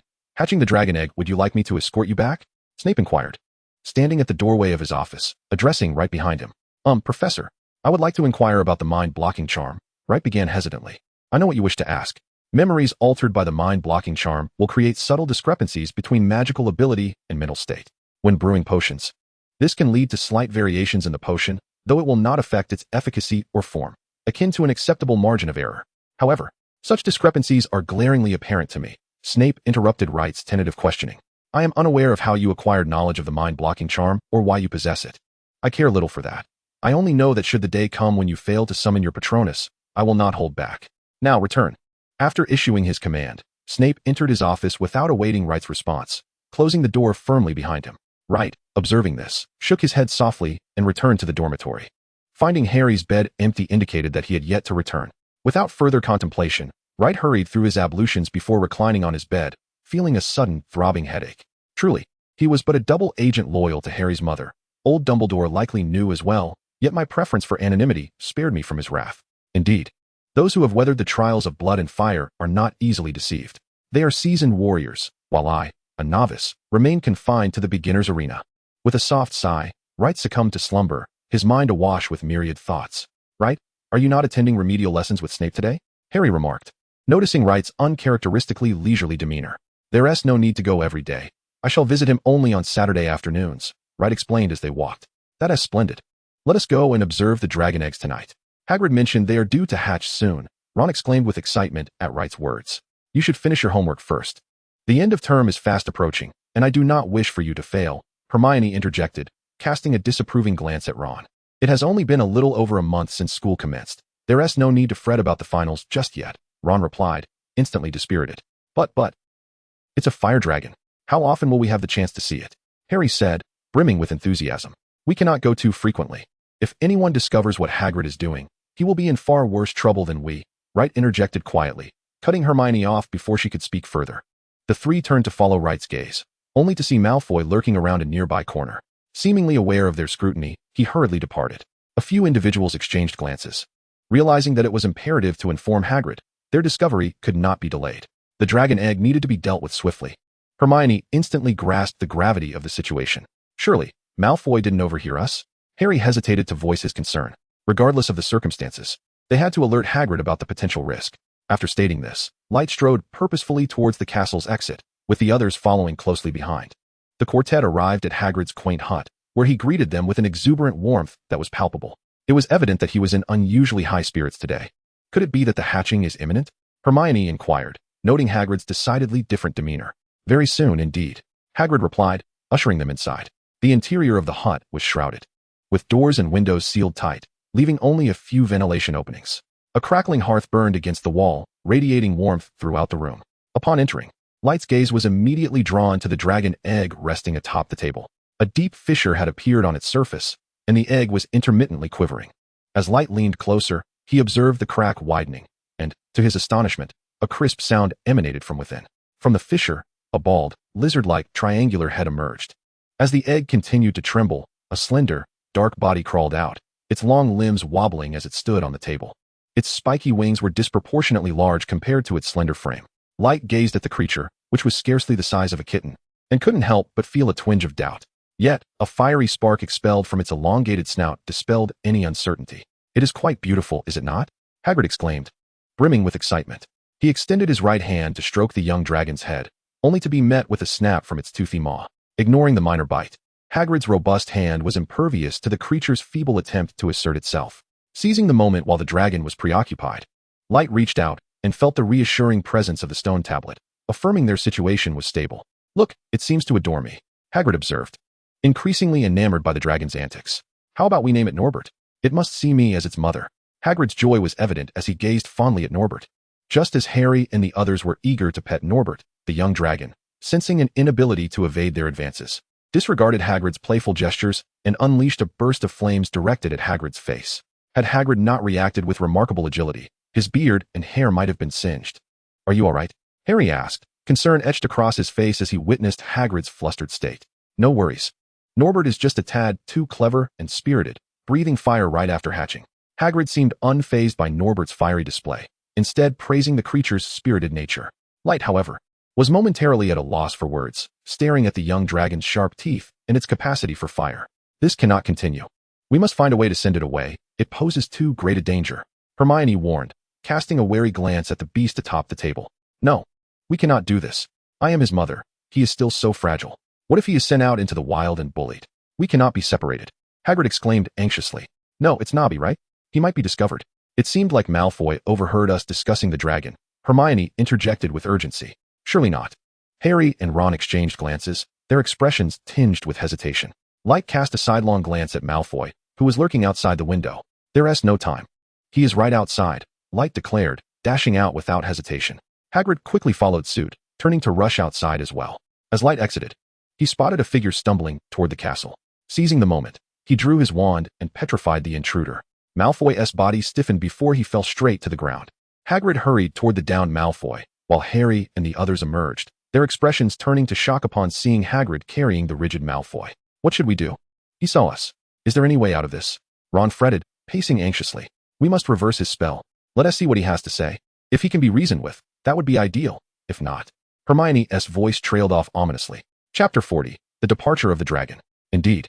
Let us have a word with Malfoy," Light proclaimed as he lifted the spell from Malfoy, who began to gradually regain his composure. "Mr. Draco Malfoy, can you explain why you are here?" Light inquired, a playful smile adorning his face as he regarded Malfoy, who was cowering in the corner. "I was just passing by. I didn't see anything," Malfoy retorted defiantly. "Whether you saw anything is of little consequence to me. As long as there is a possibility, I cannot take the risk. Now that I have you petrified, no one will ever know." Light chuckled eerily, inching closer to Malfoy. Witnessing this scene, Harry felt a sense of déjà vu wash over him. Indeed, if he reveals what he knows, we could all end up in Azkaban, so we must eliminate him. Hermione added gravely. "No, you cannot kill him," Hagrid interjected, stepping in front of Malfoy to shield him from Light. "No, Hagrid, you don't understand.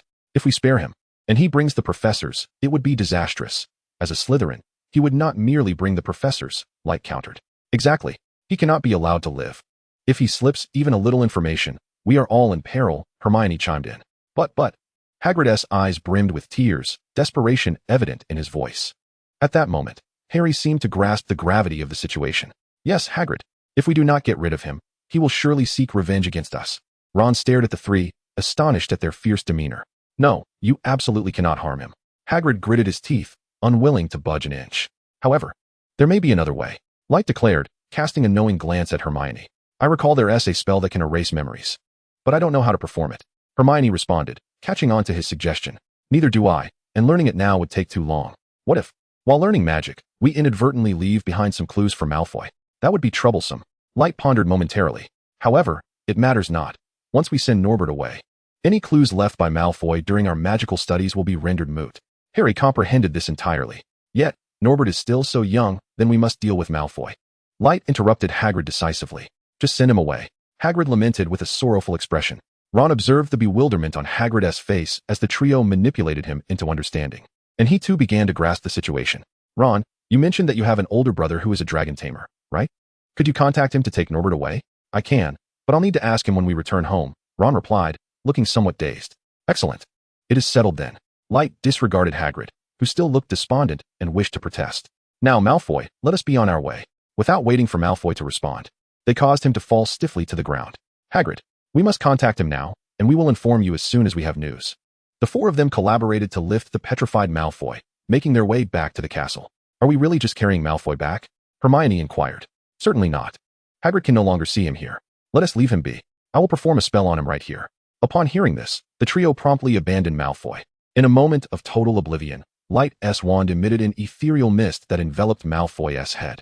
A multitude of memory images flooded Light's vision, while he sensed that his wand could effortlessly erase the scenes before him. Indeed, such meticulous operations were particularly time-consuming. All done, Light announced to the trio, who wore expressions of worry, as he casually lifted the petrification spell. Where am I? My body hurts. It feels as though I have fallen. Light observed Malfoy clutching his waist as he struggled to rise. Huh, Malfoy, you have finally fallen into our grasp. Don't come any closer. Malfoy, upon seeing Light, appeared to be startled and turned to flee. So, you intended to deceive Hagrid into sending the dragon away, Ron realized. You've only just figured that out. Hermione shot Ron an exasperated glance. Let us return. Once Ron's brother replies, we must be cautious and avoid being discovered during this time, Light advised the trio earnestly. Milestone achieved. Baby dragon born. Milestone point increased by 1. Ron, has your brother responded? Light inquired, glancing at the information on his hand tablet. Yes. He said he would arrange for someone to come and take over this Friday afternoon, Ron replied. Will there be anyone to observe? I want to see how they capture the dragon, Light asked with hesitation. No problem. I've already asked Charlie. You can watch, just don't create any disturbances.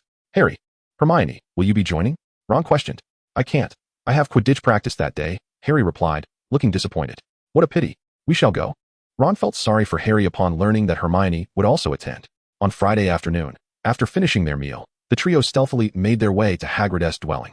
No way. It grew this fast. It hasn't even been a week. 3 individuals gazed in astonishment at Norbert, who stood as tall as a horse. Fortunately, we had contacted someone in advance to take him away. Otherwise, we would surely have been discovered. Hermione surveyed the area strewn with empty brandy bottles and feathers. Upon seeing the trio approach, Fong immediately bounded over, wagging his tail and circling them, emitting soft whimpers that clearly indicated he had endured much suffering. Light stepped forward to pat the dog's head, expressing gratitude. You've done well. Someone will arrive shortly to take Norbert away. Fong barked a couple of times before darting off to fetch Hagrid. Light was taken aback upon seeing Hagrid, whose hair and beard were singed. Hagrid, are you all right? Hermione asked with concern, eyeing Hagrid's disheveled appearance. I'm fine, just a bit reluctant to part with Norbert, Hagrid replied, his voice tinged with sorrow. Look, it's Charlie. He is here, Ron exclaimed, eager to greet his brother as he spotted him approaching. 8 individuals riding broomsticks descended rapidly upon seeing the bright red hair on the ground.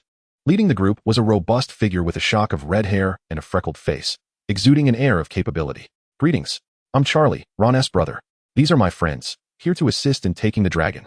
Charlie enthusiastically introduced his companions before following Hagrid to see Norbert. Light and the others trailed behind, curious to observe Charlie's methods. Charlie retrieved a large chunk of bloody meat from his backpack, sprinkled it with a potion, and handed it to Hagrid for Norbert to consume. Norbert, having grown accustomed to Hagrid's presence, exhibited little wariness and quickly devoured the offering. As Norbert began to drift into slumber, Charlie, with the aid of his friends, assembled a cage. Once Norbert was completely asleep, they carefully placed him inside the specially crafted enclosure. With everything prepared, Charlie wasted no time. He mounted his broom and, alongside his friends, lifted the cage into the sky. Chapter 41. The Reality of the Wizarding World. Hagrid, are you all right? Hermione asked, her concern deepening as she observed Hagrid's vacant expression. Light sighed at Hagrid's dazed demeanor and stepped closer, inquiring, Hagrid, is Norbert formidable? Hagrid, still in a daze, replied, Norbert is a Norwegian ridgeback. He may not be the strongest, but he is quite impressive. A sense of pride colored his words. Are you aware of the most mysterious and terrifying curse at Hogwarts? Light queried with an enigmatic expression, startling Hagrid. What curse? Is it related to Norbert? Hagrid's previously dazed face was now replaced with tension. Sort of, at Hogwarts. Any powerful individual is susceptible to this curse. Even the headmaster and the heads of houses are not exempt. Light lowered his voice, adopting a somber tone to intimidate Hagrid. What curse? Hermione and Ron exchanged anxious glances, their curiosity piqued. It's the curse of the perpetually single, Light declared with a serious countenance. Light, stop joking around, Hagrid responded, initially bewildered but quickly becoming annoyed. This is no jest. Think carefully. Aren't the headmaster and heads of houses all single? Consider this carefully. It appears that the majority of professors are indeed single. Light prompted the trio to reflect. After a brief moment, Hermione exclaimed in alarm, It seems to be true. Hagrid looked as though he had uncovered a momentous secret. To my knowledge, one must be single to become a professor at Hogwarts. To ascend to the position of head of house, one must remain single for 30 years, and for the headmaster, 40 years. It is rumored that the Dark Lord once aspired to be a teacher at Hogwarts, but was rejected by Dumbledore due to the fact that he had a partner and a daughter. How dreadful, Hagrid exclaimed. So, do you want Norbert to remain single for life at Hogwarts? Light asked with a grave and serious expression, leaving Hagrid momentarily stunned. I understand now. I should not subject Norbert to this dreadful curse. Hagrid's tone was exceedingly solemn. After speaking, he turned towards the direction in which Norbert had been taken, shouting with a heart full of sorrow, Norbert, you must find happiness. You must be joyful. You should pair up. As he shouted, Hagrid began to slowly find solace. Thank you, thank you. Light and his companions departed amid Hagrid's gratitude. Feel free to ask whatever you wish. No need to hesitate. Light observed Hermione and Ron, who appeared anxious. Light, is the curse of Hogwarts real? Hermione blurted out first, unable to contain herself. It's a fabrication. I deceived Hagrid. Otherwise, who knows how long he would be saddened. However, but, the headmaster and the heads of houses. This is an exceedingly terrifying reality. Do you understand? Light interrupted Ron with gravity. We wish to know. Hermione and Ron exchanged knowing glances, speaking in unison. Do you believe there are more gifted wizards like you? Or more ordinary wizards without talent? Light posed the question rhetorically. The answer is that there are more wizards without talent. He concluded. Yet, you still haven't explained why they are single. Ron pouted. Now I shall elucidate. Light declared, using Ron as an example. The bewildered Ron nodded as he was called upon. Imagine there is a wizard chess tournament. You are the first place winner, and I am second. In a situation where my talent and ability do not match yours. How should I overcome you to claim the first position? Why strive for first place? What is the benefit? Ron looked utterly perplexed. Perhaps I shouldn't be asking you this. What do you think, Hermione? Ron inquired. Hermione shot him a look of exasperation. I will practice diligently to surpass the first place. Light's lips twitched at Hermione's fervent declaration. Perhaps it was my error. I shouldn't impose these grand truths upon you. Oh, come on. Please, tell us. Hermione and Ron urged eagerly. Let us use Harry as an example. After all, his case is more representative. Light said with exasperation. If I were the second string seeker and wished to defeat the first string seeker, how could I achieve this? It is a matter of innate talent. It cannot simply be overcome by effort. When Harry joined the team, he led Gryffindor to victory over Slytherin. That is the despairing nature of talent. Light did not permit Hermione to continue her motivational discourse. In the face of such futility, how could I possibly achieve victory? Thus, I resolved to distract him. Diverting his attention, no longer entangled in Hermione's belief that effort conquers all, I arrived at a swift conclusion. But how could I distract him? My teammates had already coordinated with me splendidly, leaving no apparent vulnerabilities. What to do? Victory seemed elusive. Neither Hermione nor Ron could devise a solution. Excellent. In this predicament, I fortuitously encountered Harry and his family. His kin were hardly adept at Quidditch. They lacked the exceptional prowess of Harry's teammates. A professional team would never stoop to bullying an amateur one, would they? Hermione and Ron's faces paled, as if they had surmised something. Indeed, my team and I would resort to any means necessary to infiltrate and unsettle Harry's family, rendering him distracted. Ha ha ha. Hermione and Ron gazed at Light with expressions of disdain. Ahem, if we were to draw a parallel within the wizarding realm, in the absence of rules, dark wizards would not hesitate to target the families of their adversaries. It is crucial to understand that wizards are not mere beasts. They do not engage in relationships solely with their equals, but rather marry those they cherish. There are many feeble wizards, and the unions between the strong and the weak occur more frequently. Do you comprehend? It seems we grasp the essence. Ron looked at Light, half understanding. I see. It pertains to adversaries taking action against their own kin, yet those kin lack the strength to counter the enemy. Thus, many who endure such targeting remain single. Hermione analyzed. Precisely, hence the most steadfast relationships often emerge from camaraderie, as seen with Harry and his teammates, who share notable differences yet remain allies rather than weaknesses for one another. Those who fail to forge such bonds are susceptible to losing their partners amidst the chaos of the wizarding world. Moreover, those who attain professorships at Hogwarts typically possess qualities that surpass those of ordinary wizards. In such circumstances, they inevitably attract attention and become targets for exploitation of their weaknesses. Therefore, success in such endeavors is nearly assured. Ah, I see now. Hermione nodded thoughtfully. Ron appeared to reflect on his own family situation, beginning to connect the dots. Light regarded the two before him, feeling a twinge of regret. Perhaps it was premature to impart such bleak realities to them. Subsequently, the trio lapsed into silence. During dinner, Harry remarked upon Hermione and Ron's seemingly pensive demeanor. Chapter 42, Research. Saturday afternoon, in Snape's office. Come forth. Cast the Patronus. Snape commanded, his expression impassive. The Patronus, Light's joyful memory, was summoned forth. With a flick of his wand, silvery motes swirled into the shape of a bird, soaring gracefully. Yet, it did not take on a corporeal form. Have you not practiced during this time? Snape's tone bore a hint of dissatisfaction. I have been engrossed in studying the notes provided by the professor, which are rather profound. It is only now that I have managed to grasp them, leaving little time for practical spell work. Light earnestly sought forgiveness. Snape reluctantly acquiesced to Wright's assertion. Humph, here you go. Today's topic is the enhancement of potion formulas. Snape tossed a potion recipe to Wright. Professor, I have only been studying with you for a little over a month. Isn't that rather swift? Wright fumbled to catch the formula. Huh. If after a month of study you still cannot adjust a formula on your own, then your efforts have been in vain. Snape cast a disapproving glance at Wright, who was examining the recipe. It was the original formula for a decongestant, heavily modified over time. The versions currently available on the market primarily include moonlight grass to enhance the decongestant effect. Professor, it seems you still lack confidence in my abilities. Upon reviewing the formula, Wright felt a wave of relief. Enhancing a formula is not a mere exercise in enumeration. I do not possess an abundance of materials for you to squander. You have only 3 attempts, Snape stated solemnly to Wright. 3 attempts are unnecessary. I have a general idea.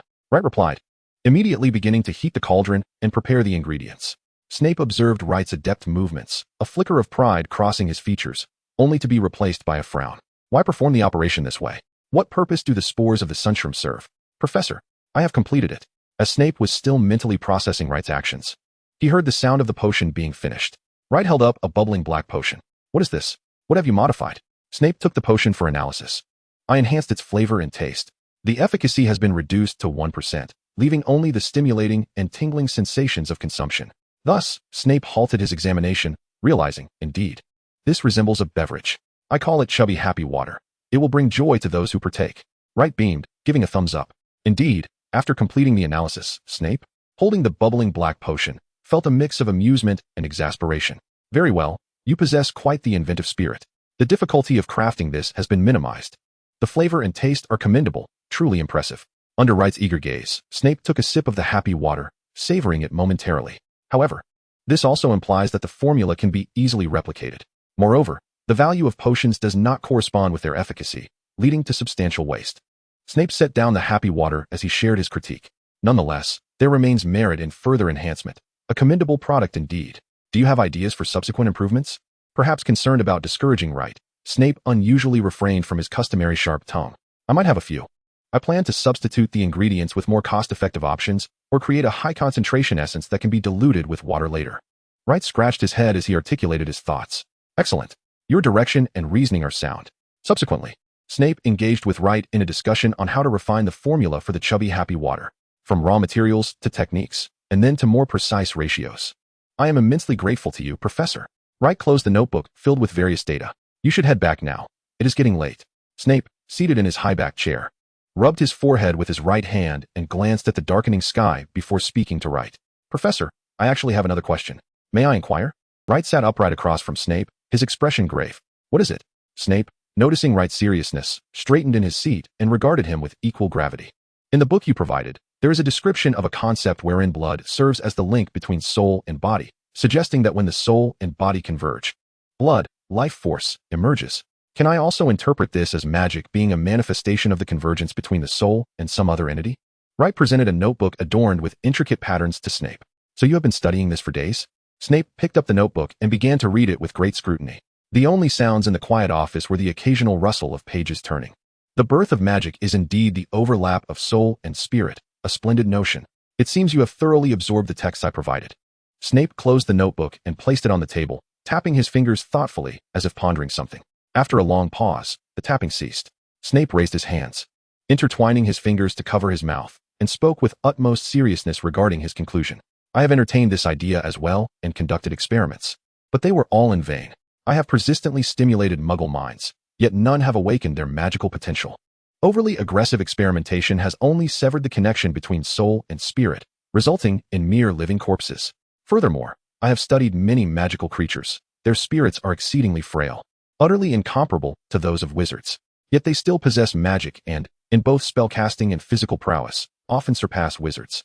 Right, observed Snape, who, like a commander shrouded in darkness, spoke in a monotonous tone, yet the unmistakable scent of blood lingered in the air. The subjects of your studies were likely only magical creatures, were they not?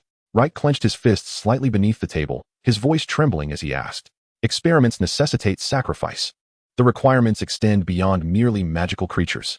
Snape slowly lowered his head, the hand that had covered his mouth now resting against his forehead. I understand. Thank you very much. With that, Wright began to rise to leave. Wait a moment. Take this with you as well. Since you have developed an interest in this area, this material will assist you. Snape waved his wand, and a thick dossier materialized on the table. This is, thank you so much, Professor. Wright hesitated for a moment before extending his hands to embrace the documents. Very well, you should return now. It is quite late. Snape stood, wand in hand, his voice tinged with fatigue. All right, I shall take my leave now. Good night, Professor. Light bowed respectfully to Snape and then turned to leave the office. Snape stood within the chamber, his gaze penetrating and profound, observing Light's departure. The moonlight outside the castle streamed through the window, casting an elongated shadow upon Light. As he walked along the path, Light glanced down at the research materials cradled in his arms, composed of countless lives. With a bitter smile, he mused, I suppose I have inherited all of Snape's legacy. Chapter 43, The Duel with Quirrell. On Sunday evening, the library of the Room of Requirement transformed. After a day's diligent study, he had perused nearly all the materials within. Many of the questions posed in the original text had found their answers. Light continued to delve into the research documents provided by Snape. The materials detailed gruesome and brutal experiments conducted on wizards and magical beings through dark magic, alchemy, and transfiguration, leading to conclusions about the connection between soul and body, as well as magical power and corporeal form. Closing the documents, Light glanced at the time and rose to conceal the materials within the library of the Room of Requirement. As he traversed the shadowy corridors of the castle, he reflected on the contents of the documents. The puzzlements that had arisen during his readings now illuminated. Why did Dumbledore and Snape, unaware of the Horcruxes, steadfastly believe in Voldemort's return? The materials indicated that Voldemort had persistently engaged in a form of dark magic concerning immortality, achieving significant progress. This also elucidated why Dumbledore chose to protect Snape, a Death Eater, despite their limited interactions. Snape provided precise information about Voldemort and often collaborated with him in research. Perhaps this was also the reason Dumbledore prioritized Malfoy's soul over Snape's. It was no wonder that Voldemort continued to place his trust in Snape, who had lingered by Dumbledore's side for over a decade. As this thought crossed his mind, Light's footsteps abruptly halted. A more terrifying notion surfaced in his mind. Perhaps Voldemort had not discovered a method to repair souls in ancient dark magic, but had accomplished it through his own research. Just as Light pondered whether Voldemort was also dabbling in the nefarious profession of an evil scientist, he sensed something amiss. He quickly darted to the side into a concealed passage, peering forward. Ethereal ripples, illuminated by the moonlight outside, gradually faded. Disillusionment charm? Hesitating for a moment, Light deduced the nature of the magic. The disillusionment charm required the caster to continuously adjust to align with the external environment. Thus, when faced with a significant shift in light, it necessitated adjustment, creating a phantom ripple. Was someone attempting to slip out of the castle using the disillusionment charm? Could it be him? This was indeed a moment of weakness for Light. He resolved to follow and take action. Drawing a deep breath, he steeled himself and slowly made his way toward the castle's exit. Concealed beside a pillar outside the castle, he watched as the figure, having dispelled the disillusionment charm and cloaked in a hooded robe, staggered toward the forbidden forest. Indeed, Chilo's physique has become increasingly incapable of sustaining the casting of magic. Light remained vigilant, trailing Chilo from a distance, relying solely on the traces he left behind for guidance. The illusionary spell concealed Light as he made his way toward the forbidden forest.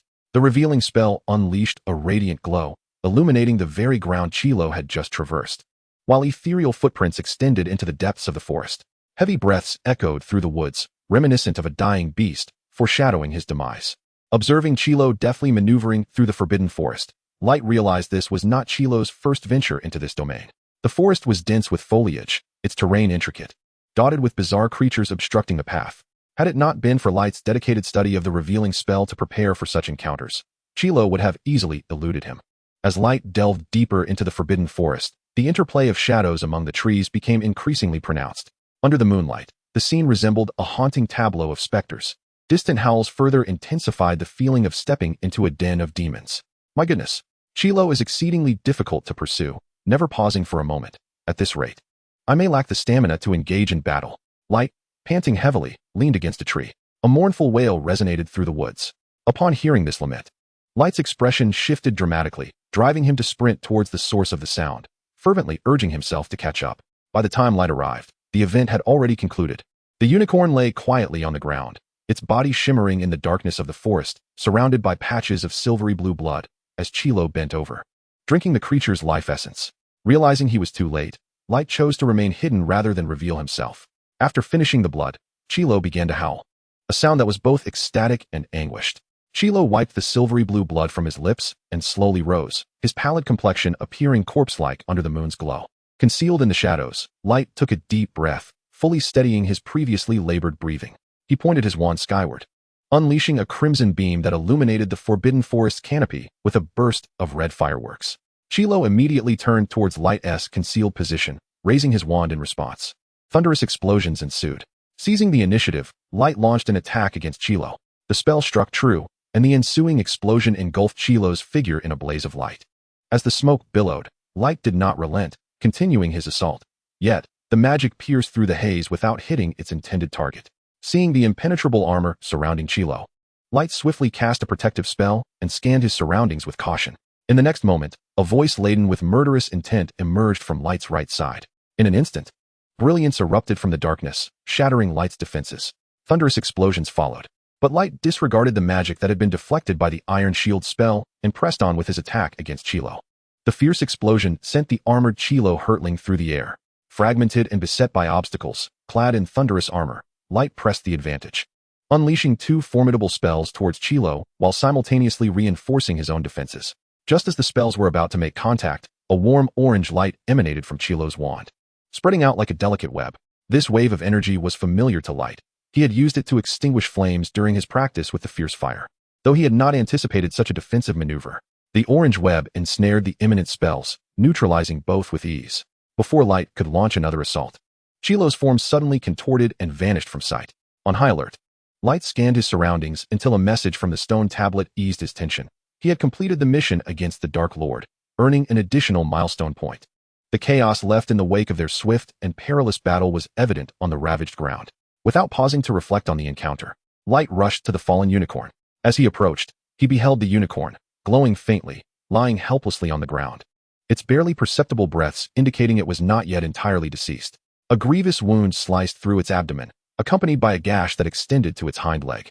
Under the moonlight, the unicorn's vast wound resembled that of a celestial steed. Its silvery blue blood had ceased to flow. The once vibrant azure eyes were on the brink of losing their light. Light gently stroked its mane, offering a final comfort, softly murmuring, "I am so sorry. I have come too late. If only I had followed more closely back then. Truly, I am sorry." He continued to soothe the unicorn, but after a brief moment, its eyes dimmed completely. The message from the stone tablet signaled the completion of the milestone of a sacred death, granting him another point. Rising gently, Light heard the heavy sound of footsteps approaching. With a flick of his wand, he cleansed the lingering scent from the unicorn, employing a concealment charm as he slipped into the shadows. No, woof woof. Upon confirming Hagrid and Fong were on their way, Light turned and sprinted towards the castle. After stealthily returning to his dormitory, he lay on his bed, reflecting on the tumultuous events of the day and analyzing the gains and losses of the battle. "I still lack a decisive finishing move," The fierce fire is currently too uncontrolled. It seems I must acquire the Wand of Shadows, and I have also gauged Chilo's capabilities, which are comparable to my own at present. Perhaps it is due to his recent absorption of unicorn blood that he has yet to fully digest its power. Even when he recovers completely, he will likely reach only an 8 or 9 in strength. Hence, I shall begin to allocate my points. I will reserve the remaining points, just in case he has any hidden tricks. Light summoned his thoughts, directly accessing the information from the stone tablet, and with a slight mental shift, he adjusted the black magic attribute from 7 points to 9 points. Light Rags, Zhou Yang. Milestone points, 9, 21. Magic power, 2. The average value for an adult wizard is 5. Magic, white magic, 3. Transfiguration, 2. Black magic, 9. Skills, potionology, 5. Magical creatures, 1. Milestone, repelling the Dark Lord. Light observed his three-dimensional growth and couldn't help but smile. In just a year, he had developed to the extent capable of ambushing the Dark Lord, which was quite commendable. With this thought, Light sighed deeply, turning his body to lie sideways on the bed. The narrative had indeed shifted. Originally, the unicorn should not have perished, but merely sustained injuries.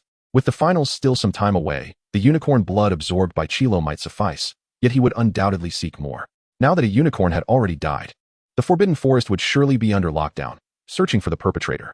I have utilized magic to erase my traces along the way, so I am not overly concerned. Tomorrow, I will borrow Harry's owl, Hedwig, to assist me. I must monitor the movements in the Forbidden Forest, though I must be nearby to avoid a repeat of today's predicament.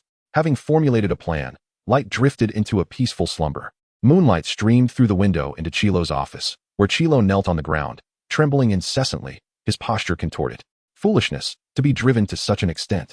Had I not seized control of your body at that critical moment, you would be dead. A chilling, malevolent voice reverberated in the darkness of the office. Master, I was wrong. I did not anticipate anyone following me. I was too careless. Please forgive me, Master. Chilo, pale as a corpse, lay prostrate, his body racked with immense agony. Not enough. I desire more. I must regain sufficient power to surpass the challenges set by those professors. The visage of a face began to materialize behind Chilo's head, no longer shrouded in dark mist. The Master's command is my everything. Please grant me a little more time. Chilo's humble plea for forgiveness was accompanied by his trembling form. Voldemort ceased his torment of Chilo and began to speak in a gentler tone. Chilo, you do not understand. This is your trial, and all this suffering is your crucible. I will assist you. Once you complete the trial, I shall grant you all that you desire. Voldemort continued to manipulate Chilo, like a ruthless employer with a new employee. Master, I am willing to give everything for you. Chilo, prostrate on the ground, trembled as he roared like a fervent devotee. Hearing Chilo's response and sensing his devout attitude, Voldemort was immensely pleased with his influence and slowly closed his eyes. Chilo, overwhelmed by excruciating pain, succumbed to unconsciousness on the floor. What happened in today's defense against the Dark Arts class? Chilo did not show up. Hermione remarked with a pout. Who cares?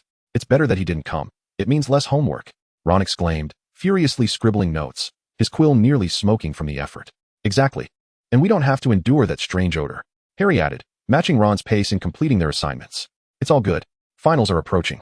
And he will soon be gone. Light said casually, flipping through a book, uttering a rather alarming statement. What do you mean? Harry and Ron paused their writing, while Hermione ceased her page-turning and turned her gaze towards Light.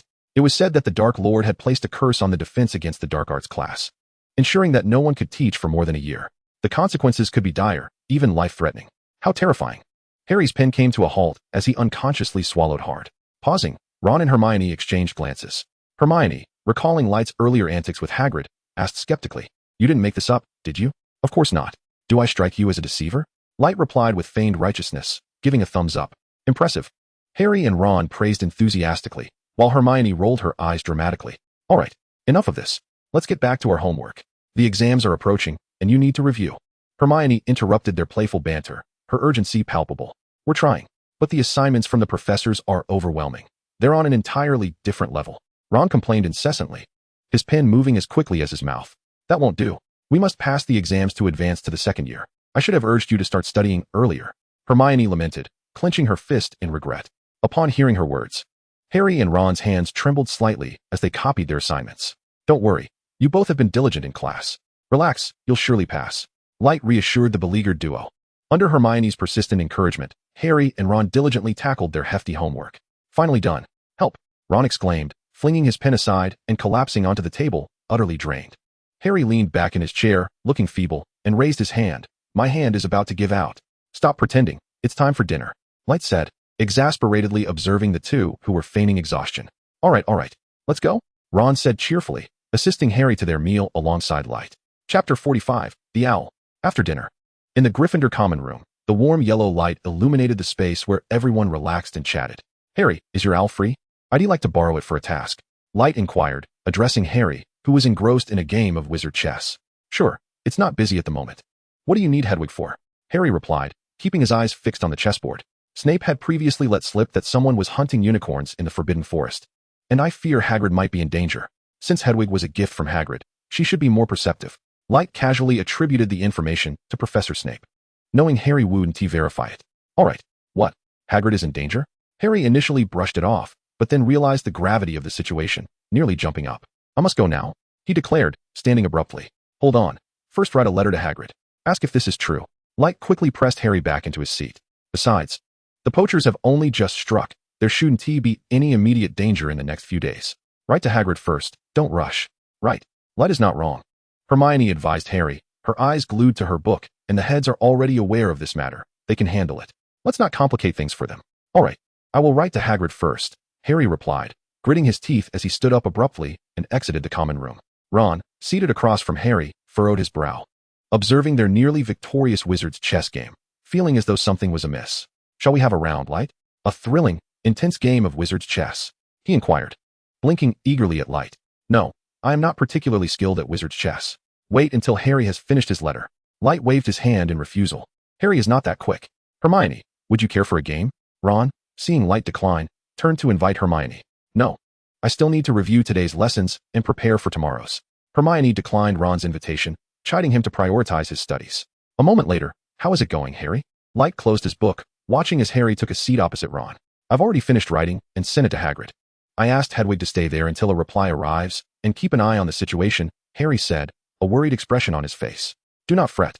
It is highly unlikely Hagrid will respond tonight, as he is likely searching for leads on the poachers. Ron has been waiting for you for quite some time.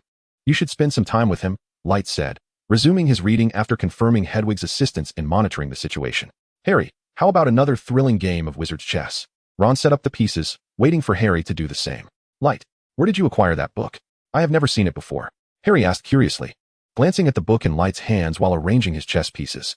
Some experimental materials, provided by Snape for my studies. I cannot share them without his consent. Light swiftly quelled Hermione's desire to see the book. Harry and Ron exchanged a glance upon hearing Snape's name, their expressions tinged with concern. Light remained oblivious, his gaze fixed on the book. It was derived from the experimental materials provided by Snape, which Light had meticulously copied and disguised as a book.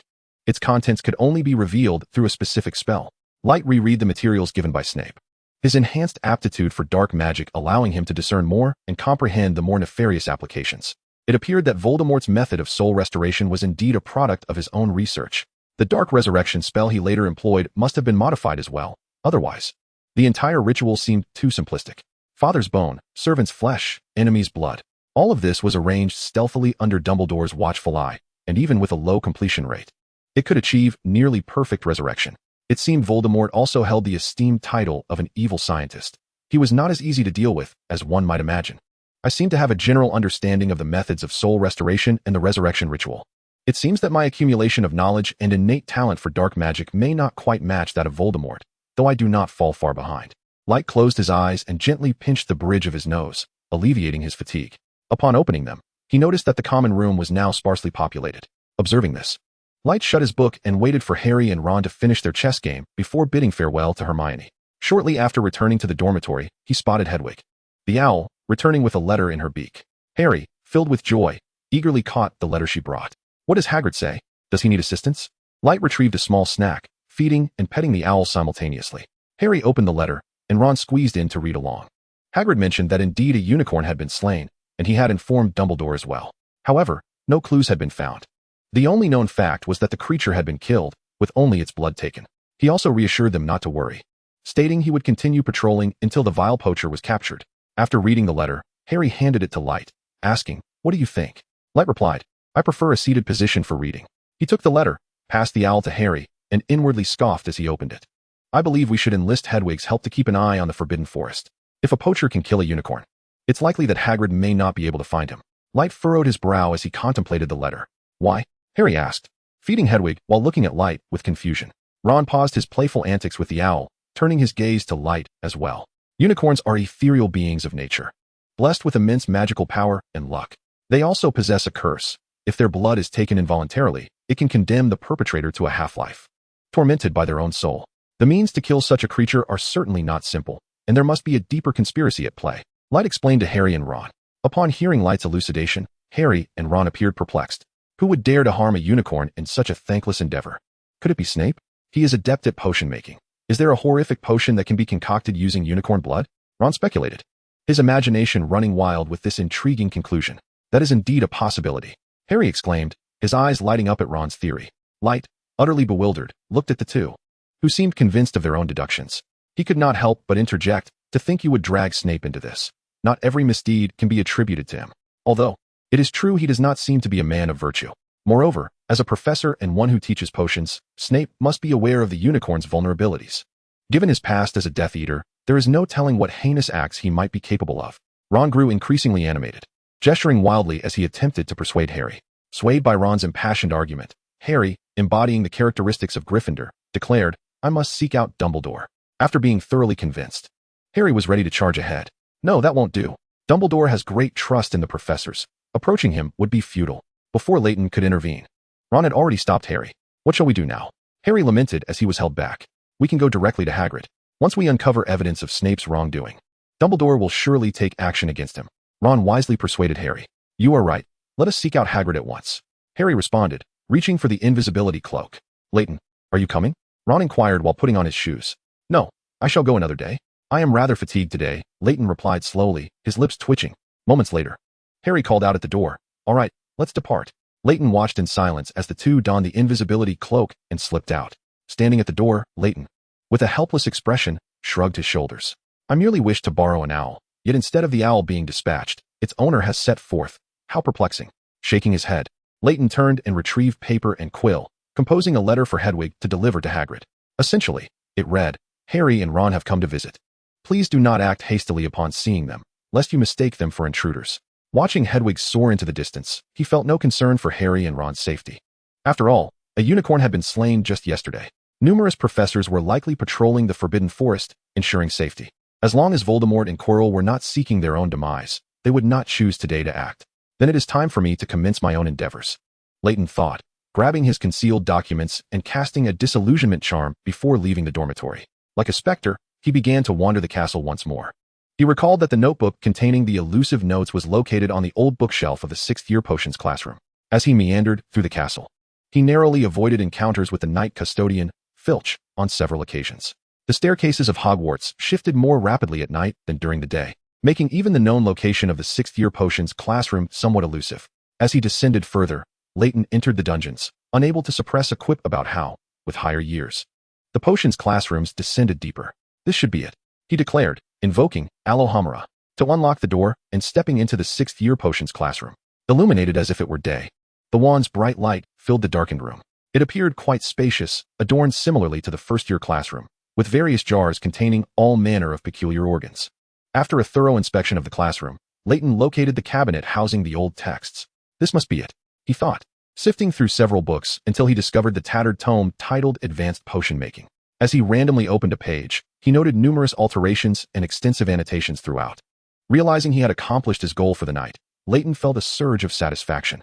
As the old textbooks were set aside, Light utilized magic to restore the disordered bookshelf before departing the potions classroom, carefully closing the door behind him. Upon exiting, he made his way to the 8th floor, to the room of requirement. I need a magical practice room for reading, he exclaimed, opening the suddenly materializing door. Behind it lay an expansive training ground, surrounded by numerous dummies and flying discs. Upon entering, he noticed tables and chairs for reading flanking either side of the entrance. Light chose a spot to sit and began to peruse advanced potion making. To his astonishment, upon merely turning to the first page, he discovered numerous annotations that starkly contrasted with the original content. Upon closer inspection, with his own accumulated knowledge, he recognized the validity of the teachings of Professor Snape. As he continued to turn the pages, he encountered sections that had been obscured, rendering them illegible, as if the editor vehemently disagreed with the text. Delving deeper, he stumbled upon the self-invented spell of Professor Snape, the Killing Curse. Light easily noted all the key points and then approached the training dummy, eager to test the potency of this spell alongside the formidable dark magic. With a flick of his wand, he conjured the killing curse, the magical energy surging forth. Yet no visible light emerged from his wand. Instead, an invisible blade, undetectable to the naked eye, swiftly sliced through the air. Before Light could fully comprehend what had occurred, a gaping wound had been inflicted upon the wooden dummy's chest. Light was momentarily taken aback by the sheer lethality of the spell. After regaining his composure, he proceeded to examine the dummy closely. The injury created by the killing curse exhibited an intangible force lodged within it. Although he attempted the restoration charm, the dummy remained unchanged. He could sense that the charm had activated. Light astutely discerned that the issue did not lie with the restoration charm, for it could not restore what had not been damaged.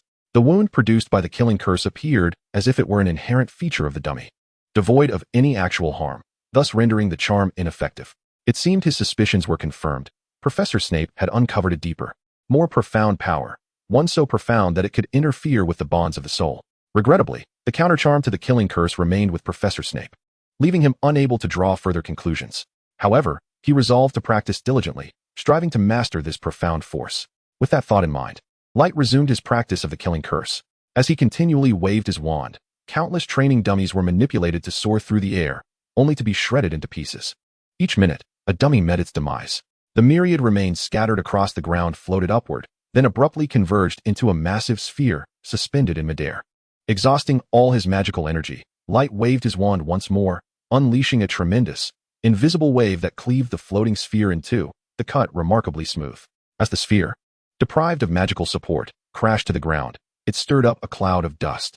Amidst the haze, Light, drained of energy, collapsed to the floor, his right hand clutching his wand as he erupted into wild laughter. Cackling echoed through the air, and after a considerable time, the smoke and laughter dissipated. A somewhat rejuvenated Light crawled to his feet. Unexpectedly, he discovered that the mastery of dark magic at level 9 not only represented an enhancement of innate talent, but also allowed for the amplification of magical effects through the increase of magical power output. It became clear why both Professor Dumbledore and Voldemort could execute large-scale attacks. Chapter 47, Attending Class. Light rested with his eyes closed in the room of requirement, waiting for a period until his body regained a modicum of magical energy. Dragging his weary frame, he forcibly cast the disillusionment charm with his restored magic, swaying unsteadily as he returned to the dormitory. After freshening up, Light lay in bed, drowsily overhearing Harry and Ron engaged in hushed conversation. Yet, overwhelmed by fatigue, he lacked the motivation to rise and chose to continue sleeping. What happened? Did you discover anything last night? Light, still bearing the signs of exhaustion, consumed his breakfast, not fully recovered from the repercussions of his magical overexertion. Nothing, I nearly got caught by Snape. Ron replied, a hint of fear in his voice. If Hagrid hadn't suddenly appeared with Fong to help us out, I reckon Ron and I would have been expelled. Harry's expression was one of melancholy. However, Hagrid also informed us. He said that professors would be patrolling at night this week, so we should try to stay away. Ron, disinterested, nibbled on a chicken leg. You actually kept this from me and ventured into the Forbidden Forest. Hermione, having overheard their discussion, was on the verge of exploding with anger. Calm down, Hermione. Stay composed. Making a scene while we eat will cost us points. Light soothed the irate Hermione. I'm sorry, we didn't mean to. We were just so worried about Hagrid that we sneaked out to check on him. Harry and Ron simultaneously offered their sheepish apologies. Indeed, it's my fault. I shouldn't have mentioned the unicorns. It's entirely my responsibility. Light expressed his deep remorse. I'm not blaming you. I merely wish you would inform me of your decisions. I don't want to be left out.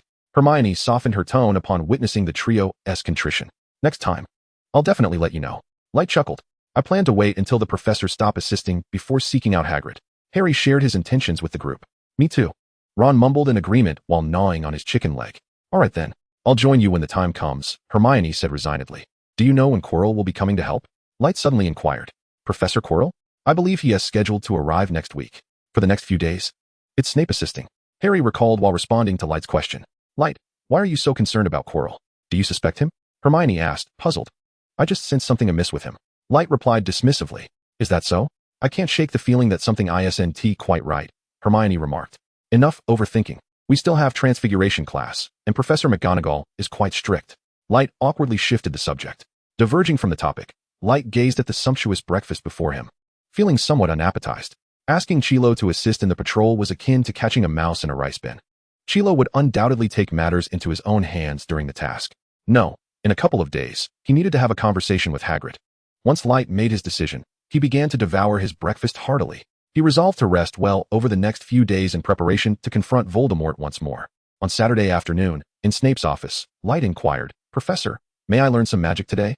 Upon hearing Light's request, Snape paused his potion testing, continuing his work without looking up, coldly querying, "Why the sudden desire to practice magic?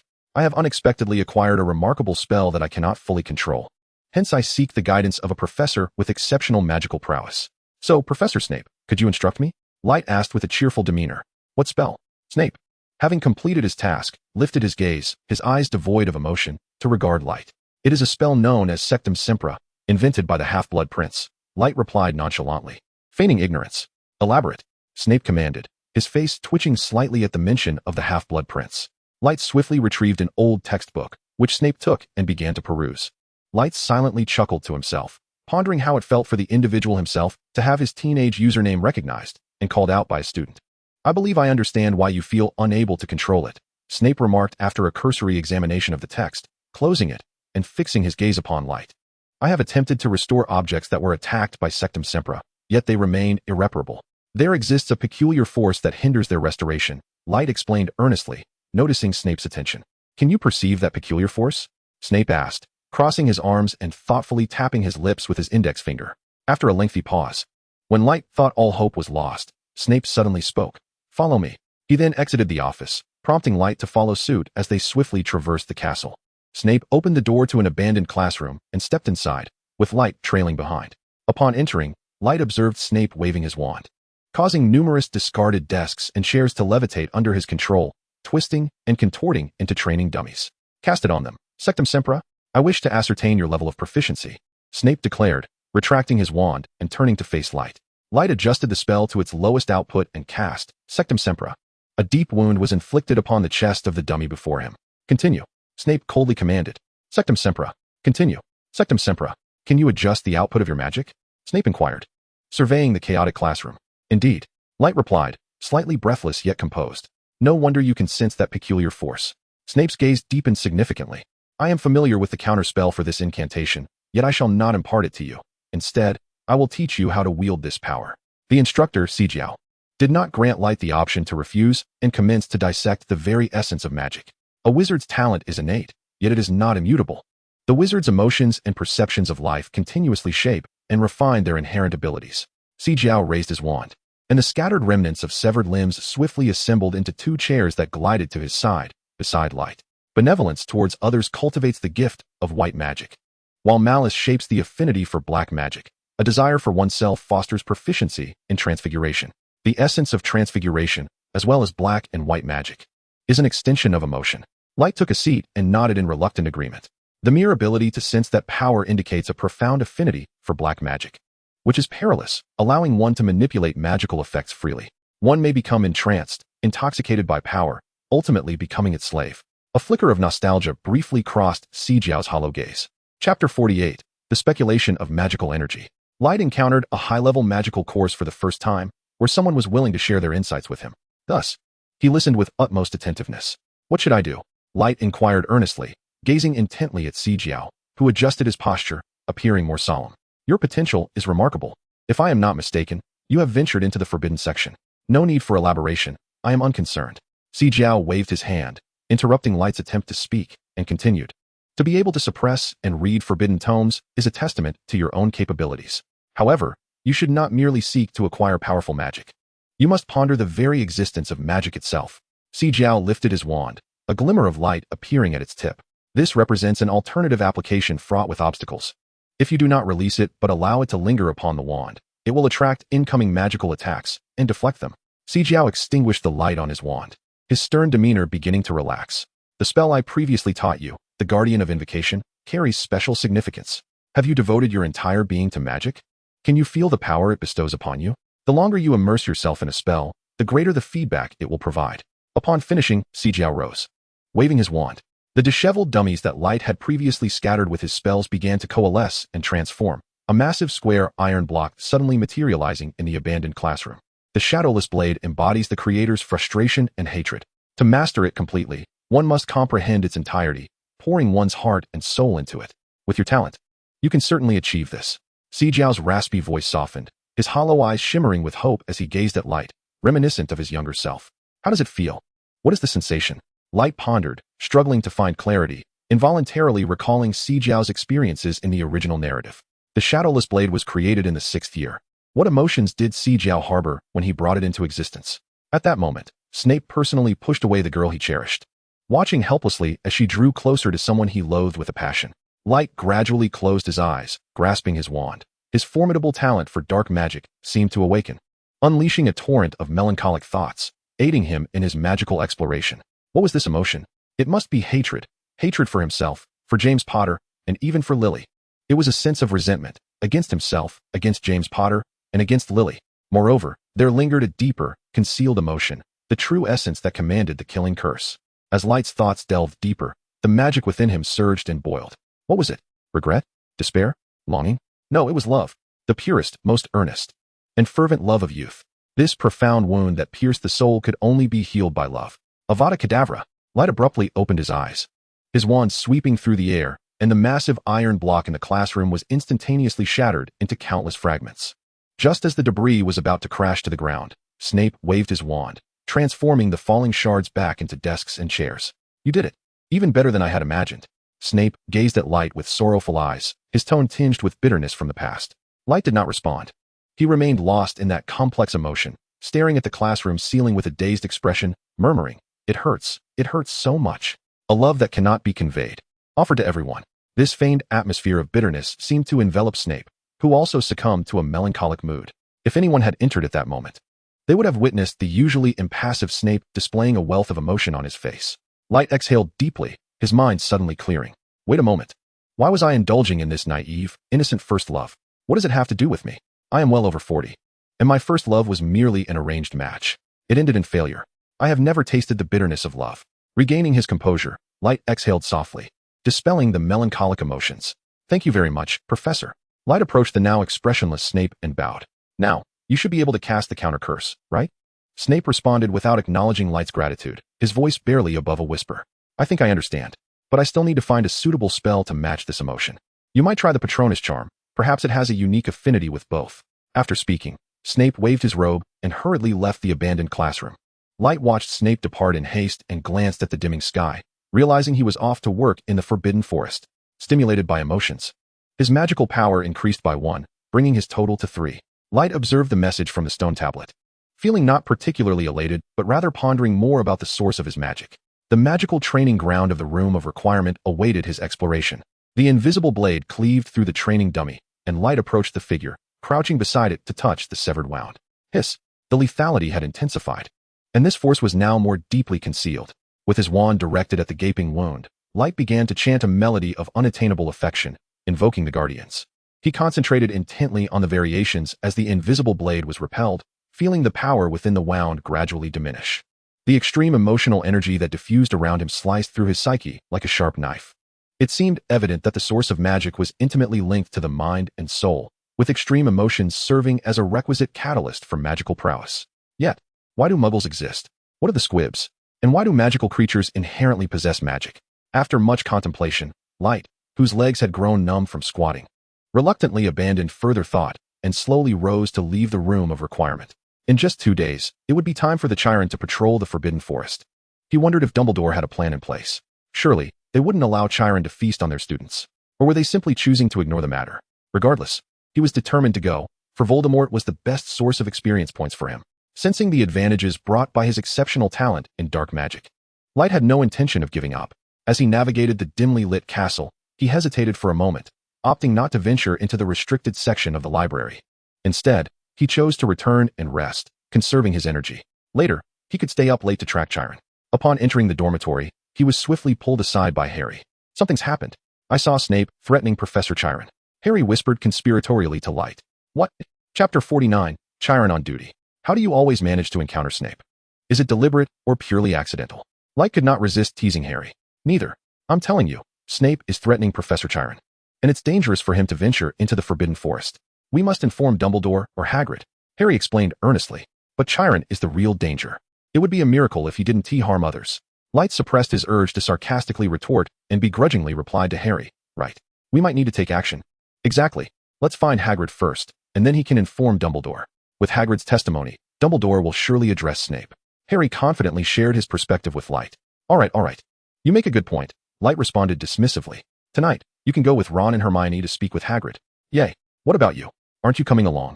Harry, initially pleased by Light's agreement, then inquired with curiosity. I think I'll sit this one out. For people is a bit much. The invisibility cloak probably won't cover all of us. Light observed as Harry was led away, shaking his head. Tonight, it's Snape on patrol. But tomorrow night, I plan to head out. Hopefully, it will just be a late night. Earning experience points is truly challenging. With a sigh, Light returned to the dormitory. Light, you're back. Upon entering, he was greeted by the sight of Harry and Ron, fully equipped and exuding an air of determination. Are you heading out now? Isn't it a bit too early? Light began to inquire about their plans. Not at all. The earlier the better. Professors typically have classes in the morning, so they usually patrol during the first half of the night and rest during the latter half. If we go now, Snape is likely on patrol, making it less likely for us to be discovered. Harry divulged the information he had gathered. Moreover, we need to find Hermione. The timing is just right. Ron chimed in. All right then, off you go? Light cast a glance at the owl perched by the window. Let us be on our way. With that, Harry and Ron hurriedly exited, draped in their invisibility cloak. Light continued to compose a letter, which he entrusted to Hedwig, instructing her to deliver it to Hagrid. After finishing his ablutions, he plopped onto his bed, reflecting on the intelligence he had gathered. If Quirrell wished to remain undiscovered, he could only act during his rest periods. Thus, his window for action would likely be in the latter half of the night.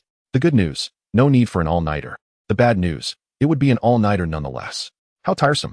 Perhaps it would be simpler to just eliminate Voldemort outright. Then, there would be no more complications. And no need for sleepless nights. Light lay back down, rolling over in bed. After a moment's contemplation, he decided against it. Currently, the only source of information concerning the checkpoints was Voldemort, which posed a challenge. Very well, if an all-nighter it must be, then so be it. Can one truly call themselves young without enduring sleepless nights? The tradition at Hogwarts is to embrace the late hours. One simply must acclimate to it. Light murmured to himself as he gradually drifted off to sleep. In the Great Hall, the sounds of wizards enjoying breakfast filled the air. Did you return very late last night? Light observed the three, looking utterly exhausted, as if they were on the verge of dozing off. Yes, when we went to see Hagrid, we almost got caught by Snape. Ron lamented, his chicken leg losing its appeal. What happened? Light raised an eyebrow. We explained everything to Hagrid, but instead of informing Dumbledore, he directly confronted Snape, nearly revealing our involvement. Hermione chewed her bread vigorously, appearing quite disgruntled. So, did you get exposed? Light inquired, intrigued. No, fortunately Hagrid didn't mention our visit. However, Snape seemed to have caught on to something and was lingering on the path back to the castle until morning, Harry recounted, his expression one of resignation, explaining the reason for their sleepless night. Goodness, are you all out of your minds? Were you just standing there the entire time? Light exclaimed, astonished. We thought Snape wouldn't stay there the whole time, but he actually did, Ron replied, taking a deep bite of his chicken leg, his expression darkening. In fact, sunrise was not far off.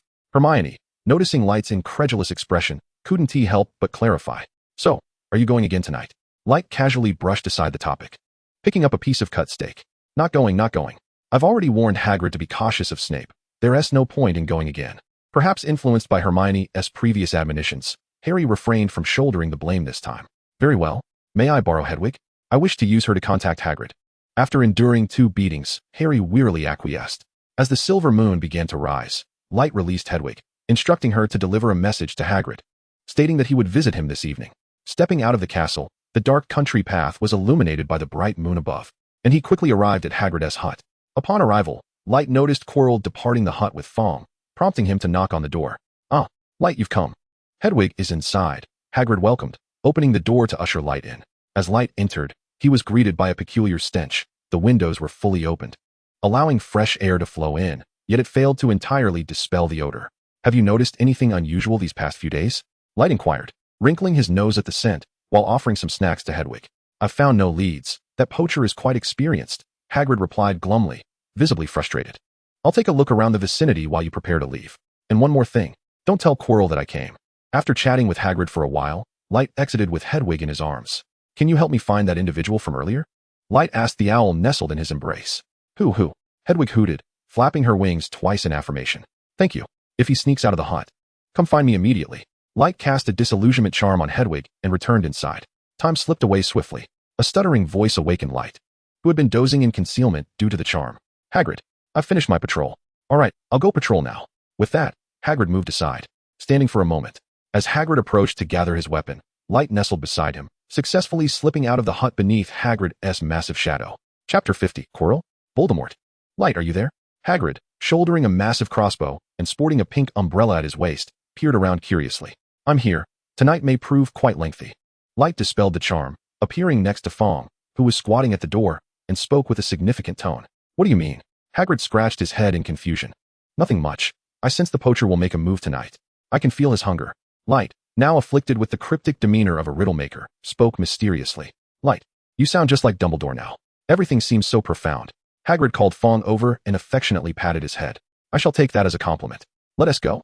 Light awkwardly shifted the topic. Hagrid nodded, lifting the lantern and leading Light and Fong towards the forbidden forest. Hagrid raised the oil lamp high, illuminating a narrow path concealed within the dense forest. He cautioned Light to remain vigilant and not to stray too far from him. With the dog behind and the giant in front, they formed a protective barrier around Light as they ventured deeper into the woods. The trio traversed the forbidden forest with little conversation, gradually enveloped by the tranquility of the night. A gentle breeze swept through, bringing a refreshing coolness that dispelled the lingering warmth of early summer. Lost in thought, Light was suddenly startled by the approaching calls of an owl, growing ever nearer. Hedwig. He has begun his move. Light's mind raced. Hagrid, upon hearing the sound, swiftly unslung the massive crossbow from his back, aiming it towards the source of the noise. The dog, Yaya, seemed to sense the identity of the newcomer and remained still. Do not act, it is Hedwig. She has come to find me. The poachers have begun their pursuit. Upon witnessing Hagrid's readiness for action, Light, disregarding any potential exposure, urgently warned him.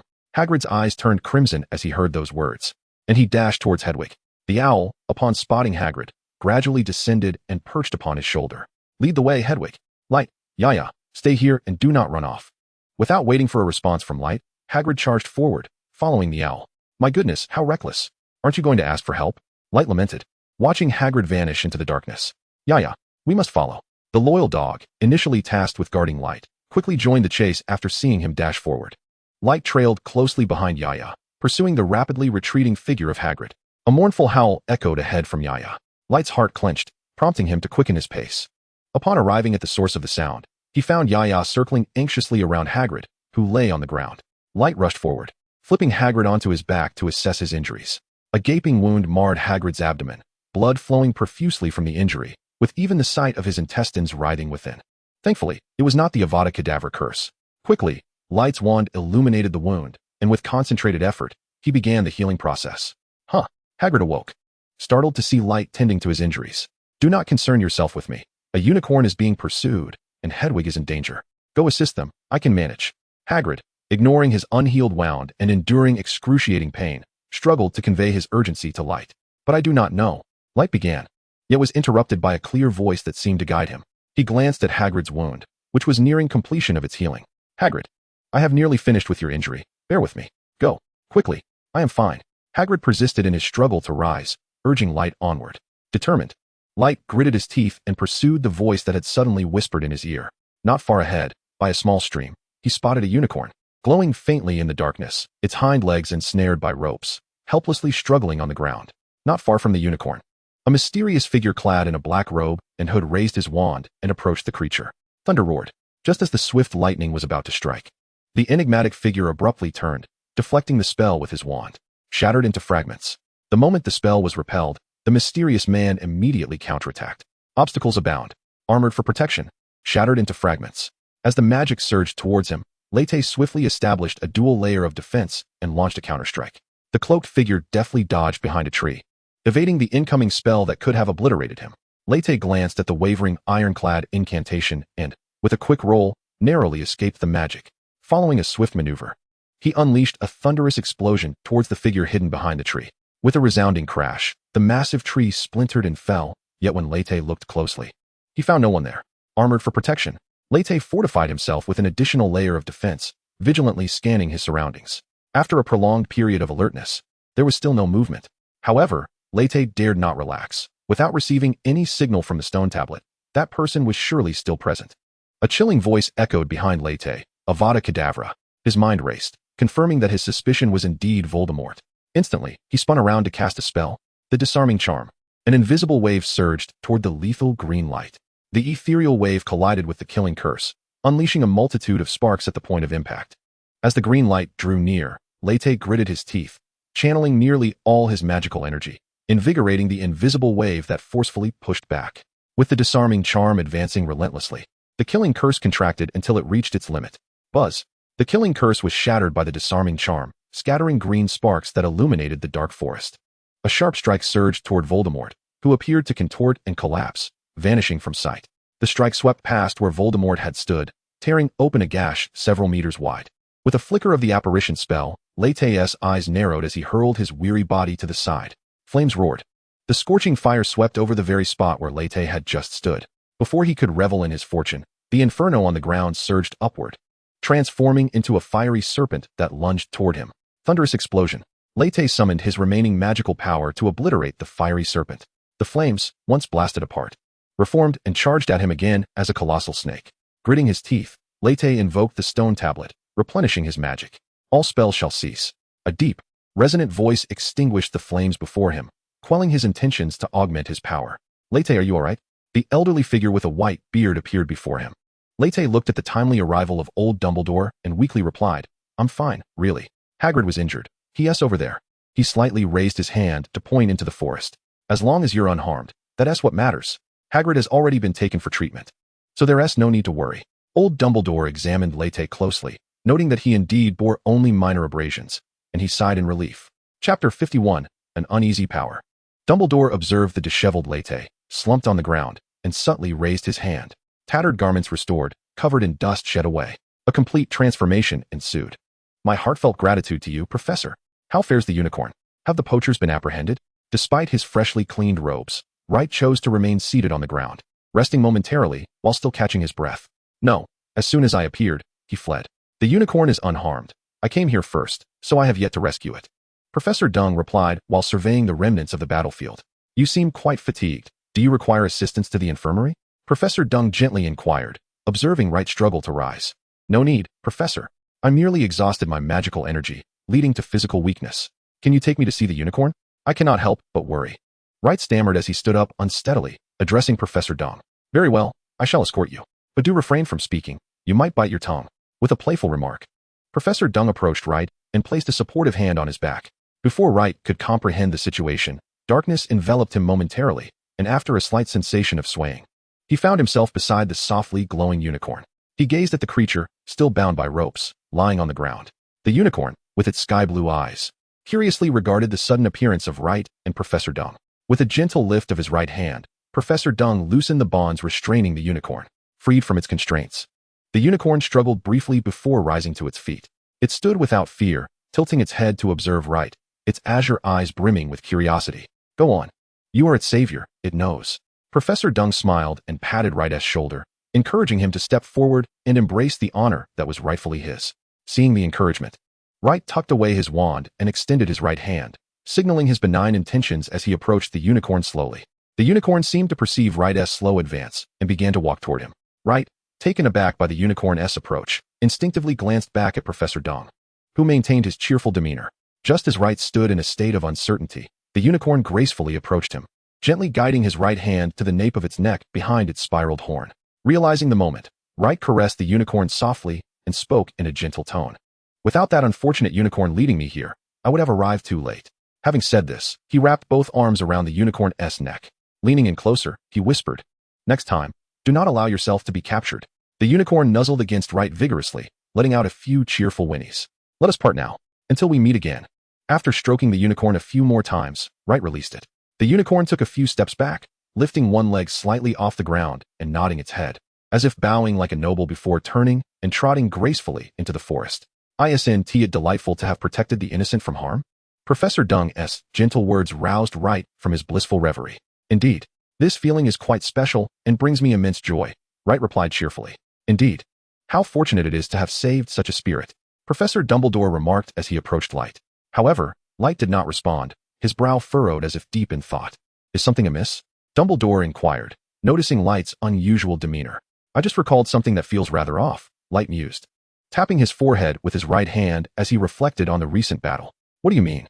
Dumbledore's tone was one of surprise, though not entirely astonished. The magic employed by the poacher was uncharacteristically potent. I sensed that he did not enhance his spells with magical energy. It was purely incantation. Yet, the strength of his magic was astonishing. Merely a single spell shattered my dual defenses. It's exceedingly strange. Light articulated his confusion to Dumbledore while internally adding, even my fully mastered spell, the godly sharp no shadow, was suppressed by the ordinary Avada Kedavra, and I had to expend a significant portion of my magical energy to counter it. Furthermore, the final inferno was disproportionate in both range and power. I could distinctly feel the absence of magical enhancement. Is that so? I'm not entirely sure either. Let me escort you back. Dawn is approaching.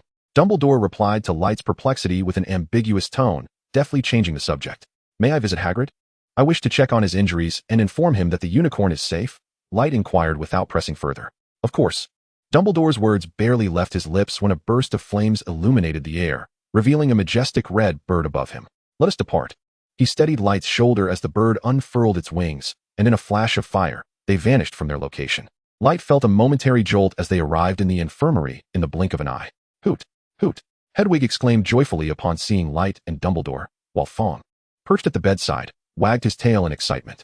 Hagrid, slumbering on the hospital bed, stirred awake, and, upon seeing Light and Dumbledore at his side, struggled to rise. No need to get up, lie back down, Light urged, quickly pressing Hagrid back onto the bed. Hagrid, are you all right? Light asked, concern etched on his face. Light, it's a relief to see you unharmed. Hagrid responded, I'm fine, just a minor issue. I only need some rest. But what about the unicorn? Is it safe? His concern for the unicorn overshadowed his own injuries. It is unharmed. Fortunately, the professor arrived just in time, or it would have been perilous. Light recounted the events to Hagrid. That's a relief. And Professor Quirrell, is he well? Hagrid sighed, then seemed to recall something. He is not injured, is he? Light averted his gaze, absent-mindedly petting Fong, who had been nudging his foot, displaying an evasive demeanor. Dumbledore noted Light's reaction and smiled enigmatically as he addressed Hagrid. Professor Quirrell is also unscathed. I will arrange for Fawkes to enlist the centaurs for patrols. You should rest for now. No, I can manage. I'll be back to work by tomorrow. They still need me, Hagrid insisted earnestly to Dumbledore. Take good care of yourself. The Forbidden Forest is unkind to those who are frail. Once you have recovered, I shall arrange for Fawkes to patrol alongside you. It will promptly seek me out should it discover anything amiss. Light, you should return now. Dawn is approaching, and I presume you do not wish to be discovered. After ensuring everything was in order, Professor Dumbledore smiled and urged Light to head back. Very well, Professor. I shall take my leave. Light bid farewell to Hagrid and Yaya, cradling Hedwig as he exited the infirmary. Chapter 52, The Aftermath. Light stealthily returned to the dormitory, placing Hedwig back in her cage, and cast a spell to refresh himself before collapsing onto his bed. Once back on the bed, Light felt as though he had returned to a sanctuary. The taut nerves in his mind instantly relaxed, and an overwhelming fatigue threatened to engulf him. Milestones achieved. Defeating the Dark Lord. Milestone points increased by 1. Saving the unicorn. Milestone points increased by 1. Appreciating the strongest. Milestone points increased by 1. Just moments ago, old Dumbledore was nearby. I scarcely dared entertain any thoughts. I am utterly exhausted. I shall deal with matters tomorrow. Light barely glanced at the inscription on the stone before succumbing to a deep slumber. In the classroom for defense against the dark arts, the sounds of playful chaos echoed throughout. Light, what is the matter? You look as though you've been awake all night. Harry, noticing Light's bloodshot eyes and the air of dejection surrounding him, inquired with concern. I yearn for the path of the immortal, boundless joy. Light mumbled in response, his head bobbing as if he might falter at any moment. This is dire. Light is beginning to speak nonsense, Ron exclaimed, nearly leaping from his seat upon hearing Light's words. Perhaps you should take a leave of absence, Hermione suggested, unable to bear the sight of Light's condition. No need for that. I cannot attend defense against the dark arts class. Quirrell will not be coming, Light declared drowsily, making an alarming proclamation. Before Hermione could object, the classroom door swung open, and the young wizards fell silent at the sight of the newcomer. Professor Snape stood coldly at the podium, his piercing gaze sweeping across the room, landing on the drowsy Light, who was being shaken by Harry and Ron. His expression softened slightly. He then averted his gaze and rasped, The Professor of Defense against the Dark Arts has encountered an issue and will be unable to instruct you for the time being. The class will be rescheduled. For now, you may study independently. With that, Snape flicked his robes and departed. The three who had heard Light's prophecy exchanged astonished glances. After lunch, in the Gryffindor common room, the three surrounded Light, who had regained some of his vitality, scrutinizing him intently. How did you know Quirrell wouldn't come to class? Ron inquired, unable to contain his curiosity. Light, noticing Harry and Hermione's inquisitive gazes, realized he could not keep it a secret any longer, and with an air of mystery, replied, Last night, I went to visit Hagrid, and we encountered poachers. Had it not been for Dumbledore's timely arrival, both Hagrid and I would have been in peril. Hagrid is resting today, so Quirrell, who patrols with him, should be safe as well. How perilous. It must certainly be Snape. I previously witnessed him threatening Quirrell. It is undoubtedly his doing. Harry clenched his fists. His jaw set tight, filled with unrestrained fury. We must immediately seek out Dumbledore. We cannot allow him to perpetrate further misdeeds. Ron suggested earnestly. Indeed. Let us go at once. Hermione concurred with Ron while attempting to comfort Harry. You all go ahead. I need to rest, or I shall collapse. Leighton, wishing to avoid an audience with the old headmaster, opted to decline. He watched as the trio hurriedly made their way to the headmaster's office. Lost in contemplation, Leighton reflected on the battle from the previous night. The speed of spellcasting and the combat response were certainly beyond Quirrell's capabilities. Thus, could it be that Voldemort, after consuming unicorn blood, is able to wield magic once more? Perhaps Harry's earlier observation of Snape intimidating Quirrell was not mere coincidence, but rather a connection between souls. Shaking his head, Leighton cast aside these thoughts and prepared to enhance his skills. Relying solely on 9 points in dark arts to confront Voldemort seemed rather daunting. However, which area should I augment? My current dilemma is how to address the overwhelmingly potent magic Voldemort possesses. Magic, white magic, transfiguration, or perhaps dark arts. I can eliminate dark arts for now. Even boosting it to 10 points would yield little benefit. White magic is also out, as it lacks sufficient lethality. Transfiguration does not provide any significant offensive capability either. Magic itself is ineffective. My output is insufficient, and ample magical energy would not prove particularly advantageous. This is quite a conundrum. Just as Leighton wrestled with his predicament, a remarkable idea materialized in his mind. If my output is inadequate, what if I combined Fiendfire with Transfiguration? Fiendfire could serve as the offensive force, while Transfiguration would take on the role of control, perhaps with enough practice. I could even develop a method for Fiendfire to carve a path. Leighton's imagination ignited at this prospect. As he pondered the feasibility of this concept, he noticed Harry and the others returning, their spirits visibly deflated. What happened? Did you not encounter Dumbledore? Leighton inquired, curiosity piqued. We did. He expressed his trust in Snape and appointed him to temporarily oversee the defense against the dark arts class. Ron, having just taken a seat, slumped his head onto the table. It seemed Dumbledore was rather disinclined to involve himself in this matter. Hermione lamented as she too rested her head on the table. I cannot comprehend why Dumbledore places such faith in Snape. He is clearly not a good person. Harry gritted his teeth in frustration. Perhaps it is not so dire. Dumbledore may have his reasons. You could visit Hagrid in the infirmary. His testimony would surely sway Dumbledore's belief. Besides, Hagrid is injured. It would be prudent to check on him. Leighton assigned a task to the trio as he had done previously. Indeed, Hagrid must know something. Let us go at once. Harry exclaimed, invigorated by the prospect of action. Once more, Leighton watched as the three set off, this time on a mission to visit Hagrid. How youthful they are, Leighton mused, rising to make his way toward the room of requirement. I require a training ground to practice the fierce fire. Upon pushing the door open, I found myself in an expansive square where numerous fragments of stone floated in the air, each spaced widely apart. Light raised his wand and pointed into the void. A fragment ignited with a ferocious flame, swiftly consumed by the inferno. The burning fire shrank, transforming into a miniature flame lion that lunged towards Light. Instead of employing the universal spell, he directed his wand at the approaching fiery beast and, with an indifferent command, uttered the word extinguish. A beam of light shot forth from the tip of his wand, and the fierce fire was instantly quelled. Were others to witness such a method of extinguishing fierce fire, their eyes would surely widen in astonishment. An intriguing sensation washed over him, as he instinctively understood how to extinguish the fierce fire right after conjuring it. Could this be an inherent trait of the dark magic enhanced by 9 points? Or had he truly mastered the effects of the wandless spell? Let us attempt once more. As Light gazed at the dissipating fierce fire, he became certain that his ability to extinguish it stemmed from his dark magic talent of 9 points. Though subtle, he could sense an inexplicable connection between the fierce fire and its caster. Faint yet palpable, his talent allowed him to perceive and interrupt it. Thus, it was time to allocate points to Transfiguration. Chapter 53, Mastering the Fierce Fire. The lion formed of fierce fire danced wildly in the air, seemingly intent on incinerating everything flammable to harness its power, unleashing its fury. Sensing the fierce fire becoming increasingly uncontrollable, Light waved his wand, severing the extraordinary bond with the flames. In that fleeting moment of severance, the once tumultuous fire appeared to lose its core, its destructiveness and aggression waning. The roaring flames began to dim, ultimately extinguishing. As Light felt the scorching heat that the fierce fire had wrought upon the space, he reaffirmed his belief. Transfiguration was indeed effective against fierce fire. With 5 points allocated, he could approximate control over its might.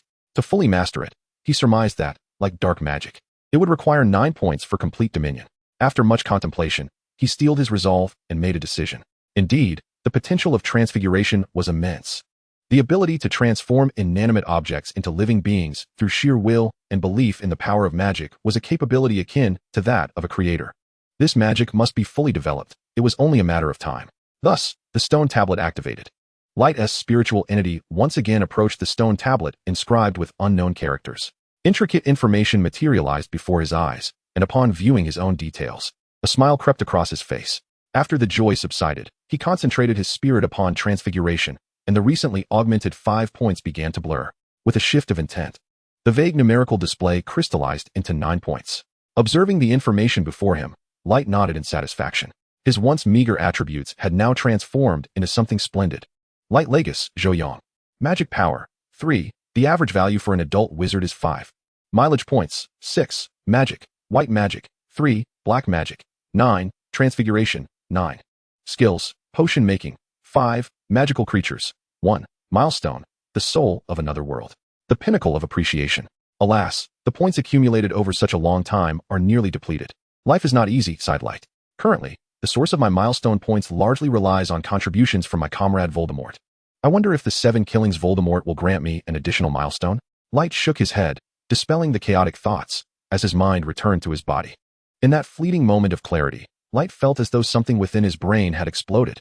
The knowledge he had once learned and the books he had read surged forth in a continuous stream. Various concepts and ideas regarding transfiguration were affirmed and denied. Countless thoughts were meticulously organized and synthesized. As long as I believe, I can achieve it. Light gazed dreamily at the sky, his wand pointed forward. As the floating debris twisted and transformed. First, the stones altered their shapes, then their sizes, eventually morphing into various objects such as needles, knives, and pens. With a flick of his wand, the transformed items reverted back to stone, and in the vacant gaze of Light, the stone morphed into a hawk, hurtling toward him with lethal intent. Watching the hawk approach, claws raised to pierce his eyes, Light remained utterly still. Just as the hawk drew near, a ferocious blaze suddenly ignited upon its body, yet it emitted no cry of anguish. Instead, it twisted and transformed into a fiery mass suspended in the air. Light raised his right hand, cradling the searing flames. He murmured, "The fiery blaze does not resemble a mere one-time offensive spell, but leans more towards summoning magic. It is akin to uncontrollable creatures summoned from an unknown realm." The emptiness in his eyes gradually shimmered with vitality. Clenching his hand, the searing flames abruptly extinguished. Phew! Light wiped the sweat from his brow, exhaling a breath of warmth, then turned and stepped outside. Once again, he yearned for a training ground, pushing open the door. Inside, the room transformed back to its original state. Light seated himself on a chair, retrieving his notebook to document the insights he had just experienced regarding the fiery blaze. The existence of the fiery blaze, akin to the killing curse, stems from a deep-seated malice toward the external world. Like the disarming charm, the fiery blaze can inflict direct damage to the soul, yet the latter is born of extreme emotions. The fiery blaze is far more intricate. It embodies not only the thirst for survival, but also harbors a terrifying desire for destruction. This craving for existence drives it to incessantly erode and burn, striving to maintain its own being. Yet it possesses an overwhelming urge for annihilation, both of itself and the outside world. In this endless struggle between the desire for survival and the yearning for destruction, the fiery blaze wrestles and collides, acquiring a formidable power. The enigmatic bond between the fierce fire and its conjurer serves as a conduit for an incessant thirst for survival and a yearning for destruction. Severing this connection would render its existence futile. Upon grasping the essence of this fierce fire, the prospect of mastering it becomes conceivable. At this juncture, Light paused, setting down his quill. After meticulously reviewing his work to ensure its accuracy, he resumed writing, documenting his solution. Employing transmutation, he aimed to reconstruct the connection between the fierce fire and the conjurer, intertwining magical energy within. Through transmutation, he sought to control this magic, continuously providing the fierce fire with targets for annihilation, directing its aimless destruction towards a specific entity. It was akin to training a dog, offering it a focus, compelling it to act solely upon that target. Upon concluding his reflections, Light reclined in his chair, exhaling deeply. He cast a sidelong glance at the floating debris, a perverse smile creeping across his face as he rose and approached. Standing before the suspended fragments, he raised his wand and began to weave spells. As his wand danced through the air, one of the floating stones ignited, transforming into a fireball that swelled in size and intensity. A look of intense concentration illuminated Light's face as he attuned himself to the essence of the fierce fire, merging with it. The fierce fire leapt through the air, igniting one fragment after another. Observing this, Light gently maneuvered his wand, using transmutation to regulate the direction and magnitude of the flames. urging it to leap amidst the airborne debris. Unconsciously licking his lips, he gazed at the flames igniting in the air, his eyes brimming with excitement. He was acutely aware of the fierce fire's power, yet equally cognizant of the imperative to control it. Transmutation continuously adjusted his magical output, maintaining precise dominion over the fierce fire. As practice ensued, the flames became increasingly obedient under Light's command, transforming the airborne fragments into blossoms of scorching fire. With the relentless output of magic, Light's breath quickened. "Come on, let us summon something grand," he urged, his wand continuing its rhythmic movements. The dispersed flames in the air began to coalesce, manifesting into a colossal flaming lion mid-flight. This flame lion remained motionless, yet its mere presence unleashed waves of scorching heat. Chapter 54, The Essence of Magic. The immense flaming lion, standing defiantly in the air, resembled a mountain ablaze under Light's command. It leaped through the ether, assaulting the drifting stones. Each strike exuded an unparalleled ferocity and unbearable heat, shattering the impacted stones with violent force. Accompanying the lion's onslaught, the fierce fire entwined with the scattered debris, intent on devouring them, assimilating them into its very being. Once the debris was consumed, the fierce fire, following an unseen connection, surged skyward unceasingly, akin to a torrent, converging directly towards the rampaging flaming lion above. As the flames continued to coalesce, the fiery lion's form grew increasingly immense, emanating a wave of heat that was both exhilarating and daunting. Gazing at the ever-expanding embodiment of ferocity before him, Wright silently marveled at its formidable power. Sensing the imminent depletion of his magical energy, he deftly waved his wand, severing the connection between himself and the infernal blaze. The once raging flames, now bereft of support and impetus, began to tremble violently. With the passage of time, the fire gradually waned, as if its very essence were being siphoned away. The once incandescent flames dimmed to a mere flicker, until only a few feeble sparks struggled in the air before ultimately extinguishing, leaving the atmosphere thick with distortion. Wright inhaled the searing air, unsteadily grasping his notes as he rushed out. "I require a bath." Upon re-entering, the hellish training ground vanished, revealing an expansive bathroom before him. A refreshing mist enveloped him, and he squinted in delight at the sudden coolness. Stepping into the bathroom, he admired the intricately laid tiles that ascended to the ceiling, and the soft carpet underfoot that evoked a sense of warmth and comfort. The spacious shower area boasted an array of bathing essentials suspended in midair. In the 10-meter-long bath, clear ripples danced across the surface of the water. Wright shed his robe and, after rinsing off, stepped into the generous bath. "Ah," he involuntarily exclaimed in sheer delight. "My intuition was correct. I can fully control the fierce flames now. The next step is to wait for Voldemort to make his move. I shall incinerate him directly." As Wright gazed at his reflection in the water, he silently resolved the manner of Voldemort's demise. With 6 Horcruxes still in existence, there remained ample opportunity. Perhaps the fragment of Voldemort's soul within Harry could be extracted using the disarming charm. Wright's murmurs grew softer, as if he were on the brink of slumber. Extreme emotions can connect to the soul, and suddenly, the vast bath erupted with a tremendous splash of water. Almost drowning, startled awake, Wright stood in the bath, wiped his face, and submerged himself once more. Just now, it seemed I had stumbled upon something profound. He cupped his hands to gather the clear water, observing his reflection. A myriad of thoughts swirling in his mind. What, indeed, is the essence of the soul, and how is magical energy generated? Watching the clear water slip from his hands into the bath, Wright's pupils dilated sharply. Swiftly grasping the wand resting at the edge of the bath, he commanded the water to rise, transforming it into a cascade of words. Previously, he had theorized that the convergence of the soul and spirit yields magical power. Yet, he had been unable to pinpoint the intersection. Could it be that extreme emotions represent the critical juncture of their convergence? The surge of magical energy during his youth was the key to establishing that connection. As for magical creatures, their extraordinary abilities arise from the direct overlap of soul and flesh, which is why they cannot cast spells freely. Most of their strength is devoted to maintaining the existence of their own bodies and abilities. In contrast, the relatively weak wizards and fairies have the advantage of not needing to sustain a formidable physique, allowing them the capacity to wield magic. However, what of muggles and squibs? Why have they not awakened? Light continued to manipulate the flowing water into words, rising and pacing within the bath. His mind raced, striving to uncover the answers to these questions. Suddenly, a remarkable concept materialized in Light's thoughts: animagus. When the physical form is altered, does the soul remain intact? Undoubtedly, the soul persists. Yet, why does prolonged transformation into an animal lead to a loss of humanity? The soul and the spirit are fundamentally distinct entities. Is it conceivable that the quality of the soul varies? Perhaps a superior body attracts a robust soul, while a frail body can only accommodate a weaker soul. The merit of the body, however, remains beyond human judgment. The arrival of the soul is shrouded in uncertainty. Light halted, his wand continuing to weave through the air, illustrating his thoughts in water. Thus, whether it be the magical power of wizards or the innate gifts of magical creatures, they are, at their core, talents bestowed by the soul. Therefore, squibs and muggles possess souls of insufficient quality, lacking the extreme emotions necessary to connect soul and spirit, thereby generating magical ability. This may explain why formidable magical creatures require extensive time to gestate, as they must first sift through the souls. If a soul cannot synthesize magic for a magical creature, it will become stillborn, unable to manifest. Light approached the suspended water letters, scrutinizing his hypotheses and conclusions. Most of it remained speculative, necessitating further validation.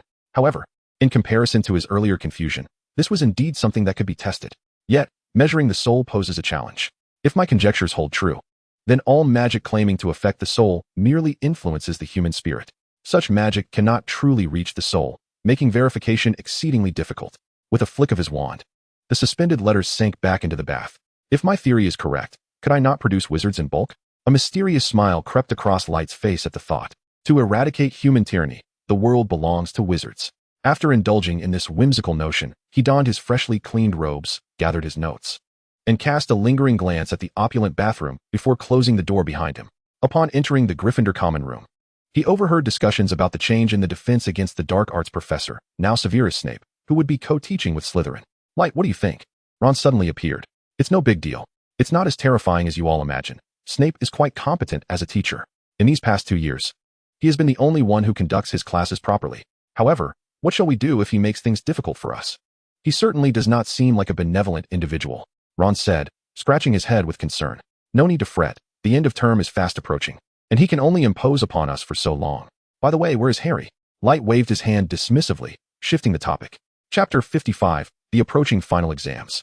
When we visited Hagrid, before we could inquire about any matters, Dumbledore happened to arrive.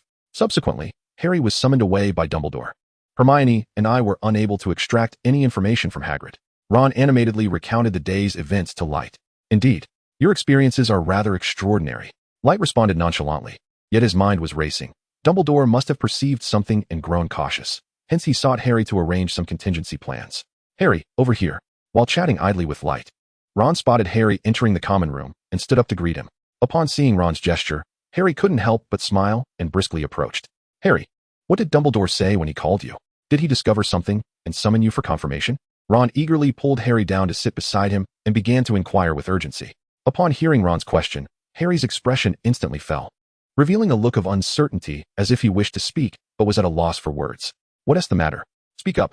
You're making me anxious, Ron exclaimed, growing increasingly impatient at Harry's demeanor. If you cannot divulge it, it's all right.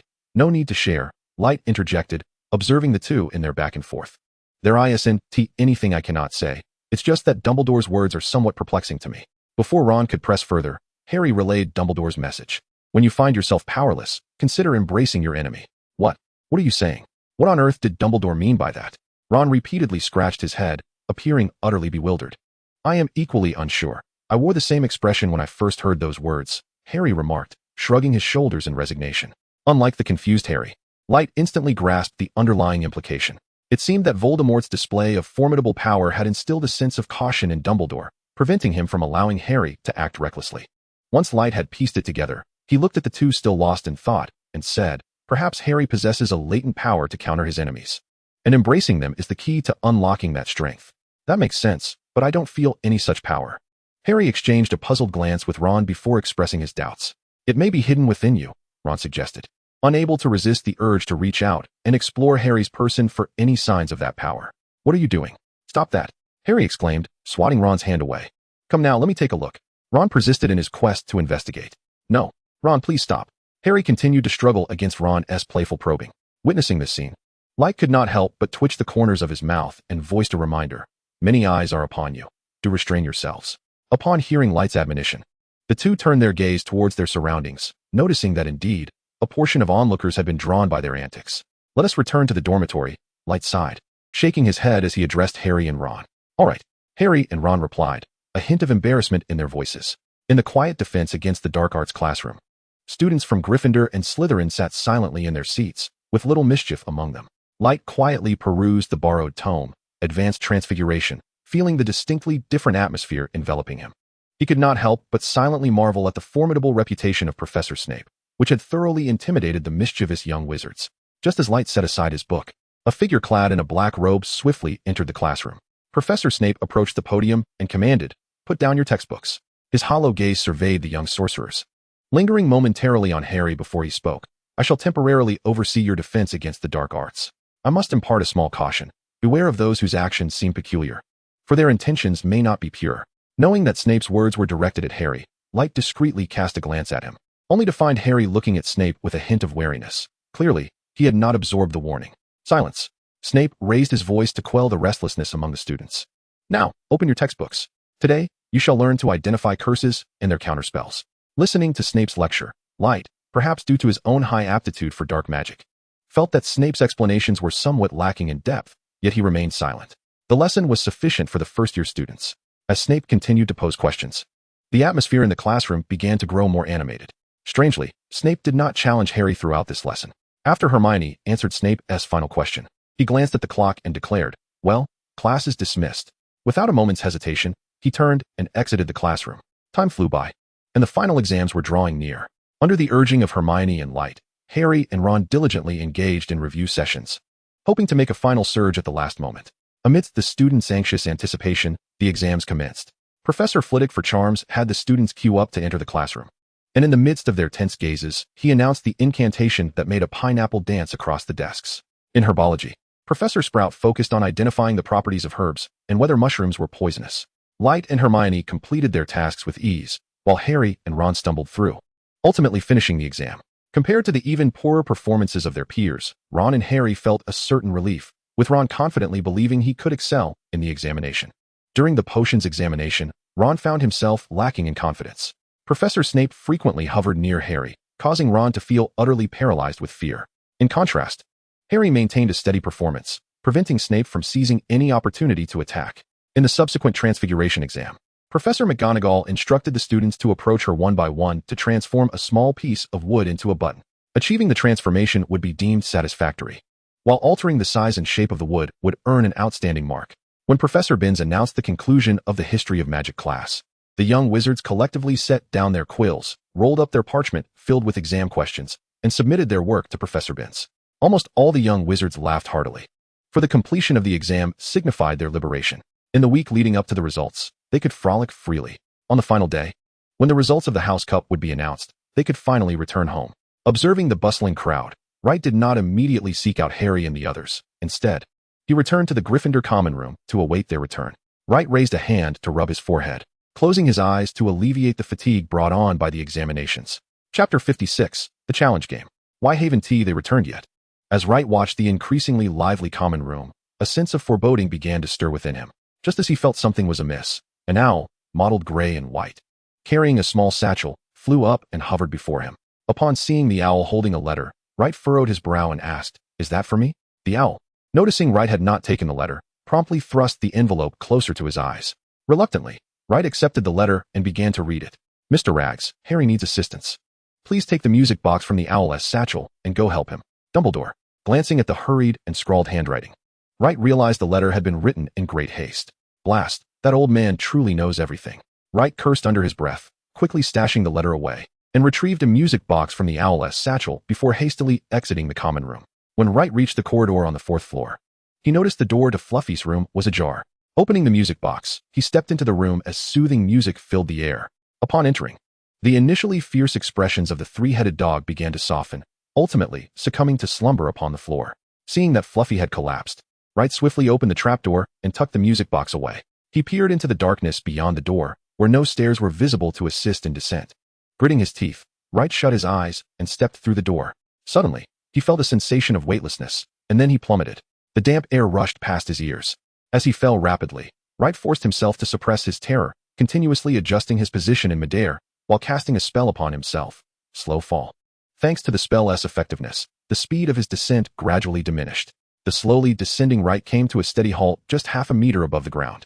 Possessing insider knowledge of the challenge, he was aware that the first obstacle was the devilish web devised by Professor Sprout. Cognizant of its weaknesses, he closed his eyes within the enveloping darkness and raised his wand towards the void below. Illuminate, as bright as day. A brilliant radiance erupted from the wand, transforming into a luminous curtain that illuminated the entire subterranean chamber. The devilish web, lurking in the shadows, recoiled from the sudden surge of light, rapidly contracting in its retreat, seeking refuge in the darkened recesses. After banishing the web, Wright dispelled the magic and landed with assured grace, commencing his advance along the stone corridor. The corridor was eerily silent, save for the sound of his hurried footsteps echoing in the stillness. After traversing a considerable distance, a glowing exit emerged ahead within the inky gloom. Observing this, Wright quickened his pace toward it. Upon reaching the threshold, he beheld a scattering of shattered wooden door fragments. Simultaneously, a cacophony of rustling emanated from beyond the door, reminiscent of insect chirps. As he stepped into the brightly lit, spacious chamber, Wright was greeted by a myriad of keys, resplendent like jewels, flitting through the air like birds. Directly opposite him stood a tall, robust wooden door, adorned with a keyhole, serving as the entrance to the next chamber. With little time to discern which key was the correct one among the airborne multitude, Wright approached the wooden door directly. He raised his wand, and with a precise flick, unleashed an invisible wave that manifested as several razor-sharp strikes, shattering the heavy door along with its magical protections. Boom! The solid wooden door splintered into fragments, crashing heavily to the ground. As Wright stepped through the doorway, the previously dark room was suddenly awash with light, revealing that he stood upon a massive chessboard. The black and white pieces were methodically arranged, resembling an oversized version of wizard's chess. Rather than advancing immediately, Wright scanned his surroundings and discovered Ron sprawled near the entrance to the next challenge. Just as he intended to approach, the previously motionless chess pieces began to stir. "I certainly have no affinity for wizard's chess," he muttered irritably. Raising his wand, a surge of magical energy coursed through him. Fiery flames erupted from the wand, coalescing into several orbs the size of heads, hurtling towards the chess pieces before him. With a series of resounding booms, multiple pieces were obliterated, their fragments melting away into a continuous blaze. Under Wright's command, the scattered flames surged upward, gradually converging in the air. Countless flames amalgamated into a colossal fire lion. The fiery lion radiated intense heat as it charged forth towards the chess pieces. Upon contact, the pieces ignited and transformed into a molten crimson liquid. Even the chessboard beneath them was left in disarray, ravaged by the fiery lion's onslaught. With a flick of the wand, the fiery lion soared into the air, its scattered flames converging back upon its form. Under Light's command, the flames gradually dimmed and faded, ultimately transforming into feeble embers that extinguished. Having dealt with the immediate predicament, Light hastened to Ron's side, kneeling to turn him over. After a brief examination, he found no wounds. Light raised his wand and cast a healing spell on Ron. "Ouch!" Ron cried out, his eyes fluttering open. "Ron, are you all right?" "Light, what are you doing here?" Ron appeared somewhat dazed, struggling to grasp the situation.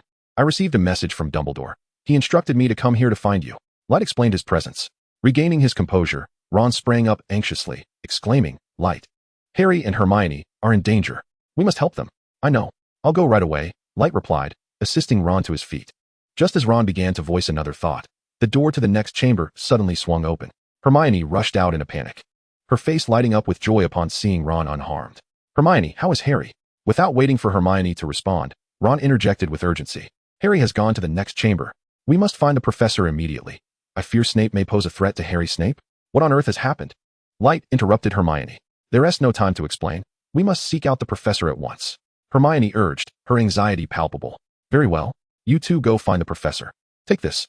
Light handed the music box to Hermione and started to move forward. "Wait, Light. The potion needed for the next chamber is gone. The door there is blocked by flames. We can't get in." Hermione pleaded desperately. "There is no need for so many of us to return to find the professor. I'll go ahead and take a look." "Hurry," Light insisted, pushing Hermione and Ron to leave. "Let us go." "Light, wait for us to return." Upon hearing Light's resolute tone, Hermione gritted her teeth and led Ron back. As they passed through the door, a foul stench assaulted them. A giant troll, over 5 meters tall, lay sprawled on the ground, its disproportionately small head adorned with a massive bump. Light covered his mouth and nose, swiftly rushing to the door of the next chamber, which he opened and then securely shut, sealing off the noxious odor. After taking several deep breaths of fresh air, he couldn't help but grumble, "I wonder where Quirrell managed to find so many trolls." Before Light could savor the fresh air for long, he felt a searing heat, as if his backside were being roasted. Turning his head slightly, he beheld a swirling purple flame, completely blocking his path. "And all curses." Light, scorched by the flames, hurriedly waved his wand, sending forth an orange glow that eradicated the purple fire. After dispelling the obstructive flames, he surveyed the way ahead, only to find another barrier of black flames. Goodness, what a troublesome predicament. Why engage in such an array of peculiarities? Rubbing his recently scorched dairy Light incessantly complained as he hurried to the door. All curses come to an end, with the same method. Light extinguished the black flames and arrived at the entrance of the final chamber, racing towards the last room. As he traversed the corridor, he swiftly reached the edge of the exit, just as he was about to step through the threshold.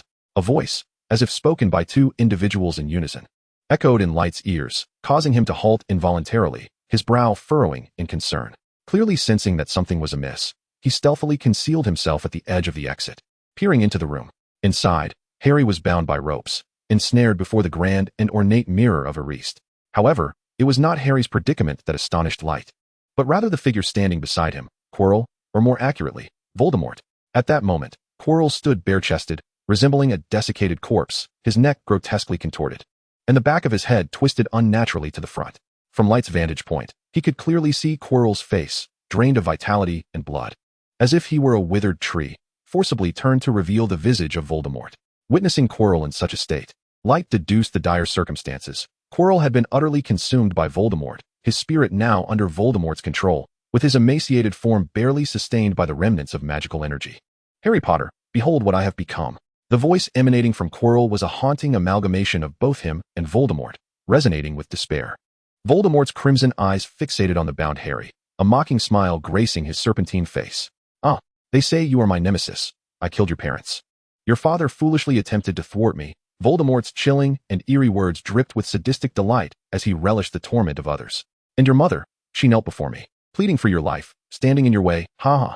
Voldemort's laughter echoed as he observed Harry, whose eyes were wild with desperation. "Look at that. Such an amusing expression. The fabled savior, flailing helplessly before me like livestock. But you should feel even more despair." Voldemort approached Harry. A sinister grin plastered across his face as he tugged at Harry's collar, raising his wand to commence his torment. Ultimately, he could not bring himself to be so cruel. With a soft sigh, Light resolved to act, abandoning any plans to utilize Harry's protective charm to weaken Voldemort, and instead decided to confront him directly. The killing curse. Light brandished his wand, charging towards Voldemort with fervor. An unseen wave surged forth, silently slicing towards Voldemort's grasp on Harry. With a sickening crack, Voldemort's hand, as brittle as a dry twig, flew away, his anguished screams reverberating throughout the chamber. "Harry, come here," Light called out after casting the summoning charm. "I have come to rescue you." Startled by the sudden turn of events, Harry felt an immense force pulling at his back.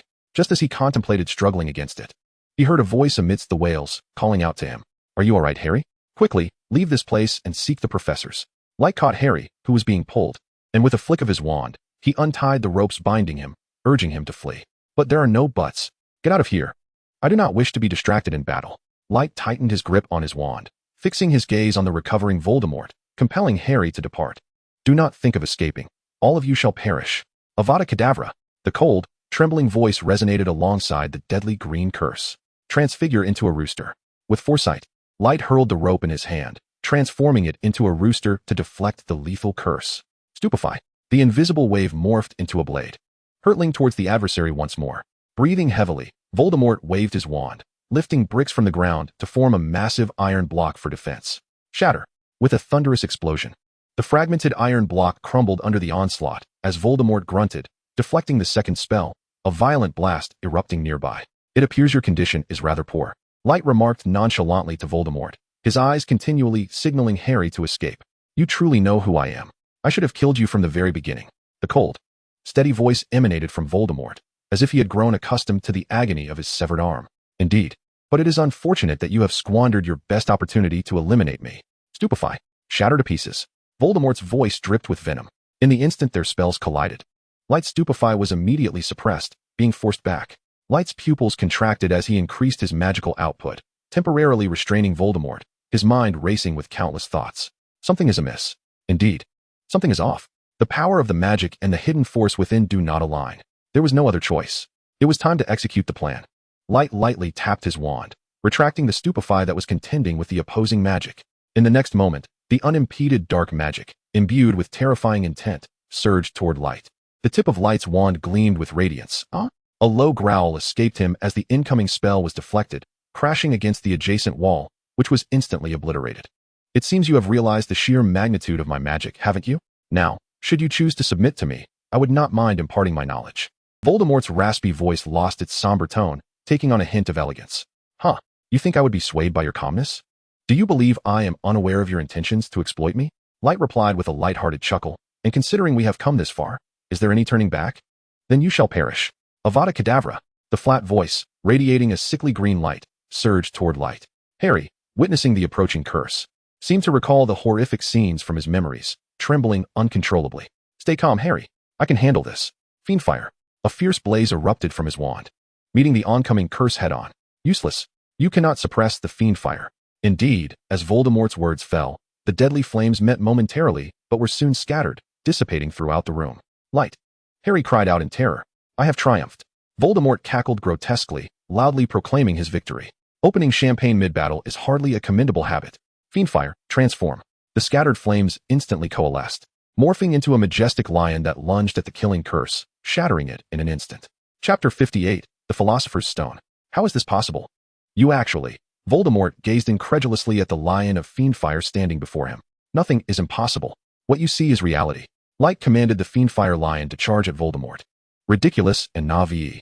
Fiendfire is not invincible. Every spell has its end. Feeling the rising temperature, Voldemort struck the ground with his wand, unleashing an orange glow that erupted into a vast net aimed at the fiendfire lion.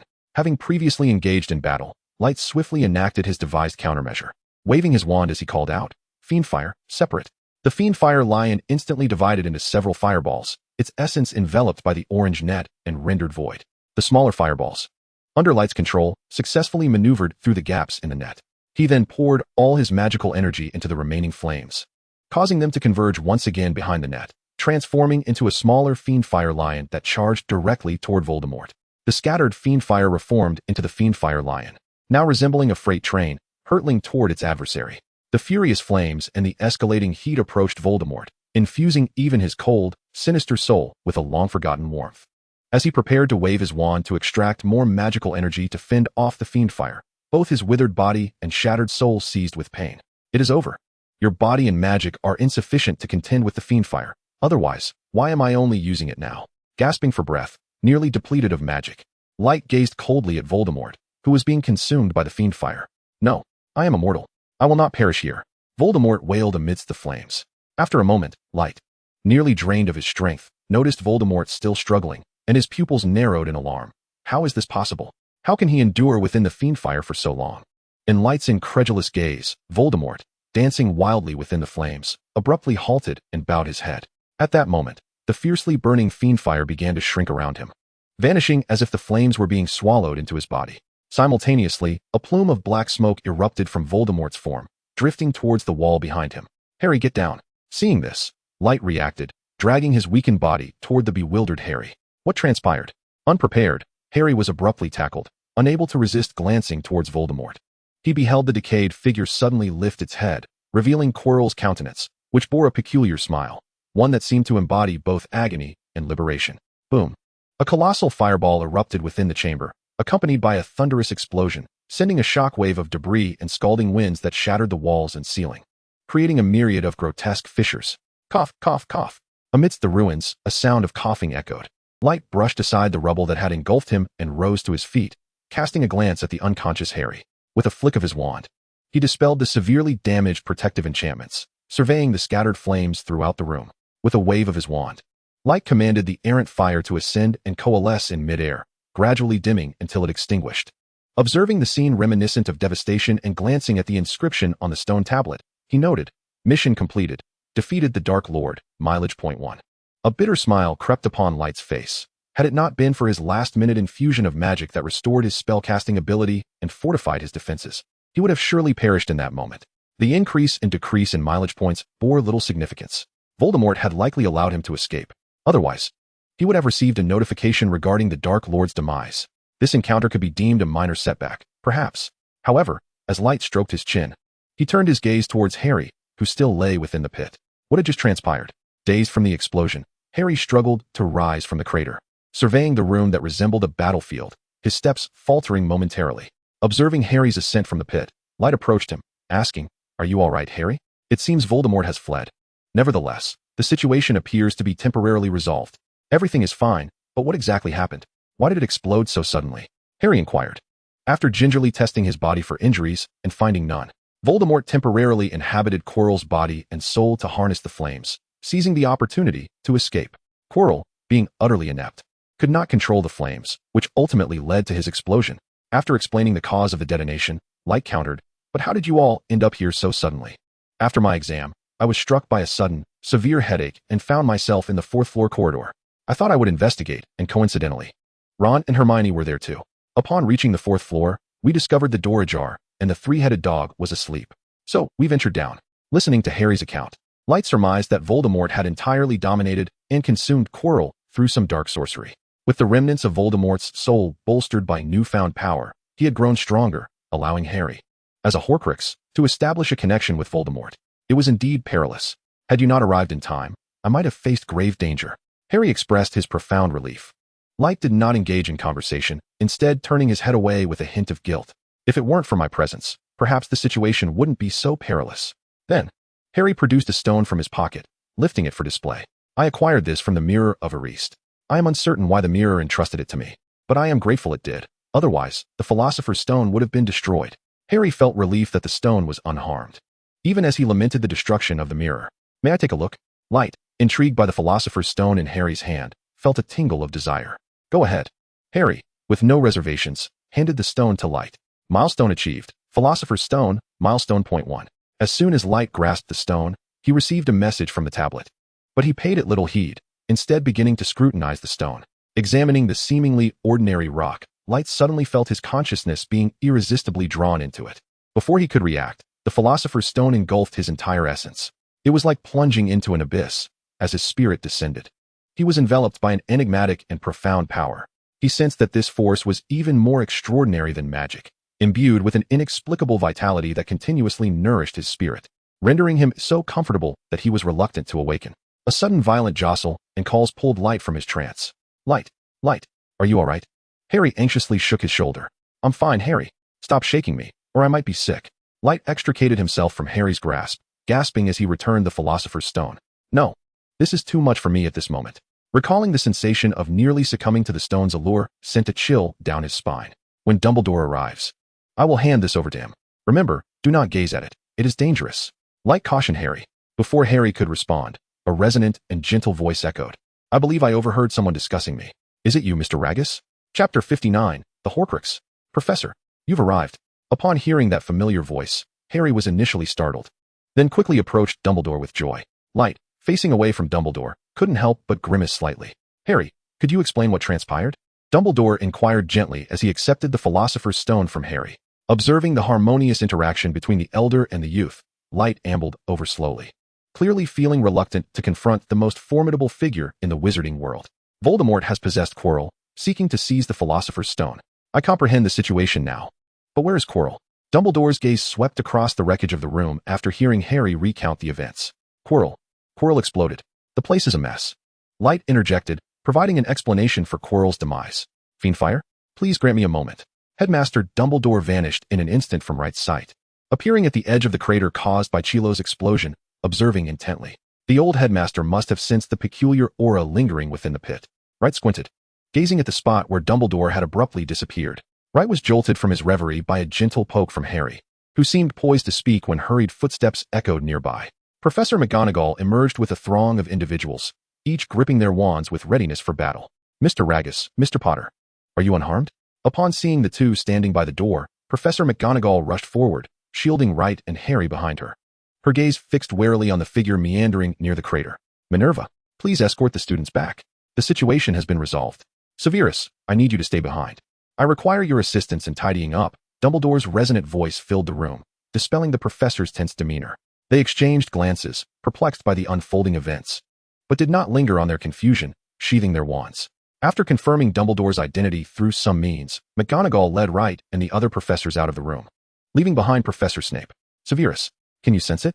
Dumbledore spoke solemnly to Snape, who approached the edge of the pit in silence, his attention wholly captivated by the enigmatic depths within. "It feels extraordinarily strange. Despite being consumed by fiendfire, the essence of this power remains palpable, transcending the boundaries of life and death." Snape articulated gravely, feeling the waning strength from the pit. "You are correct. This power indeed surpasses mortality. I never anticipated he would achieve such a feat," Dumbledore remarked, his tone a blend of awe and regret. What precisely is this power, and how much do you comprehend? Snape inquired, his tone cold and direct, disregarding Dumbledore's contemplative musings. Horcruxes. You may not be familiar with them, as much of the literature regarding them has been obliterated. Dumbledore stated gravely, recounting the origins of Horcruxes.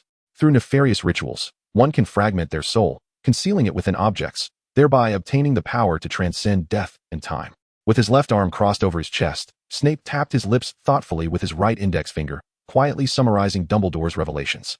After a prolonged silence, Snape turned to Dumbledore, his gaze hollow, and spoke with icy detachment. Then we are in trouble. He has overcome the weaknesses of soul division. Moreover, we remain unaware of how many Horcruxes he has hidden. We are in a perilous position. Upon hearing Snape's words, Dumbledore merely smiled nonchalantly. Do not be alarmed, Severus. We are not entirely at a disadvantage. I can ascertain that he possesses no more than 10 Horcruxes, and we still hold an ace up our sleeve. Additionally, one of his Horcruxes has been destroyed, has it not? With that, Dumbledore lifted his toes, lightly tapping the ground, indicating the ominous crater before them. Why are you so certain of the number of his Horcruxes? What else do you know? The ace? Is it Harry? Snape's gaze was fixed intently on Dumbledore, his tone unconsciously growing more agitated. There must be a way. Dumbledore did not directly respond to Snape's inquiry. Instead, he mischievously winked at him. Before Snape could press further, Dumbledore raised his right hand, a flash of fire illuminating the space, and Fawkes the Phoenix appeared in the air. Would you like a ride? Dumbledore asked, glancing at the somewhat anxious Snape. Without uttering a word, Snape simply nodded slightly. In a burst of flames, the two vanished from the spot. The room was left desolate, a mere remnant of the fierce battle that had transpired, now reduced to ruins. In Professor McGonagall's office, Harry, Hermione, and Ron stood in a line at the center, awaiting their fate. Thanks to the letter from Dumbledore, Wright had temporarily escaped a dire consequence. He sat expressionless in a nearby chair, feigning innocence while his eyes darted around restlessly. Professor McGonagall regarded the three students, who were staring at the ground, with a stern expression, remaining silent. Professor, I was wrong. I shouldn't have acted so impulsively. Harry was the first to speak, taking the blame upon himself. No, Professor, it was I who failed to stop him. I share the fault. Hermione fidgeted with her fingers, eager to share the responsibility. I was wrong. Ron desperately attempted to take on the blame, his face reddening as he struggled to find the words. Professor McGonagall sighed at the sight of her students, who resembled quails in their shrinking demeanor. The responsibility does not rest solely on your shoulders. We too bear some of it. I never anticipated that Quirrell would forge documents from the Ministry and directly request Dumbledore to retrieve the tracking thread. This led to vulnerabilities in the protection of the Philosopher's Stone. Therefore, children, lift your heads. You have done well. You protected the Philosopher's Stone and safeguarded Hogwarts. Indeed. Upon hearing McGonagall's serious yet gentle words, the three of them looked up simultaneously, exchanging gleeful glances. However, the repercussions of this matter are significant. I cannot unilaterally decide your fate. It requires the headmaster's judgment. After witnessing the three little ones lower their heads in disappointment once more, McGonagall quickly added, I will advocate for you, ensuring that there will be no punishment. Observing this scene, Wright surmised the reason behind McGonagall's leniency.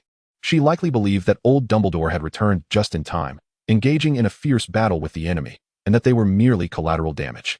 This is quite favorable. As long as Harry remains discreet, this is the truth accepted by all. Wright silently commended the professors for their imaginative interpretations. Together with the exonerated trio, he exited McGonagall's office. Chapter 60, The Showdown. Just as the four of them stepped out of McGonagall's office, Wright pulled Harry aside, falling slightly behind Hermione and Ron. He quietly urged Harry to, under no circumstances, reveal that Dumbledore had only arrived afterward, lest McGonagall go mad. Although Harry felt uneasy about the situation, he ultimately acquiesced to Light's persuasion. Concealing the truth is hardly a commendable habit. Upon hearing this remark, Light could not help but roll his eyes, struck by a moment of exasperation. How toxic. How is it that you always uncover my secrets? Professor.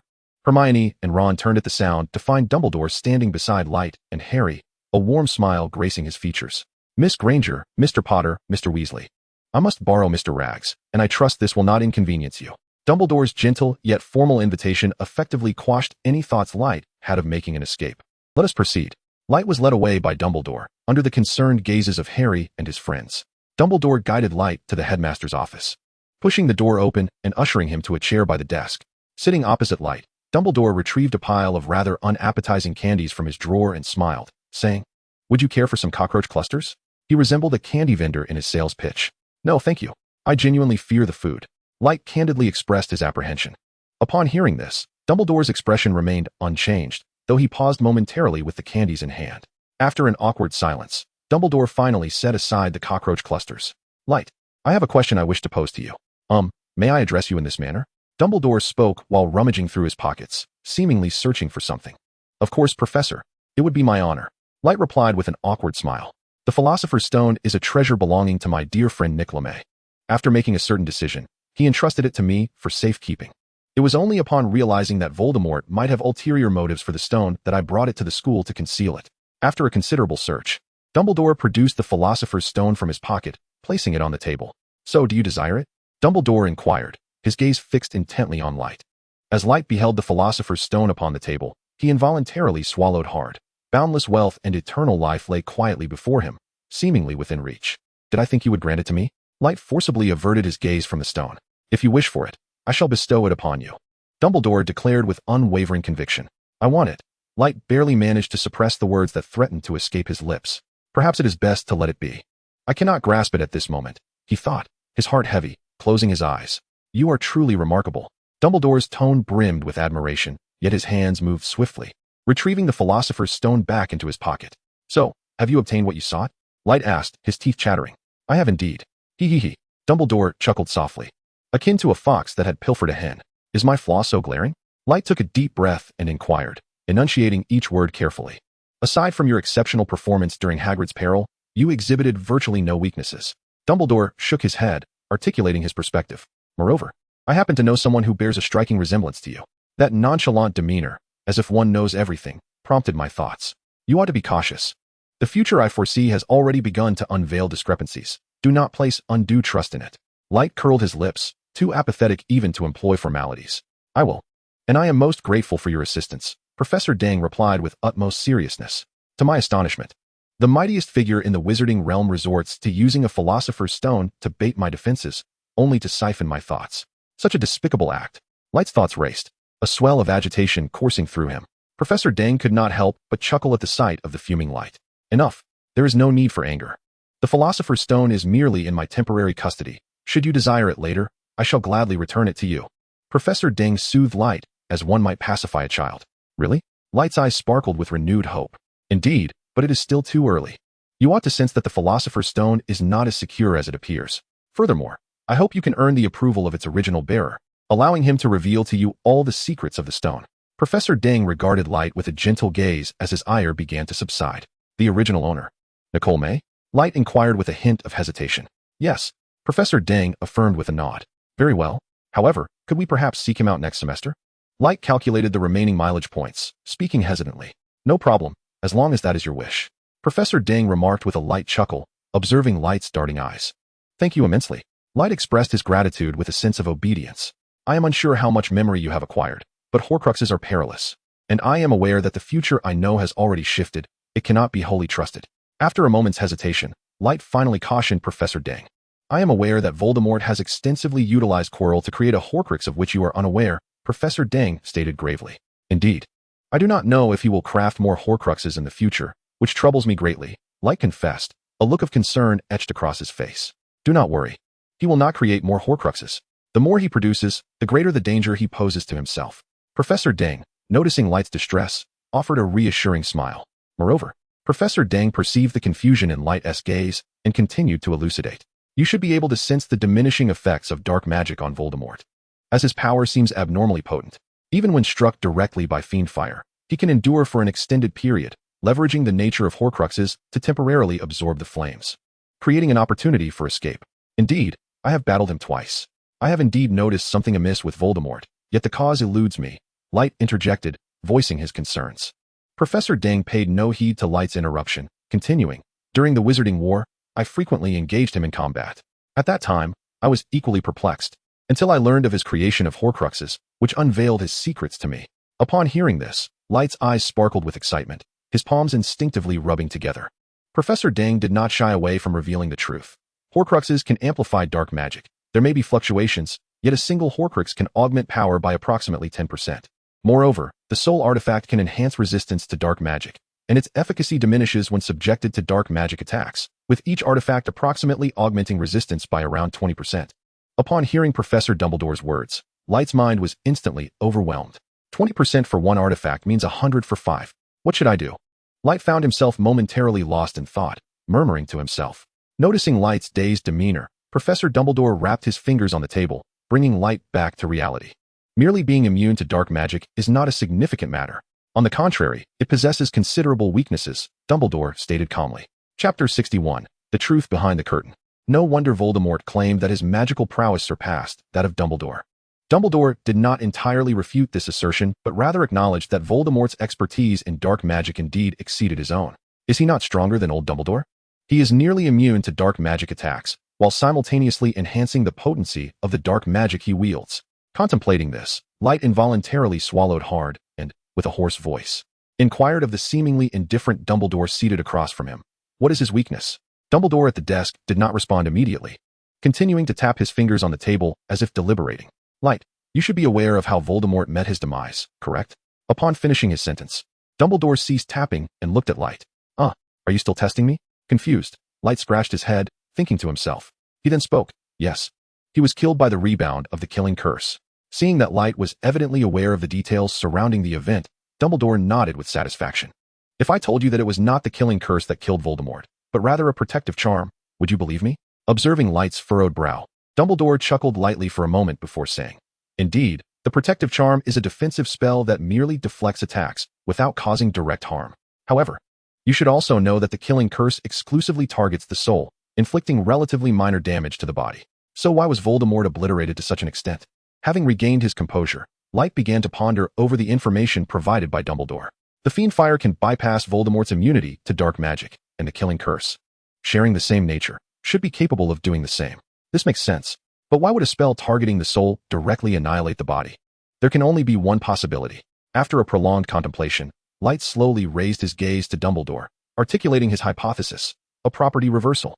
The protective charm transformed the soul-targeting magic into a body-destroying spell. But wait, setting aside Voldemort's resistance to dark magic, he has conducted extensive research on the killing curse. It should not be difficult for him to defend against it. As he spoke, doubts began to creep into Light's mind. Dumbledore remained silent, his eyes twinkling with mirth as he observed Light, who was diligently massaging his temples. Engrossed in a whirlwind of ideas, Light disregarded any distractions, his mind racing with a multitude of clues and accumulated knowledge. An absurd yet plausible explanation began to emerge in Light's thoughts. It is not that Voldemort does not wish to resist. Rather, he is incapable of doing so. Lightly, Light lowered his hands from his temples, gazing at Dumbledore with astonishment. White magic. The weakness of Voldemort lies in white magic. The lethal curse, a dark magical attribute, has been inverted into white magic, which he cannot withstand. Can he? Observing Dumbledore's satisfied smile and nod of affirmation, Light's confusion began to unravel. Why is the Horcrux so essential to Voldemort, yet he refrains from mass production? The side effects must be substantial. Having crafted 7 Horcruxes, Voldemort's resistance to white magic is entirely negative. Thus, we witness the iconic moment where a master of magic is disarmed by a disarming charm. It appears that white magic can indeed deliver a critical blow to Voldemort. As he noticed Dumbledore's beaming gaze upon him, Light couldn't help but mutter his thoughts. No wonder old Dumbledore remains composed. He speaks of death so casually, so decisively. It seems that as long as one seizes Voldemort's weakness, he is bound to falter. It is no surprise that Dumbledore, an adept in dark magic, refrains from teaching Harry any dark spells. It seems he simply does not require them. Light's mind whirled, and he could not suppress his curiosity. Why Harry? Is it merely due to the prophecy? You are fully aware of his fatal weakness. Upon hearing Light's inquiry, Dumbledore's smile faded. He sighed slowly, a hint of resignation in his voice, stating, Do not perceive me as all-powerful. While white magic poses little threat of lethality, I am unable to resolve that. Utilizing white magic to defeat him is not difficult. However, to kill him is quite another matter. Furthermore, Voldemort is no fool. He remains ever vigilant against me. And should the situation appear unfavorable, he will flee without hesitation.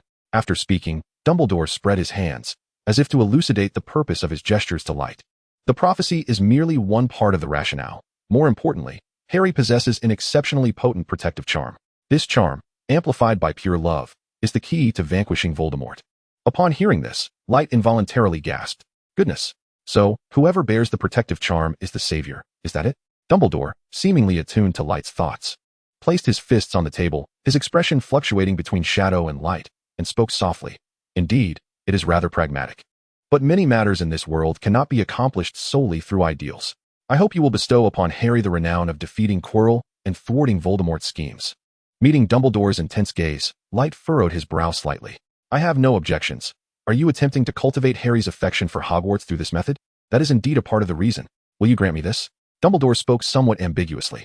No problem. I am indifferent to such matters. Light replied nonchalantly. By the way, the Philosopher's Stone will indeed be given to me, right? You won't concoct some excuse to withhold it, will you? Noticing Dumbledore's suddenly cheerful demeanor upon his concession to not compete with Harry for fame, Light cautiously inquired. Of course. Even if you do not receive the endorsement of the previous owner, I shall still present it to you upon your graduation. After speaking, Professor Dang mischievously winked at Wright. Observing the elder Dang, who resembled a child in demeanor, Wright could hardly restrain himself from demanding a written pledge. All right, you should return to rest now. It is getting rather late. Professor Dang glanced at the clock on the wall, beginning to usher his guest out. How heartless to hasten away once the objective is achieved.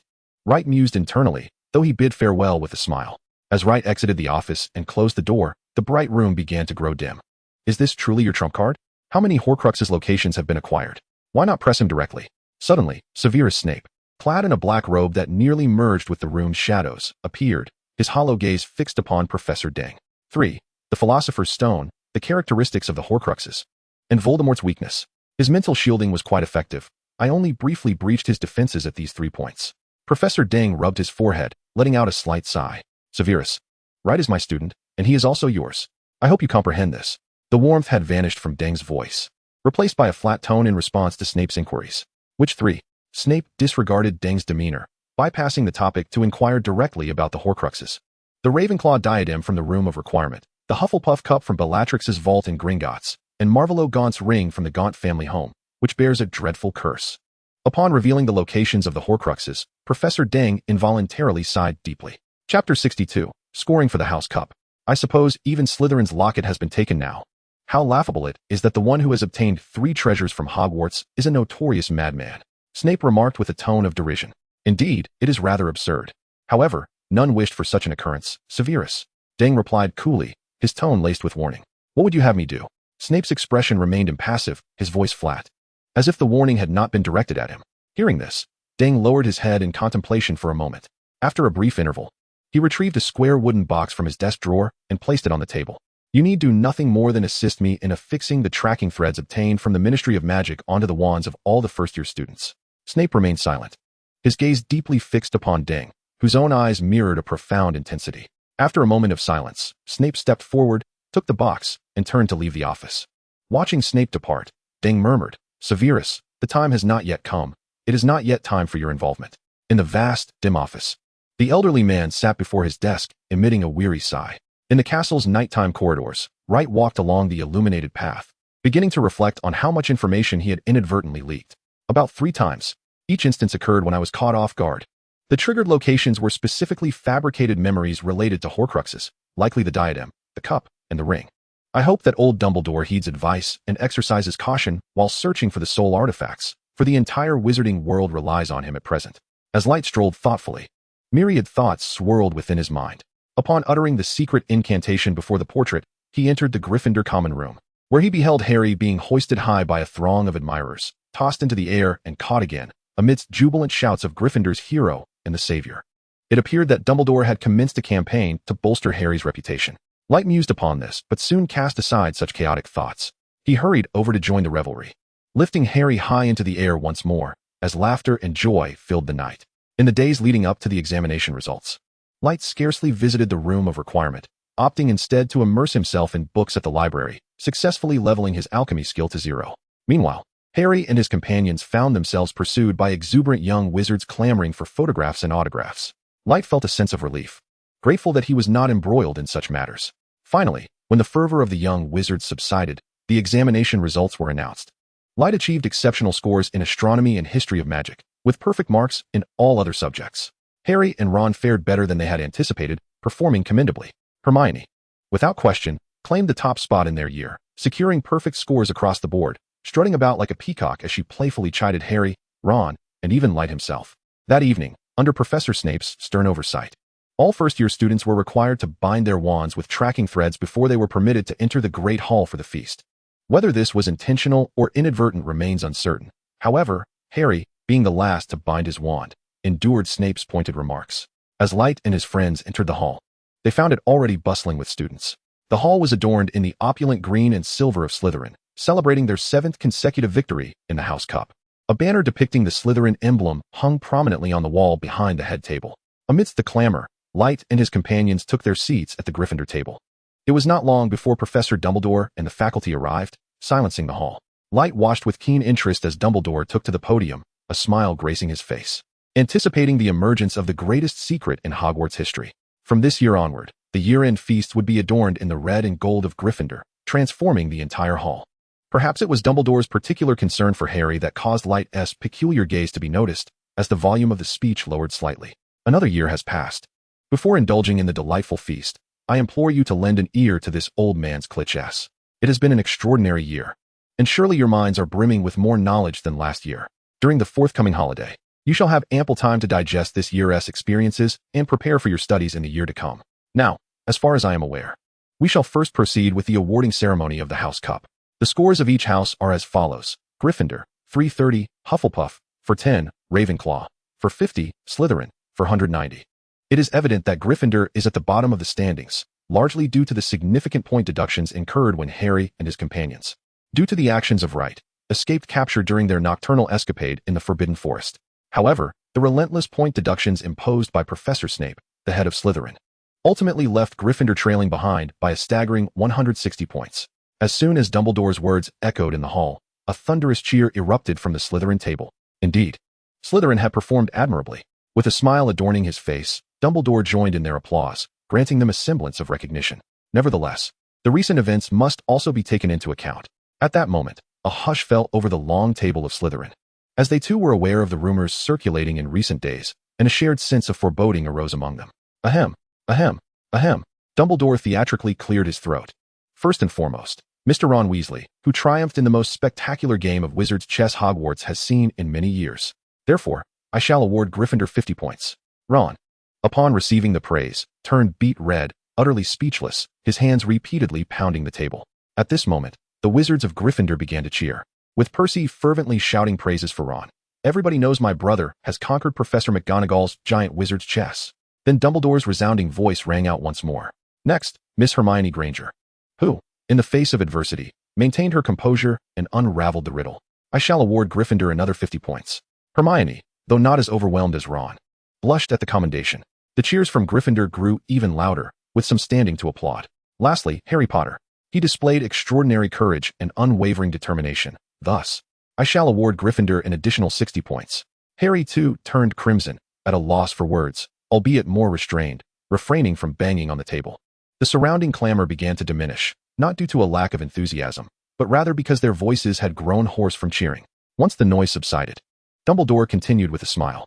Furthermore, courage manifests in many forms. While facing adversaries requires extraordinary bravery, undertaking unknown ventures alongside friends demands a different kind of fortitude. Therefore, I shall award Mr. Neville Longbottom 10 points. Chapter 63, the end of the academic year. In that moment, all the Wizards of Gryffindor fell silent, as if they had received unbelievable news. Amidst this eerie quiet, someone began to cheer, and soon an explosion of jubilation resounded throughout the great hall.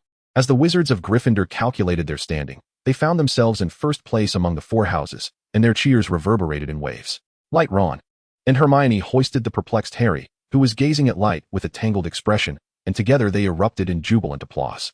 Meanwhile, Neville, flustered and flushed, scrambled to manage the throng of embracing individuals surrounding him. In stark contrast, the Slytherins maintained an eerie silence, observing the raucous Gryffindor students as if the commotion of the world bore no relevance to them. The Ravenclaw and Hufflepuff houses, however, clapped with smiles, offering their congratulations without excessive fervor. As the clamor in the great hall subsided, Dumbledore seized the moment to speak. This signifies that we require a transformation, he declared, waving his hand. In an instant, the emerald and silver decorations of the hall morphed into resplendent scarlet and gold.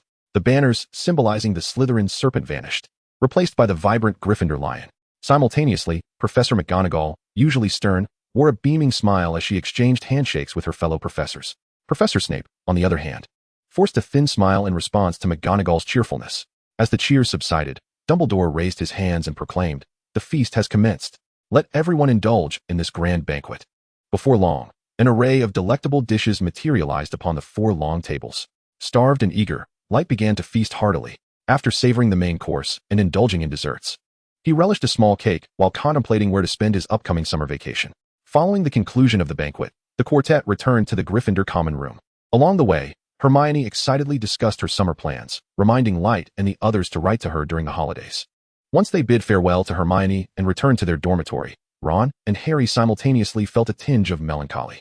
Ron dreaded returning home to face the pressure from his 3 older brothers, feeling inexplicably downcast. Meanwhile, Harry grappled with conflicting emotions. Torn between the guilt of usurping Light's glory and the agitation of returning to that confining staircase cupboard to a home devoid of hope, Light offered solace to Harry, who was reluctant to go back, and he couldn't help but admire Dumbledore's cunning wisdom. It was rather cruel, yet effective. To thrust a neglected child into a world brimming with blessings and honor, teaching him the significance of safeguarding friends and protecting the school. Shortly after the feast, a notice arrived via the flurry of owls, reaching every wizard's hands. It detailed the date of their departure back to the Muggle world and included a warning: young witches and wizards were prohibited from using magic during the holidays, lest they be pursued by the Ministry's Aurors. Upon reading the notice, Light brushed off the latter warning, regarding the Aurors as a mere joke, comparable to the police in a suspense film, merely present to observe. As for tracking spells, that was even more laughable. That contraption is easily susceptible to interference. Unless there is an absence of magical responses in its vicinity, it cannot emit a signal. It serves merely to restrain Muggle wizards. In the stillness of the night, lying in bed, Wright finally resolved not to return to the orphanage, but instead decided to embark on a significant venture in the magical realm's black market. As dawn broke, the young wizards, having finished breakfast, boarded the small boats on the Black Lake under Hagrid's guidance, much as they had arrived. Wright, while queuing to board, inquired about the route to Knockturn Alley. Hagrid hesitated momentarily before divulging the information. Elated by the news, Wright ascended the boat with a smile, and as if recalling something, he slowly extended his hand into the lake's waters. This time, however, he felt no unusual sensations or reactions. Under the sunlight, the young wizards boarded the Hogwarts Express without the earlier trepidation and stumbling. Wright, Harry, Hermione, and Ron found themselves in a compartment together, engaging in cheerful banter throughout the journey. The scenery outside the train transformed continuously, from wilderness to countryside, with towering buildings drawing ever nearer. Accompanied by the mournful whistle of the train, they arrived at King's Cross Station, halting at platform 9 3/4. Most young wizards shed their robes and donned their own attire. The 4, with their luggage in tow, disembarked together. Wright approached the wall, relishing the sensation of passing through it once more. Amidst the bustling throng at the station, numerous parents awaited their young wizards, some clad in black robes, though the Muggles paid them no heed. Ron, over here. A portly, red-haired man, seemingly experienced, swiftly located Ron amidst the crowd, waving and calling out. My family's over there. I'll head over first. Come visit when you can, Ron exclaimed, pushing his way into the throng with his luggage.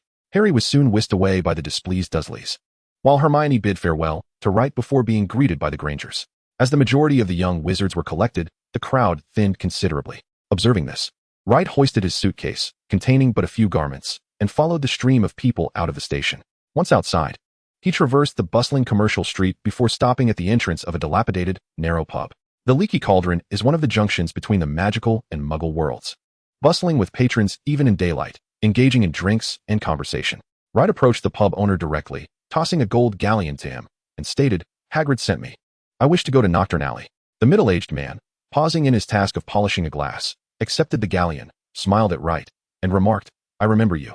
You visited with Hagrid and Mr. Potter previously. Indeed, I need to attend to some matters in Knockturn Alley, Wright replied, adhering to the information provided by Hagrid. Follow me. The owner set down the glass and led Wright to the fireplace, retrieving a pouch of flue powder from a box above the hearth. The bar owner cast a sprinkle of powdered magic into the fireplace, where it ignited, transforming into a myriad of ethereal blue sparks. He turned to nod at Light, signaling him. Diagon Alley. Upon witnessing this, Light approached the fireplace and spoke. The azure glow within the hearth morphed into vibrant blue flames, sweeping toward Light. He remained utterly still, allowing the flames to envelop him. Soon, he felt an intense jolt, as if he were being tossed into a washing machine, spinning uncontrollably.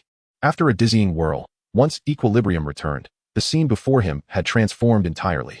It appeared he had indeed arrived. Chapter 64. Oakenbach rubbing his aching head. Light struggled to steady himself. Once his senses returned, he discovered he was in a dim, spacious wizarding shop. Beside him, on a counter, peculiar objects lay encased in transparent glass domes. Turning to survey the surrounding darkness, he noted a row of cabinets against the wall, each adorned with an array of strange magical artifacts. Paying little heed to them, he made his way toward the door when a cheerful, oily voice called from behind. "Sir, welcome." Light turned to see a man, ghost-like, emerging from behind a shelf. "Pray tell, did you accidentally fall into this place?" The newcomer scrutinized Light with an appraising gaze. Light chose not to respond to the inquiry, but instead examined the man before him. He appeared to be in his 50s, his greasy long hair seemingly neglected. Clad in a common black wizard's robe, he deliberately hunched his posture to appear less imposing. "Ah, I intended to visit Diagon Alley, but I misspelled the word," Light said, gently placing his luggage down, feigning trepidation. "Oh dear, such an unfortunate mishap. I am Bokenbach, the proprietor of this establishment. May I inquire where you reside, young one? Perhaps I am acquainted with your family." As he spoke, he fiddled with the items on the shelves, embodying the demeanor of a well-meaning shopkeeper. "I do not reside here. I must take my leave," Light replied, eyeing the shopkeeper warily. "There is no need for such caution, young lad. Allow me to gift you this trinket." As a gesture of friendship, Boken smiled broadly, retrieving a small orb from the shelf and extending it to Light. Glancing at the offered item, Light curiously accepted it. The moment he touched it, a green beam shot forth from the orb, striking him squarely on the forehead. "Haha, it seems I have struck gold. A little wizard with magical potential like you is quite the rare find." Boken cackled as he approached the dazed Light. As Boken stepped closer, the suitcase that Light had previously set down suddenly burst open, and a thick hempen rope sprang forth, ensnaring Boken's stout neck. The rope swiftly hoisted him into the air, the tremendous force nearly snapping his neck. As Bojan was on the verge of suffocation, the green light on the black robe flickered, and the binding ropes were instantly severed into several segments. With a heavy thud, Bojan fell to the ground, his face flushed as he gasped for breath. It seemed that things were not so simple after all. Utilizing a transformation spell to animate the ropes, it was indeed a fanciful notion to attempt to subdue the proprietor of a magical artifact shop. Light, wielding his wand, gazed coldly at the breathless Bojan still sprawled on the ground. "You came for me," Bojan exclaimed, his eyes burning crimson as he struggled to catch his breath. "Close enough. I initially intended to take my time, but you delivered yourself to me," Light replied. "No need to search for your wand. It is right here." He waved the wand he held in front of Bojan. "What? When?" Bojan's eyes fixed on the wand, instantly recognizing it as his companion of a lifetime.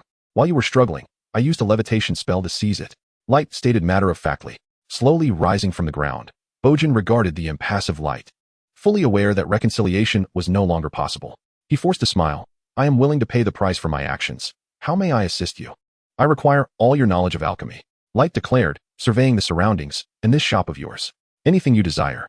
Bojan responded with obsequious eagerness, rubbing his hands nervously as he approached Light. "It appears you have underestimated me," Light proclaimed, Inferno summon. A torrent of raging flames erupted from his wand, melting the flying daggers that approached from behind. Witnessing Light effortlessly neutralizing the ambush, Bojan's expression shifted dramatically, and he hastily activated various magical artifacts from the shelves. As Bojan moved, countless magical beams and physical weaponry surged toward Light. With minimal effort, Light wielded his wand, commanding the Inferno to transform into a colossal shield, devouring all incoming attacks and spells. Watching Bojan continue to utilize magical artifacts, Light felt a pang of anguish. These were all my possessions. Inferno binding. The flames intensified, surging toward Bojan with blinding speed. "No, don't come closer," Bojan cried out in terror, retreating as he recognized the nature of the flames. The searing inferno relentlessly constricted Bojan's escape routes, ultimately cornering him, before splitting into several fiery tongues that encircled him within a ring of flames. "What do you truly desire?" "A wizard capable of commanding the inferno would never stoop to regard me." Bojan crouched down, cradling his head in his hands, shrinking in humility within the confined circle of flames, gazing at the vibrant, dancing fire surrounding him. "I have stated my demands. It was merely your choice to resist." Light observed Bojan, nearly curling into a ball, while internally marveling at the efficacy of the inferno. I am willing. I will comply with any request. I beseech you, spare me," Bojan pleaded, his voice tinged with desperation as he felt the searing heat of the flames enveloping him. "Very well, you have spoken for yourself. Then drink this." Light retrieved a vial of potion from his pocket and tossed it toward Bojan. The barrier encasing Bojan opened a small aperture, allowing the potion to descend smoothly at his feet. Slowly, Bojan bent down to retrieve the potion, gazing at the glass vial filled with a blood-red liquid. He trembled as he spoke. "You know, it's poison. As for its effects, you'll find out when it takes hold. Must I drink it?" His voice quivered, fully aware that consuming this potion would lead to dire consequences. "You have no choice in the matter. Just a friendly reminder. The soul-crushing curse is not something I can bargain with through death," Light said with a grin, uttering chilling words. The voice, reminiscent of a demon, echoed softly, and as Bojan felt the searing pain akin to flames scorching his skin, he nearly wept as he swallowed the potion. Upon witnessing Bojan gulp down the potion entirely, Light nodded with satisfaction and waved his wand, extinguishing the fierce flames binding Bojan. Ugh! Once the intense heat subsided, Bojan attempted to speak, but a sudden wave of sweetness flooded his mouth, inducing a bout of dry heaving. It seems you are quite honest. Without any tricks up your sleeve, Light observed with a look of contentment as he watched Bojan retch. This fellow deliberately concocted the potion in such a manner. What would he have done if I hadn't vomited? What sort of demon have I encountered? Bojan lamented, filled with regret for having provoked such a ruthless wizard.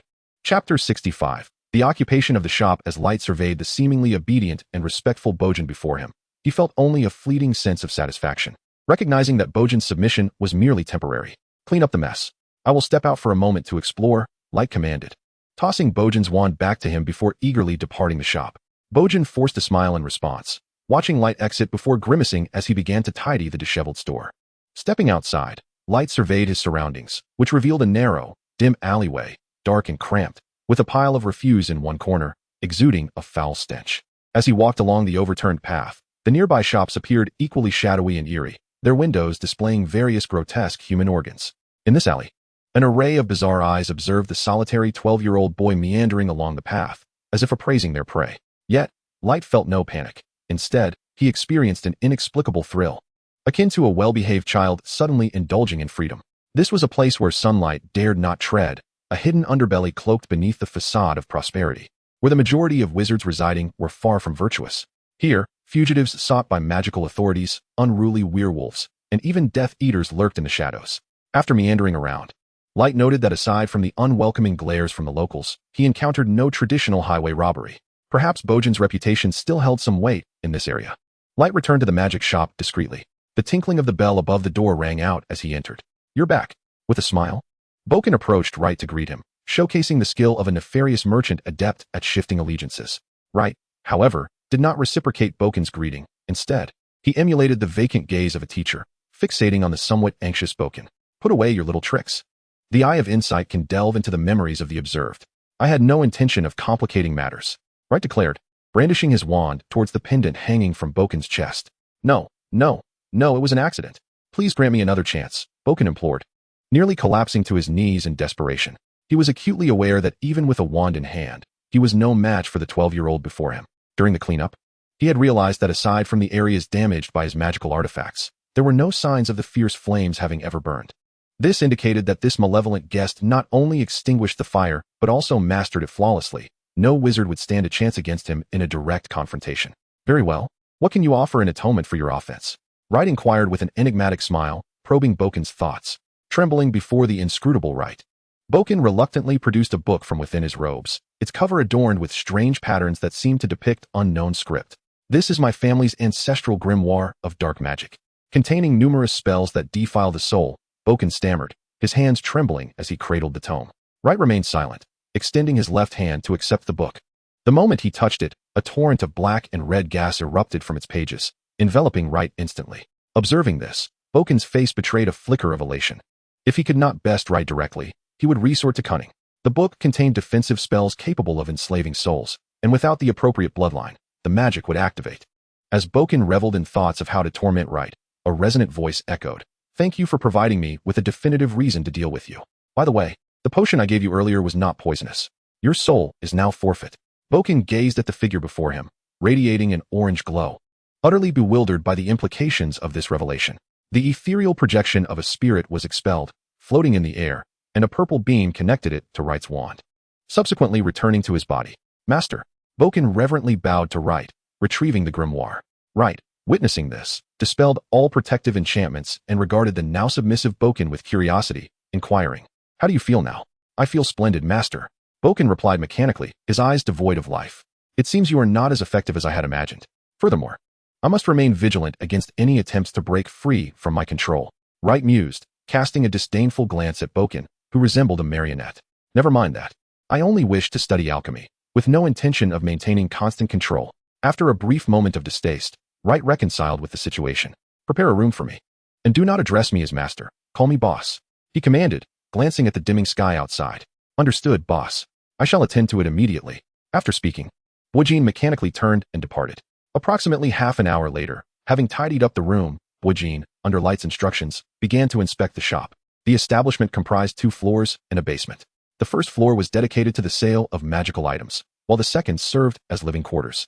Hidden beneath was a basement, concealed due to the inappropriate use of the shadow extension technique. Boojin typically crafted magical artifacts in the basement, where magical tomes were also secreted away. On the second floor, at the dining table, Light perused fundamentals of alchemy, listening to the indistinct sounds emanating from the kitchen. And couldn't he help but frown slightly. What on earth was that? Glancing at the plate before him, which housed a writhing mass of dark purple dough, Light's expression grew quite complex. By all that is holy, I want to flee. What should I do? That is an apple pie, Boojin respectfully declared. Is this what you eat regularly? Light inquired with a frown, a hint of distaste coloring his voice. Not at all. This is my proudest creation. Intended as a gift for you, boss. Boojin replied earnestly. Light regarded the loyal Boojin with a peculiar gaze, beginning to suspect whether the lad had somehow freed himself from control, attempting to nauseate him with such a dish. Just prepare what you usually eat. No need to be so serious. Light, observing Boojin's stiff demeanor, continued with a hint of exasperation. Understood, boss, Boojin said before turning to the kitchen. About half an hour later, Boojin emerged with a large platter of fish and chips, accompanied by boiled potatoes. Boss, please enjoy. Boojin placed the food down and stood to the side. Let us eat together. Light set aside his book, looking at Boojin, who stood rigidly like a wooden figure. Very well. After a hasty dinner, the two began to set up defenses for the night under Boojin's guidance. As various defensive spells were cast, an invisible magical barrier gradually rose, ultimately enveloping the shop, to prevent Boojin from establishing methods to dispel magic in the bedroom. Light specifically instructed him to prepare 2 guest rooms, ensuring he would not return to his original sleeping quarters. Following Boojin's guidance, Light entered one of the guest rooms, which was quite simple, containing only a bed, a desk, and a cabinet, lacking in decoration. Chapter 66, Ancient Magical Scripts. Early the next morning, as Light was having breakfast, he expressed his desire to learn alchemy to Boojin. Boojin respectfully acquiesced, albeit with a warning that studying alchemy was fraught with peril, and incidents were not uncommon. Is it truly dangerous? Light asked, frowning as he recalled that the texts he had perused primarily introduced the principles of alchemy, without delving into many case studies. Indeed, it is dangerous. Alchemy generally divides into 2 categories, ancient alchemy and modern alchemy. Ancient alchemy is fundamentally based on the extraction of life and the transformation of matter. Many malevolent magical rituals, including the 3 unforgivable curses, originate from it. The black magical artifacts that circulate today are crafted using ancient alchemical methods, which are relatively easy to produce, but carry a high risk of backlash. What of modern alchemy? Light pondered for a moment before continuing to inquire. Although Boken was undoubtedly well-versed in the art of crafting dark magical artifacts, Light was not particularly inclined to pursue that path. Modern alchemy, as proposed by Nicolame, is founded upon magical script, directly inscribing spells onto objects, thus eliminating the need for incantation. However, when creating magical artifacts, any error in depicting the magical script could result in an explosion. Upon finishing his explanation, Boken paused, turning to Light to await his decision. Light had to concede that Boken possessed considerable aptitude as an instructor. Having listened to his elucidation, he grasped the distinctions and risks associated with the 2 schools of thought. Which do you excel in more? Do you have any recommendations? After a moment of contemplation, Light redirected the question back to Boken. After a brief reflection, Boken expressed his opinion. I am more proficient in ancient alchemy. However, I do have some understanding of modern alchemy as well. If one is a novice in the study of alchemy, I would recommend beginning with modern alchemy. Boken's response did not exceed Light's expectations. Yet he became curious upon hearing the latter part of his statement. Why do you suggest that beginners study modern alchemy? Because modern alchemy offers greater controllability and is supported by ample literature for reference, making it less problematic. In contrast, ancient alchemy is fraught with unpredictability and demands a high level of expertise, with many invaluable texts hoarded by prominent families or destroyed. Boken divulged everything he knew in a single breath. Very well, then let us commence with modern alchemy, starting with the basics. After hearing Boken's advice, Light swiftly made his decision. The 2 hastily finished their breakfast and proceeded to the basement, leaving the shop closed. Instead of heading directly to the workspace, Boken guided Light through the darkness to a secret room housing collections of books, handing him a key. This key unlocks the repository of tomes. All the literature you will need for study and reference is contained within. After speaking, Boken led Light to yet another more clandestine chamber. Light followed Boken to a small door in the corner, staring in astonishment as he unlocked multiple bolts and retrieved a large stone slab. Watching Boken, panting under the weight of the half-height slab, Light began to comprehend why he had to stoop. Light assisted Boken in transporting the slab to the workspace. And once Boken had rested, Light curiously inquired, "What is this? Were you not going to teach me modern alchemy? Does this slab have any relevance?" "Indeed, it is pertinent.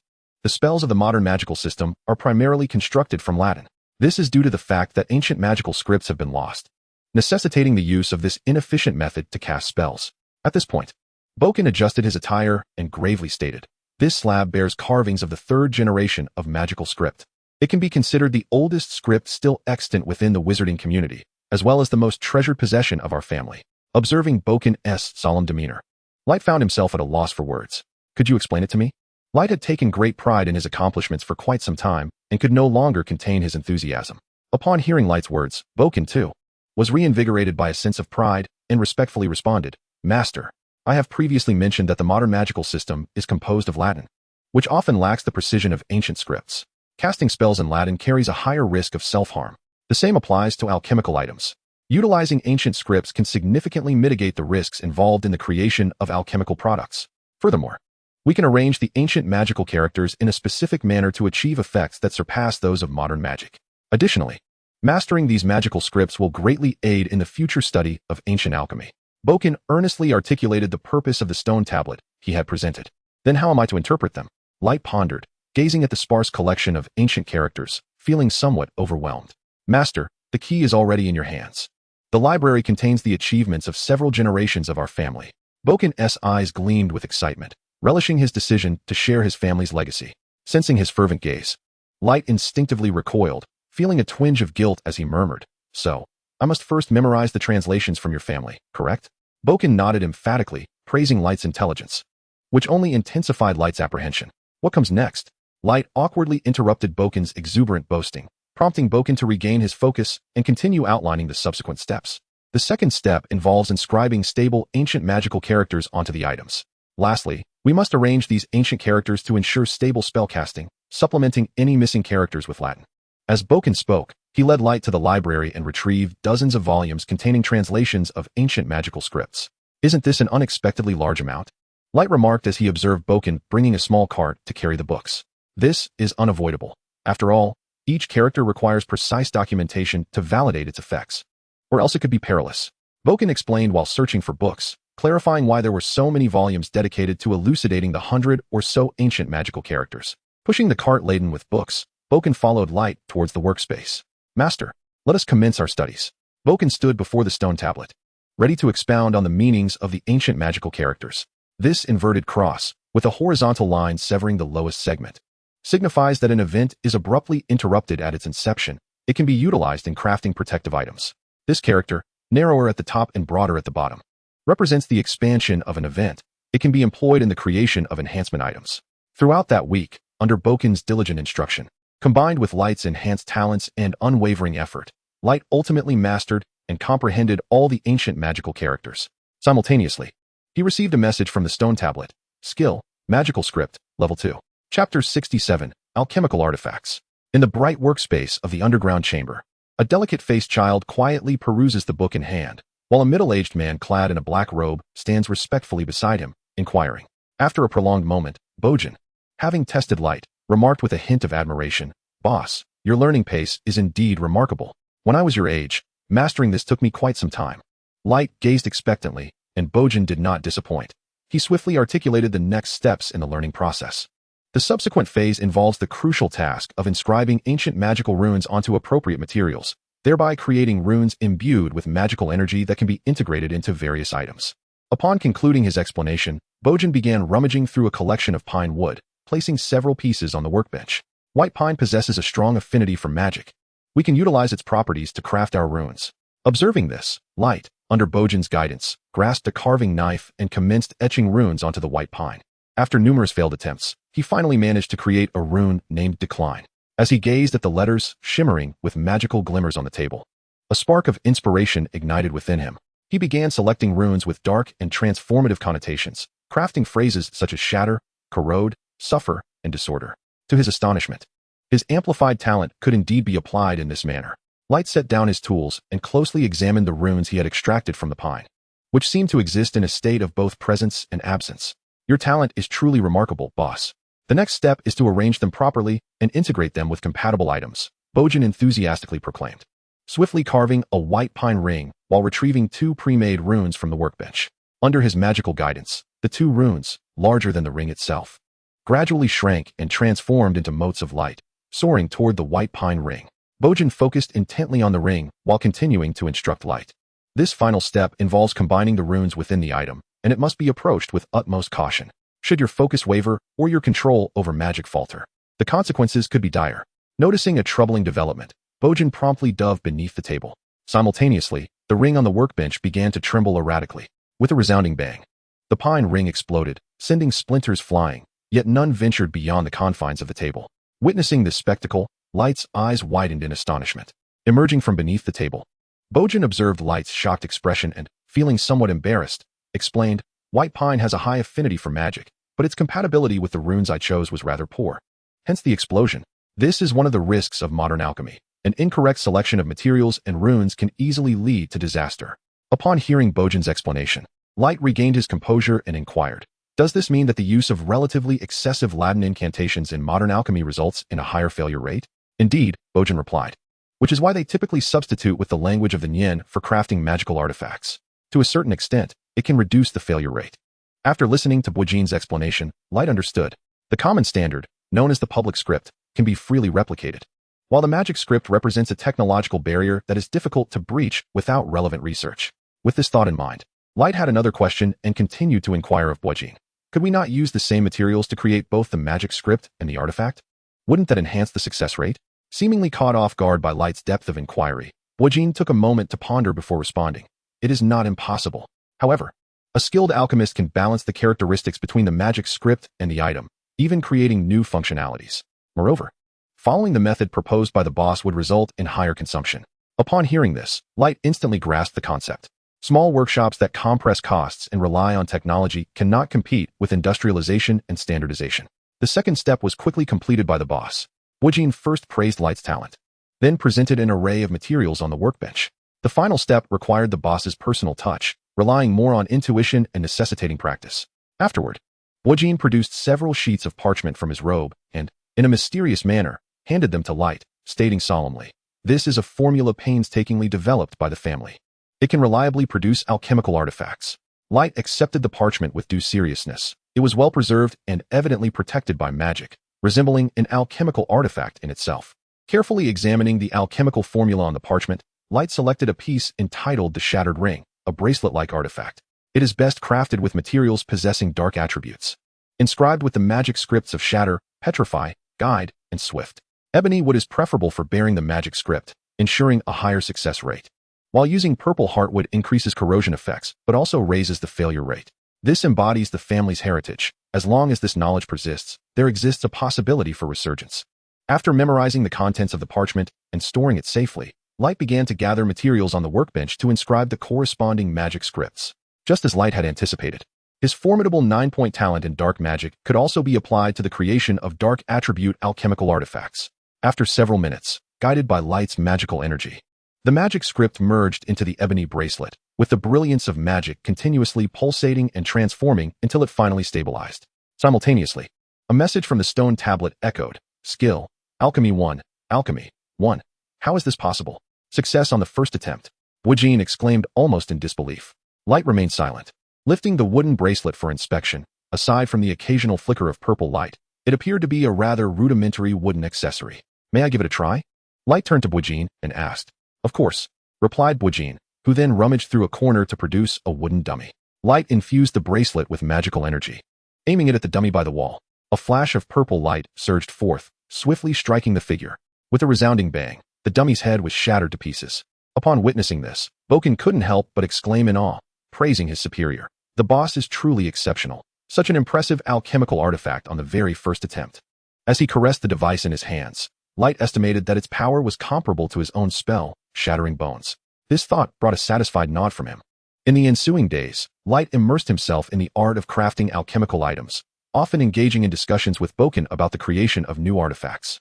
However, Bojin soon shyly revealed that he had received news of the Ministry of Magic's intention to investigate dark magical artifacts, and he hoped to capitalize on this opportunity for significant profit. Understanding Bojin's intent, Light refrained from insisting otherwise, allowing him to pursue his financial ventures. Chapter 68, Points Depleted. As Boken departed the basement to embark on his money-making endeavors, Light, devoid of guidance, found his progress in learning stagnating.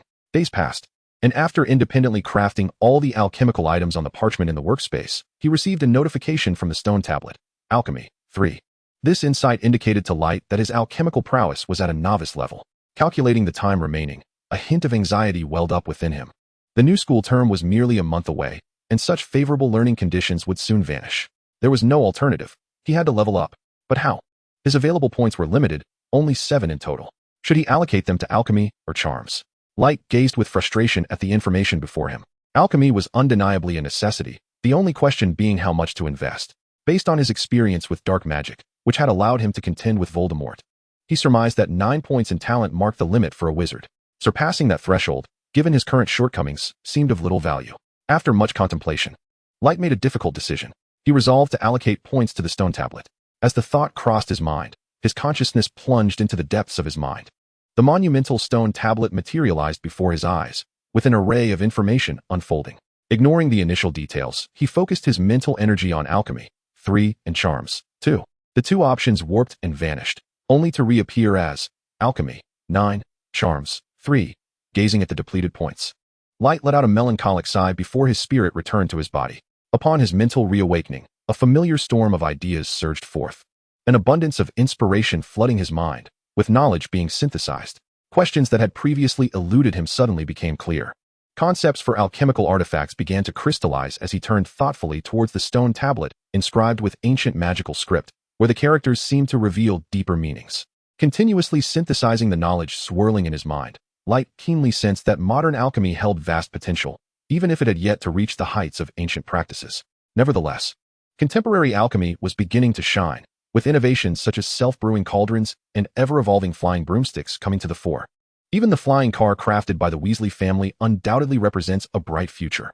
The modern practice of alchemy possesses remarkable plasticity and is relatively easy to disseminate. Contemplating this, Wright could not help but shake his head, dismissing these chaotic thoughts. At that moment, the alarm he had set began to ring, reminding him to return to the orphanage to collect the letter from Hogwarts. After silencing the alarm, Wright produced his wand and skillfully extracted a strand of tracking silk, carefully storing it away before departing the basement. Having just bid farewell to a guest, Boken was admiring a black magic artifact in his hands when he was roused by Wright's voice. "Oh, the boss is here. What are your instructions?" Boken promptly set down the item, greeting Wright with a broad smile. "I need to step out for a moment. I require some flue powder," Wright said, holding Boken's broomstick. "No problem." Boken nimbly retrieved a box and handed it to Wright. "What is this?" Wright inquired, examining the desiccated hand resting on the table. Boken, now serious as it pertained to his area of expertise, began to elaborate. "This is the hand of glory. When a candle is inserted, only the holder can see the light in darkness. It is indeed the best companion for thieves and robbers." Noticing Wright's keen interest, Boken continued.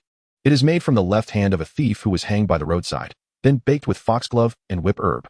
After explaining, Boken paused, a look of regret crossing his face. "It's truly unfortunate. These days, the materials are becoming increasingly scarce." "Fascinating. Is this what ancient alchemy entails?" Wright remarked, observing the withered hand on the counter with intrigue. "Certainly, creating the most mysterious artifacts from primitive materials. That is the essence of ancient alchemy." Boken solemnly expressed his insights. "Well then, enough of that. I shall take my leave now," Wright stated before turning towards the fireplace. To the leaky cauldron, a cerulean glow enveloped Wright, and after a dizzying whirl, he found himself at the establishment. After exchanging pleasantries with the bar owner, he approached the entrance and cast a disillusionment charm upon himself before mounting his broomstick, soaring towards the orphanage. Upon landing, Wright revealed himself, exchanged a sum of money with Mrs. Cuthbert, engaged in brief conversation, then departed swiftly with the letter retrieved by the owl, lingering little. This time, Wright did not use flue powder. He directly opened the archway leading to Flourish and Blots in Diagon Alley. As he approached the bookstore, he observed a throng of people gathered outside, with a long banner hanging from the upstairs window, proclaiming the sale of Gilderoy Lockhart's autobiography, Me, the Wizard. Following the crowd into the shop, Wright ignored the beaming Lockhart seated at a table and pushed through the masses to collect the books he needed from the shelves. Just as he completed his purchase and exited the store, he was met with an unexpected scene. A middle-aged man with white hair was being assaulted by the red-haired Mr. Weasley, while the Weasley twins cheered from the sidelines. "Hit him! Dad, hit him! No, Arthur! Stop!" Mrs. Weasley screamed. "Return it, Father!" Malfoy shouted fervently from the sidelines. Just as Wright reached for his wand to intervene, the two entangled figures were separated by the enthusiastic crowd surrounding them. Observing this, Wright, wand in hand, blended into the throng and, amidst the chaos, retrieved a black-covered diary from Ginny's backpack using the summoning charm. After securing the diary, he made his way toward Harry and the others. "Ah, long time no see." Upon hearing Wright's voice, Harry and Ron initially seemed taken aback, but soon expressed their delight. Exclaiming, "Wright, when did you arrive?" Harry inquired excitedly. "Just now. I even witnessed two individuals engaged in a brawl." After greeting the Weasley family, Wright leaned in to whisper to Harry, "Indeed, that was my father assaulting Malfoy's dad. Impressive, isn't it?" Ron misinterpreted Wright's commentary as praise, wearing a proud grin. After an exhilarating conversation among the three, they were interrupted by Mrs. Weasley urging them to return to attend to Mr. Weasley's injuries. After bidding them farewell, Wright ventured to the center of Diagon Alley, where he navigated through a narrow passage, revealing a relatively spacious alley before him. As he emerged, he was met with several malevolent gazes directed his way. Unfazed, he calmly approached shop number 13 and pushed the door open. "Boss, you're back," Borkin exclaimed, hurriedly tidying up the recently acquired dark magical artifacts. With a hint of anxiety, he added, "Boss, I've received word that the Ministry of Magic will be investigating Nocturne Alley. We need to offload these dark artifacts quickly." Chapter 69, The Confrontation. "What are your plans for these magical items?" Wright inquired, frowning at Borkin, who continued to pack without looking up. "I have a lead, though it involves considerable risk. The potential rewards are significant." "What? Are you planning a trip to Thailand?" Wright couldn't help but jest. "Thailand? I'm referring to France and America. There's a chance of interception or even betrayal, but what can we do?" Borkin's demeanor shifted, and he gradually ceased his packing, appearing lost in thought. "Can't your connections at the ministry assist in this matter?" Wright stroked his chin, adopting a serious tone. "It's challenging. Their assistance requires quite a bit." Borkin plopped down in a corner, a hint of despondency in his voice. Wright paced thoughtfully, then queried, "What if you were to become one of the suppliers for the ministry's procurement department? Could you leverage that position for negotiation?" Upon hearing Wright's suggestion, Borkin unconsciously began to contemplate it. The tension in his brow eased slightly, but after a moment of reflection, he shook his head. "It's feasible. But the current situation is quite tense, and many are watching, making it difficult to maneuver. Not an impossibility, is it? The main issue is merely a lack of leverage." With that, Wright produced two rolled-up parchments from within his robes, based on the protective gloves crafted by the Weasley twins in the original work. A meticulously designed blueprint for an alchemical artifact was handed to Boggins. "What is this?" Boggins inquired, slightly puzzled as he examined the document. "A protective ring and a defensive pendant. The former can deflect spells, while the latter can create a barrier akin to an ironclad charm.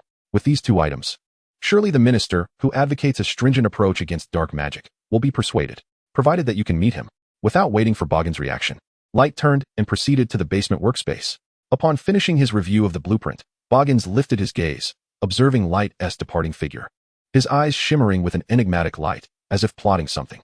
In the basement, Light retrieved a wooden box specifically designed to contain magic and carefully placed the Horcrux within.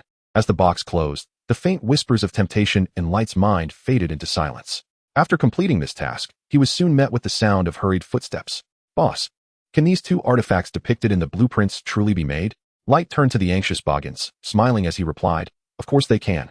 He then began to busily work at the table. Several magical inscriptions were etched, and under Light's guiding magic, a pendant achieved equilibrium and took form. How is this possible? It was completed so effortlessly.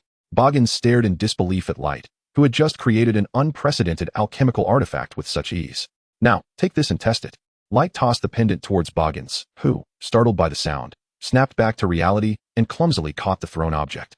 As he opened his mouth to speak, he noticed Light had already resumed his work and decided against saying anything, instead turning to test the artifact. "Well, do these two items hold promise?" Light inquired, observing Boggins, who had just finished testing both artifacts. Holding one in each hand, Boggins, somewhat dazed, replied, "There is promise. These two artifacts are indeed very promising." "Then let us begin. I will guide you through the crafting process." With that, Light stepped aside. With specialized guidance and the blueprint at hand, Boggins, also well-versed in alchemy, quickly mastered the method of creation. "This is truly remarkable," he exclaimed, gazing at the completed alchemical artifacts on the workbench, his expression somewhat perplexed. "Indeed, it is remarkable. It seems I have become your instructor." Light, engrossed in a book, replied nonchalantly without lifting his head. Boggins chose not to respond, but began contemplating how to leverage this simple yet effective artifact for his own benefit. After a considerable time, Light closed the book, glancing at the still deep in thought Boggins, and softly asked, "So, may I have a look at the books concerning ancient alchemy?" Hearing Light's request, Boggins, still in contemplation, stiffened momentarily, his tone laced with embarrassment as he replied, "You figured it out." It's not hard to guess that someone as seasoned as you would possess knowledge on methods to dispel the soul-binding curse. With an air of confidence adorning his face, Light secretly mused, "Could it be that I, too, am adept in the art of mental manipulation?" Ha ha ha. While he chuckled inwardly, he maintained a composed facade and continued, "We are not adversaries, are we?" Boken cast a penetrating glance at Light, produced a key, and with gritted teeth declared, "Once I align with the Ministry of Magic, I shall face retribution from certain individuals. I hope you can safeguard me. It won't be long. If I can endure this tempest, I will stabilize." Noting Light's reluctance, Boken hastily articulated his intentions. After a moment's contemplation, Light acquiesced to Boken's plea, albeit with the stipulation that he would remain in the shop for merely an additional month, not indefinitely. Boken, visibly elated, pounded his chest in assurance, confident that with his abilities, he could complete the arrangements in less than a month. Upon reaching an agreement, Boken guided Light to a concealed room, opening the door and stepping inside. "This is where I keep my entire collection of alchemical texts. Feel free to peruse," Boken stated, handing the key to Light. Observing the numerous shelves brimming with books, Light accepted the key and, glancing at the ambitious Boken, could not suppress a curious inquiry. "I breached your psychological defenses with force and elixirs, intentionally feigned vulnerability, dulled your will. The soul-snatching curse should have granted me profound control over you. How did you extricate yourself?" Boken hesitated, evidently reluctant to disclose the answer. "Well then," Light remarked, not overly concerned, dismissing it as merely an unconventional form of magic, "let me first familiarize you with the items in the shop. Should you encounter any unexpected reactions, you can manage them accordingly." Boken, relieved by Light's lack of further probing, promptly responded. After Boken acquainted Light with the array of fearsome dark magical artifacts in the shop, he hurriedly departed with a ring and pendant in hand. Once Boken had left, Light approached a corner, reaching out to stroke the black cabinet beside a shelf. After a moment, he withdrew his hand, feeling a twinge of regret and confusion. Is the absence of mileage points due to damage? Observing the vanishing cabinet before him, a significant flaw in the Hogwarts defensive system, he could not help but smirk. Chapter 70, The Assault. At the shop's counter, Light opened the alchemical texts he had selected from the library and began to study. With approximately a month remaining before school commenced, Light was confident that, with his exceptional alchemical talent, he could thoroughly comprehend Boken's entire collection. While reading, he meticulously recorded any questions, intending to inquire of Boken upon his return from social engagements. True to his reputation as a master of alchemy, Boken was able to answer most queries, with only a few particularly obscure and peculiar questions left unaddressed. Light remained at the counter, occasionally attending to customers who entered to view merchandise, and when evening arrived, he would descend to the basement to craft items and conduct research. During this period, it was uncertain whether the atmosphere was too tense or the scrutiny too stringent, but the shop saw little customer activity. Those who truly intend to make a purchase appear hurried, as if pressed for time. Light squatted in the shop for several days, while Boujin was almost perpetually engaged in social gatherings. The store was devoid of adults, with only a mischievous child's presence swiftly becoming known throughout this lawless area. Many individuals with ulterior motives flooded into the shop, including those with sticky fingers eager to pilfer items. Utilizing his self-crafted surveillance eye, Light captured each one of them. For those who could afford to pay, Light greeted them with a smile and calculated the prices accordingly. For the penniless riffraff, he employed a spell to unceremoniously eject them from the premises. Naturally, there were also those who sought to engage in coercive buying. Light showed no leniency towards such individuals, promptly extracting their kidneys as a shocking lesson in deceit.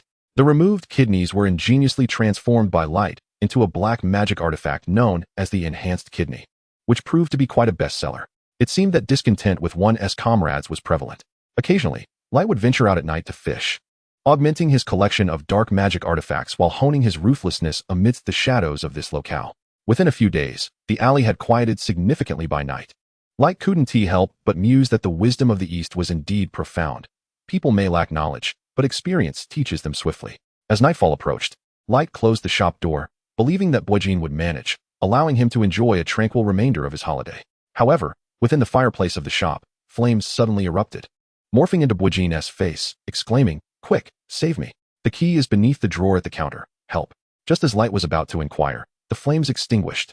He sighed, realizing that one should not dwell too long on certain matters, lest calamity ensue. Swiftly, Light seized his wand, retrieved the door key from the drawer, and after a brief distortion of space, he vanished from his original location. Upon reappearing, Light found himself in an alley, surprisingly tidy, likely a branch of a main thoroughfare. "You've arrived." While Light was assessing his surroundings, a panicked voice rang out. "What happened?" he inquired, frowning at Boujin, who was covered in dirt. His black robe tattered like that of a beggar. Bojin swallowed hard, fury evident in his eyes as he declared, "A group of wizards is pursuing me. It must be suppliers expelled by the Ministry of Magic. Why didn't you just use apparition to escape?" Bojin hastily led Light towards the main road. "I can't. They tampered with my wand. If I attempt apparition, I'll be transported directly to their location." Bojin anxiously scanned his surroundings as they moved swiftly. An upgraded version of tracking threads? It seems they spend a considerable sum to target you. How many are pursuing you? Light inquired while keeping pace with Bojin, gathering intelligence. 6. The target is here. Thunderous explosion. Before Bojin could finish, they were discovered. As soon as the adversary spoke, Light reacted. With protective armor and formidable barriers, he unleashed a swift strike. Accompanied by a thunderous explosion, a sharp blow severed the head of the assailant. In the ruins of a shattered alley, Light and Bojin navigated through the debris. Suddenly, a crimson light surged towards Bojin. "Get down!" Light exclaimed, shoving Bojin aside as his wand illuminated, deflecting the incoming spell and shattering the wall nearby. Simultaneously, a kaleidoscope of magic surged towards Light, who, unable to evade in time, managed to deflect a few spells but still succumbed to the onslaught, his body sent flying by the shockwave. Rolling to the corner of the wall, Light coughed a few times, expelling the dirt from his mouth. Meanwhile, the remaining 5 wizards, positioned not far from one another, formed a semicircular encirclement, advancing toward Light with precision. Observing their coordinated movements, Light furrowed his brow. This is troublesome. These wizards are clearly well trained. There was no choice left. Inferno summon. Light chuckled lightly, swiftly pivoting to face his assailants, his wand sweeping as a tempest of flames erupted, hurtling toward the 5 wizards. Armored barriers sprang up, extinguishing the flames as the attackers quickly established their defenses against the impending fire. Yet, the raging inferno burst through all defenses in an instant, reducing the 2 wizards at the center to mere burning torches. Inferno. All spells shall cease. As the flames intensified, extending toward the remaining 3, they hastily extinguished the fire before them. Just as they quelled the flames, a sudden strike rendered one wizard's head severed in silence.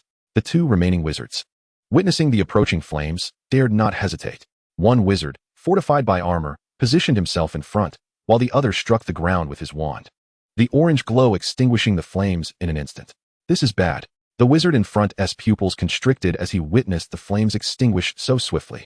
Reinforced thunder explosion. Light channeled the remainder of his magical energy, and with a resounding blast, the shielding wizard and his barrier were obliterated. A figure, drenched in blood, was hurled by the shockwave, crashing to the ground with a series of agonized cries. Collapsing, the individual struck by Light's magic fell silent, remaining vigilant. Light did not lower his guard. After casting 2 layers of defense upon himself, he remained alert to his surroundings. After a while, Bojin suddenly emerged, raising his hands in a gesture of peace and refraining from approaching the vigilant Light, exclaiming, "I've scanned the area. There's no one else." Hearing Bojin's voice, Light exhaled in relief and walked toward him, yet he did not lower his wand or dispel his magic. "What now? Can we handle this?" After conferring with Bojin, Light surveyed the transformed alley, now a desolate ruin. "Of course, but I need to know who has targeted me." "While I have my suspicions," Bojin replied, his gaze darkly fixed on the figure lying on the ground, unconscious and unresponsive. Light raised an eyebrow at this, musing to himself, "This fellow possesses considerable power. Then I leave the one on the ground to you." Observing Bojin, who stood on the brink of eruption, Light pointed his wand towards him. "Ah." Bojin articulated each word with a palpable sense of exhilaration. Chapter 71, The Werewolf. A piercing scream shattered the stillness of the night sky, and soon after, the cries abruptly ceased. With a grim expression, Bojin approached Light. "Do you know who it is?" Light inquired, idly toying with the key to the door as Bojin drew nearer from the shadows. "I do. He cannot extinguish my life. It is my turn to retaliate." Bojin's voice was deep, yet his tone was chillingly frigid. "Do you require assistance?" Light asked with a hint of intrigue, gazing at Bojin, who exuded an air of villainy. Bojin, noticing Light's seemingly gleeful curiosity, could not help but twitch the corner of his mouth. "No need. I am merely off to find a friend. There shall be no need for violence." With that, Bojin vanished into thin air. As Light witnessed Bojin's sudden disappearance, he turned to survey the alleyway, which resembled a desolate ruin, and glanced down at his hands, murmuring to himself, "Have I truly taken 5 lives? It feels utterly unreal, akin to playing a game." At that moment, the jarring wail of sirens drew closer, jolting the dazed Light from his reverie. He sighed deeply, activated the key in his hand, and vanished from the spot. Under the full moon, Light, for the first time in a while, refrained from descending into the basement to craft alchemical tools, and instead returned directly to his room. Lost in thought, he lay in bed, tossing and turning, unable to find slumber. The sound of howling wolves pierced the night, awakening late from his melancholic reverie as he glanced at the round moon outside the window. Suddenly, he sprang up from his bed, exclaiming, "Oh no, I haven't set up any defenses yet." The prolonged howls grew ever nearer. Grasping the wand that lay beside him, Late dashed downstairs. Just as he reached the store's entrance, preparing to activate the defenses, he caught sight through the window of a towering black silhouette advancing towards the door. The figure resembled a colossal wolf walking upright, covered in gray fur, with limbs longer and leaner than an ordinary wolf. Its eyes glowed green in the darkness, and its mouth, filled with sharp teeth, roared incessantly. Faced with the encroaching werewolf, Late relinquished the thought of setting up defenses and instead tightened his grip on his wand. The store's door, devoid of magical protection, was shattered in an instant by the brute strength of the werewolf. Upon entering, the werewolf lunged at Late, who stood resolutely at the threshold. A thunderous explosion resounded. The werewolf was repelled back by a second concussive blast, crashing heavily onto the solid ground. Its body marred with burn marks, howling in agony. Surveying the chaotic state of the shop, Late sighed softly, casting his gaze upon the werewolf still writhing on the floor, murmuring, "The night is still long."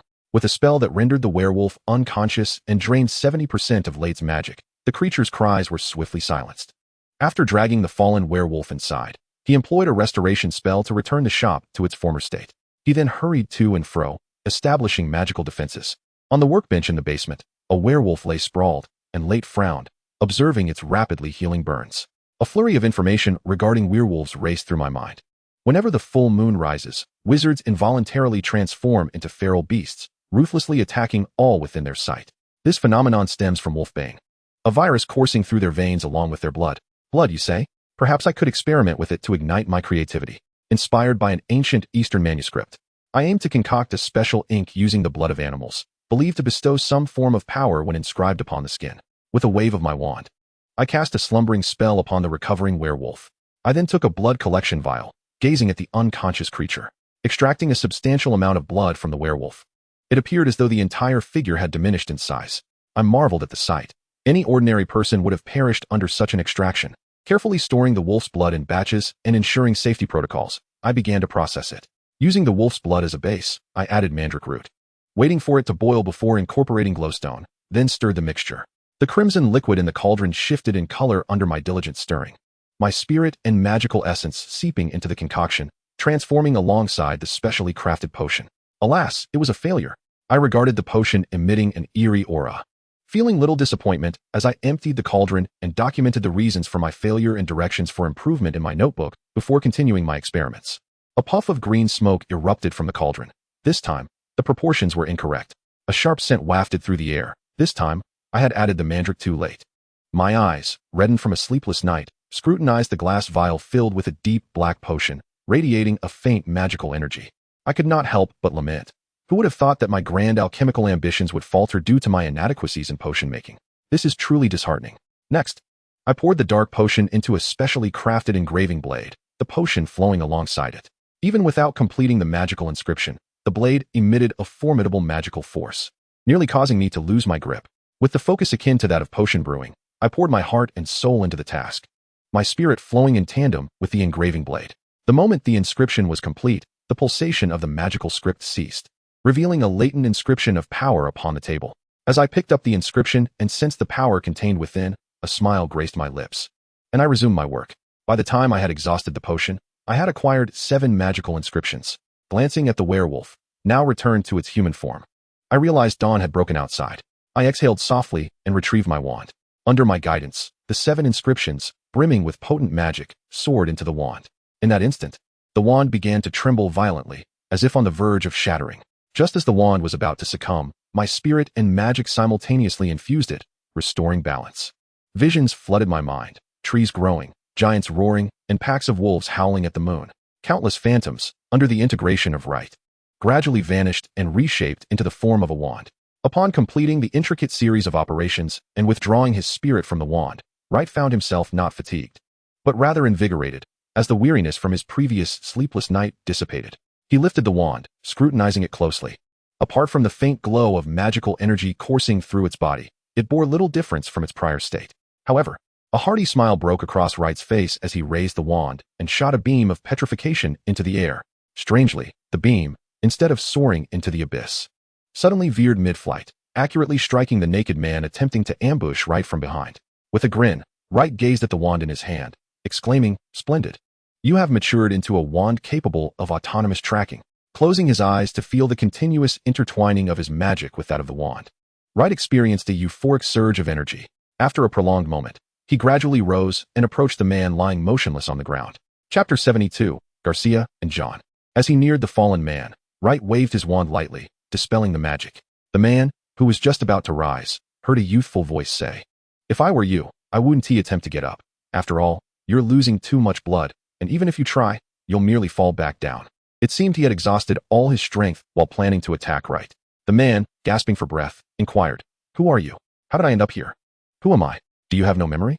Wright retorted, his expression growing impatient before the man could respond. "Never mind, I'm rather busy now. Let us discuss this later tonight." With that, Wright cast another spell, rendering the man unconscious, and casually transformed a carving knife into a blanket to cover him. He then turned to ascend the stairs to open the shop, awaiting the man's guardians to collect him. Under the soft blue light, Wright compared the wand to his books, meticulously evaluating its worthiness for the treasure level of Hogwarts. Suddenly, the shop door swung open, and at the sound of the cheerful doorbell, Wright tucked away his wand and closed the book, greeting, "Welcome." The newcomer, clad in a slightly elongated black robe, with greasy long hair rivaling that of a bog, gazed vacantly towards the counter. "Professor, what brings you here?" Wright exclaimed with delight upon recognizing the visitor. "Ragus, what are you doing here?" The professor responded, his tone low and scrutinizing. "I happen to know the owner of this place. He asked me to help him watch the shop," Wright replied vaguely. The professor offered no further words and merely nodded silently. Why would the professor suddenly visit this store?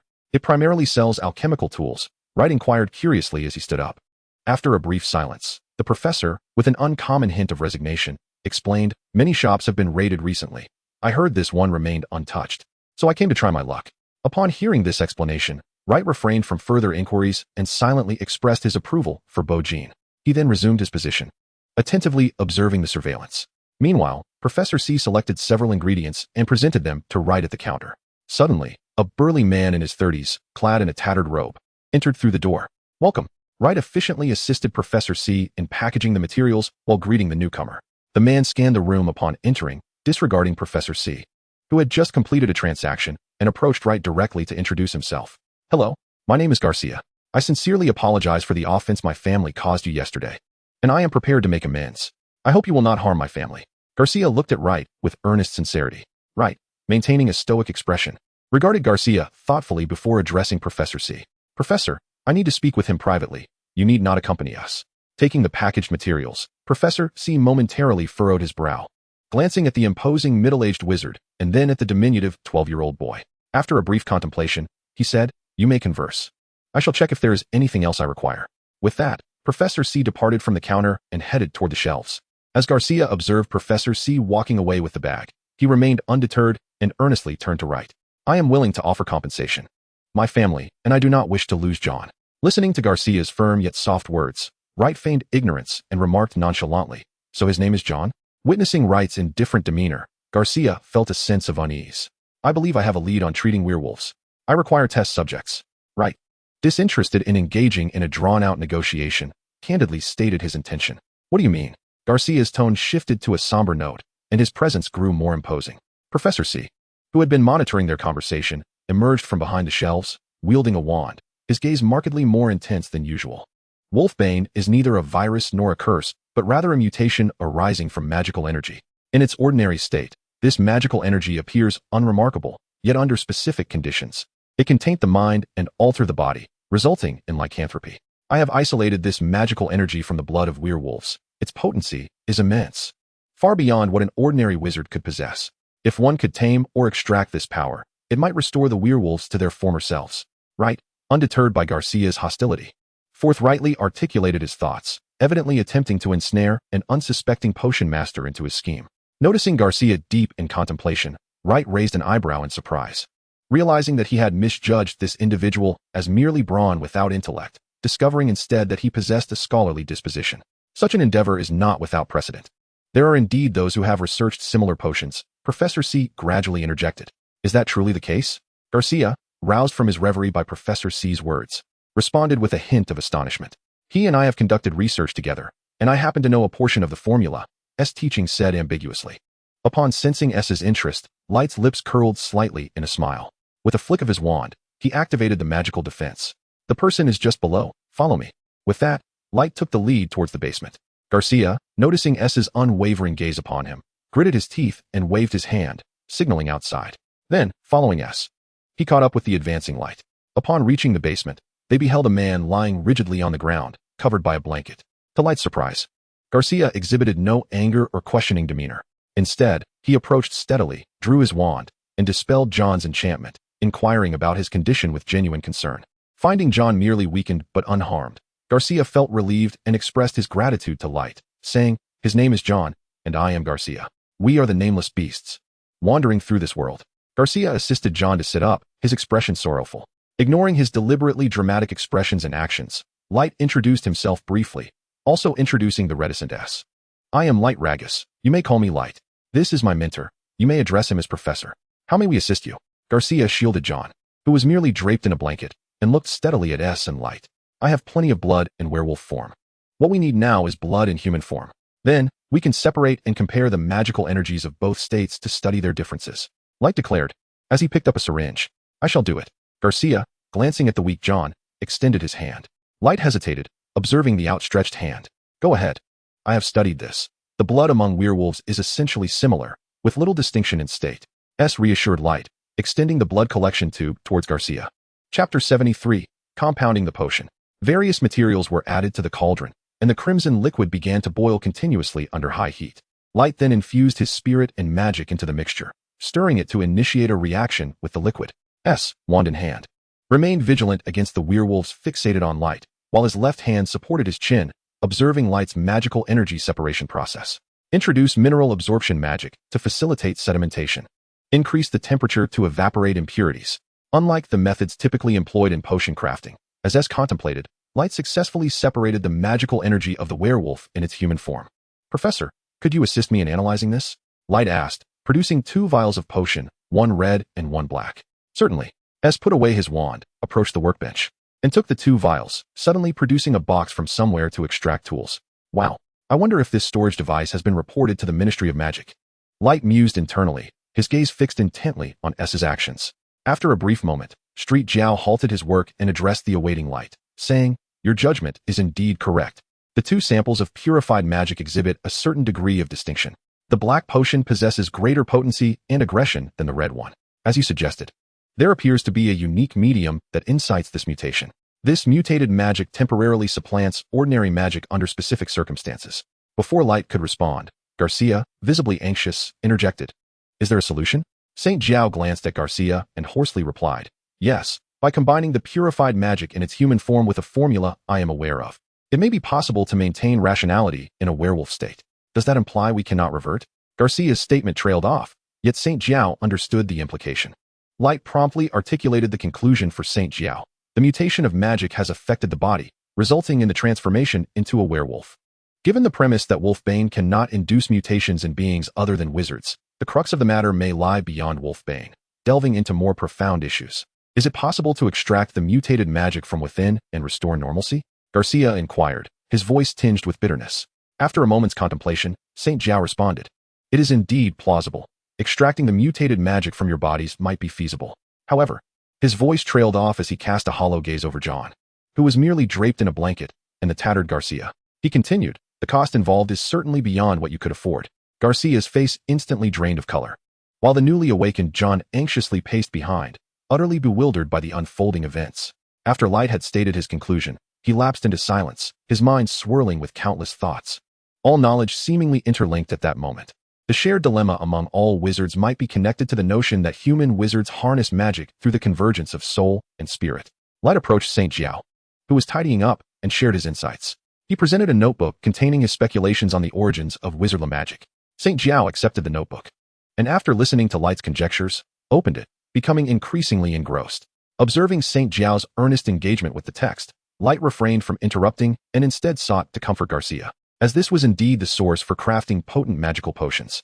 After a considerable time, St. Jiao closed the notebook and murmured, "The soul descends into an appropriate vessel, while the spirit connects with the soul through extreme emotions, thus generating magic. Meanwhile, magical creatures derive magic from the bond between body and soul.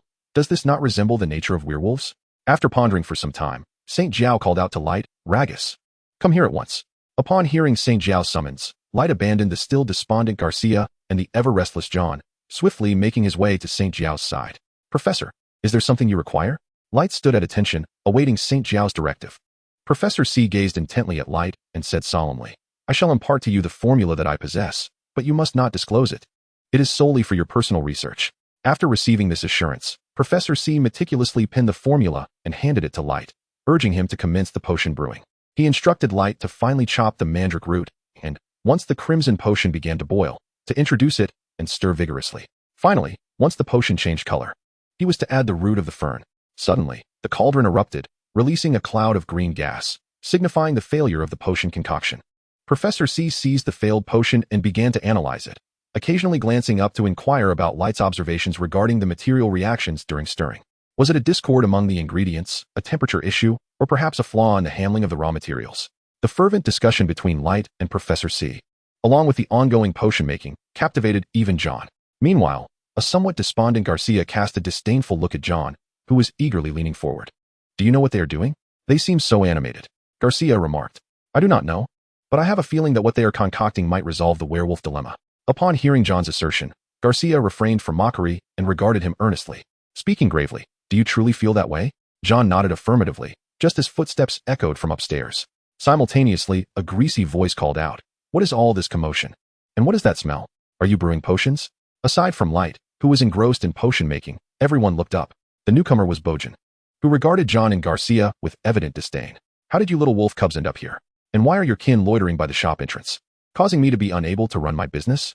Garcia pulled John, who had been about to speak, and addressed Bojan. We apologize, shopkeeper. We were invited and shall leave shortly.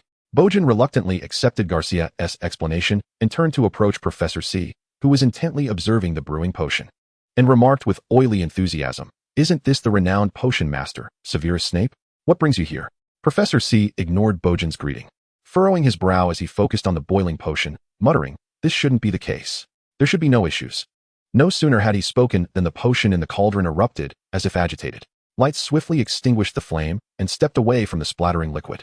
Once the potion settled, Professor C hastened to inspect the cause of the failure. This is incorrect. The formula should be flawless. He insisted. The formula is correct. It merely requires a bit more stimulation. I could sense that it was on the verge of success. Listening to Light's explanation piqued Bojan's curiosity, and he leaned closer to the cauldron, dipping his right hand to taste a small amount of the potion. After a moment of contemplation, he declared, This is a potion for severing connections. Perhaps you could employ a sharper blade. Chapter 74, The Werewolf Blood Elixir. A sharper blade, you say? Perhaps it is feasible. The power of mutation first manifests within the flesh, subsequently transmitting to the spirit.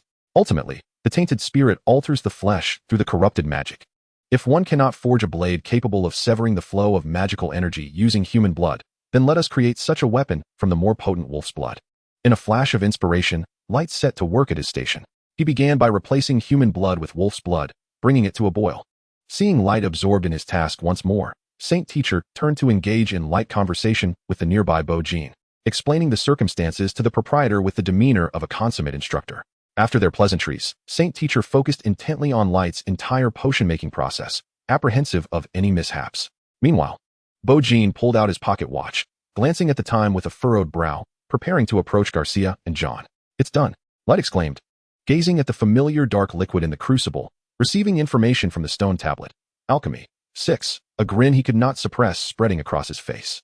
Upon hearing Light's triumphant declaration, Saint Teacher and Bojan displayed indifferent expressions. However, beneath the former's impassive mask lay a glimmer of satisfaction, while the latter remained genuinely unconcerned.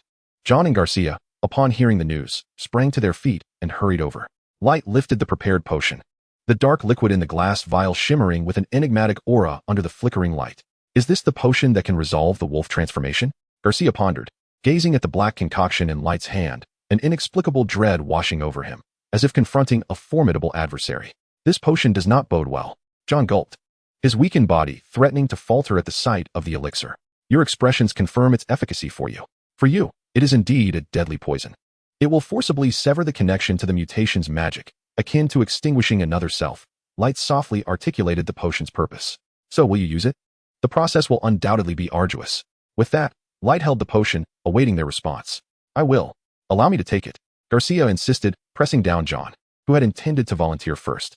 However, before John could voice his thoughts, Garcia gently shook his head, casting a discreet glance at the vigilant Saint Teacher and Bo Jean.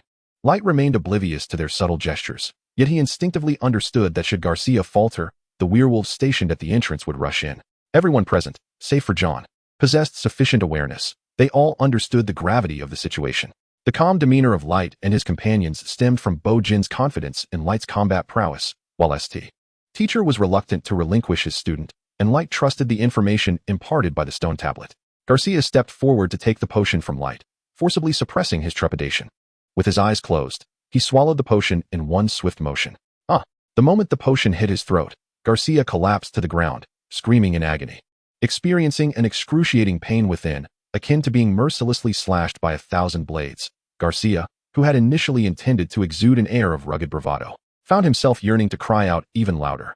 Wright observed Garcia, who lay writhing on the ground, his body seeping blood and his anguished cries echoing in the air. With a stoic expression, as his mind contemplated deeper questions. If I could discover a substance akin to Wolfsbane, might I harness it to fulfill the transformation into a magical creature as Animagus suggests? Yet, Wolfsbane merely serves as a catalyst. There must be an underlying cause. The true reason behind the metamorphosis into a werewolf. Wright's gaze, vacant and hollow, fell upon the now powerless Garcia. Humanity, transformation, werewolves, even in their human state. They resemble juvenile werewolves. Juveniles? Could it be that wizards are merely a form of juvenile magical creatures? Wright's eyes swept over John, who was anxiously pacing. The expressionless yet worried face of Saint Jiao and the vigilant Bo Jin. What becomes of a wizard who fails to awaken their magical powers? In that instant, clarity struck Wright's mind like a bolt of lightning. Enlightenment. The information relayed by the stone tablet confirmed his thoughts. What enlightenment? Observing Wright's vacant stare, St. Jiao furrowed his brow and approached, softly inquiring. Let me think it over. Wright replied, cradling his head in his hands. Following a shriek, Garcia ceased his struggles. Gasping for breath. Garcia, how are you? John rushed forward, only to be met with another round of anguished cries. It hurts. Stay away from me. I'm not yet recovered. After sending John away, Garcia trembled as he rose from the ground, straining against the persistent spasms of his body. He felt an inexplicable sense of release emanating from an unknown source, as if much of the tension had dissipated. I'll check on you. Noticing that Wright remained lost in thought, Street Jiao stepped forward to address Garcia. No need. I can feel it. Hee. Garcia's face lit up with ecstatic joy as he gazed at his hands. After I take the potion, I can sense another version of myself being severed and separated. Garcia bowed deeply before Wright and the others, respectfully stating, Tonight is a full moon, and I hope to ensure the well-being of my family. I will certainly return. St.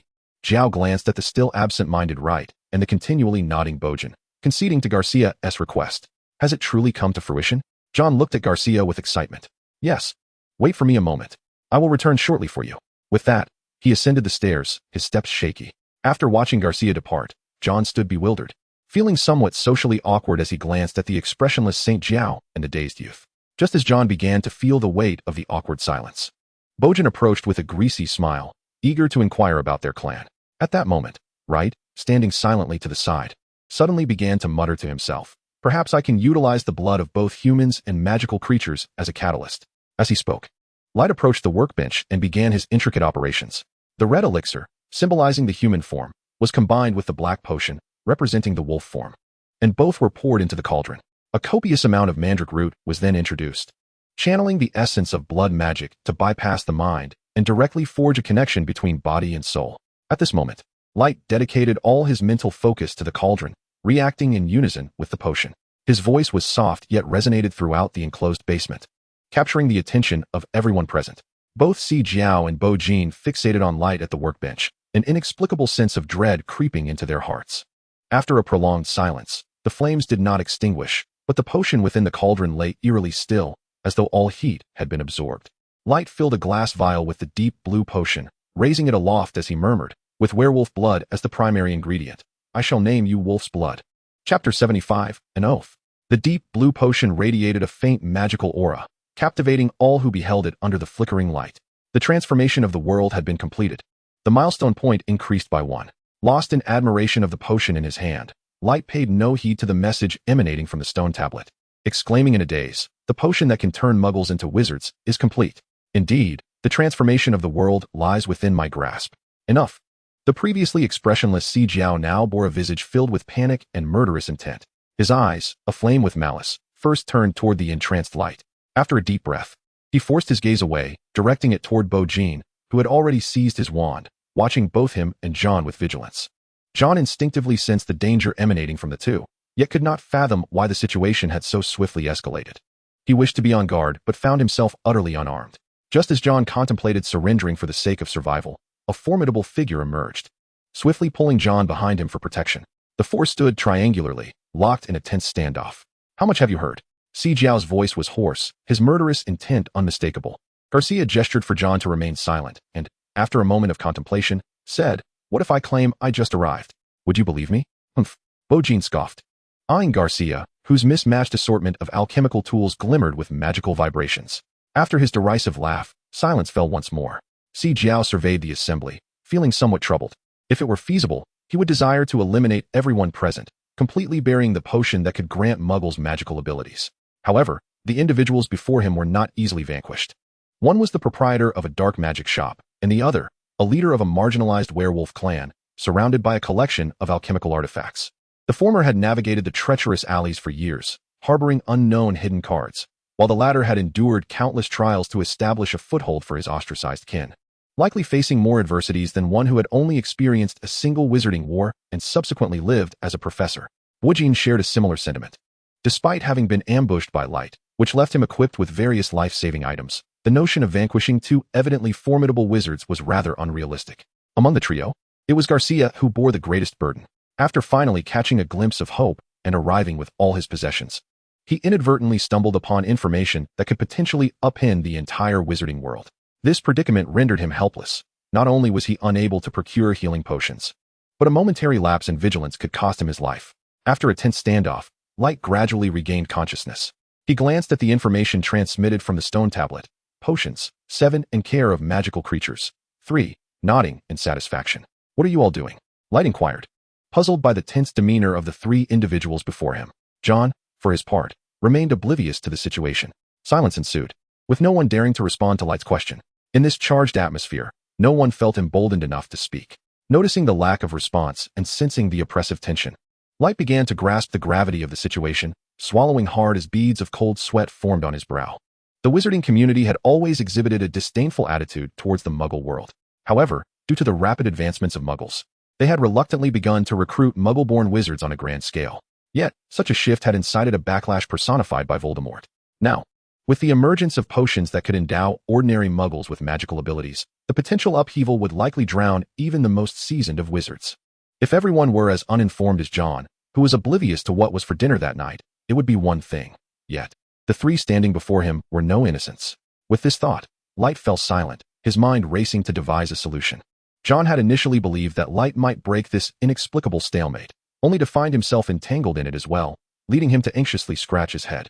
After a considerable pause, Light finally proposed a resolution. "Let us swear an unbreakable oath." The moment his words left his lips, the oppressive atmosphere began to dissipate. It was evident that everyone present was familiar with this magic, save for John. "What is this unbreakable oath?" John, sensing the tension lifting, felt a wave of relief wash over him and dared to speak.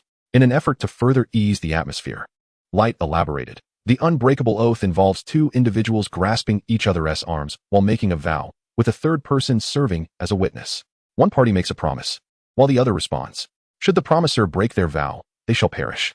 "I agree," Garcia interjected eagerly, for he was perhaps the most invested in ensuring the oath was fulfilled. He truly wished to spare his friends and family from the precarious existence of being prey to werewolves, only to be swept into a turmoil that threatened the entire wizarding realm. "I can." The dean exhaled, his previously vigilant gaze now vacant. For him, it sufficed that this potion did not leak under his watch, or more accurately, not before he achieved redemption. "It seems I have no choice. So who shall be the witness?" The individuals present, upon witnessing the unfolding situation, unanimously agreed that remaining silent would likely lead to their downfall. "Rags, it is your turn." After a moment of contemplation, and with the consent of Garcia and Jean, Stig addressed Light. Light did not refuse, recognizing that the matter at hand was indeed his responsibility, leaving little room for argument. "Who will step forward first?" Light inquired, directing his gaze towards the four individuals present. "I shall take the initiative." "I will be the one to respond," Garcia declared, suppressing John's eagerness to speak, as he stepped forth to stand before Light, extending his robust arm.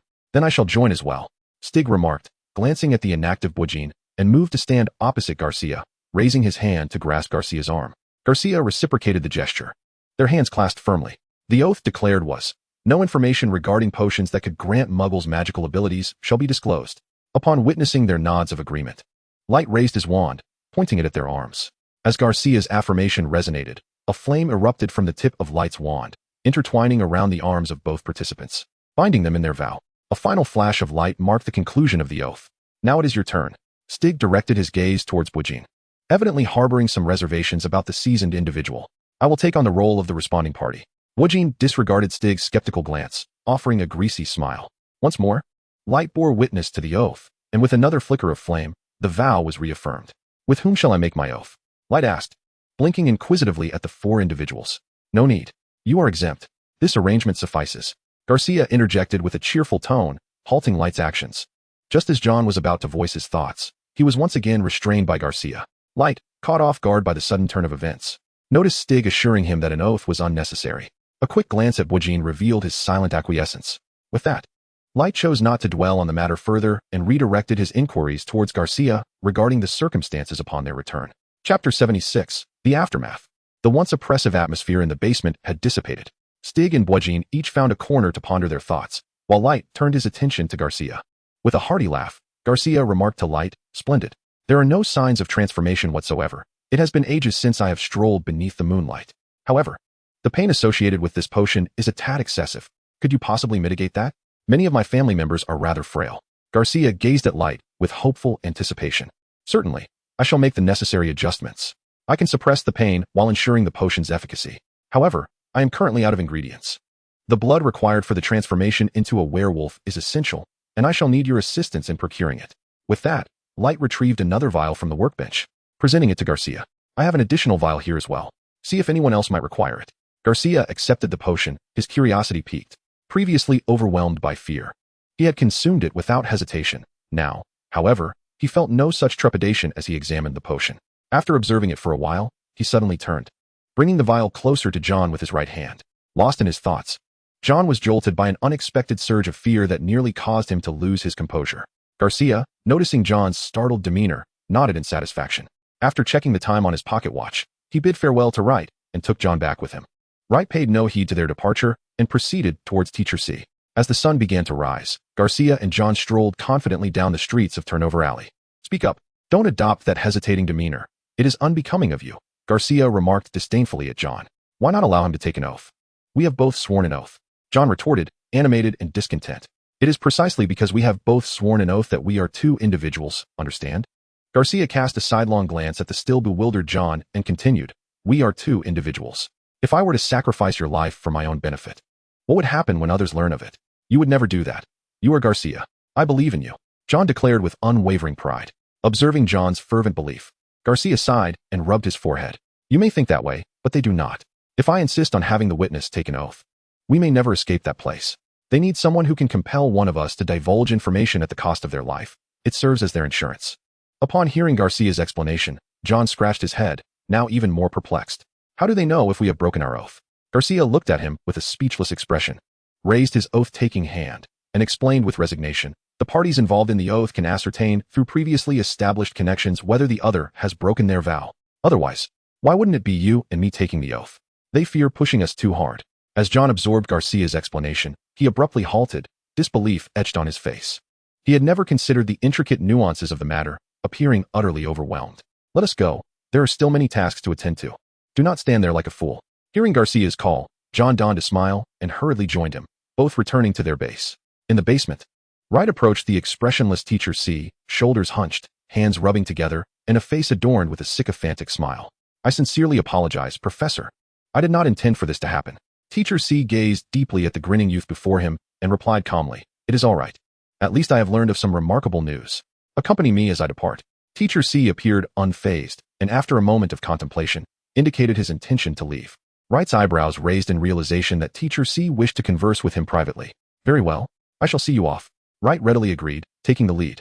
As they walked to the door, Wright seized the opportunity to gather a few precious materials from the shop as a parting gift for Teacher C, who graciously accepted them. Standing at the entrance of the shop, Si Jiao gazed at the beaming light. After a moment of hesitation, he addressed him. The potion you have developed poses great danger. I trust you are aware of the consequences it may entail. I firmly believe that no secret remains hidden in this world. Once more than two individuals are privy to a piece of information, it is destined to be revealed. It is merely a matter of time.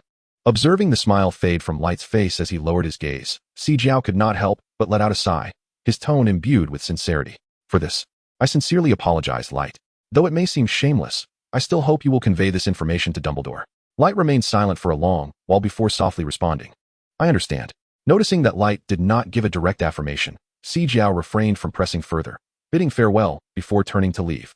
It seemed that an agreement was not to be reached. Have you finished your business? Here you are, merely exchanging pleasantries, came the oily voice of Boken from the counter. Light retorted sharply, I still have some loose ends to tie up. It's not a big deal, is it? Compared to the chaos you have caused. My issues barely scratch the surface. Boken's voice lost its usual slickness, adopting a notably somber tone. After a prolonged silence, Light could no longer restrain his curiosity and inquired, what is your perspective on this? At last, having heard the question he had been waiting for, Boken cleared his throat and seriously articulated his thoughts. As it stands, none among us wishes for this information to be divulged. Yet, every individual is acutely aware that it inevitably will be. Therefore, they are all stalling, hoping the flames do not engulf them, especially those two werewolves. At this juncture, Boken paused, glancing at the furrowed brow of Light before continuing. They, including myself, may find refuge, but you, as the epicenter of the vortex, cannot escape no matter the circumstances. As an elder, I do not wish to see a promising young talent vanish so abruptly. Thus, I implore you to choose your allies wisely. After Boken finished speaking, he quietly observed the silent Light. Light exhaled deeply, his tone laced with impatience as he remarked, so, whom do you represent? The purebloods? The Ministry of Magic? Or perhaps the Death Eaters who pledge allegiance to Voldemort? Perhaps all of them. Those who rigidly cling to their stances seldom survive. Hasn't the world always been thus? Noticing Boken's smile return, now even more oily, Light discerned his true role. A broker, an intermediary navigating through the various factions. With a newfound understanding, Light narrowed his eyes and calmly inquired, so, have you resolved to become ensnared in this tempest? Not at all. I merely desire to extricate myself unscathed before the storm arrives. After all, I am but a merchant, Boken replied, his grin growing increasingly slick.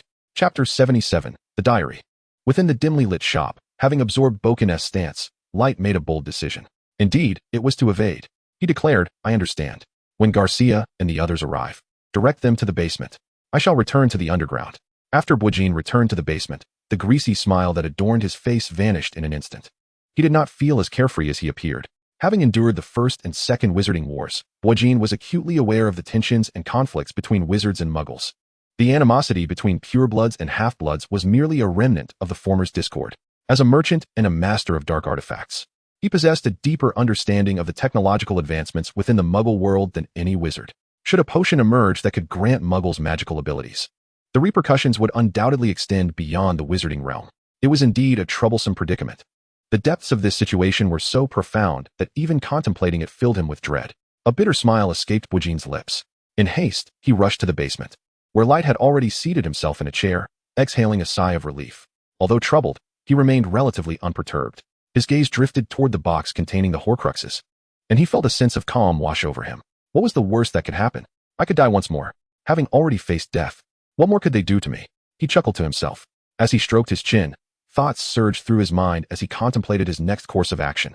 His immediate objective was to acquire the method of creating Horcruxes and subsequently strive to grow stronger, aiming to reach at least the level of old Dumbledore before any revelations came to light. As for forming alliances, he would refrain. A group of reckless Death Eaters would be no match for Dumbledore alone. With a grand strategy in mind, Light clenched his right fist and proclaimed a famous saying, when others doubt your capacity to endanger the world, it is best that you truly possess such power.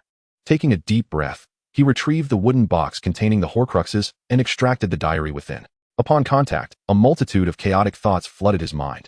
Had it not been for his formidable talent in dark magic, he would have been wholly unaware of the peril it posed. Activating his mental shielding, he blocked out all the intrusive thoughts and slowly opened the cover of the diary. To his astonishment, the first page bore a name, Tom Riddle. The moment Light laid eyes on the diary, he felt a subtle, intricate force permeating his consciousness, siphoning away fragments of information. He exhaled softly, preparing to furnish Voldemort with fabricated intelligence while concealing his true intentions even deeper. Suddenly, the once blank pages of the diary began to manifest words, which appeared for a brief moment before fading away. Greetings. I am Tom Riddle. Light was not taken aback by this development. It was an advanced application of legilimency, utilizing language to intimidate, deceive, and manipulate the opponent, thereby breaching their psychological defenses to extract desired information. This technique had been imparted to him by one of the most powerful wizards in existence, suppressing the tumult within.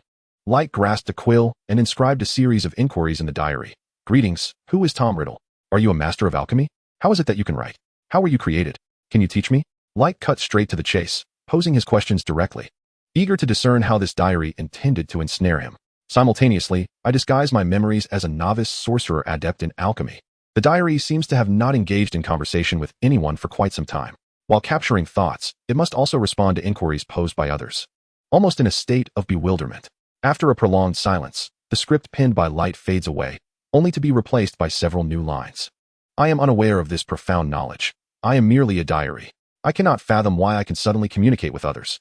Light purses his lips and scribbles in the diary. How do you know you are Tom Riddles? Without memories, how can you converse with others? I do not know. I awoke with his memories intact. That is why I am able to communicate with you.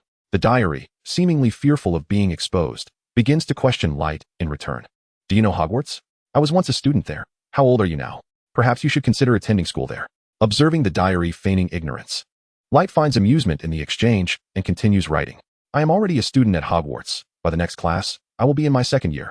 The script on the diary appears swiftly. Is that so? What a wondrous coincidence. I suppose I shall be your senior. Feel free to ask me anything if you have doubts. After a moment's contemplation, Light decides to unveil some significant information, hoping to lure out knowledge regarding the creation of Horcruxes. Do you know about Horcruxes? What do you mean? What do you know? Upon seeing the script in the diary, Light realizes it has taken the bait. I once encountered a book in the restricted section. It mentioned Horcruxes, stating they grant one power beyond death. I am not familiar with that. It must be false. I have never entered the restricted section. It is far too perilous. You should not venture there carelessly. Observing the rapid emergence of script in the diary, Light forms a conjecture about the location of the book. The book exists within the restricted section. Those who delve too deeply into the realm of dark magic, unless with ulterior motives, cannot maintain goodwill towards others. However, the book must have been removed. Otherwise, old Dumbledore would have been aware of Horcruxes long ago. In the worst-case scenario, the book may even have been destroyed.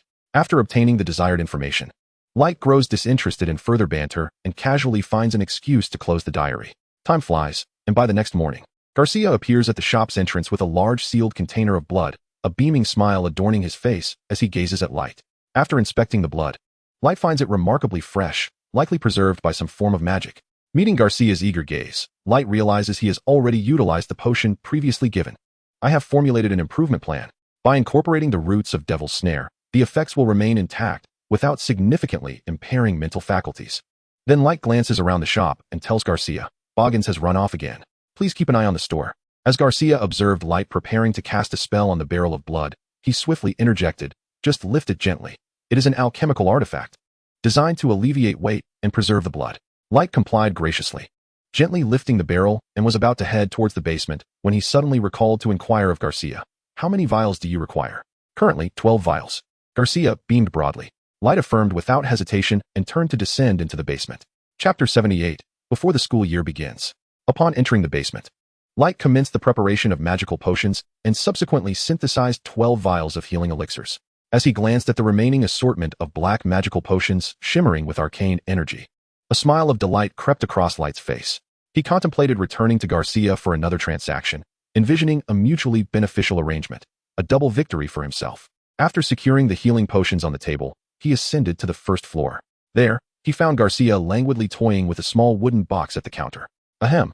Upon hearing the sound, Garcia immediately stood, turning to see Light holding a small box, which instantly elicited a smile. Garcia approached eagerly, and before Light could utter a word, he raised the box to display it, enthusiastically declaring, This box has been enchanted with a seamless expansion spell. It contains a space roughly the size of a room, filled with various alchemical tools and materials. We estimate its worth to be around 50,000 galleons. Observing Garcia's earnest expression, Light remained silent, quietly handing over the box containing the potions while accepting the one from Garcia. Without pretense, Garcia inspected each vial of potion with a somewhat clumsy yet diligent motion. Witnessing Garcia's efforts, Light realized the caliber of talent within his clan, as they even possessed adept potion makers.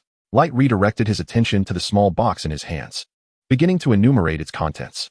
Inside were numerous assorted alchemical tools, including rings, earrings, robes, and even wands. After a brief assessment, Light found that the items indeed held a market value exceeding 50,000 galleons. After a moment, Garcia, perspiring from his thorough examination of all the potions, bowed deeply to Light and expressed, "Thank you immensely. This is akin to a new lease on life for us."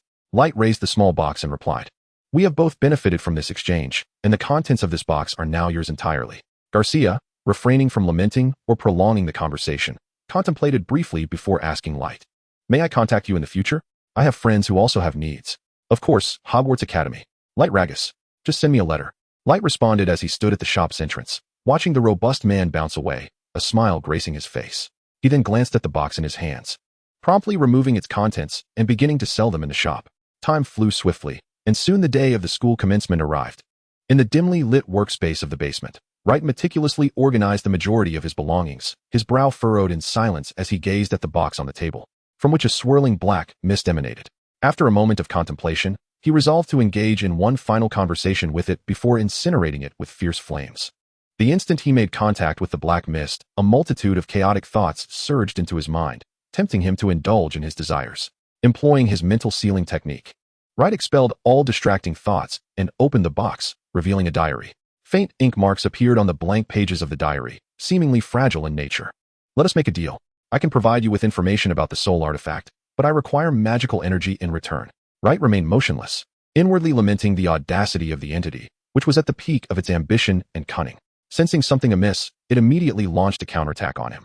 Taking out a quill, Wright began to write in the diary, "Where have you concealed the information about the soul artifact?" The handwriting in the diary vanished only to re-emerge. "How did you learn of the soul artifact? I have purged all related information from the forbidden section. Is it testing me? How shall I weave my response to deceive it?" After some reflection, Wright opted for a direct approach. Picking up the pen to write, "Do not respond to a question with another question. My inquiry pertains to the whereabouts of the information." The diary seemed momentarily taken aback by his forthrightness. After a prolonged silence, the words began to appear once more. "I have hidden the information in a concealed location, accessible only under specific conditions. Shall we make a trade?" As he read the newly inscribed text in the diary, a glimmer of insight sparked in Wright's eyes, providing him with a sense of direction. The secret chamber. There was no place more secure than that. Not only was it discreet, but entry required a specific incantation in Serpent's Tongue. Despite knowing where the information was hidden, Wright felt it unwise to turn hostile immediately, believing there was more to discuss. Just as he was about to continue writing, his hand hesitated, a frown creasing his brow, as an inexplicable sense of unease washed over him. At that moment, new words appeared in the diary, as if the entity could no longer contain itself. "To learn the conditions for obtaining the information, you must slay 3 lives before me and sprinkle their blood upon the diary." Before the diary could reveal more, Wright instinctively closed it and placed it back in the box, securing it without locking it away. Had he overlooked something? He scanned the surroundings, increasingly agitated. Just as Wright pondered the source of his distress, a greasy voice interrupted his thoughts. "Boss, school starts tomorrow, and you're still practicing alchemy? Truly diligent." Wiegene, clad in a black robe and stooped with age, appeared in the basement, dragging a suitcase behind him. "No, I think I've forgotten something. I'm looking for it." Wright replied casually to Wiegene, while his mind continued to race, grappling with the mystery of his forgotten task. "Who cares?" Wiegene said nonchalantly, drawing closer to him. "All your props have been put to use, and with over 50,000 gallons at your disposal, you need not fret about any losses. Moreover, I have this for you." Boken approached Light and handed him a suitcase. "What is this?" Light inquired, not accepting it and displaying a look of confusion. Observing Light's hesitation, Boken remained unperturbed, explaining with a playful wink, "This is a token of apology from someone. You have a share, as you know. Additionally, I've procured some excellent items for you." "A token of apology? Ah, I understand now." Light mulled over Boken's words, a look of realization dawning upon him. "How can I accept this?" he exclaimed, though his body betrayed him as he accepted the suitcase. Boken continued, "Inside, you will find a seamless extension spell, large enough to accommodate a basement. I have also included commonly used alchemical tools."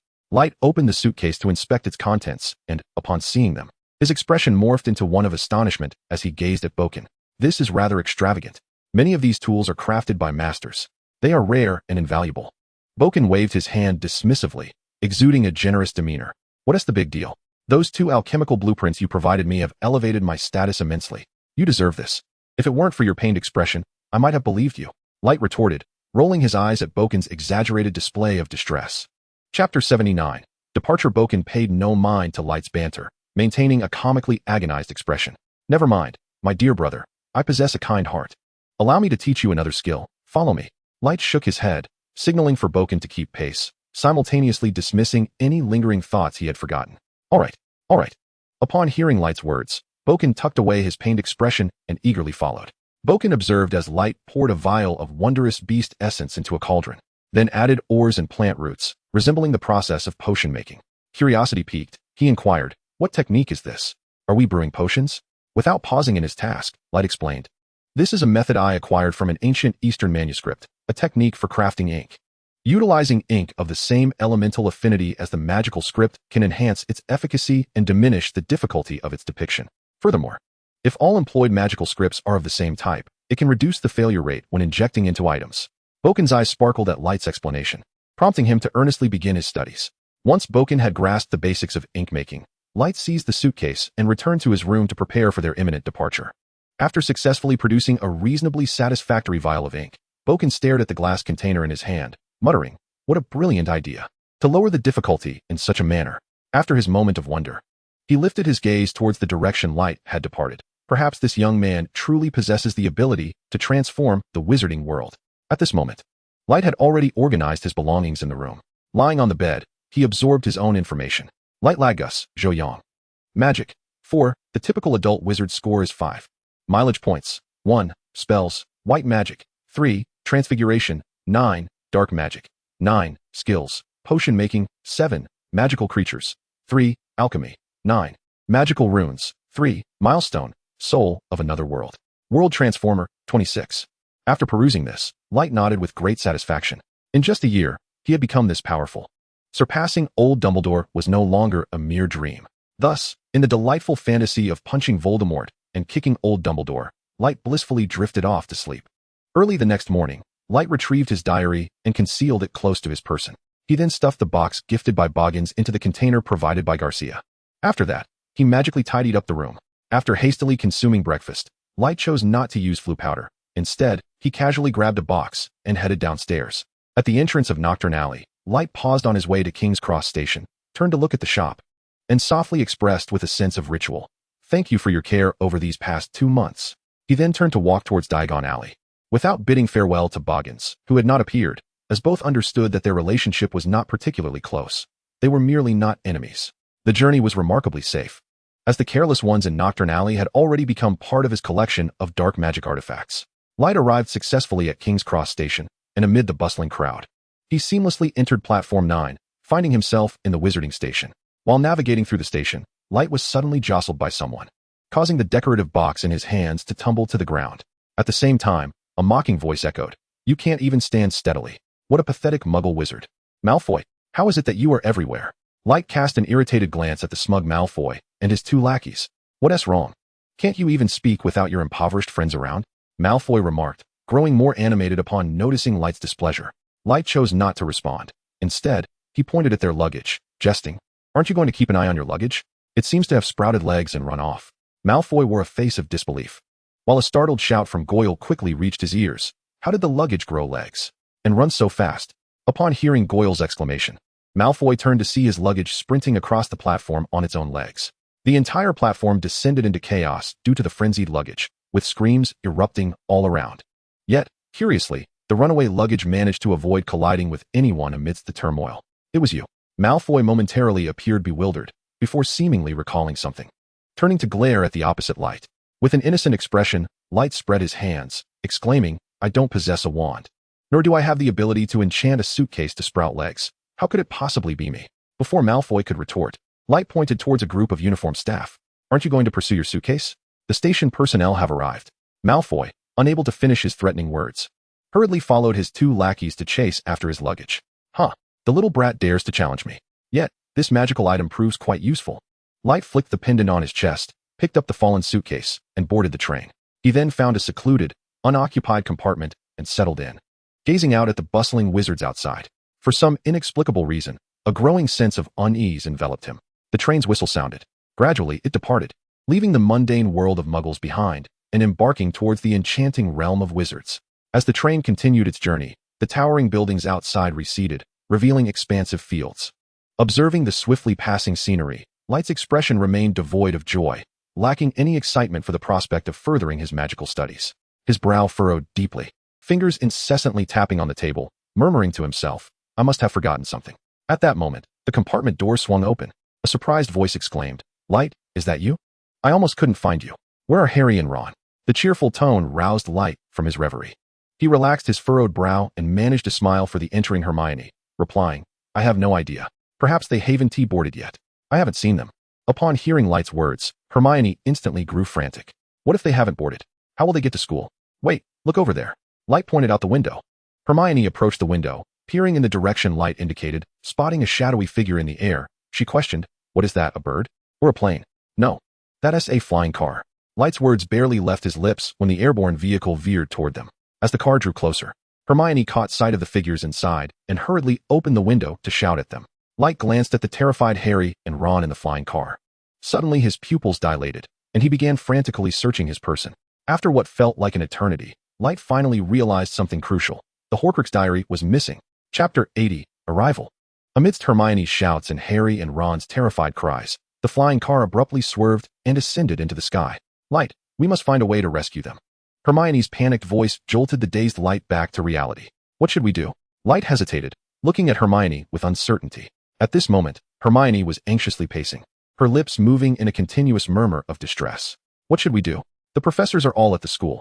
If only they had flown over to us just now. We might have managed to summon them, but now they are nowhere to be seen. Light did not respond to Hermione. His mind was racing, desperately recalling when he had been ensnared. The memory extraction spell was in frantic motion, sifting through the memories of the past 2 days to uncover clues from a third-person perspective. Was it when he had just collided with Malfoy? Yes. The diary must have vanished at that moment.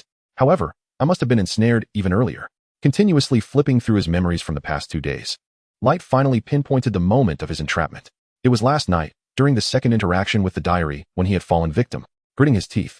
A few words escaped through clenched jaws, the memory-blocking spell, as he gazed at the notebook from his memories. The first word of each sentence formed a spell capable of obscuring memories.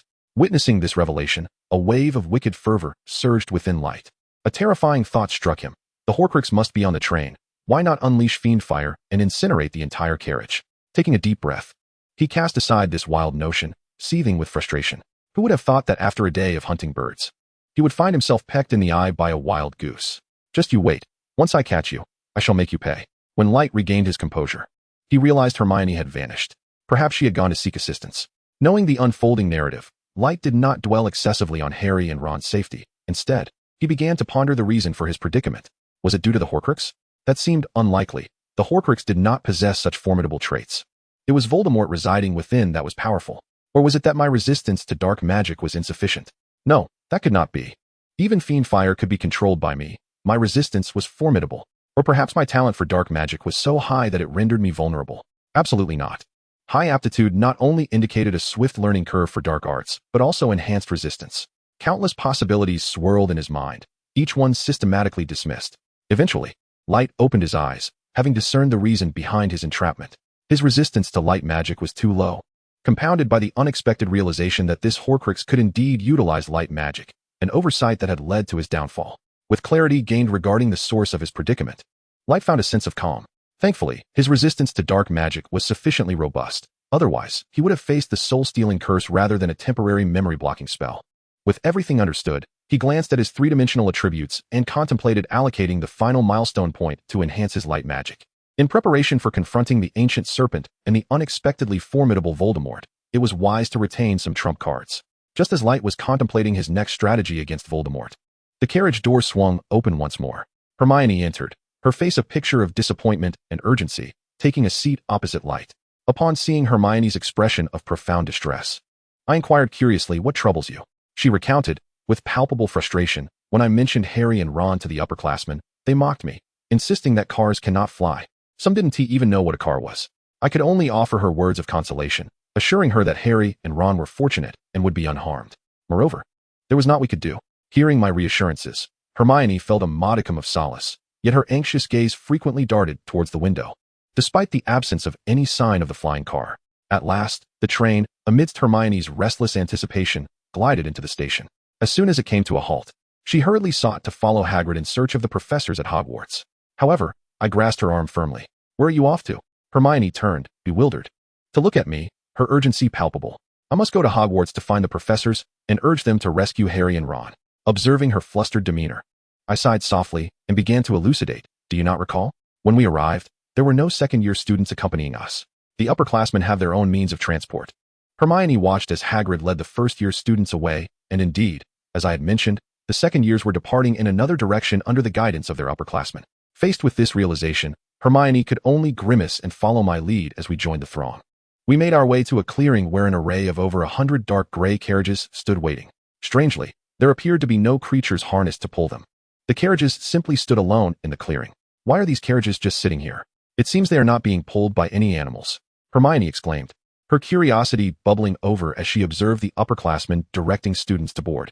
The carriages are drawn by a magical creature. Once filled with passengers, they will set in motion. I succinctly explained the nature of the Thestrals to Hermione. After my brief introduction, she widened her eyes in determination.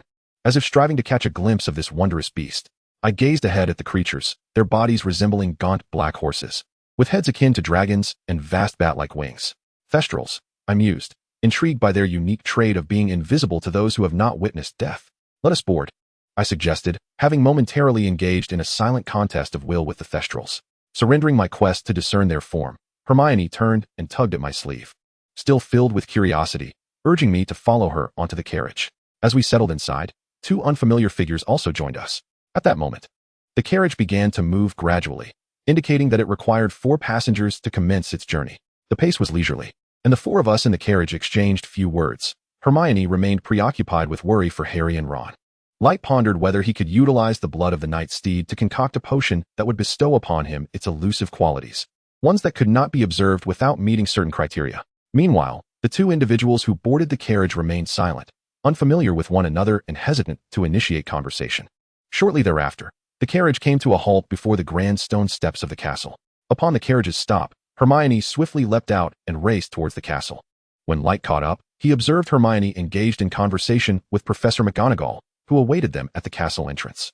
Professor McGonagall appeared incredulous at first, then impatiently summoned a prefect before hastily departing. Chapter 81. The commencement of the second academic year.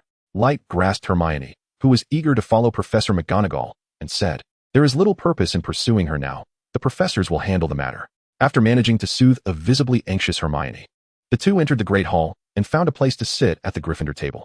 Light lifted his gaze to the staff table, noting the absence of both Professor Snape and Professor McGonagall, as well as the conspicuous absence of Headmaster Dumbledore. In their stead, Gilderoy Lockhart occupied the position formerly held by Quirrell, grinning broadly, his teeth gleaming as if he were posing for an unseen camera. Curiosity piqued, Light wondered at Dumbledore's continued absence. As time crept by, the sorting ceremony, typically presided over by Professor McGonagall, had yet to commence, leaving only the tattered sorting hat to sing a song of ambiguous meaning. The newly arrived young wizards began to fidget restlessly, and even the students from the various houses began to whisper, seeking explanations. At that moment, the castle doors swung open once more, and Professor McGonagall hurriedly approached the sorting hat, announcing the commencement of the ceremony. The sorting hat ceased its song upon her arrival, awaiting the roll call. During the ceremony, Light caught sight of a somewhat disheveled Harry and Ron stealthily slipping into the great hall, only to be apprehended by the ever-watchful Professor Snape. What to do? What to do? Harry and Ron had been caught by Snape. Surely, they wouldn't be expelled. Hermione, too, had noticed their predicament and wore an expression of frantic concern. With no other recourse, Light attempted to provide indirect comfort to Hermione, who was on the verge of panicking. At long last, as the sorting ceremony concluded, Professor McGonagall had just stored away the sorting hat when Professor Snape approached her in a hurried manner, his expression grim as he whispered a few words to her. McGonagall initially looked at him in shock, then departed with a face full of indignation. No sooner had they left than Dumbledore suddenly materialized on the podium, prompting Light to gaze at the seemingly conjured figure. With a beaming smile, Dumbledore addressed the students in a booming voice. "Welcome to our new students. And to our returning ones, welcome back. Now, let the feast begin. Enjoy the festivities." After Headmaster Dang concluded his remarks, he gracefully lifted his right hand, and suddenly, an array of sumptuous dishes appeared upon the dining table. As Light attempted to divert his gaze, he inadvertently caught sight of the raised hand of Headmaster Dang, causing his pupils to constrict and a cold sweat to break out upon his brow. Following the announcement of the banquet's commencement, Headmaster Dang hastily exited the hall. Faced with the delectable spread before him, Light was unable to summon any appetite. his mind preoccupied with the unsettling image he had just witnessed. Alongside Hermione, he found himself devoid of the desire to partake in dinner. He recalled having warned him. How could he have fallen into the trap again?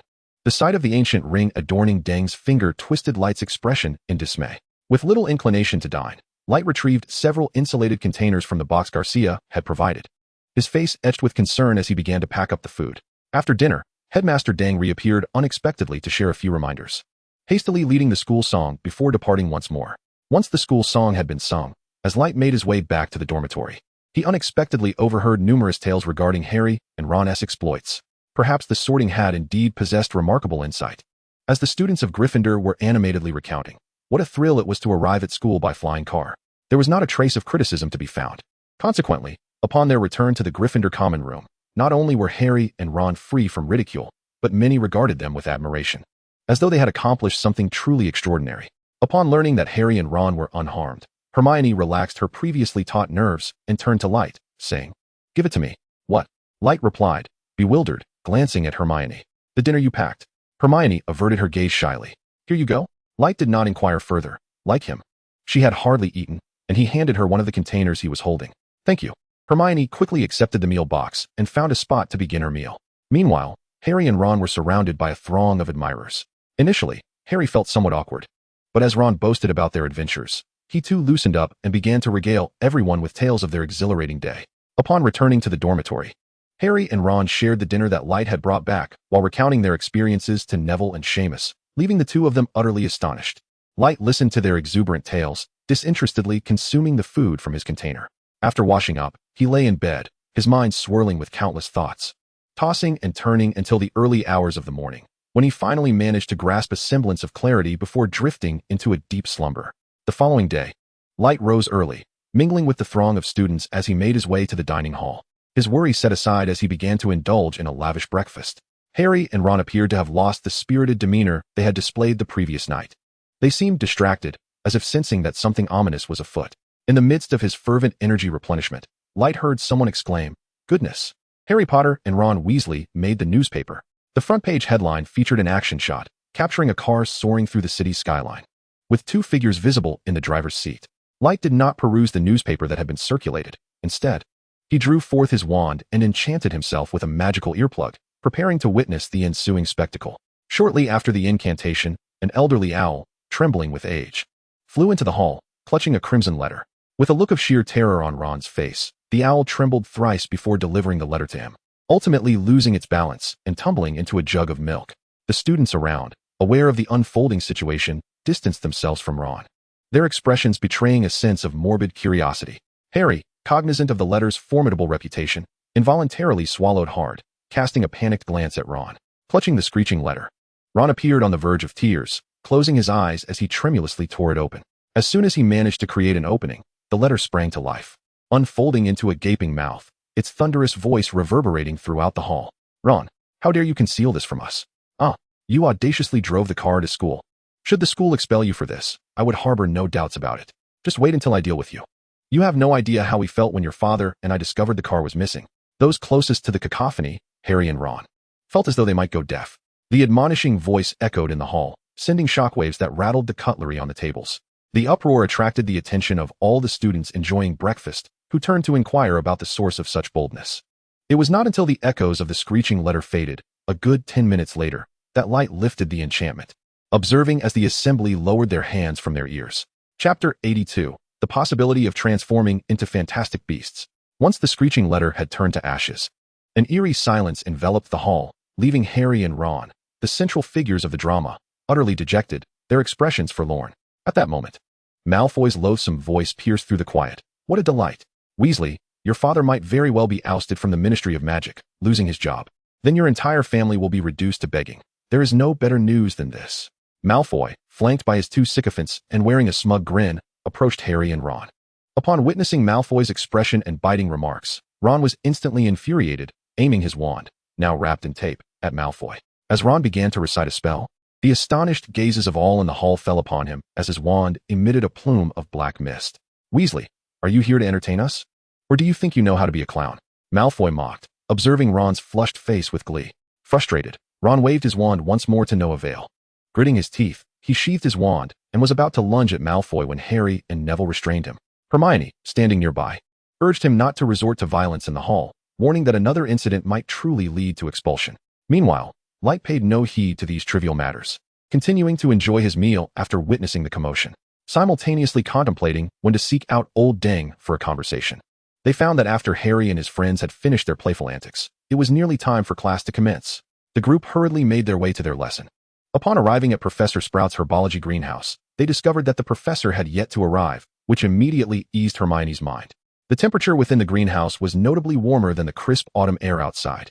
The rich soil and relatively humid environment were evidently more conducive to plant growth. Numerous potted plants adorned the ground, their verdant leaves exuding vitality.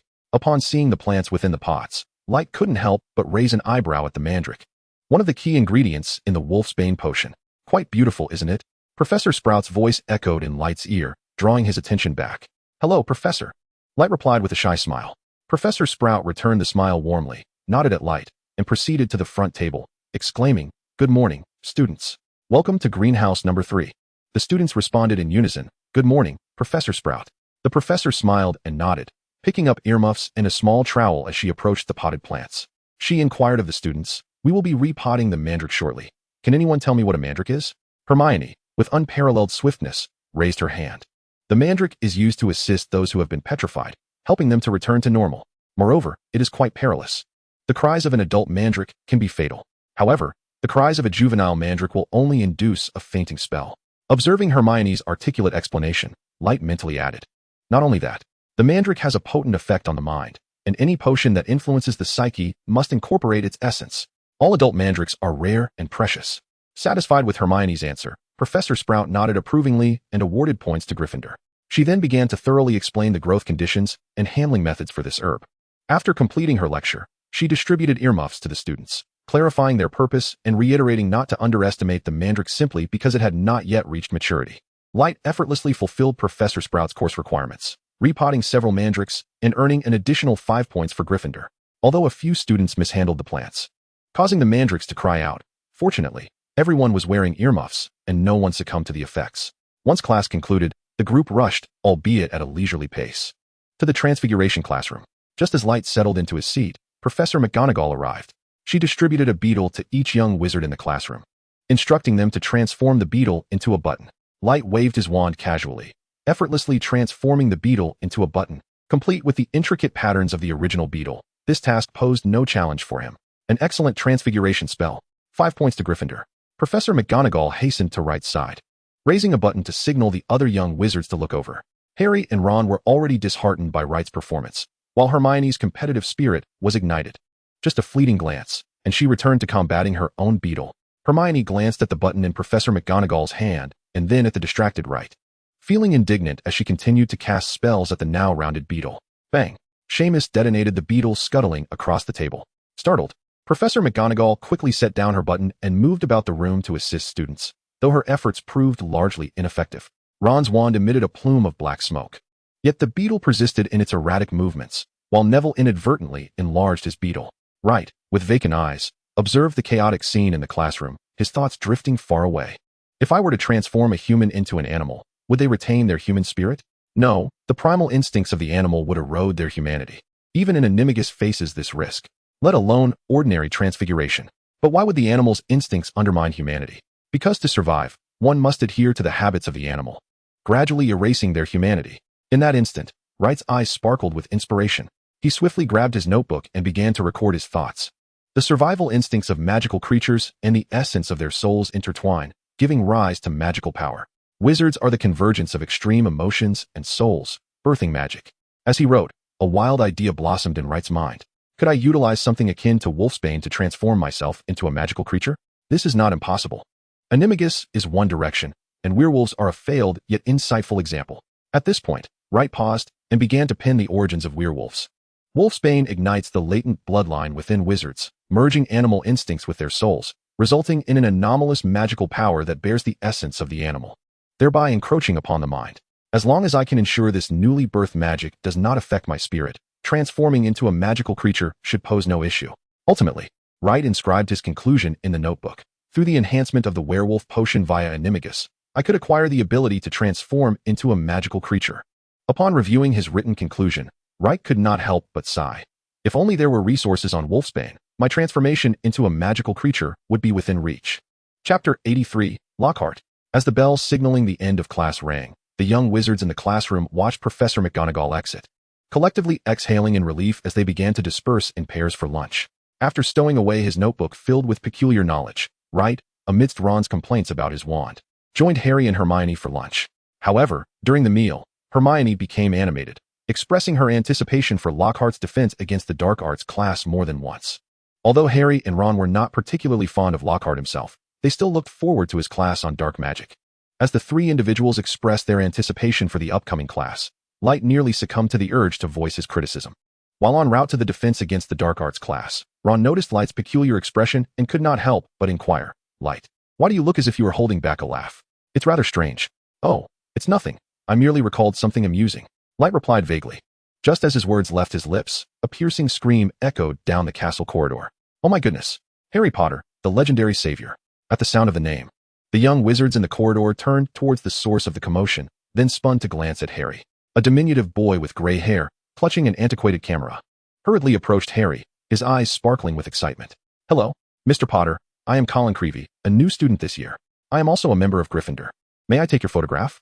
Colin raised the camera hanging around his neck, his eager gaze fixed on the bewildered Harry. "Photograph?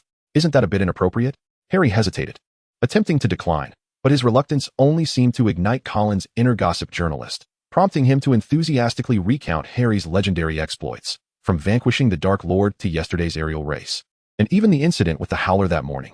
As Harry was besieged by Colin for photographs and autographs, Light felt an unmistakable sense of familiarity, akin to a fervent fan encountering their idol. Just as Light and his companions found themselves cornered by Colin in the corridor, a resonant and cheerful voice rang out, accompanied by a flamboyantly dressed man striding towards them. "What are you all doing?" Gilderoy Lockhart, approaching, chanced upon the sight of Harry signing autographs for Colin. Initially buoyant, his voice gradually darkened, seemingly displeased that someone else was garnering signatures in his presence. Upon seeing Lockhart, Colin squealed again and dashed towards him, camera in hand. "Quick, let us go before we get caught up again." As Harry noticed Colin changing his target, he waved to Light and the others before hastily departing for the classroom. Once they reached the classroom, Harry's expression visibly soured, as if he sensed that the forthcoming defense against the dark arts lesson would not be particularly enjoyable. As Light settled into his seat, he overheard numerous young wizards expressing their enthusiasm for Lockhart's class, with Hermione eagerly engaging in conversation around the room. Before long, amidst the excited chatter of the students, Lockhart appeared in the classroom, his face adorned with a broad, radiant smile that showcased his conspicuous white teeth. He strode to the front of the classroom and began his self-introduction as if delivering a speech. "Greetings, everyone. I am the illustrious Gilderoy Lockhart, recipient of the 3rd Class Merlin Award, honorary member of the Dark Arts Defense League, and a 5-time winner of the Most Charming Smile Award from Witch Weekly." Upon hearing this, the audience erupted into applause, predominantly from the young witches, while Hermione was particularly animated, nodding vigorously as she clapped enthusiastically. Light, with a bemused smile, observed Lockhart on the podium, exuding confidence as he spoke eloquently, and couldn't help but reflect on the man's talent, albeit squandered in the wrong arena. Had he chosen to be a motivational speaker, he might have achieved unprecedented success.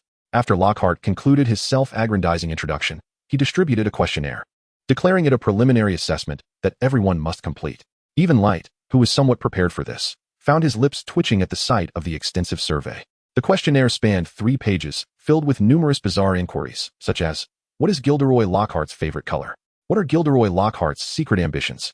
What is Gilderoy Lockhart's greatest achievement to date? When is Gilderoy Lockhart's birthday? After a cursory glance at the questions, Light discreetly turned to observe the perplexed expressions of his classmates, silently acknowledging that they were all quite normal. Even Lockhart's fan club appeared utterly baffled by the document. Gazing at the questionnaire on the desk, Light found himself troubled. Although he had read Lockhart's books and retained their knowledge, the man's personal interests lay beyond the realm of academia. While Lockhart did not prohibit consulting books, Light felt an inexplicable reluctance to do so. As if he were entering a phase of rebellion, an idea sparked in Light's mind. He turned his gaze towards Hermione's questionnaire. "What are you doing?" Hermione, diligently scribbling away, swiftly sensed the 3 uninvited gazes. "Hermione, we are merely seeking inspiration. We truly do not wish to write this ourselves. Besides, Lockhart hasn't forbidden collaboration," Light remarked, casting a furtive glance at Harry and Ron, who wore equally reluctant expressions. Hermione sighed and spread her questionnaire across the desk for all to see. The trio unabashedly began to draw from her work. As the class progressed and Lockhart collected the questionnaires, he picked up a book and commenced reading lengthy passages from it. Excitedly, he called Neville to the podium to demonstrate how to subdue a troll, causing the young witches to believe he was about to perform real magic. To their dismay, the anticipated spectacle turned out to be a farce, filled with awkward lines and clumsy movements, akin to a comedic duo on stage. Hermione stared vacantly at the farce unfolding before her, muttering, "This cannot be happening. This cannot be."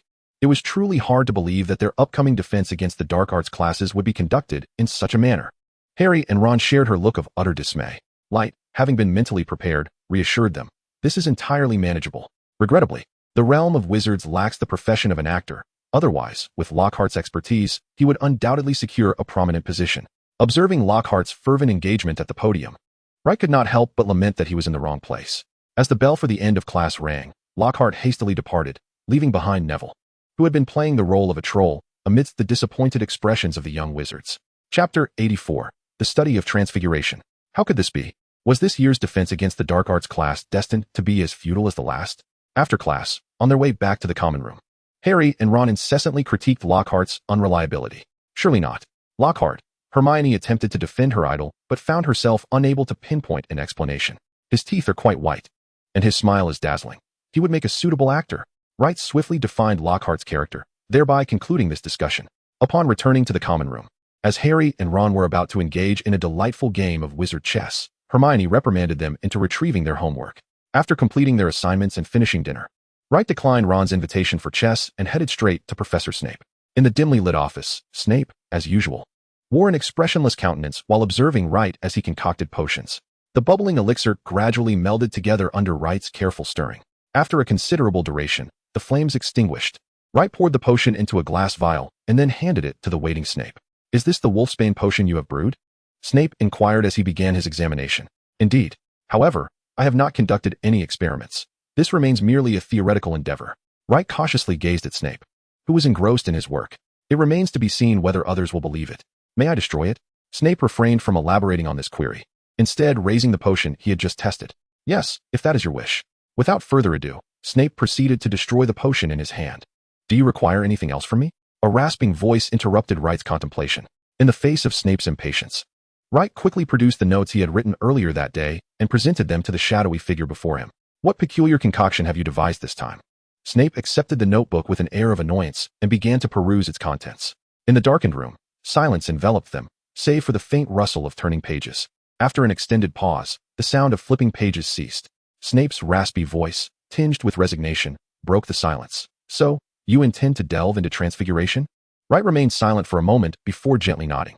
"This is not mere fantasy. In fact, the wolfsbane potion stimulates the latent bloodline within wizards, thereby creating an entirely new form, as evidenced by the existence of werewolves.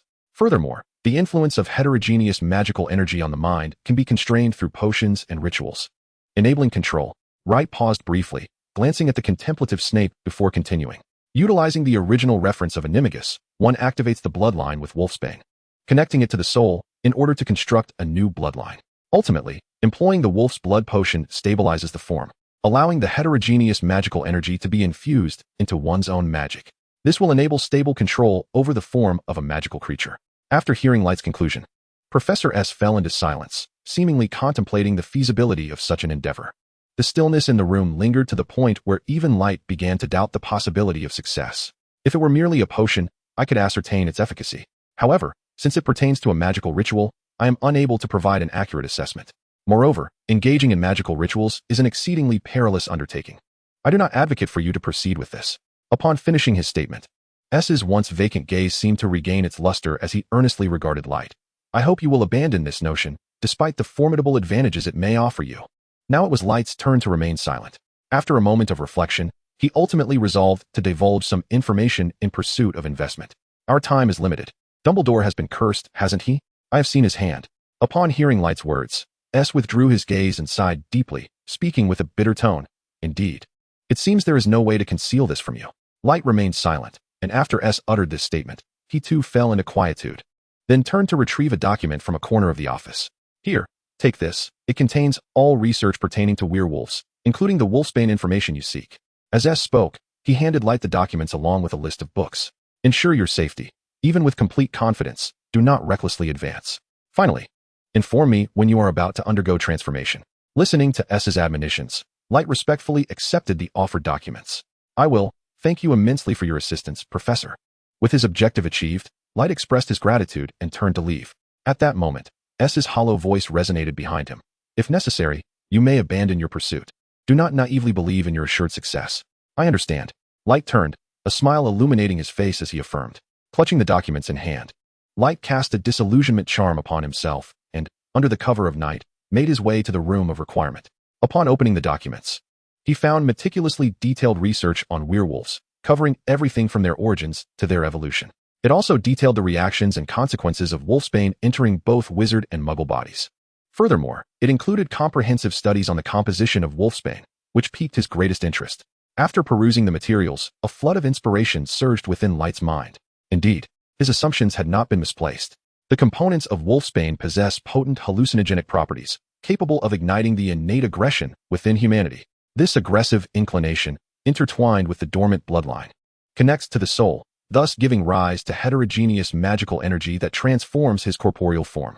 At last, Light, inspired, took out his pen and inscribed his understanding beneath the of the werewolf. The shell is merely a vessel, while the spirit is akin to water. The vessel may alter the shape of the water, but from whence does the water flow? It emerges from the soul.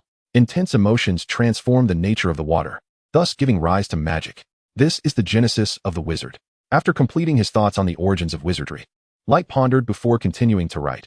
Magical creatures differ from humans. They generate magic through powerful instincts originating from their corporeal forms. However, the magic intertwined with their instincts cannot be freely wielded, for it is incompatible with other forms of magic. In contrast, human wizards can harness more magic by adjusting their mental states. At this juncture, Light's inspiration surged, and he continued to write fervently. Perhaps I could directly utilize a magical ritual to solidify heterogeneous magic within my body. This might be the ideal solution. Once he had inscribed all his thoughts, Light meticulously reviewed his work and nodded in satisfaction. It is time for me to procure the Animagus. Additionally, I must seek out numerous tomes regarding magical rituals. I need to design a ceremony capable of solidifying the powers of the corresponding magical creatures. Chapter 85, The Animagus. In the Castle of Night, only the flickering candlelight illuminated the path, as a shadow, faint yet palpable, glided towards the restricted section. After perusing the room of requirement, Light made a special trip back to the dormitory, waiting until his roommates had retired for the night before stealthily slipping out once more. Under the cloak of darkness, he swiftly returned to the restricted section, producing the reading list provided by Professor S. Light searched the shelves for the titles therein. 100 Ways to Die in Transfiguration and a humorous analysis of Transfiguration gone awry. As he endeavored to procure more books, Light found himself increasingly bewildered by the list. Good heavens, it seems Professor S is concerned I might endanger myself and has thus prepared this for me. Light grumbled internally. Yet he skillfully gathered the books from the shelves. He also made sure to include a few volumes on ancient rituals. Once his collection was complete, Light brought the books back to the room of requirement and commenced reading slowly. He did not begin with the Animagus, but instead earnestly started with the precautions of transfiguration and methods for addressing anomalies. The following morning, Light rubbed his sore eyes, contemplating over breakfast that he would never again pull an all-nighter. Just as this thought surfaced in his mind, an inexplicable sense of familiarity washed over him. It seemed he had experienced this scenario before. While Light was lost in thought, Hermione urged him to hasten his meal, as class was imminent. The four of them hurriedly made their way and finally settled into their seats just before Professor Binns arrived. After catching up on sleep during the History of Magic class, Light continued to delve into the books on transfiguration during the subsequent charms lesson. Through continuous learning, he gradually solidified his hypothesis regarding the distinction between the powers of wizards and magical creatures. Simultaneously, he prepared to concoct a potion of Animagus for analysis before proceeding to the transformation of magical beasts. After several days of diligent study, Light resolved to delve into the ultimate mystery of transfiguration, the Animagus. Upon concluding a day of classes, Light entered the room of requirement, retrieving the forbidden tome species Transfiguration to peruse its pages. The practice of becoming an Animagus is no simple endeavor. It first necessitates a profound understanding of transfiguration, requiring mastery to avert peril. Furthermore, one must maintain a humble disposition, eschewing the arrogance of believing oneself a prodigy or presuming oneself capable of exceptional feats, or imagining the ability to transform into a magical creature. Lastly, this enchantment demands a stroke of fortune. Should the magic fail, one must not attempt it a second time, for it is a matter of fate's choosing. After reading the author's admonishment regarding the consequences of disregarding rules, Wright furrowed his brow at several pages filled with animated images. Each depicted individuals who defied the warnings of transfiguration, showcasing grotesque half-human, half-beast forms, their bodies twisted and expressions ghastly. While the preceding warnings were understandable, he pondered why a first failure precluded a second attempt. Fate selection was a notion he found hard to accept. After much contemplation, Wright continued his reading, hoping to unearth answers within the forthcoming potion-making process. The first step in practicing as an animagus requires the practitioner to hold a leaf of mandrake in their mouth, from one full moon to the next, without allowing the leaf to leave the mouth, or else it results in failure. The second step involves crafting the leaf into a potion, burying it in a place entirely isolated from the external world, shielded from sunlight. Subsequently, before a storm of thunder and lightning approaches, the potion must be retrieved. If it is blood red, it signifies that the prior actions were successful. Finally, the potion must be consumed immediately upon retrieval, coinciding with the moment of transformation as the storm descends. Confounded, Wright flipped through the pages repeatedly, his questions not only unresolved, but multiplying. Why must one hold the mandrake leaf? Why transform during a storm? After several fruitless readings, he abandoned the idea of finding answers within the book and resolved to undertake the practice of animagus himself, determined to confront the challenges directly. Having made his decision, Wright hurried to secure investments. In the hollow gaze of his instructor, he managed to procure several ingredients for potion making, notably acquiring an additional 10 mandrake leaves. With the instructor's raspy voice clearly expressing dissatisfaction, Wright was ushered out of the office. Clutching a collection of potion ingredients, Wright briskly made his way to the potion preparation chamber within the room of requirement, arranging the materials with care. Then, in eager anticipation, he placed the mandrake leaf in his mouth. As the leaf touched his tongue, he felt no immediate sensation of note. With each swallow of saliva, Light acutely sensed a subtle force permeating the leaf. Thus, he spent the day with the leaf in his mouth, an arduous day indeed. He feared swallowing it as he slept and dreaded the same during meals. However, the data collected throughout this day enabled Light to grasp the entirety of Anima Magus's secrets. That night, Light visited Professor S, articulating his comprehensive understanding of the magic and potions, offering a progress report to the stakeholders. Mandrake possesses a remarkable ability to absorb psychic energy, yet due to the absence of roots, it is incapable of storing this energy. Consequently, the unstorable psychic force is transported throughout the body via saliva, oscillating between day and night, only to return to the leaf. After 30 cycles of day and night, the leaf encompasses all information pertaining to both the body and the spirit. Upon concluding Light's explanation, Professor S crossed his arms, resting his chin thoughtfully on his hand, his expression contemplative. Soon after, his vacant gaze turned back to Light, and in a hoarse voice, he remarked, "I recall you promised to inform me before conducting any experiments." Upon hearing Professor S's words, Light's proud demeanor faltered, and he awkwardly replied, "This is not an experiment, merely the preparation of raw materials." With an expression devoid of emotion, Professor S scrutinized Light, clearly unconvinced by his reasoning, and spoke in a low tone, "I remember this period is not a full moon. Why have you acted so suddenly? Is this not an experiment?"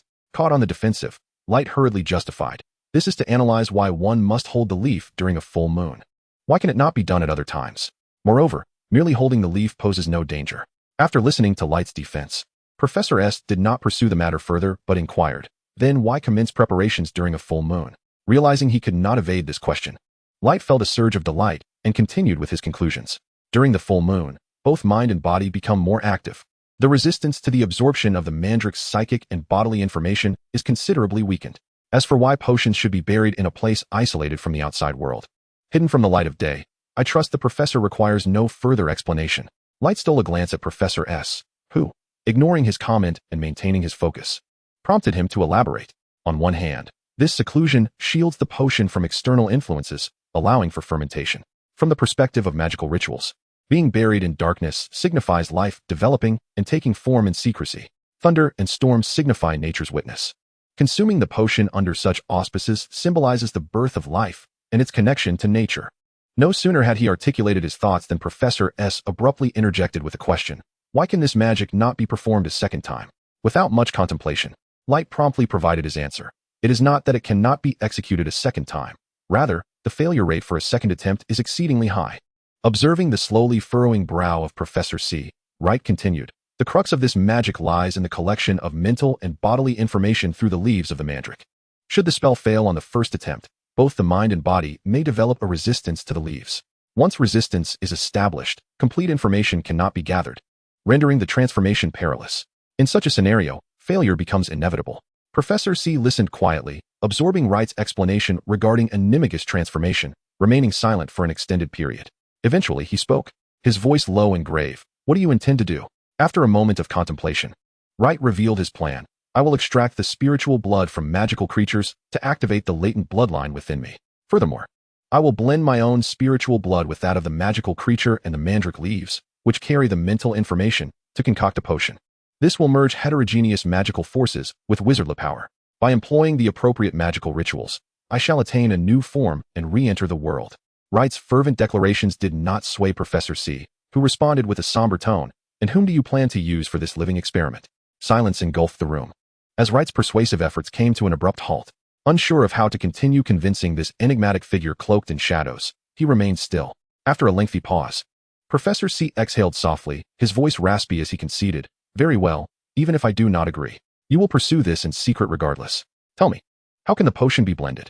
Wright immediately raised his gaze, astonished at Professor C's unyielding expression. After a moment's hesitation, he replied, Professor, there is no need for such urgency. I can explain. However, before he could finish, Professor C interrupted sternly. How will you resolve this? By conducting experiments on others like a dark sorcerer? Do not assume that your talents grant you license for recklessness. As you stand now, you are of little consequence to me. Hand over all your knowledge, at once. As Professor C prepared to unleash further venomous words, Wright quickly interjected. I am more than willing to share my knowledge, but lacking the necessary materials poses a challenge. That is of no concern, Professor C declared, gesturing with his hand. From a shelf in the corner of the office, 2 vials emanating a mystical glow soared through the air, landing in his palm before being handed to Wright. These contain the essence of a troll's spiritual blood and that of a wizard. Use them to concoct your potion. Receiving the 2 vials from Professor C, Wright hastened to the workbench, seizing the wizard's spiritual blood to commence his operations. He first treated the mandrake leaves to enhance their capacity for information absorption, before integrating them with the wizard's spiritual blood to gather sufficient data. As he spoke, he deftly maneuvered the tools at hand, while Professor C remained silent, observing with unwavering focus. Next, he introduced the erythrina flower into the troll's spiritual blood, an element that would awaken its primal emotions. After completing the preparatory steps, Wright turned to Professor C, stating, these components require a week of fermentation and reaction before we can proceed to the next stage. Jiao cast a glance at the 2 bottles on the table, filled with leaves and petals of potion, remaining silent as he turned and walked towards a corner, retrieving a small box. What is this? Light inquired, looking at the unremarkable wooden box placed on the table, a look of perplexity on his face. This box accelerates the fermentation and reaction time of potions. Jiao succinctly elucidated the purpose of the box before lapsing into silence. After a brief examination of its operation, Light discovered that it was quite user-friendly. Akin to a microwave, simply place the ingredients inside and select the desired acceleration time. Once Light placed the potion into the box and set the reaction time, he began documenting the mistakes and improvements encountered while concocting the spiritual blood. Time slipped away unnoticed. A chime jolted Light awake from his note-taking. He retrieved 2 bottles of spiritual blood from the box, noticing that the leaves and petals had completely merged within each potion. The color had transformed from a vivid crimson to a muted hue. He re-established the crucible and ignited the flame, pouring the refined mandrake juice into the vessel. Next, he added the petals of the Ariu flower, stirring as he incorporated the processed spiritual blood. Countless ingredients melded together in the swirling mixture, while Light's spirit intertwined with the potion in the crucible, amalgamating. After approximately half an hour, Light, wearied, ceased stirring, gazing at the potion that continued to boil even after extinguishing the flame. The red liquid churned within the crucible, resembling a flickering flame, pulsating with subtle magical waves with each leap. Have we succeeded? Jiao's deep voice resonated, though tinged with certainty despite its interrogative nature. Not yet. It must be buried in a place devoid of external interaction for a week, and consumed at a specific time, Light explained, transferring the potion from the crucible into a glass bottle. Curiously, the vibrant potion, dancing like fire, felt chillingly cool to the touch. Professor, I appreciate your assistance. Light offered the potion to Jiao. Without uttering a word, Jiao accepted the potion quietly, nodding in acknowledgement before ushering Light out. With a smile and a light step, Light bid farewell to Jiao and exited the office. In the dimly lit office, Jiao examined the combined potion in his hands while softly remarking, you seem quite invested in his research. Do you hope he might save you? Suddenly, an elderly figure clad in a white robe appeared in the shadows, pale-faced Deng Xiao. Addressing the fidgeting Jiao, I do not fear death. I merely dread dying without purpose. Jiao, upon hearing this, said nothing and turned to retrieve a potion from a shelf, handing it to Deng Xiao. This is this week's supply. He is aware of your curse. Deng Xiao accepted the potion without surprise, his expression grave as he broached another matter. The matter at hand is of little significance. The crux lies in the fact that the information has been leaked. Fortunately, it remains merely a rumor. Chapter 87. The possibility of synthesizing magical creatures. On a pitch-black night, within the confines of a shadowy office, the atmosphere is stifling. How could this have been exposed? Professor S furrowed his brow, puzzled. Headmaster D sighed, his expression reflecting a sense of helplessness. I have investigated. The information originated from the cured werewolf. Although it did not explicitly state the potential for muggle magic, some have already glimpsed this prospect. Professor S pondered for a considerable time, his tone dry as he remarked. I have already warned him not to produce any results. As long as there are no outcomes, it will forever remain a mere rumor. Headmaster D remained silent, his demeanor indicating tacit agreement. Professor S chose not to dwell further on the topic, raising the potion of fusion in his hand and gazing at Headmaster D. What shall we do about this? Should we destroy it? If there are no results, he will not relent. If left to his own devices, he would undoubtedly leave a trail. Upon hearing Professor S's veiled insinuation, Headmaster D's expression darkened. After unshackling the potion, he murmured, I will handle it. This can only be utilized by the one who provides the blood essence, and since you supplied it. He paused momentarily before continuing with the conditions for the potion's use. The timing of the potion's consumption is crucial. It involves ancient magical rituals that must be synchronized with the potion. Understood, understood. I shall take care of it. I have other matters to attend to, so I will take my leave now. In response to this cascade of admonitions, Headmaster D quickly acquiesced, projecting an air of busyness before vanishing into the flickering light. Watching Headmaster D's departure, Professor S leaned wearily against the wall and softly murmured, Indeed, there are no walls that do not whisper. Let us hope it remains undisclosed, otherwise, matters could become quite troublesome. In the dark office, only a solitary sigh echoed. The castle at night appeared eerily foreboding as Light quietly traversed the corridor. His mind awash with thoughts. If given the choice, which magical creature would I select as my animagus form? A dragon? A unicorn? A thestral? A giant? A boggart? Each option is tantalizing. The more he contemplated, the more exhilarated he became, his steps growing noticeably lighter. These magical creatures could all be procured with Hagrid's assistance. And then at that moment, a bold idea surged within Light, causing him to halt abruptly. Could there be potential in synthesizing a creature? Hagrid had successfully bred blast-ended Scroots. Might he assist in cultivating a magical creature endowed with dual characteristics? If successful, my choices would expand significantly. However, I must first inquire with Hagrid to ascertain the feasibility. Should he agree, my options would multiply considerably. With this thought, Light felt a surge of excitement, now eager to seek out Hagrid. Just then, the sound of a cat's meow jolted him from his reverie. Once he regained his composure, he took several deep breaths to quell his racing heart. As Filch's hurried footsteps drew near, Light cast a disillusionment charm upon himself. Caught in a dilemma between seeking out Hagrid and returning to the dormitory, he ultimately persuaded himself with the excuse that Hagrid would be working that night.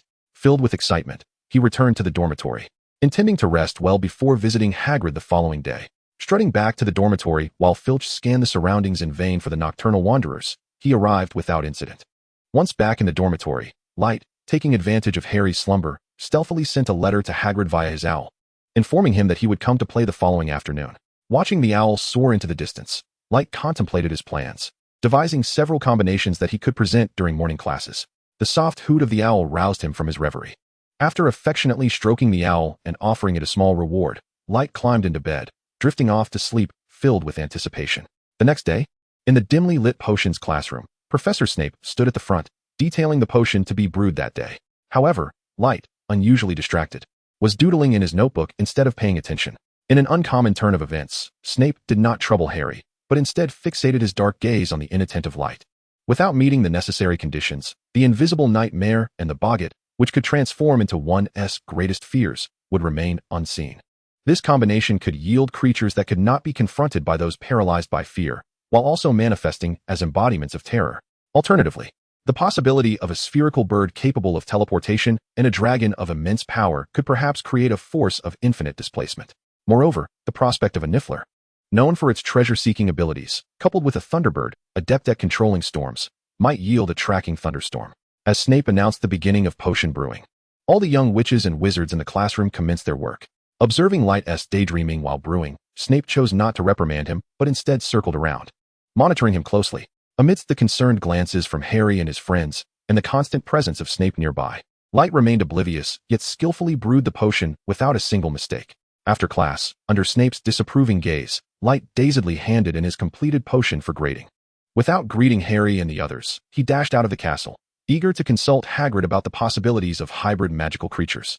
Breathless and panting, he stood before Hagrid's hut, bending over with hands on his knees, realizing he ought to learn the art of apparition. Relying on the number 11 bus felt somewhat beneath the dignity of a wizard. Just as Light regained his composure, Hagrid emerged from the hut, petting the approaching fawn. Light cheerfully greeted Hagrid and promptly delved into the matter at hand. Is it possible to create hybrid magical creatures? If so, could the advantageous abilities of both parents be inherited by the offspring? Hagrid, patting his belly as if he had just dined heartily, burped and pondered for a moment before voicing his thoughts. I have conducted some research on this matter. Hybrid magical creatures are indeed possible.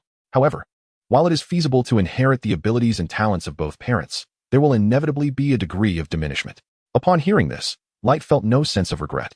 It was, after all, within his expectations. He then presented the plan he had drafted that morning to Hagrid for evaluation. Hagrid took the enlarged notebook, which Light had enchanted, and began to read it meticulously. Light chose not to interrupt him and instead squatted down to play with Yaya. After a considerable time, Hagrid closed the notebook and explained in a very professional manner. Many of the proposals you've considered are unfeasible. The crux of hybrid magical creatures lies in the absence of conflict within their bloodlines. If one parent is excessively strong while the other is too weak, it simply cannot work. Any discrepancies in attributes will also pose a problem. Chapter 88, The Mudblood. Outside the remote Forbidden Forest, beside a large small house. After listening to Hagrid's conditions for synthesis, Light couldn't help but frown, feeling a twinge of disappointment. However, he thought, perhaps this plan could work. Hagrid, speaking as he turned a page in the notebook, presented it to Light. Nightmare and Boggart? Why those two? Light exclaimed in surprise. For these two had been hastily scribbled down during a moment of inspiration, and he never anticipated their feasibility. Hagrid flipped through the notebook and began to explain quietly to Light. These two have minimal conflict and share the same dark attributes. According to your requirements, their characteristics do not clash significantly. The Nightmare's ability to become invisible stems from its fur, while the Boggart has no stringent requirements. After stating this, Hagrid seemed to have a sudden realization, his expression brightening as he looked at the contemplative Light and exclaimed, I just thought of something. A Boggart, being a shapeshifter, simplifies the breeding process significantly, as we wouldn't need to enlist external help. What do you mean? Light's knowledge of magical creatures was somewhat lacking, and he struggled to grasp Hagrid's implication. Hagrid, however, was forthright in his explanation. To facilitate reproduction between two species, one needs to concoct a potion for them to consume, allowing them to become the same species and proceed to the next step. Since the Boggart inherently possesses shape-shifting abilities, I merely need to induce fear in the Nightmare by threatening it with its own kind. As he spoke, Hagrid's excitement grew, as if he had unlocked a new realm of possibilities. Then, after administering the potion, we can compel the Nightmare to mate with the Boggart transformed into a Nightmare. Subsequently, we just need to separate the genders and stop. As a plethora of specialized terms tumbled from Hagrid's lips, Light found himself unable to contain his interruption. If I desire a creature that can only reveal its true form under certain conditions and possesses the ability to transform, is that feasible? Hagrid, momentarily interrupted, scratched his head with a hint of lingering thought and replied, that is certainly possible. A touch of an inducing potion will suffice. With the assurance of feasibility, Light's anxiety dissipated, and he eagerly inquired, could you assist me in procuring such a magical creature? I am in dire need. Absolutely. Hagrid responded with boisterous enthusiasm. Yet, observing Hagrid's confident demeanor, Light felt a twinge of doubt and pressed further. How long might this take? It wouldn't span several years, would it? Not at all. As long as there are enough Boggarts, it could be done within a week. After all, Hogwarts has plenty of nightmares, Hagrid assured, thumping his chest for emphasis. Witnessing Hagrid's unwavering confidence and the allure of the powerful invisibility cloak and transformation magic, Light clenched his jaw and stamped his foot, declaring, all right, I'm in for this project. Let us start with a round number. How much for 10 Boggarts? As Hagrid was about to refuse upon hearing Light's intent to pay, he was cut off. Here's 30,000 galleons. If that's insufficient, I can provide more. Please, do not decline. Your willingness to assist me is already immensely gratifying. Taken aback by Light's earnest expression, Hagrid muttered, that's far more than necessary. The market price for a Boggart is merely 1,000 galleons.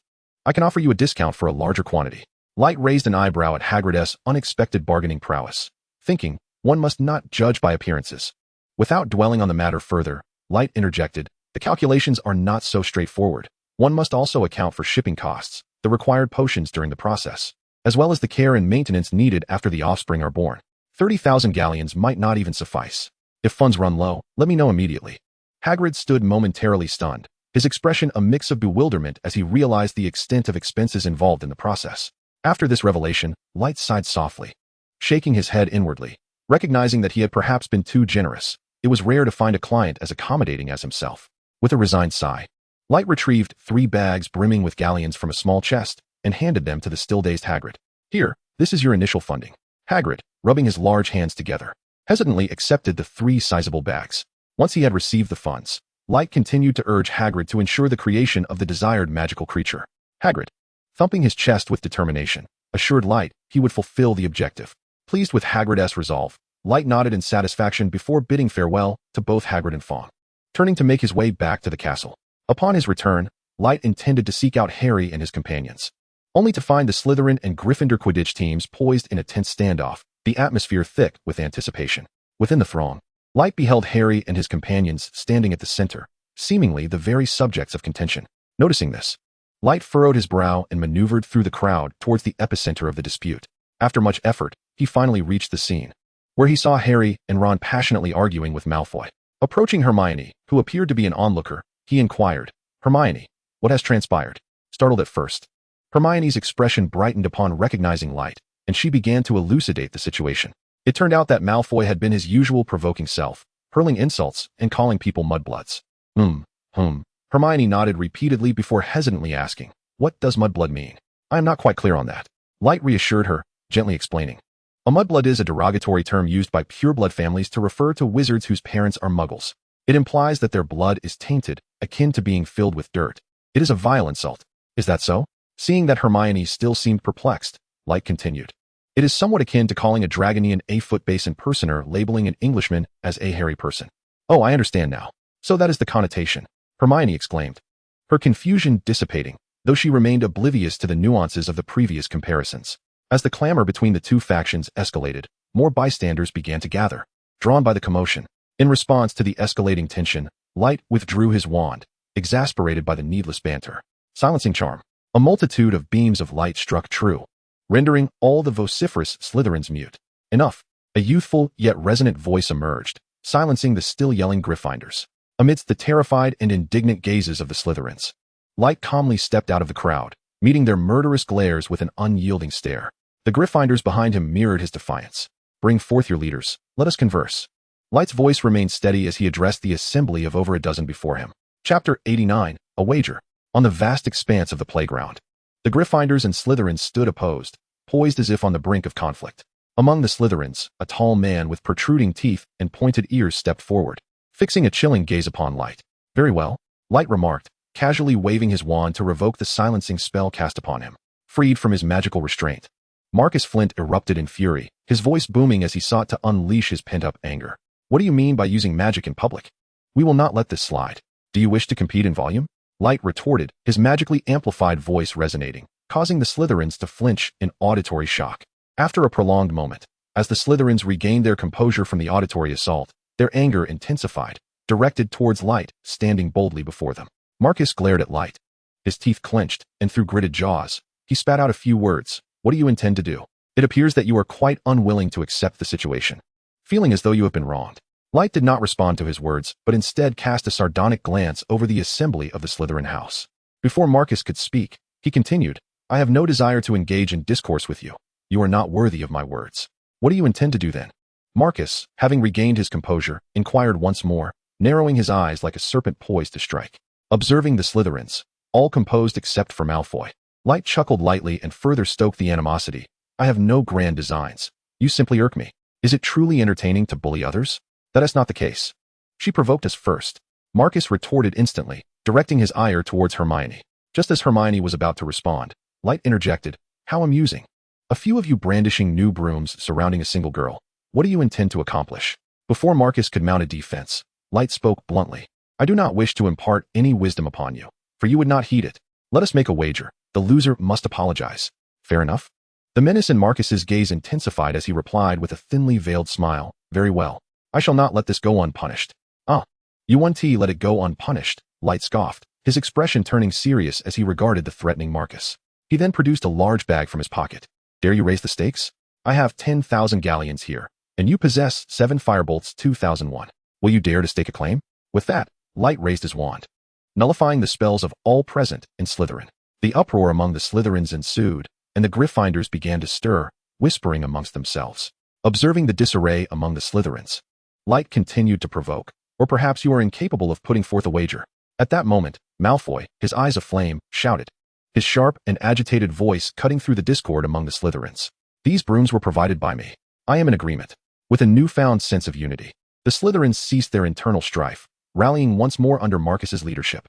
I agree to stake the Firebolt 2001. I wish to see if you truly possess galleons.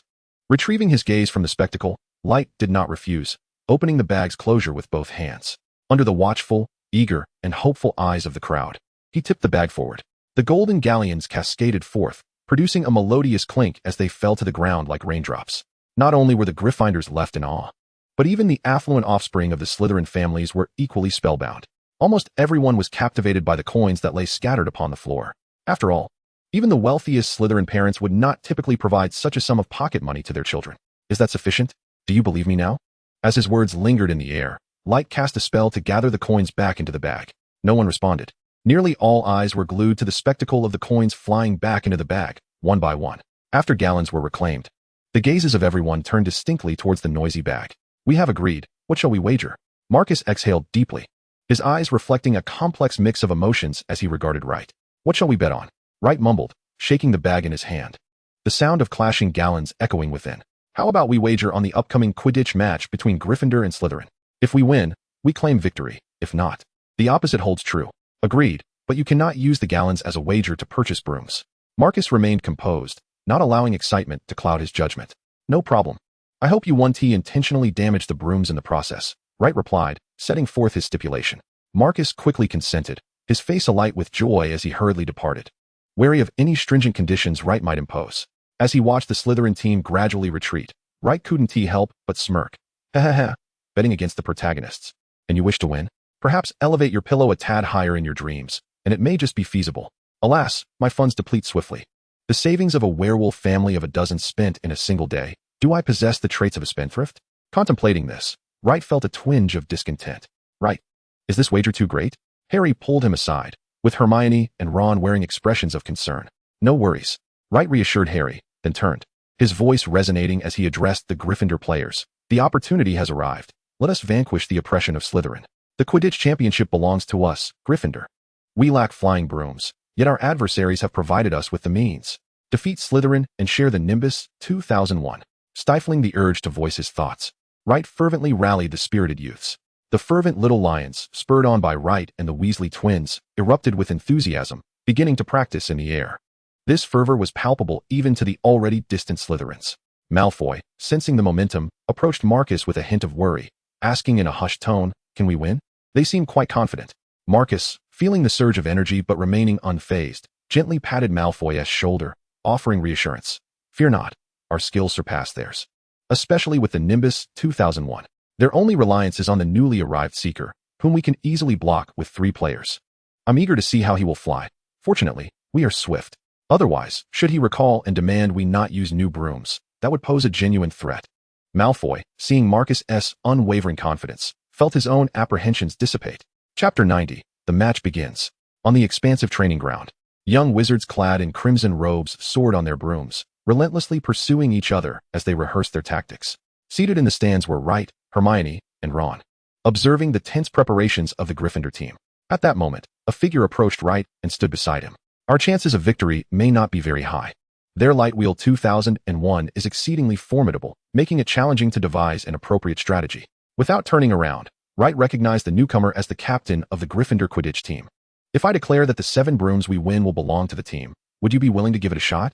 Wright did not directly respond to the issue at hand, but rather focused on rewarding the effort. Really? Wood's eyes instantly lit up at this announcement. Although Wright's earlier speech had been quite stirring, as captain, he was not easily swayed. "Of course, I am not short on funds," Wright replied nonchalantly. After receiving Wright's confirmation, Wood's eyes turned crimson, and he began to breathe heavily, filled with excitement. Observing Wood's fervor, akin to a bull in heat, Wright found himself perplexed. After all, it was merely a few brooms. He shook his head, signaling his lack of understanding, but his respect nonetheless. After a considerable time, the heated would eventually regain his composure. He pondered deeply and concluded that the possibility of defeat was indeed high. Consequently, Wood directly presented a request to Wright, the principal party. Gazing at the beaming Wood, Wright could not help but reflect on how wealth can corrupt the heart. I preferred the rebellious demeanor you displayed earlier. After a moment of contemplation, Wright decided to retain some reserve, not fully trusting the unfolding narrative. After all, it was a sum of 10,000 galleons. Thus, he addressed Wood. I will enchant the brooms for you. The outcome will depend on your performance. Seeing Wright's outstretched hand, Wood hesitated briefly before handing over the flying broom he held. Upon taking the broom, Wright effortlessly discerned its entire structure. The tail provided propulsion, while the stick controlled speed. Wood watched intently as Wright disassembled the broom, inscribing magical runes and rearranging the magical circuits. He had no intention of intervening, for the individual before him was capable of casually producing a sum of 10,000 galleons. If the broom were to be damaged, he could always request additional investment for a replacement. All done. As Wood envisioned a promising future, Wright returned the broom to him. Coming back to reality, Wood stared blankly at the broom, which appeared largely unchanged, and hesitantly inquired, "What have you added to it?" After a moment of silence, Wright replied with a profound gaze, "I have incorporated technology." Noticing Wood's continued confusion, Wright elaborated, "I have enhanced it with 3 speed settings. At the highest setting, its speed will be several times that of its maximum capacity. However, this will deplete the broom's lifespan. Additionally, there is a nitrous boost option." Nitrous boost, Wood repeated, savoring the words. Although he did not fully grasp their meaning, they sounded impressive. Without prolonging the suspense, Wright explained, "The nitrous boost can propel you faster than the 3rd setting, but it cannot exceed 3 minutes, or the broom risks falling apart." Wood gazed in disbelief at the broom in his hands, struggling to comprehend how an ordinary-looking broom could possess such extraordinary power. "You should give it a try," Light suggested. Noticing Wood's incredulity, perhaps the Gryffindor students were all a bit reckless. Without hesitation, Wood mounted the broom and took off. Moments later, his exhilarated shouts echoed across the training ground, accompanied by the roaring sound of wind. All the players in training stood in stunned silence, watching their captain soar through the air at a terrifying speed, which even Harry found momentarily overwhelming. Light, witnessing the spectacle, could only marvel at how quickly Wood mastered the nitrogen boost. It was no wonder he was the captain. Upon finishing his exhilarating flight, Wood was surrounded by his teammates, who clamored to know if he had acquired any special assistance to wield such an incredible tool, or why such a remarkable device was only now being revealed. Under Wood's guidance, the players eagerly approached, expressing their desire for improvement. Light, not one to refuse, deftly modified the brooms while also providing maintenance to enhance their performance. The players, now equipped with their upgraded brooms, were able to harness the nitrogen boost under Wood's supervision. Watching his teammates dart through the sky, Harry couldn't help but feel disheartened by his own Nimbus 2000, which had only received a minor upgrade. In response, Light reassured him that the Nimbus 2000 was inherently a superb broom, but adding a nitrogen boost compromised safety. As training concluded, the players confidently pounded their chests, vowing that victory was assured. The Weasley twins, in particular, clung to Light, imploring him to teach them how to modify their brooms. Light promised them that they would discuss it after the match. Noticing the twins' disappointed expressions, a cunning idea began to form in his mind. As the match approached, peculiar rumors began to circulate among the Gryffindors, such as tales of Slytherins looking down upon them or students from Slytherin neglecting basic hygiene. These bizarre rumors incited the Gryffindors, stirring a tempest in the shadows. Time passed swiftly, and as the players prepared fervently, the Quidditch match arrived. With a while yet before the game commenced, the stands were filled with eager young wizards from all 4 houses. This time, Ron and Neville crafted a massive banner from bed sheets, raising it high to cheer for the Gryffindor team. As if swept up in the fervent atmosphere, Light began to scan the crowd. Under the secretive machinations of Light and the Weasley twins, numerous cheering props were sold. When the players took to the field, the tension erupted at Light's instigation. "Let's trample these Slytherins and teach them a lesson for their ill manners. Gryffindor shall prevail, and let these miscreants who neglect hygiene taste their own medicine." Under the clandestine influence of privately sold props, the voices of Gryffindor students resounded throughout the arena, accompanied by a myriad of fireworks that illustrated their inevitable triumph. The Slytherin students, thoroughly subdued, wore expressions of dismay, rendered powerless. The atmosphere in the arena mirrored this sentiment, as Slytherin players glowered at their jubilant adversaries. With the sound of the starting whistle, the players from both teams swiftly raced towards the hovering quaffle. To the astonishment of all Slytherin players, Gryffindor's chasers, on their brooms, outpaced even those utilizing the Nimbus 2001, seizing the ball with remarkable swiftness. Chapter 91, The Pursuit. Amidst the fervent Quidditch match, the spectators were intently focused on the fierce struggle unfolding on the field. Observing that Slytherin had dispatched 3 players to obstruct Harry, Light smiled subtly. Feeling reassured by his preparations, Gryffindor's secret weapon had caught Slytherin off guard, leading to an unexpected initial score against them. Meanwhile, sensing that the match was securely in hand, Light diverted his gaze from the field, scanning the audience for any signs of unusual behavior, silently contemplating. The host chosen by Voldemort must be among us. At that moment, the contest between Gryffindor and Slytherin was fierce and unyielding. The Slytherin players were astonished that their opponent's aged broom could rival the latest Nimbus 2001. As the game progressed, Wood, seizing a moment of opportunity, activated a burst of speed, forcefully breaching the defense to score. Good heavens! What is this? An instantaneous acceleration, truly formidable, exclaimed commentator Jordan, who continued to fervently cheer for Gryffindor, echoing the jubilant roars from the stands. As Wood initiated his maneuvers, his fellow players, upon gaining possession of the ball, immediately accelerated, deftly outmaneuvering the goalkeeper to score. Witnessing this turn of events, the Slytherin captain could only recall his players who were fixated on Harry, desperately attempting to sever their rival's momentum while Gryffindor was without the ball. Following their pre-match strategy, they aimed to utilize their modified brooms to gain an early lead and divert attention, creating opportunities for the Seekers before their brooms became unusable. In a similar vein, Slytherin executed their planned actions, swiftly gathering their team to counter the overwhelming offensive. Aware of the urgency of time, Harry circled the field in search of the golden snitch. With no interference, his only adversary was Malfoy, also a Seeker. However, Harry's modified Nimbus 2000 outpaced Malfoy effortlessly. Just then, the elusive snitch made a sudden turn and hurtled towards the rapidly flying Harry.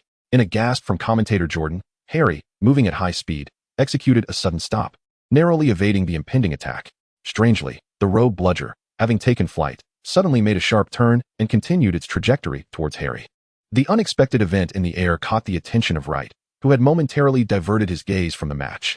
Above the Quidditch pitch, Harry executed a daring somersault to evade the incoming bludger. In that fleeting moment, he caught sight of a glimmering golden shadow alongside the rogue ball. Returning to his broom, Harry glanced at the approaching bludger after its turn, a torrent of thoughts swirling in his mind. Massive bets, the hopes of his teammates, and his own inner fears. Yet, at that moment, his yearning for victory saturated his consciousness. Taking a deep breath, Harry fixed his unwavering gaze upon the golden snitch. Amidst the gasps of the crowd, he soared directly towards the approaching bludger. As the rogue ball was poised to strike him, Harry abruptly veered to the side, simultaneously reaching out to seize the snitch that was in tandem with the bludger. In that instant, silence enveloped the Quidditch pitch, only to be shattered moments later by the jubilant cheers of Gryffindor. As Harry raised the snitch in triumph, reveling in the sweetness of victory, an unnoticed bludger, undeterred, changed course and charged at him once more, just as it was about to collide with Harry and send him crashing to the ground. A streak of orange light surged forth, striking the high-speed bludger with pinpoint accuracy. Instantly, the rogue ball lost all momentum, plummeting from the sky like a discarded piece of refuse. Witnessing this spectacle, Wright admired his wand with great satisfaction. Its auto-tracking ability was swift enough to accurately hit the bludger. Capable of tracking fast-moving targets as well as multiple objects, it was indeed impressive. Retrieving his gaze from the wand and absorbing the surrounding cheers, Wright turned his attention to the now-defunct bludger lying on the ground, rendered inoperable by a myriad of spells. Few could manipulate a bludger, at least the students were powerless against it, though the professors would likely have the means. Let us go. Right, Hermione. Let us find that bunch from Slytherin. Just thinking about their sour expressions fills me with excitement. Ron's ecstatic voice jolted Wright from his reverie. With a newfound sense of purpose, Wright joyfully joined Ron and Hermione as they made their way to the backstage. Upon arrival, they found a jubilant group from Gryffindor confronting the sullen Slytherins, initiating negotiations. By the time the trio reached the scene, they witnessed the Slytherin players reluctantly relinquishing their Nimbus 2001s to Gryffindor. At that moment, Ron shouted, "Hurry, Malfoy, you still owe Hermione an apology." This outburst drew the attention of everyone present, parting the crowd to create a path. Malfoy stood at the center, his face flushed with embarrassment, as he approached Hermione with deliberate steps under the scrutiny of many pairs of eyes. Standing before Hermione, Malfoy's visage oscillated between shades of blue and red, lingering for an extended moment before he managed to squeeze out a few words between clenched teeth. "Yes, no, sorry. I was wrong." Upon uttering these words, Malfoy's expression contorted grotesquely. Amid Ron's bemused grin, Hermione nonchalantly accepted Malfoy's apology. After the stakes were settled, the Slytherins retreated in disgrace amidst the jubilant cheers of the Gryffindors. Following a response from Wright, Wood, now equipped with the new Firebolt 2001, erupted into a fit of maniacal laughter. Politely declining the player's invitation to celebrate, Wright intended to confront the professor who might possess a Horcrux. As Wright strode alone through the castle corridors, he arrived at the door of the Defense Against the Dark Arts classroom and began to knock, calling out, "Professor Lockhart, are you in?" Shortly thereafter, a reply echoed from within, "No problem, you may enter." Upon entering the office, Wright beheld Lockhart seated behind his desk, hands resting idly, a bright smile adorning his face. "Hello, student. What brings you here? Are you seeking my autograph? I would be delighted to oblige." As he spoke, his hands retrieved a vibrant, multicolored quill. "No, thank you. I am here specifically to inform you of something." Upon hearing that an autograph was unnecessary, Lockhart's smile seemed less radiant, morphing into a somewhat forced expression. "Very well. I wonder what you wish to discuss." Observing Lockhart's slightly strained demeanor, Wright quickly deduced that numerous young witches and wizards had likely sought his guidance recently. Inside the office, upon realizing that Wright was not there for an autograph, Lockhart waved his hands in a flustered manner. "I currently have no time to mentor students. I must respond to my fans. They are infinitely more important than magic." Wright's gaze flickered, yet he remained motionless, smiling as he replied, "I shall only take a moment, Professor Lockhart." Noticing Lockhart's growing displeasure, Wright paused to adjust his robes before continuing. "To my knowledge, the Defense Against the Dark Arts course at Hogwarts has been cursed by a formidable wizard. For many years, no professor has managed to remain in this position for more than a year." Upon hearing this ominous revelation, Lockhart's forced smile faltered, his expression stiffening as he inquired, "What do you mean?" Wright chuckled lightly, unperturbed by Lockhart's demeanor. "Every professor has departed for various reasons, some not even surviving their first year. Such as your predecessor. He met his demise." Lockhart's face turned an ashen white, his feigned smile slipping away entirely. Having delivered his message, Wright turned and exited the office without delay. Lockhart, now standing abruptly, hurried out of the office, making his way towards the headmaster's office. In the now empty office, a small insect took flight from the very spot where Wright had just stood. At last, perched in a corner of the office ceiling, an entity remained ever vigilant, capturing the intelligence within. The unseen puppeteer traversed the corridors of the castle, absorbing the information recently gleaned from the mind of Lockhart. In his memories, Lockhart, while examining a bludger, had cast a tracking charm upon it. After the spell was completed, he surreptitiously exchanged the Horcrux with a fan while signing autographs. The memory abruptly ceased, evidently tampered with. The visage of the fan remained elusive, yet a feminine voice resonated. Upon reviewing the memory, Light drew a conclusion. It was indeed Lockhart who had meddled with the bludger, yet the Horcrux was no longer in his possession. Pausing in contemplation, Light dismissed his initial thoughts. Just because of the memory, one cannot assume the Horcrux was absent from Lockhart's grasp. The capacity to erase memories also permits alterations, albeit with greater complexity. Moreover, surveillance had been installed within Lockhart's office. Any unusual activity would be immediately reported. With this in mind, Light retrieved an object resembling a mirror, gazing into it, only to find his reflection absent. Instead, the scene from the Dark Arts Defense Office materialized before him, revealing Lockhart hastily departing. A sigh escaped Light's lips. It seemed plausible that the Horcrux was indeed not in Lockhart's possession. Had it been, he would not have rushed out so urgently. It appeared the memory was genuine. The Horcrux was currently in the hands of some girl. It made sense. No one would notice a girl entering the ladies' restroom. A man in such a situation would undoubtedly attract attention. In light of this, with no clear leads, Light decided to focus on Lockhart. After all, based on the memory acquired, it was evident that Lockhart, a mere charlatan, possessed the ability to perform other magic. This suggested that he was deeply ensnared by the Horcrux. Should any changes arise, it was highly probable that the Horcrux would return to Lockhart. Perhaps placing surveillance at the entrance of the secret chamber would also be a prudent course of action. However, caution was paramount. Although monitoring an abandoned ladies' restroom, the repercussions of being discovered would be dire. With a newfound direction, Light's steps grew considerably lighter. Under the silver moon, having just celebrated with his companions, Harry found himself intercepted on the path to his dormitory by a diminutive, grotesque house elf with long ears and a large nose. In the face of Harry's wary and inquisitive gaze, the house elf, Dobby, spoke. "Harry Potter must leave, at once. Depart this school. Something truly dreadful is about to unfold here." Upon hearing the elf's piercing voice, Harry instantly felt displeased. Sensing Harry's discontent, Dobby trembled as he endeavored to persuade him. Today, in the Quidditch match, a bludger relentlessly pursued Harry Potter. That was the movement of that object, despite having sealed the walls of the station. "How is it that you still managed to appear here?" At this moment, tears welled up in Dobby's eyes. Witnessing Dobby's tears, Harry was momentarily taken aback, his face flushing with anger as he trembled, pointing a finger at Dobby. "It was you who caused me to miss the train. I nearly faced expulsion because of this. And now, you dare to confront me?" As Harry chastised him, Dobby's tears flowed more profusely. "I merely wished to save your life. It is perilous here. You must not linger. I had intended to use a bludger against you, but it has already arrived. it has already come. Observing Dobby, who was trembling and clad only in a tattered cloth, with tears in his eyes, Harry's tone softened slightly. Why do you wish for me to stay away from school? And what was that bludger doing on the pitch today? Upon hearing Harry's gentler tone, Dobby cried even harder, speaking with a hint of excitement. At home, I overheard my master say he had given that object to a wizard about to enter Hogwarts. That was once left behind by the Dark Lord himself. I tried to find it, but to no avail. At this point, Dobby abruptly halted, and, under Harry's puzzled and astonished gaze, began to bang his head against the wall. Bad Dobby, bad Dobby. Harry rushed forward to prevent Dobby from inflicting harm upon himself, urgently inquiring, Who is your master? Is the Dark Lord Voldemort? Who possesses that object? Tell me at once. Dobby cannot say. Do not press further. Dobby implored, gazing at Harry with tear-filled eyes.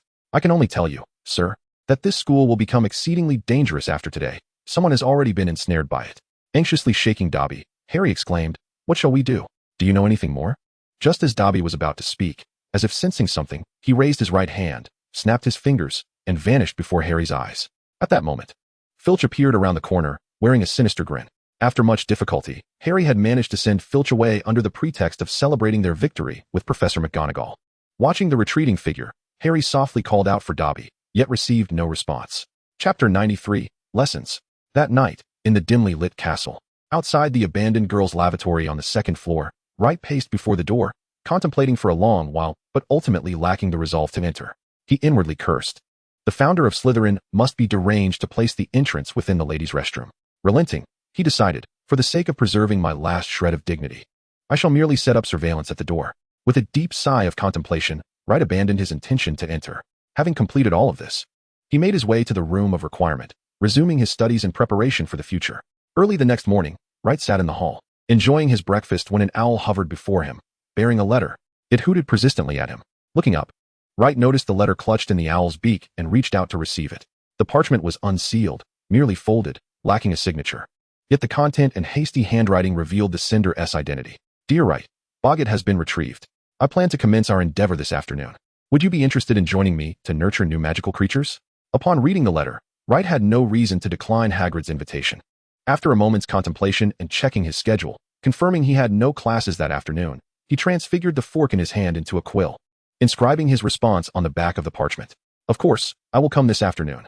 He then folded the reply and entrusted it to the owl for delivery back to Hagrid. After finishing his breakfast, Wright, along with his 3 companions, made their way to the Defense Against the Dark Arts classroom, preparing for the lesson. Initially, Wright had thought that Lockhart, having been warned the previous day, might exhibit some restraint. To his surprise, Lockhart entered the classroom today brimming with confidence, proudly carrying a large cage covered with a cloth. Could it be that someone had bolstered his confidence? Voldemort? Or perhaps old Dumbledore? Observing the self-assured Lockhart at the podium, Wright muttered in quiet confusion. What are you saying? Hermione seemed to have overheard his murmurs and turned to him with a puzzled expression. Nothing, just focus on the lesson. Without receiving an answer, Hermione had no choice but to turn back and continue listening. Lockhart, leaning against the large cage, once again recounted his glorious deeds and accolades before adopting a serious demeanor to intimidate the students. Now be cautious. My task is to teach you to defend against the most malevolent entities in the wizarding world. You will face the most terrifying creatures here. Lockhart lowered his voice, creating an aura of reliability, and continued, But fear not, for I am here. As long as I am present, you shall not come to any harm. Now, I need you to remain quiet and refrain from screaming, as this will provoke them. With a flourish, Lockhart dramatically unveiled the contents of the cage. I have just captured a Cornish pixie. The entire class held their breath, staring at the creature within the cage.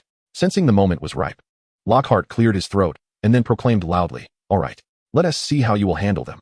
He proceeded to open the door of the large cage. The little sprite, confined within its cage, suddenly burst forth like a child deprived of freedom, wreaking havoc within the classroom.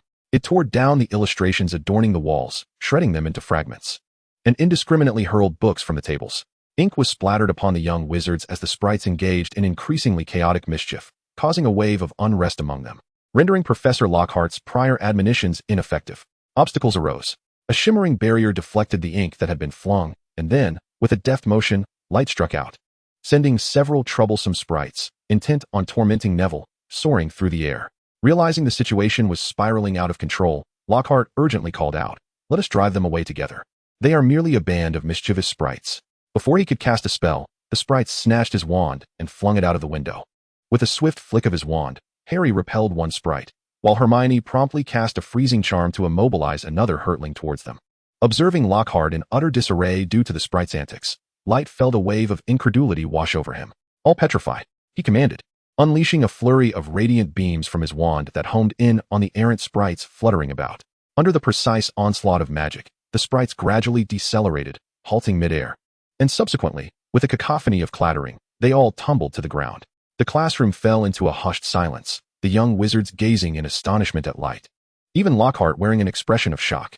Regaining his composure swiftly, Lockhart, unabashed, flashed his gleaming smile and exclaimed, "Truly deserving of praise, my student. 50 points to Gryffindor. It appears only one of you has excelled in this exercise." He continued, "Now, tidy up this mess, and then you may study on your own. I have matters to attend to." With that, Lockhart hurriedly exited the classroom, perhaps in search of his wand. As Light watched Lockhart's hasty retreat, he couldn't help but scoff internally. "I thought you had garnered some support to be so audacious. Alas, as ever, it's just bluster." With Lockhart gone, the burden of the disarray fell onto the students within the classroom. Faced with the chaos, Light instructed the young wizards to gather the fallen sprites and return them to their cage. Revitalized, a series of spells emanated from Light's wand, restoring the classroom to its former glory. The surrounding young wizards, witnessing Light's adept use of magic, were captivated. Amidst their cheers, Light found himself momentarily assuming the role of a professor, imparting the shield charm to them. After approximately a lesson's time spent assessing the young wizard's proficiency in spells, Light prepared for the next phase of training. In the defense against the dark arts class, many desks were transformed under Light's transfiguration into small, golden snitch-like orbs, swirling gracefully through the air. Amidst the gasps of astonishment from the young sorcerers, the resonant voice of Right echoed through the classroom, drawing their attention back. "What you are required to do is to use the shield charm to block the incoming flying balls. Fear not. Being struck will cause no pain. It will merely leave a colored mark. So let us commence." With Right's command, the hovering spheres in the air lunged towards the young wizards. In an instant, the classroom erupted into a cacophony of cries and exclamations. Chapter 94, Nurturing. In the defense against dark arts classroom, countless small orbs spiraled in the air.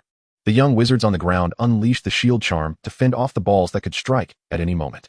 Those who successfully defended themselves cheered joyfully, while those who failed screamed, bearing the marks left on their bodies. Right adeptly controlled the airborne orbs, directing multiple attacks towards the less proficient wizards. By the end of the lesson, nearly everyone had mastered the shield charm. Even the somewhat clumsy Neville managed to cast it with stability, except for poor Ron, whose wand malfunctioned, emitting puffs of black smoke with each spell, occasionally sending him flying. Ding dong. The bell rang for the end of class. As the young wizards wore reluctant expressions, the hovering spheres transformed back into desks. After practicing magic, witnessing the multitude of marks on their faces and bodies left them in a state of disarray, prompting hearty laughter among the young wizards. Reflecting on the day, Right remembered that he had transfiguration class next. Glancing at the young wizards, who were still giggling despite their messy appearances, he waved his wand, casting a restoration charm, returning their attire to its former state amid their astonished exclamations. At that moment, Right received a message from the stone tablet. Milestone achievement for teaching completed, 1 point. An unexpected stroke of good fortune, perfectly timed to elevate his potion's score to 9. Right departed, heading toward the transfiguration classroom, lest he be late. Hearing Harry's call, Right snapped back to reality, noticing that nearly everyone had left the classroom, clearly showcasing Professor McGonagall's formidable authority in the hearts of the young wizards. Following Harry, Right hurriedly made his way to class just in time. Time flew by, and by 3 in the afternoon, Right gathered the assignment given by Professor McGonagall, exchanged a few words with Harry and the others, and then rose to leave the library. Upon exiting the castle gates, he made his way to Hagrid's hut. Walking briskly, he spotted the towering figure of Hagrid, intently arranging 10 boxes in front of his dwelling. A surge of delight washed over Right at the sight of the boxes, prompting him to hasten forward and call out, "Hagrid, I'm here." Hagrid, upon hearing the voice, abruptly looked up, halting his movements, and turned to wave cheerfully at Right. "How's the boggart?" Right inquired eagerly as he approached. Hagrid wore an expression of sheer delight as he grasped Right's arm and began his introduction. He pointed towards the 10 large crates positioned in front of the small cabin. "These are boggats," he proclaimed. "I have administered a specially concocted potion to them. Once we open the crates, they shall stabilize into nightmares." Gazing at the 10 ominous-looking boxes, Right swallowed nervously and inquired, "What is our next step? How may I assist you?" Hagrid's hearty laughter resonated, his demeanor jovial and robust. "First, help me open the lids of the crates. Then administer the potion that ensures their ability to conceive." With that, he handed Right a smaller box, reassuring him, "Do not fret. Their condition is stable, and they will not transform due to fear for the time being. However, We must release them one at a time and administer the potion, or else they will scatter. After imparting this advice, Hagrid turned to lead the nightmares over. Following Hagrid's guidance, Wright cautiously approached the first crate with the potion in hand. As he opened the lid, a plume of dark smoke billowed forth, coalescing into a horse with a fearsome visage, save for its wings. It bore a striking resemblance to a nightmare. Wright brandished the potion-filled syringe and aimed it at the boggart. Although he felt the syringe penetrate its form, it seemed as if he had struck nothing but air. Without hesitation, he gently injected the potion into the boggart's body. Strangely, as the potion entered, the boggart's ethereal form gradually solidified, revealing a texture of flesh and fur. At that moment, Hagrid approached, leading a nightmare. Before Hagrid could intervene, the nightmare, upon seeing the freshly corporeal boggart, eagerly bounded forward and leapt onto its back. The boggart, now ridden, remained utterly still, accepting the weight without resistance. Wright, taken aback by this directness, glanced at Hagrid in disbelief. Is it truly that straightforward? Hagrid, with satisfaction etched on his face, affirmed, Indeed, it is. Let us proceed. They won't be done quickly. Observing Hagrid's nonchalant attitude, Wright chose not to comment further and moved to the next crate, repeating the earlier process. This sequence of events transpired 9 more times, and fortunately, no mishaps occurred. Upon completing the task at hand, Hagrid and Wright stood by, awaiting the conclusion of the boggarts and nightmares. Watching the 10 pairs engaged in their activities, Wright couldn't help but jest. Is this a spectacle one can witness without charge? Technically, I am still a minor. What do you mean by charge? Minor? Hagrid seemed intrigued by Wright's remark. Never mind. Once they finish, what shall our next task be? Wright deflected, clearly wishing to avoid that particular topic. Indeed, compared to Wright's quips, Hagrid was far more eager to discuss the cultivation of magical creatures, his voice brimming with excitement as he elucidated the forthcoming procedures. Once their tasks were completed, it became imperative to continually administer potions to the boggarts, thereby stabilizing their condition and enabling them to conceive embryos. This process would not take long, as boggarts reproduce swiftly. However, constant vigilance over their state was essential to avoid any mishaps. Before Hagrid could finish his explanation, a nightmare concluded its period of joy, its legs trembling as it stood beside the boggart. The moment had arrived. Hagrid swiftly approached and injected the prepared potion into the boggart. Immediately, the creature's form began to contort, flickering in and out of existence, exhibiting extreme instability. Ultimately, after several transformations, it stabilized and dissipated into a wisp of black smoke. Retreating back into its box, after administering the potion, Hagrid turned to face the puzzled gaze of Lete, stating, This is the successful state. If it fails, the boggart will exhibit no changes and will revert once the potion's effects dissipate. No sooner had he answered Lete's inquiry than another pair completed their task. Observing this, Hagrid hurriedly injected the potion again, but this time, the boggart showed no signs of transformation, indicating a failure. Subsequently, the remaining 8 pairs gradually completed their tasks. By the time Hagrid concluded his work, only 4 boggarts had transformed back into black smoke and returned to their boxes, while the others had failed. Chapter 95. Exclusive Potions. As dusk settled, 10 invisible night maras stood on the open ground outside a large cabin on the periphery of the Forbidden Forest. Standing before 10 large boxes, Lete gazed at the 6 unsuccessful boggarts, then turned to Hagrid and inquired, What will happen to them? Hagrid chuckled in response. They will remain with the night maras, sharing their lives together.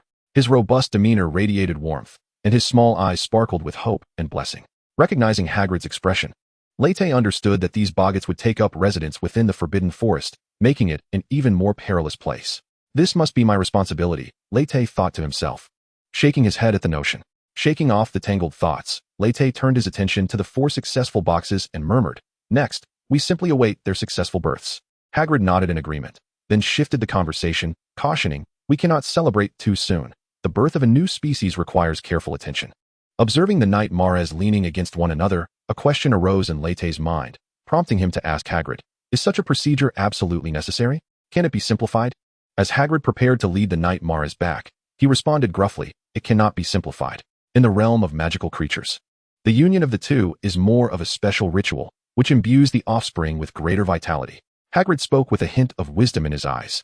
Once he had arranged for the night maras and boggarts, Lete bid him farewell, returning to the castle just in time for dinner. This extraordinary day led Wright to forego his customary nocturnal adventures and instead indulge in a well-deserved rest. The following day, in the potion classroom, shrouded in the dimness cast by the curtains that blocked out the sunlight, Professor Snape had returned to his usual demeanor, fixating his gaze on Harry. Ever vigilant for any misstep, ready to unleash his venomous remarks. This relentless scrutiny left Harry in a state of distress, and despite his efforts to endure the potion class, He found himself penalized with a deduction of 20 points. As the class concluded, Snape, like a silent bat, glided past Wright, leaving behind a note on his desk before vanishing from view. Upon picking up the note, Wright discovered a single directive inscribed upon it. Tonight, at 6 o'clock, come to my office. The message elicited a raised eyebrow from Wright. The moment had arrived. His experimental data was finally within reach. With a heart fluttering with anticipation, he spent the day in a state of anxious expectation, arriving punctually at Snape's office. After taking several deep breaths to calm his racing heart, he knocked on the door. Aware of Snape's customary silence regarding visitors, Wright pushed the door open and stepped inside. The office remained shrouded in darkness, as usual. Yet somehow he could discern everything around him. "Good evening, Professor." Wright greeted Snape with a beaming smile. Snape offered no reply, his demeanor as cold as ever, simply instructing, "Now, summon your Patronus." Without a moment's hesitation, Wright brandished his wand and began the incantation. Countless silver motes erupted from the tip of his wand, coalescing into a bird-shaped specter that circled around him in a graceful flight. "Haven't practiced at all? Why is it still like this after all this time?" Although Snape's expression remained impassive, his tone clearly conveyed his dissatisfaction. "Ha ha ha. I've been preoccupied with preparing for transfiguration of magical creatures. There hasn't been much time." Wright sheepishly scratched his head and offered an apologetic smile. Snape, maintaining his silence, turned haughtily towards the corner of the office, tapping his wand against the wall. The spot where his wand struck shimmered and transformed, revealing a storage compartment. With Wright's eager gaze fixed upon him, Snape retrieved a thick dossier from within. After a moment of contemplation, he handed the documents to the impatient Wright. Before Wright could peruse the contents, Snape spoke first. "Your direction is sound. However, it presents certain challenges." Upon hearing this, Wright abandoned his intention to examine the documents and inquired directly, "What challenges?" Snape seemed to ponder his words for a moment before articulating his insights. "The potion itself poses no issue. However, the accompanying ritual is somewhat complex." "In what way?" Seeing the lingering look of confusion on Wright's face, Snape continued to elucidate. "The fermentation of the potion is not problematic, as you have said it. It should be buried in an isolated environment, quietly awaiting its time. The crux lies in the rituals associated with the potions, with the challenge being that each potion requires a distinct ritual." Upon hearing this, Light comprehended the implication of Master C's words. In essence, every potion is bespoke, and the rituals vary from person to person. Acknowledging that Light grasped his meaning, Master C continued, "Indeed, the test subject's condition during the prescribed ritual is rather unstable, merely managing to fulfill the original design, which renders it susceptible to fluctuations. Thus, it can be inferred that each potion entails a specific ritual, at least until a sufficient number of cases can refine this understanding." Light discerned the underlying message in Master C's words, suggesting patience. Even though Master C maintained an impassive demeanor, Light sensed the concern woven into his discourse. The predicament lies in the inability to pause. The diary of the near-concerned soul artifact lurks in the shadows, poised to wreak havoc at any moment. The distant worry of granting muggles the means to wield magic could erupt at any time. After all, death only restrains those who fear it. And neither Garcia nor John appears to be among the timid. Although the absence of tangible cases renders it mere rumor, the wizarding world is not governed by science. Logic does not hold sway here. After considerable contemplation, Light inhaled deeply and bowed deeply to Master C, yet he refrained from speaking. Observing this, Master C understood the child's intent. "Do as you wish. You have already acquired what you sought. Depart now." Master C offered no further counsel, promptly issuing an eviction order. After respectfully bidding farewell, Light exited the office. "What is your perspective, Severus?" A white-bearded elder suddenly materialized in the dimly lit office. Master C regarded the suddenly appearing Professor Dumbledore with no surprise, but rather with an expression of displeasure. "Could you not change your opening line upon your arrival? Why do you always inquire about my thoughts?" "It is unavoidable. I too am curious about your perspective," Dumbledore chuckled. "I harbor no particular thoughts. Is not his decision within your expectations? Who will be chosen to test the potion? How is the ritual's design derived?" Master C swiftly curtailed the possibility of Dumbledore's probing by reversing the inquiry. "Designing rituals based on necessity, while challenging for me, is not beyond my capabilities." Dumbledore did not respond directly, and Master C did not press further. Chapter 96, An Unexpected Turn of Events. Under the silver moon, two figures stood oppositely in the dim office. One, aged yet benevolent in appearance, the other, in the prime of life, yet with a brooding expression. The somber-faced Master C spoke directly. "Will you assist him? Perhaps he does not require my aid. He is more capable than you and I could ever imagine." Dumbledore did not answer directly, but ambiguously conveyed his stance. Unable to contain himself any longer, Master C pressed. "So you still choose to remain an observer?" Lily was thus. Harry was thus, and now Light remains the same. Observing the evident emotional turmoil of Professor C, Dean Dang remained silent for a moment before speaking in a hoarse tone. I am merely afraid. It seems I only exacerbate every situation. Professor C gazed coldly at him, the most formidable figure in the realm of wizards, and slowly replied, do as you wish. Your decision is beyond my purview. I only hope you will not regret it.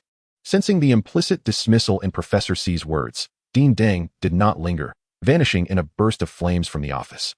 Watching the dissipating embers in the air, Professor C softly remarked, who isn't making things worse? After his words echoed in the dimly lit office, a profound sigh lingered in the silence. Upon exiting Professor C's office, Wright proceeded to the room of requirement. He perused the experimental data concerning potions, which meticulously detailed the conditions of the test subjects before and after consumption.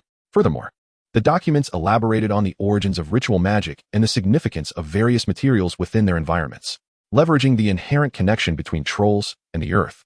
A design was conceived whereby subjects would be engulfed by the swamp for a full day and night, ultimately completing their transformation upon the appearance of the sun. The final results were indeed promising. The subjects had acquired the ability to transform into trolls. The conclusion mirrored Professor C's sentiments, indicating that the entire experimental process was exceedingly unstable, managing only to achieve a tenuous success. Setting aside the experimental data, Wright retrieved a book titled Man and Nature. Realizing that the key to transforming into magical creatures lay within ritual magic, he embarked on an intensive study of related knowledge. Regrettably, despite consuming a plethora of literature, he could not discern a coherent pattern, as the interpretations of the same item varied across regions. Each ritual was peculiar, steeped in local customs and the inventive whims of its creators.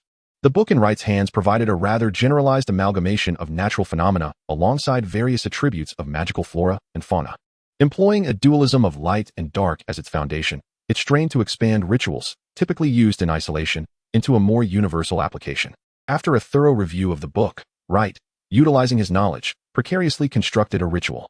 By harnessing the dark attributes of boggots and night steeds, he planned to consume the potion on a moonless night, concealing himself within the shadows. When the full moon arose, he intended to undergo his transformation, thereby attaining a new form. However, as he contemplated the ritual he had devised, Wright felt no joy, but rather an unsettling sense of peculiarity. Something felt amiss. Yet he could not articulate what precisely was inappropriate. Lacking clarity, Wright decided to set aside this disquieting magical ceremony, especially since the new magical creature he had commissioned from Hagrid had yet to be nurtured. With this thought in mind, he carefully organized his materials and rose to return to his dormitory. The castle corridors were enveloped in profound silence late at night. Only the faint flicker of distant candlelight and the moonlight streaming in from the corridor window illuminated the surroundings. As he walked, Light's thoughts surged like a tide. He endeavored to conceive a more suitable magical ritual, yet his ideas always faltered at some point. Suddenly, a faint sound reached his ears, akin to the whisper of a gentle breeze rustling through leaves or the soft friction of objects brushing against one another. Light abruptly halted, tilting his head and straining to listen, but found the surrounding silence undisturbed.